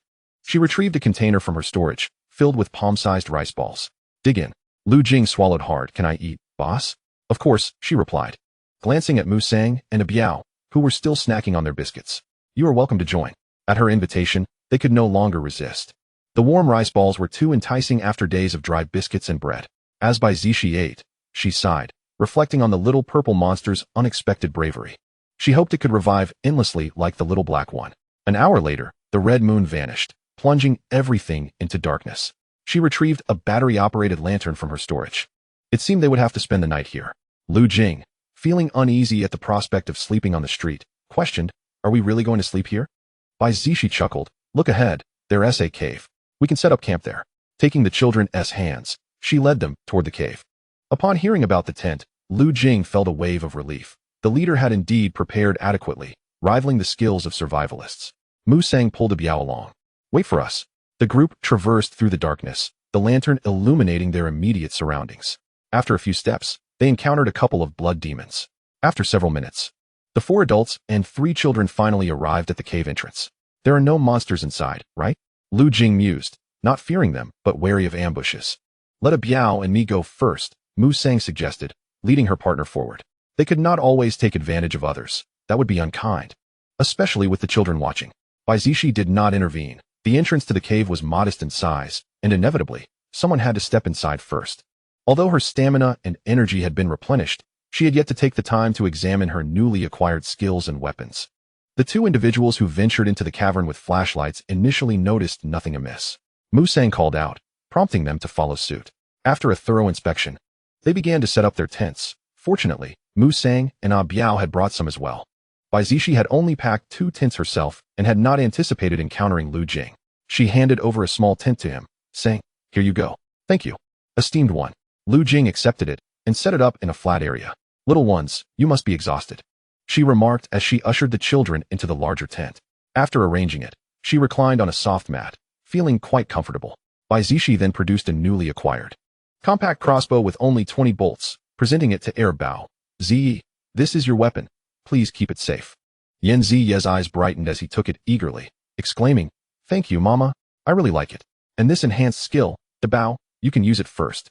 At last, she had gathered the weapons and skills for the children, planning to upgrade them later when better options arose. The skill that enhanced strength was similar to hers, which was not unusual given the potential for skill duplication. "All right," Yan Zilin said as he accepted the skill, determined to grow stronger to protect his mother, as well as his younger siblings. "Now let's get some sleep." The little ones obediently lay down and tucked themselves in. Just as they were closing their eyes and drifting off, a suggestive male voice echoed through the cave, leaving her incredulous. They could be so reckless in such an environment. Observing that the children were fast asleep and evidently fatigued, Bai Zixi opened her backpack to inspect her newly acquired advanced skill, Thunderfire Explosion, which boasted formidable attack power. The skill description read, explosion radius of 1 meter, a combination of thunder and fire. Exercise caution to avoid collateral damage. Requires 50 energy points. With a cooldown of 2 hours. She replaced her previous strength-enhancing skill with this powerful one, finally possessing a formidable ability. After replenishing her internal energy, she lay down in the vacant spot beside the children, pulling the blanket over herself as she slipped into slumber. The following morning, the esteemed one was awake. Lu Jing called from outside. Though Bai Zixi had slept, she had remained vigilant throughout the night, and they likely had as well. After breakfast, they prepared to set out once more. With the thought of reaching the safe zone and completing their journey, she generously shared her food with them. The hot meals in her spatial storage could sustain them for at least 10 days. And she was resolute in her belief that they could complete the mission ahead of schedule. She hoped for a stable journey ahead. Just then, the road began to widen, and the number of vehicles around them increased. The players were well aware that their skills extended beyond merely dealing with monsters.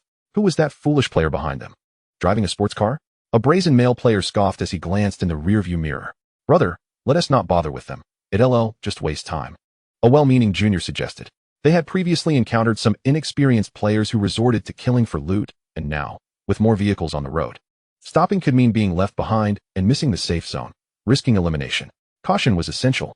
Among their group of 4, all had maxed out skills, level 2, and ample magic crystals and weapons, rendering them somewhat overconfident.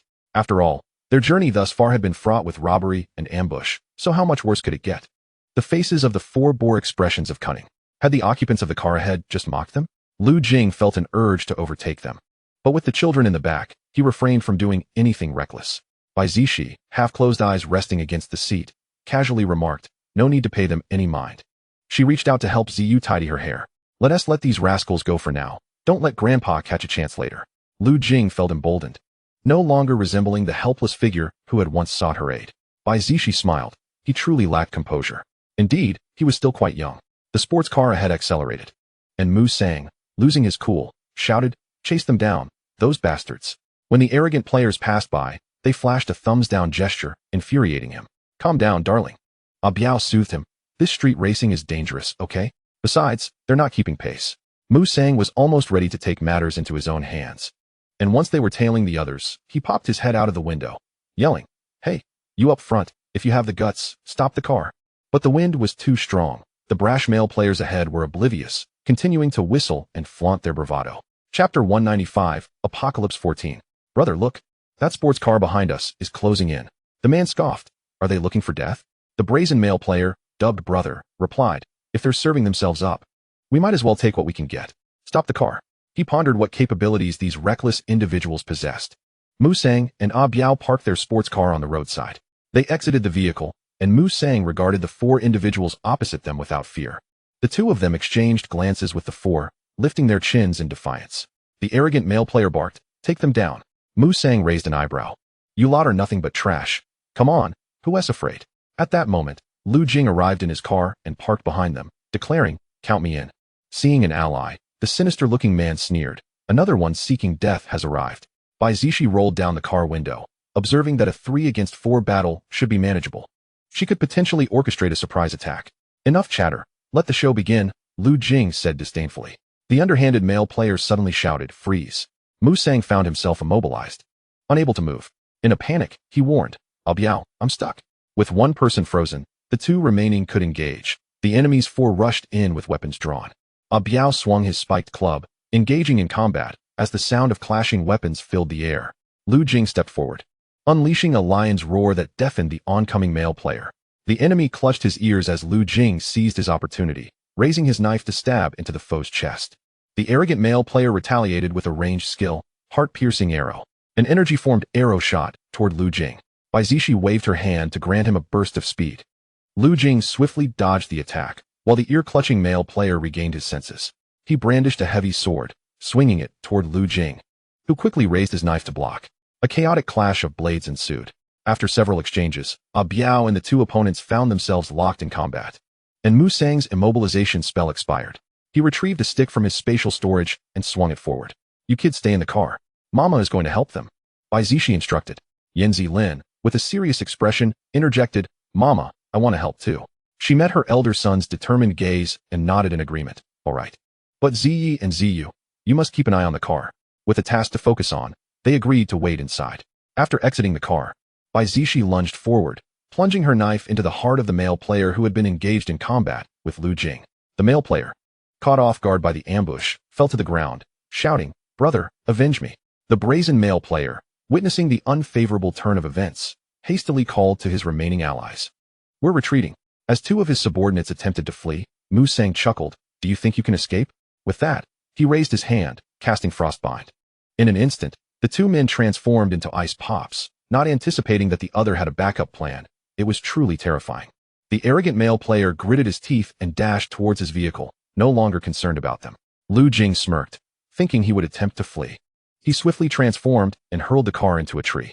The male player inside was petrified. Before he could even leap from the vehicle, both man and machine exploded, leaving no trace behind. Mu Sang turned to Lu Jing, praising, well done, little brother. Ah Biao wrapped his arm around Mu Sang's waist, adding, I deserve some praise too. First, eliminate these two ice pops. Mu Sang shot him a glance, clearly indicating that this was not the task he would undertake, and the man understood.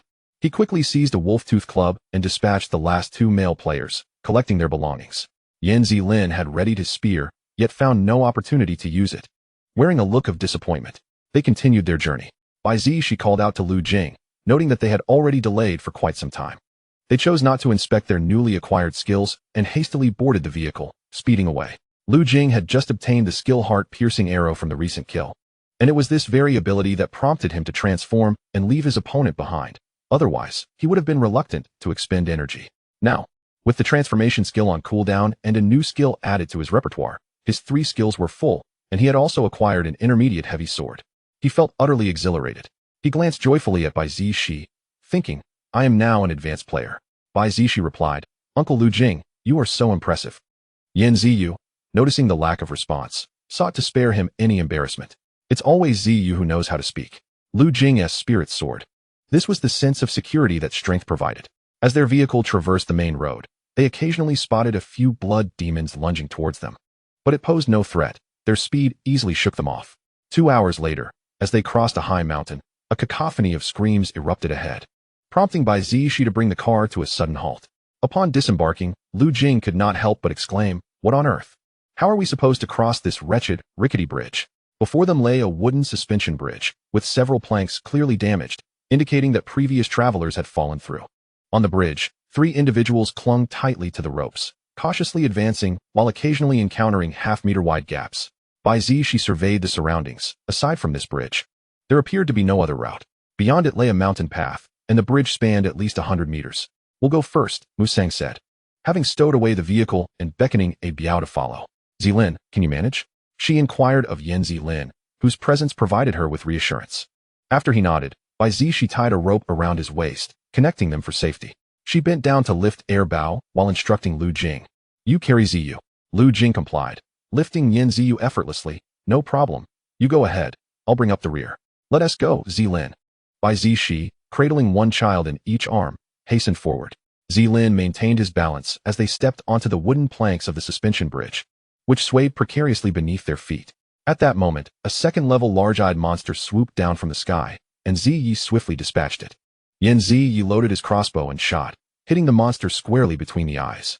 "From now on, any creatures that appear will be dealt with by you and Ziyu," Bai Zixi commanded, continuing forward while holding Zilin's hand.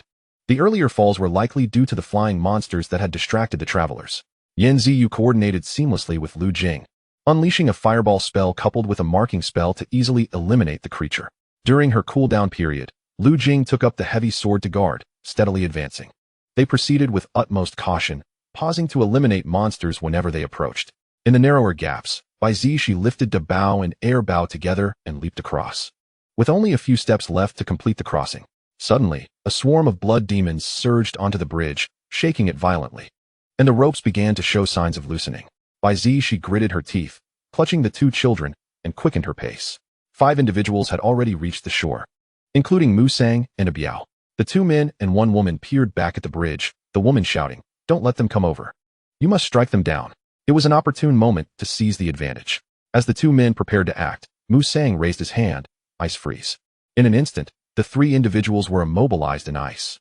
"Still daring to play tricks?" Musang scoffed disdainfully.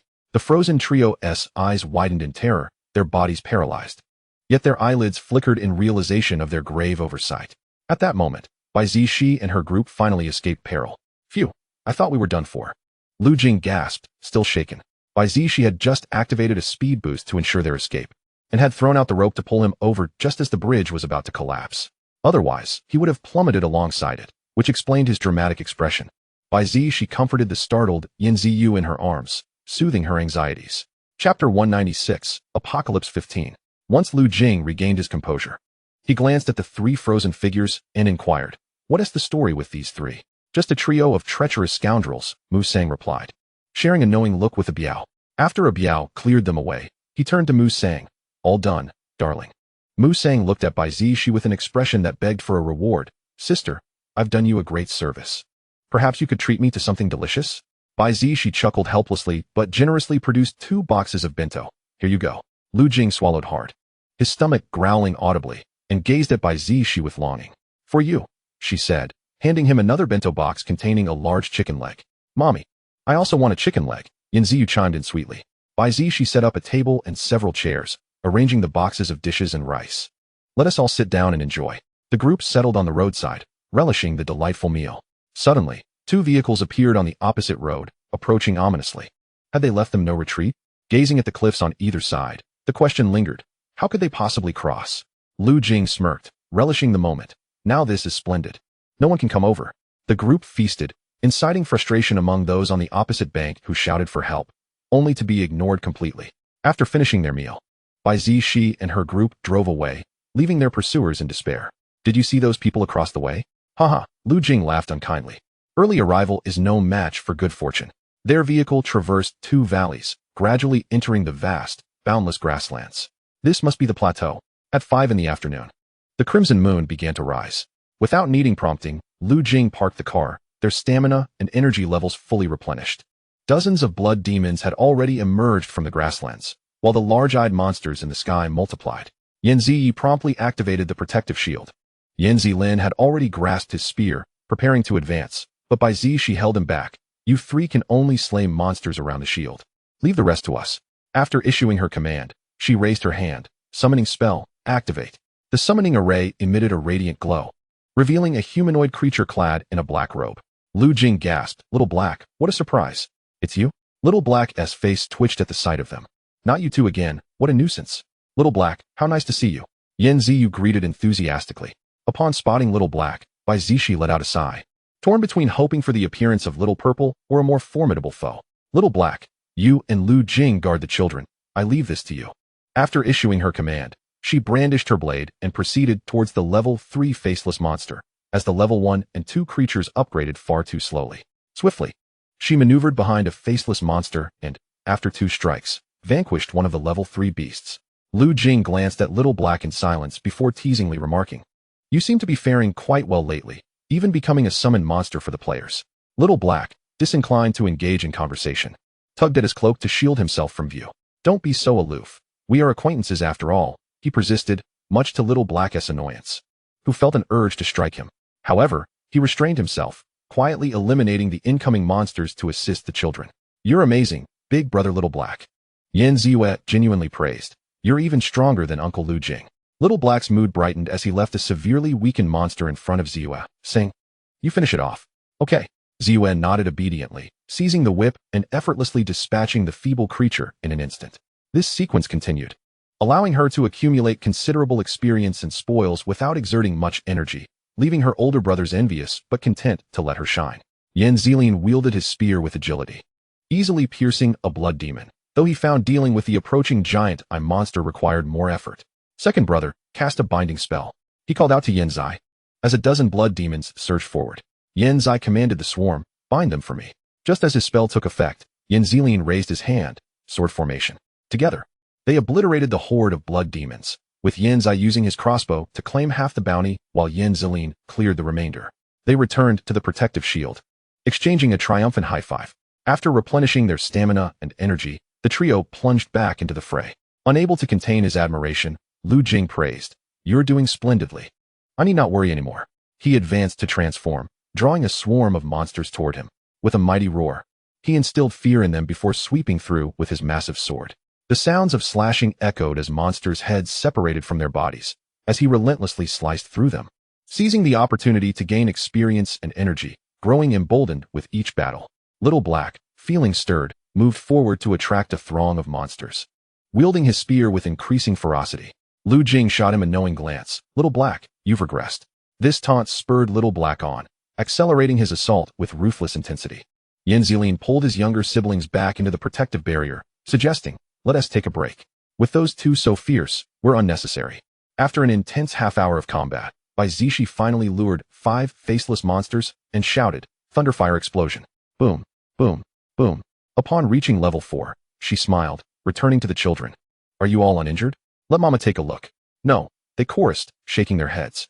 As Lu Jing's transformation wore off, he approached, observing Little Black still fiercely battling. He chuckled, "Indeed, a child who cannot handle stimulation, poor worker." Little Black, being a high-level monster, exerted himself, allowing them to conserve their strength. This crisis had been far less burdensome. Remarkably, Little Black fought for the entire hour until the last monster was eradicated, finally feeling a sense of relief and knowing he could depart. "Little Black, until next time," Lu Jing waved at him. Gradually fading away, Little Black turned his face away, not glancing back. A farewell with no promise of return. Chapter 197, Apocalypse 16. As night fell, Bai Zixi said, "Let us go over there to rest," leading the children toward the grasslands, with Lu Jing and the others hastily following. "Sister, your skills are impressive," Mu Sang remarked, genuinely complimenting her. "Both the summoning technique and that thunderfire explosion are clearly advanced skills, far more potent than my freezing technique. And they can synergize. Freezing one enemy and following up with a thunderfire explosion is a devastating combo. Why didn't I think of that earlier?" "Of course. You should consider who the powerhouse is here," Lu Jing replied with unreserved familiarity. Yan Zai pouted, "Mama is ours. Little ones shouldn't be so stingy." Lu Jing teased him. He huffed, refusing to engage. "Big brother Little Black is far cuter." Bai Zixi suddenly halted, producing a glowing orb from the grass, waving her hand to reveal a 2-story wooden cabin, leaving everyone awestruck. "This is a safe cabin, lasting for 8 hours, a one-time item I just obtained. Besides this, I have many other low to mid-tier skills that haven't caught my eye yet. The only high-level weapon I got is the blood-drinking sword, which I find quite satisfactory. Along with this safe cabin." "You're quite fortunate," We can enjoy a good night's sleep tonight. Lu Jing admired her luck. The first floor of the cabin was more spacious than the second, but contained no furnishings, leaving it quite empty. I'll stay on the second floor with the children. You all can use the first floor as you wish. Bai Zixi led the children upstairs. All right, sister, rest well.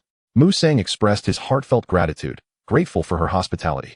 Lu Jing turned to Mu Sang and Abayo, quietly advising, make sure not to stir up trouble tonight. It's only 8 hours.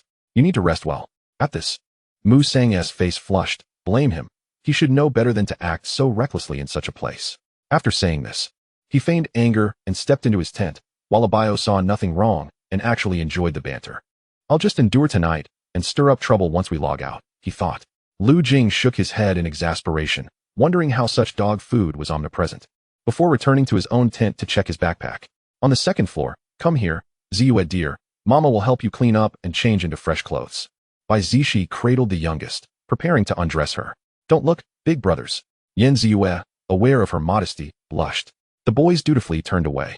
After a few minutes, she looked at the eldest and second eldest, asking, who wants to go first? Though the eldest wished to enjoy such treatment, being a boy, he replied earnestly, Mama. I'll do it myself. I want to do it myself too. The second eldest chimed in, stepping forward to take the damp towel. Their father had instructed them to handle their bathing independently, or they would face intensified training. Bai Zixi felt a sense of pride, saying, all right, I'll take your sister in first. After they all finished washing up, they returned to their tent. Just as everyone was preparing to sleep, a woman's voice suddenly called from outside, can the big brothers inside come out? She referred to them as big brothers because she encountered more males on her journey. And surely they would be welcoming to a girl. At the cabin's entrance stood 2 men and 1 woman. The latter growing impatient after calling for so long with no response. Previously, she had been a noble lady, unaware of a sudden game system that demanded reaching a safe zone to survive. The world transformed unexpectedly, severing all means of communication with friends and family. In her moment of despair, she encountered 2 men. Perhaps it is better to refrain from entering. We might not perish after all, as there are no monsters lurking in the vicinity. The woman, her voice barely a whisper, glanced at her temporary companions. Although they had escorted her thus far, they were hardly benevolent. Throughout the journey, they had coerced her into committing various nefarious deeds, using her as bait. This was merely the beginning. Disobedience was met with cruelty and bullying. Now, they insisted she lure out their adversaries. If the foe was strong, they would feign submission. If weak, they would eliminate them. Keep shouting as instructed, spare me your prattling. One man, with a fierce countenance, raised his hand as if to strike. Terrified, the woman continued to cry out, help. Is anyone inside? Please, open the door. Lu Jing and Mu Sang could no longer tolerate the scene. They stepped forward and opened the wooden door, glaring at the trio of men and women outside. Are you all mad? Mu Sang began to berate them. The 3 at the door were momentarily taken aback by the confrontation, but quickly regained their composure. The woman spoke first, big brother, please let us stay for the night. It's far too dangerous out here. Another man, clad in a plaid shirt, nodded in agreement. Yes, just for one night. Your cabin appears quite spacious. If permitted. He added bluntly, this lady is at your disposal. The woman's expression shifted, yet she dared not oppose them. Nodding obsequiously, I beg for shelter. The area around the cabin was off limits. They could only remain at the threshold without the homeowner's permission to enter forcibly. After Bai Zixi had lulled the children back to sleep, she turned her gaze toward the window. The woman at the door seemed somewhat familiar. Was she not the foolish woman encountered previously on Antique Street? It was indeed a rarity for someone from this game world to have survived until now. Lu Jing cast a dismissive glance at her. Is this wretch truly so bold as to present herself? Are you here to amuse us? This remark flushed the woman's face with anger, while the men beside her looked on with disdain. Mu Sang and Abiao could not contain their laughter, shaking their heads. We too find her unworthy. Their banter left the trio speechless, as though they were seeking humiliation. The man in the plaid shirt offered a sycophantic smile. Surely we can provide some magic crystals? Yet, inwardly he harbored sinister intentions. Once inside, they must not allow any opportunity for retaliation. The thought of eliminating these 3 and inheriting their possessions was tantalizing. Do we appear to be in need of magic crystals? Off with you, before I lose my patience. Lu Jing scoffed at these pretentious male players, seeing them as no different from the previous group, treating others as fools. If you do not leave at once, I shall end you. Mu Sang joined in, his tone brimming with indignation. The other man, whose features were harsh, tore off the facade. Fine, we will take our leave. The man in the plaid shirt retorted, you may come to regret this. They plotted their revenge, intending to strike when their foes were preoccupied with monsters. The woman, being dragged away, was met with disdain. truly useless. As they departed, Lu Jing scoffed derisively. Do not think we are oblivious to your treacherous intentions. Employ whatever schemes you wish. He settled back to continue his slumber, hoping not to be disturbed again. Mu Sang yawned and retreated into the tent. After observing the spectacle, Bai Zixi also returned to the tent to rest. Chapter 198, Apocalypse 17. The following morning, the cabin had vanished. Bai Zixi prepared sandwiches for each of them, and after they had eaten, they set off once more toward the safety zone. Half the journey remained. Just as their vehicles began to roll away, a black sedan appeared behind them, its male occupant harboring a malevolent glare. Follow them. The three inside were the very ones they had turned away the previous night, seeking not only vengeance, but also recompense. They had already devised a plan to ambush them amidst the chaos of battling monsters. The vicious male player grinned wickedly. Soon we shall reap a bounty. Clearing the game will be a cinch. The woman in the back seat caught sight of a familiar figure and 3 children. Her memory stirring, she suddenly called out softly, "Big brother, could you spare me some food?" The man in the passenger seat, growing impatient, retorted, "All you think about is food. You are incapable of doing anything right. Aside from blowing bubbles, what use are you?" He disdainfully tossed her a pack of biscuits. Make them last. Despite their small team, they still relied on her to sell herself when necessary. Expressionless, the woman accepted the biscuits in silence, her thoughts filled with curses for their entire family. Lu Jing, though uncertain if the pursuing vehicle belonged to the previous night's group, remained vigilant. Bai Zixi observed the scenery from the back seat. As they drove further, the grasslands gradually transformed into wooded hills. 2 hours later, they spotted a sign reading Rainforest Zone by the roadside. The atmosphere within the forest felt ominous. Lu Jing heard a chorus of bird calls. A flock of small birds flitted past them, chirping incessantly. Suddenly, a monstrous creature resembling a giant owl, twice the size of a typical one, swooped toward their vehicle. Its sharp talons poised to shatter the windshield. Hold steady. Mu Sang, peering from the sports car, unleashed his control skill upon the creature. Once immobilized, the beast plummeted from the air, crushed beneath their tires. It would not perish so easily. A minute later, the owl monster resumed its pursuit. Creatures capable of flight posed a considerable challenge. Even Bai Zixi, now at level 4, found her skills uncertain against such speed. Summoning spells were ill-suited. Should a weak creature appear, it would spell disaster. Thunderfire Blast also required prior control. An idea struck her as she turned to Mu Sang. Can you freeze it? Mu Sang gazed at the elusive owl monster, which had vanished from sight, and realized they needed to wait until it drew closer. I will give it a try. The owl monster suddenly reappeared overhead, crashing down onto their car's roof with a loud thud, denting it severely. A Biao, stop the car. I'm going to take it on directly. Mu Sang hesitated, unwilling to risk damaging the sports car, even though he had a backup vehicle. After they halted, Lu Jing parked beside the road. Not far away, 3 figures concealed behind a large tree observed their battle. Bai Zixi feigned ignorance, signaling to Lu Jing not to glance their way. He nodded, putting on a facade of panic. What now? This monster is level 4, we stand no chance. Unaware of the subtle tension, Mu Sang and a Biao looked at him, puzzled by his apparent distress. The owl monster lunged at Mu Sang, who swiftly retreated a few steps, shouting, "Freeze it." The creature evaded the frost attack with a swift maneuver. Damn it, my cooldown is half an hour. Mu Sang could not help but curse, realizing he too had moments of ineffectiveness. Standing nearby, Lu Jing chuckled at his expense. Are you capable, young man? You ought to be asking a Biao, Mu Sang retorted, dismissing the blame, then waved his hands. I can no longer use either of my skills. It's up to you now. His remaining attack skill was of no use either. Bai Zixi turned to Yan Zilin. He nodded, his gaze sharpening as he locked onto the owl monster, which was perched on a tree. The others watched him. He remained composed as always, though slightly more serious than usual. As the cat-headed monster launched another attack, Yan Zilin raised his hand, aiming at the target. Stun. A translucent beam of light successfully struck the creature. The monster had dismissed this child, oblivious to his ability to track its swift movements. It was soon brought down to the ground once more.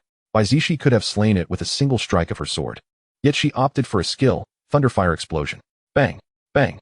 After thoroughly vanquishing the level 4 monster, she acquired a mid-level weapon, an axe, along with 10 magical crystals.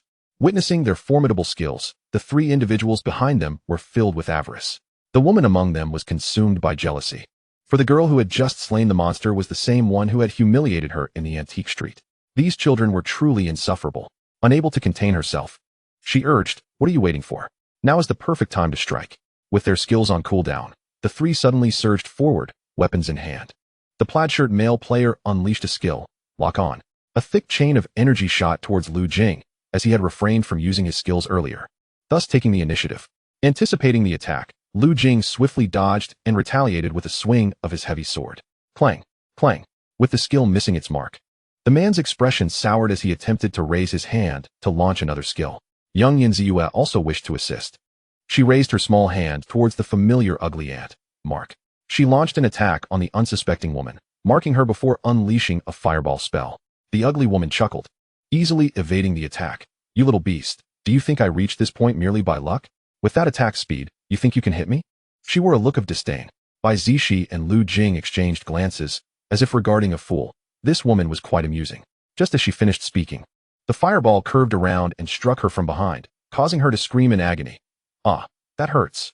Hit by the fireball, her back burned fiercely, her features twisting in pain as she cried for help. Suddenly, Bai Zixi appeared before her, drawing her sword and slicing across her neck. The woman's eyes widened in shock before she dissolved into a mist of blood. To dare insult her child was essentially courting death. Her bloodthirsty sword savored its first taste of blood, though it was somewhat unsavory given the low level. Meanwhile, the two men were being pummeled by Lu Jing and Mu Sang, too occupied to concern themselves with the woman. I won't kill you. I'm just playing. Lu Jing delivered several more harsh kicks, eliciting pig-like squeals from the man. Bai Zixi, growing impatient, remarked, "Make it quick." Prompted by her, they swiftly concluded their lives. For time was of the essence. The three men were quite impoverished, all wielding mid-level repetitive skills. They must have scraped by. Perhaps the dangers on other paths were not as severe. Chapter 199, Apocalypse 18. I don't want this axe, it's for you. Bai Zixi tossed the weapon over to Mu Sang, who quickly caught it and passed it on. His spike club was also a mid-level weapon. The only one whose weapon was slightly inferior was Mu Sang. After exchanging effective skills, they returned to the vehicle and continued their journey. 5 hours later, the two vehicles finally emerged from the forest just before nightfall, the landscape transforming into an Ice Age scene. Bai Zixi quickly retrieved down jackets for the little ones. Casually tossing a women's jacket to Lu Jing, "You should put this on too." Lu Jing, shivering from the cold, disregarded his pride and accepted the white down jacket. I hope it doesn't look too feminine. Mu Sang peeked out, chuckling at Lu Jing. Well, little brother, it seems you have a penchant for such styles. The children couldn't help but giggle. The snow-covered ground was quite slippery. As Lu Jing drove, he felt the vehicle skidding uncontrollably. Bai Zixi had not prepared any anti-slip gear, so they were left to their fate, hoping to avoid any accidents. Upon entering the glacial region, they had barely driven for a few minutes when snowman monsters appeared to block their path, ranging from levels 1 to 4. Time to disembark and slay some monsters. Lu Jing had anticipated that the journey would not be smooth, as they were nearing their destination, and monsters were bound to appear frequently. Suddenly, a snowman hurled a snowball at them, nearly shattering the glass. Lu Jing exited the vehicle in a huff. You think you're the only ones who can throw snowballs? I can too. He scooped up a handful of snow and tossed it straight back, merging it with the snowman monster's body. Huh, can you handle that? Mu Sang laughed at him. Was he the comedic relief? Using another's strength to attack was rather foolish. After laughing, he raised his hand, freeze. He intended to encase the group of snowman monsters in ice, but to his surprise, several of them effortlessly shattered the ice. This time, it was Lu Jing's turn to mock him. All right, stop showing off in front of them. Bai Zixi, having secured the vehicle, gave Yanzai a knowing glance. He nodded and took 2 steps forward, using bind. Green vines swiftly ensnared 5 or 6 snowman monsters. And Bai Zixi raised her hand. Thunderfire explosion. Bang, bang, bang. Instantly, several snowman monsters were obliterated. Lu Jing couldn't help but praise, still the boss, impressive. I can't fall behind now. With that, he surged forward, transformed, and charged in with his heavy sword, roaring as he swept down several monsters. Mu Sang was equally undeterred, brandishing his weapon and joining the fray, while Abayo quietly followed behind. Mom, I want to join in. Yanziue also wished to slay monsters and level up, refusing to lag behind. You all go ahead, but be careful, Bai Zixi gently encouraged, promising to keep watch from behind. When a level 4 snowman monster's snowball hurtled toward Yanzai, she swiftly brandished her sword, slicing the projectile in half. Yanzai quickly retaliated with a water arrow. Infuriated by the hit, the snowman monster lunged forward, baring its sharp teeth. Bai Zixi pierced its skull with her sword. The 1-meter-6 tall level 4 snowman monster still had some life left. Zai, shoot it again. Yanzai nodded, drawing her crossbow and unleashing 2 arrows that struck true, severing its head. Subsequently, she systematically weakened the remaining snowman monsters, allowing the children to finish them off. By the end, all of them had reached level 4. And Lu Jing, Mu Sang, and Abayo had also successfully leveled up. Bai Zixi was nearing level 5. The battle endured for 2 hours before they entirely eradicated the wave of snowman monsters. Exhausted and cold, Lu Jing and the others had depleted a significant portion of their stamina and energy. Another wave would spell disaster. Only Bai Zixi had expended minimal energy, her fatigue stemming from hunger. She released the vehicle, suggesting they eat something first. Yay, we can eat. The children cheered at the prospect of hot meals on a frigid winter day, a true source of happiness. Mu Sang, with a bold demeanor, glanced over. Sister. Bai Zixi understood what he wanted and casually handed him 2 boxes of bento as they were nearing the safe zone. The food from her space couldn't be brought into the real world, and she had no shortage of provisions in reality. Beyond this glacial region lay the safe zone.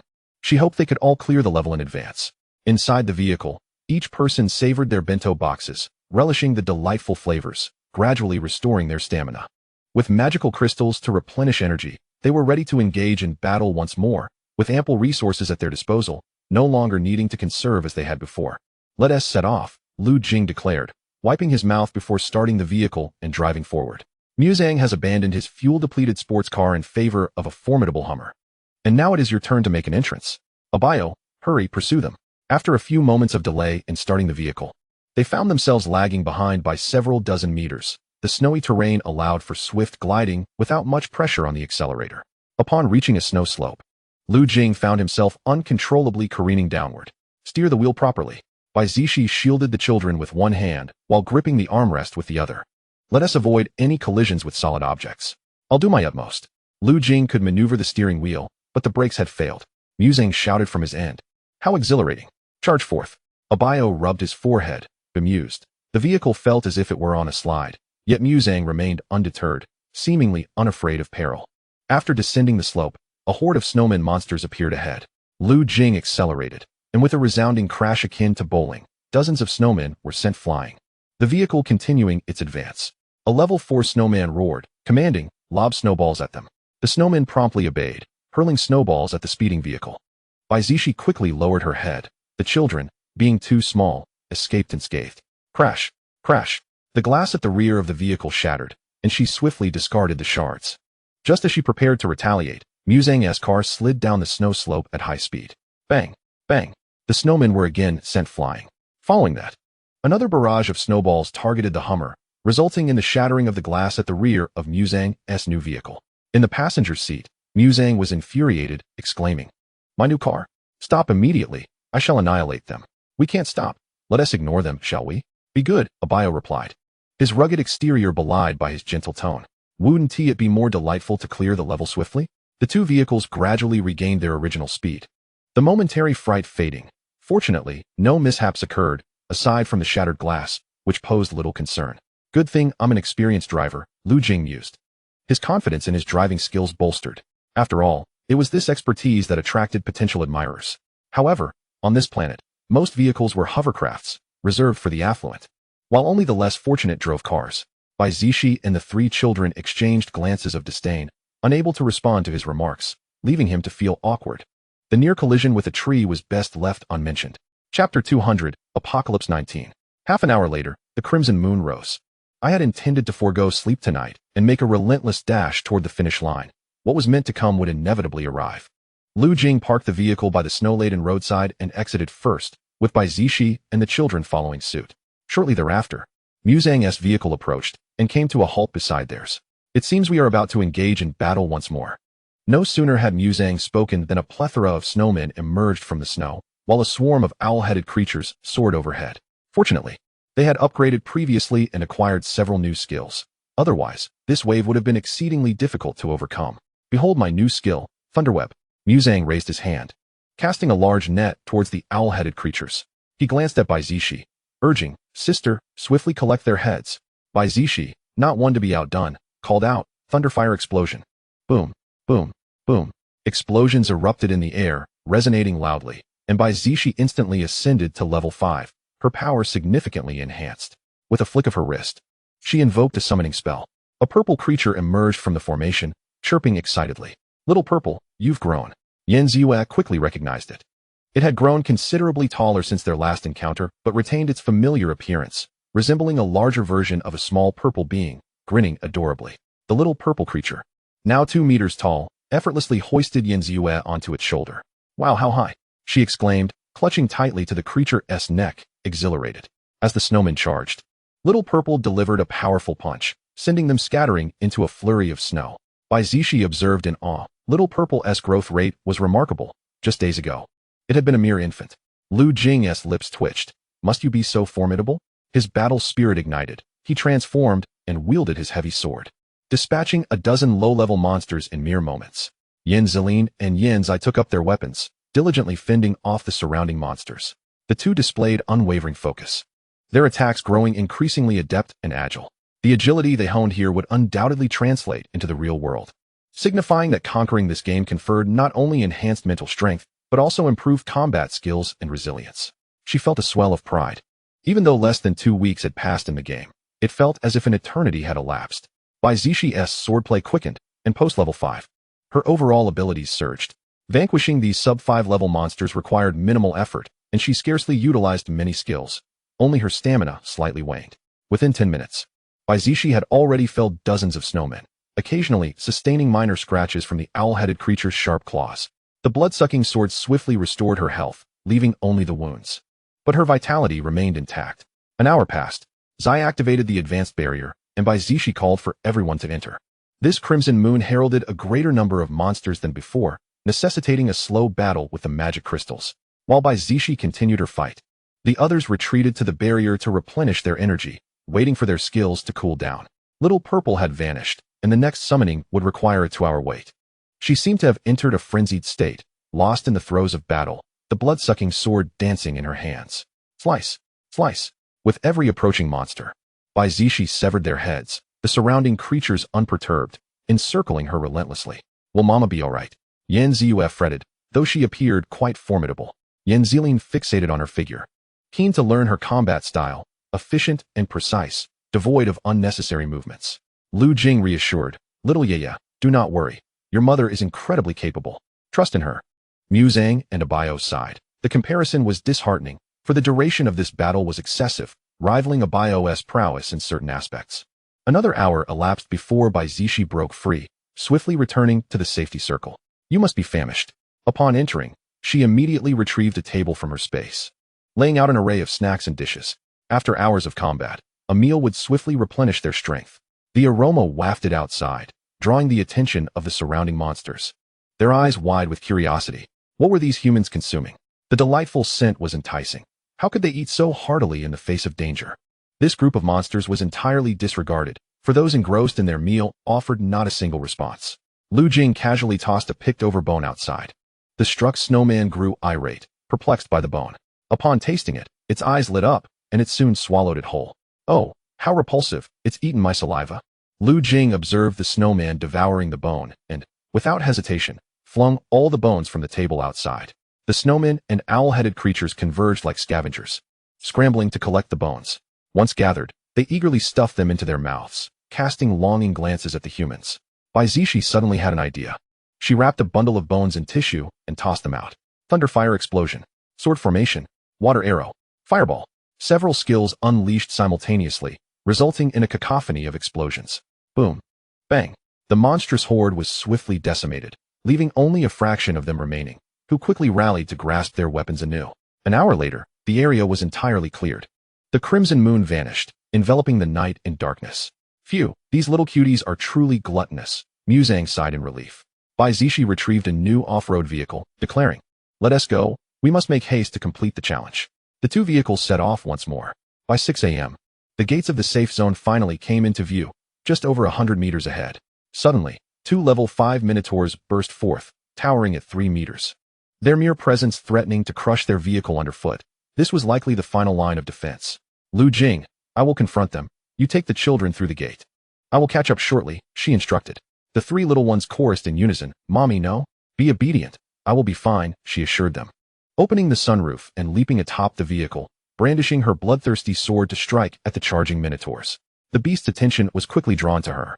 After Bai Zixi deflected one of their claws, she leapt down from the vehicle and dashed to the roadside, taunting them. Come on, you weaklings. The enraged minotaurs roared and thundered after her. Meanwhile, Lu Jing and Mu Zhang successfully maneuvered their vehicle past the threat. Once they were clear, Bai Zixi activated her summoning spell, instantly conjuring Little Black. Little Black glanced around, failing to spot the pesky creatures. I leave these two behemoths to you. I must take my leave, Bai Zixi smirked, sprinting towards the safe zone. Little Black found dealing with the minotaurs somewhat daunting. After being struck in the chest, he glared at the retreating figure of the woman, feeling quite abandoned. Nevertheless, he too decided to flee, dashing towards Bai Zixi. Chapter 201, Completion of the Challenge. Bai Zixi finally reached the finish line, where Lu Jing and the children waved at her. Little Black bounded in as well, while the minotaurs outside bellowed in frustration, having been outsmarted. Cursed humans. The game notification chimed. Congratulations, player Bai Zixi. You have completed the challenge, ranking as the 7th member to do so. Please proceed to receive your baptism. Little Black. Let us go together.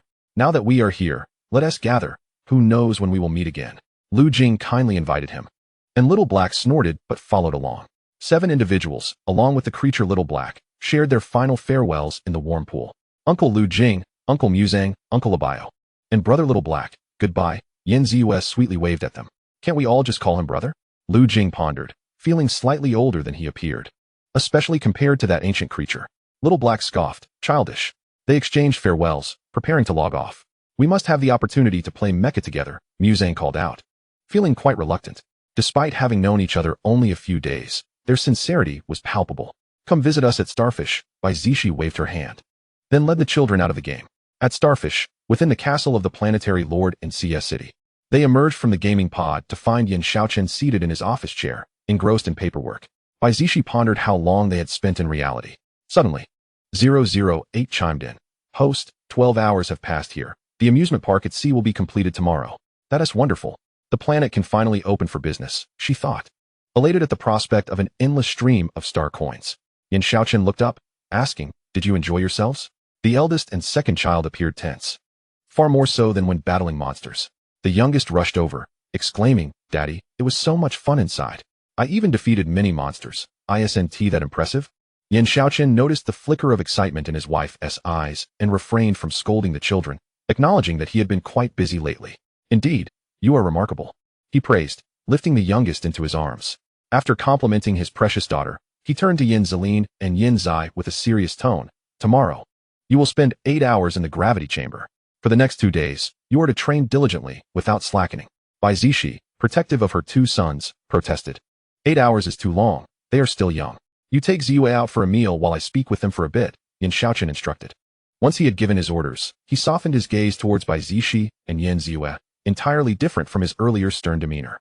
Bai Zixi, recognizing the importance of the father-son conversation, only reminded, don't talk too long. What a strict father, she mused. Leading Yan Ziwei out of the gaming room and into the living area, whereby man respectfully announced, Master, dinner is ready. Sweetheart, let us wash our hands and eat, she said as they settled at the dining table. After waiting for around 10 minutes, Yan Shaochen finally emerged with the 2 children. Once they were all seated, Bai Zixi began eating. Once everyone finished their meal, she spoke up. Darling, shall we visit the amusement park at sea tomorrow? Her voice was soft and sweet, her eyes sparkling with excitement. The 3 little ones perked up at the mention of fun, with Yan Ziwei looking at her father and pleading, Daddy, take us to play. Is the project completed? Yan Shaochen glanced at them helplessly, unable to refuse. It is done. I will notify Lin Jiao and the others shortly for a gathering, he replied. They all had their own castles now, occasionally meeting up, though most of their time was spent chatting in the communication group. Their little ones must be nearly 2 years old by now. All right, let us gather then, Yan Shaochen said, a gentle smile gracing his lips as he looked at them. Knowing he could only dote on his own children, hearing they could go play, Yin Zelin and Yin Zai were filled with joy, though they still maintained restraint in front of their father. Yan Ziwei joyfully hugged her father, exclaiming, Daddy, you're the best. Once their plans were settled, Bai Zixi opened the communication group, finding a flurry of messages inviting her to play. She smiled and replied, Tomorrow at 9 a.m., meet at Beihai for some fun. Remember to bring your families. Lin Jiao, wow, Zixi, you're finally coming out of the shadows. See you tomorrow. Chu Ting, all right, no problem. Muya, has the amusement park at sea really been completed? That's wonderful. We can bring the babies along. Bai Zixi, everyone should come. It's very safe. 17. I'll be there on time. Jiang Jingwen. Sure, see you tomorrow. The group fell silent, likely busy packing their bags, as now everyone possessed a spatial link. The spatial links could carry 2 suitcases of similar size. If that wasn't enough, they could purchase more, conveniently worn on their wrists. In addition, there were also floating vehicles. The planet was now more prosperous than before the apocalypse. Though small, it had everything one could need, and the technology was advanced. This was a result of the hard work of Yan Shaochen and the researchers at the institute. Many of the construction workers also hailed from her system, tirelessly working to build. Children, sleep early. Good night, Bai Zixi said as she tucked the kids into their rooms before returning to her own. Upon entering, she was tightly embraced by Yan Shaochen, who insisted, next time you log into the game, you must bring me along, regardless of how busy he was. He longed to be by her side. All right, understood, she replied, nuzzling her little head against him. I've missed you so much, my dear. Being the children as support. She relished the opportunity to embody a pampered princess when he was around. They held each other for a while when suddenly, a long-awaited notification chimed. System notification, affection level 20, affection level 20, affection level 20. Chapter 202, the conclusion. The following morning, Bai Zixi and Yan Shaochen strolled hand in hand, accompanied by 3 little ones in tow. Their beloved beasts were left to roam freely, momentarily out of sight. As their hover car arrived at the coastline, they spotted Lin Jiao and Yin Xiaoyu not far off. The entertainment options on the sea and the majestic seaside castle were nothing short of spectacular. Truly a feast for the eyes. Zixi, the children have grown taller, Lin Jiao exclaimed, cradling her 1-year-old son as she looked towards his older siblings. Bai Zixi's family sported matching white t-shirts and beach shorts, a delightful sight to behold. With a radiant smile, she approached Yin Zimo, playfully teasing him. Oh, how well-behaved you are, little Zimo. Lin Jiao and Yin Xiaoyu were beaming with joy as the little one excitedly pointed to a long water roller coaster, exclaiming, I want to ride that. Before long, Chu Ting and Yin Xiaohua arrived. Yin Xiaohua, holding his son Yin Zi, greeted them with a cheerful, Hey family, sister-in-law. This roller coaster seems to dive into the sea. Even I, a grown man, am tempted to try it. He was utterly captivated by the breathtaking scenery, eager to experience every attraction. Next to arrive were Feng Xiao and Shi Qi, along with their darling daughter Feng Xinyan, who could hardly contain her excitement to play. Muya and Zhou Yanfeng joined them with their son Zhou Ziyang. Jiang Jingwen and Zhang Hao brought along their son Zhang Zixing. Among the younger generation, only Yin Ziyue and Feng Xinyan were the little girls. Besides them, many former comrades were invited, including Imo Yanfeng, Zhu Rui, and Han Shuo, all accompanied by their girlfriends. Zhu Rui's girlfriend was sweet and gentle, and they appeared blissfully happy together. The single men, 18 and 19, 15 and 16, were likely preoccupied with their duties as training officers at school, having little time for romance, but today was their chance to unwind. Once everyone gathered, Bai Zixi announced, Let us embark on an underwater exploration journey. Leading the group onto the wooden platform above the sea, the children were filled with exuberance, giggling and chattering excitedly. She clapped her hands, and a small train resembling a roller coaster appeared, gliding across the water. In the first row sat Yin Zilin, Yin Zai, and Yin Ziyue, followed by Bai Zixi and Yin Shaochen in the second row. The others gradually took their seats, securing their water helmets and seatbelts as the train set off. Swish, swish, swish. As the little train slowly traversed the surface of the sea, it suddenly plunged into the underwater world. Mom, what is that? Feng Xinyan's sweet, innocent voice bubbled with curiosity as she gazed at the stunning jellyfish and seahorses all around. Feng Xiao replied gently, Sweetheart, those are jellyfish and seahorses. Look, that fish glows. The children's attention was easily captivated. The adults patiently explained, detailing the wonders of starfish. The train glided smoothly through the underwater realm, resembling a graceful serpent. Look, a shark. Why is it so well behaved? Aren't sharks supposed to be the bullies of the sea? Little Yin Zimo, just over a year old, articulated clearly, displaying his impressive knowledge. Lin Jiao marveled at the fierce shark now transformed into a docile creature. What could have caused such a change? I know why, Yin Ziyue suddenly declared, her face brimming with mystery. Sister Ziyue, do tell. The other children were intrigued by her proclamation. Yan Shaochen smirked, ruffling Ziyue's hair, You're getting cheekier by the day. Just as curiosity piqued among them, Yan Ziyue shouted, Kuan. At her exclamation, a wave of water rippled beneath them, accompanied by a joyful roar. A massive red fish, the size of a basketball court, floated into view, leaving everyone on the train in awe. Its large head hovered at a reachable distance for Yan Ziyue. With excitement, she reached out to stroke Kuan's forehead, saying, Kuan, take us flying. No sooner had she spoken than Kuan swiftly darted beneath the train, leaping into the air and whisking everyone from the depths of the sea to the heights above the clouds. Wow, this is so much fun. Look at the clouds. The children squealed with delight as they caught sight of Kuan's grand form below. Kuan guided them from the azure sky back into the underwater wonderland, offering a thrilling tour. Finally, they were gently returned to the shore. Mom, I want to ride the roller coaster again. Back on land, the parents led their children to the next attraction. Beyond the seaside amusements, numerous restaurants and entertainment options lined the shore. It was truly a paradise, where spring reigned eternal.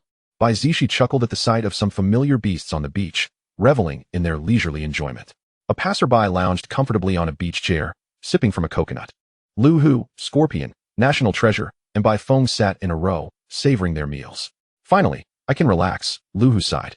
Living like a salted fish has always been my dream. I'll bring my little brothers next time. Scorpion remarked, a prince should live without worries. National Treasure added, I'm still the cutest baby here. Bai Feng donned sunglasses, declaring, with these shades on, I care for no one. Kuan transformed into a small koi. Fluttering to Bai Feng's side, sister, take me to play? By afternoon, everyone gathered on the beach, where the men handled the barbecue while the women chatted. The children scampered over to the beasts, showering them with snacks. The beasts, though not pigs, were quite honest about their appetites, leaving no morsel untouched. When shall we visit the newly opened mall? I have nothing to wear, Muya remarked, glancing at her sisters.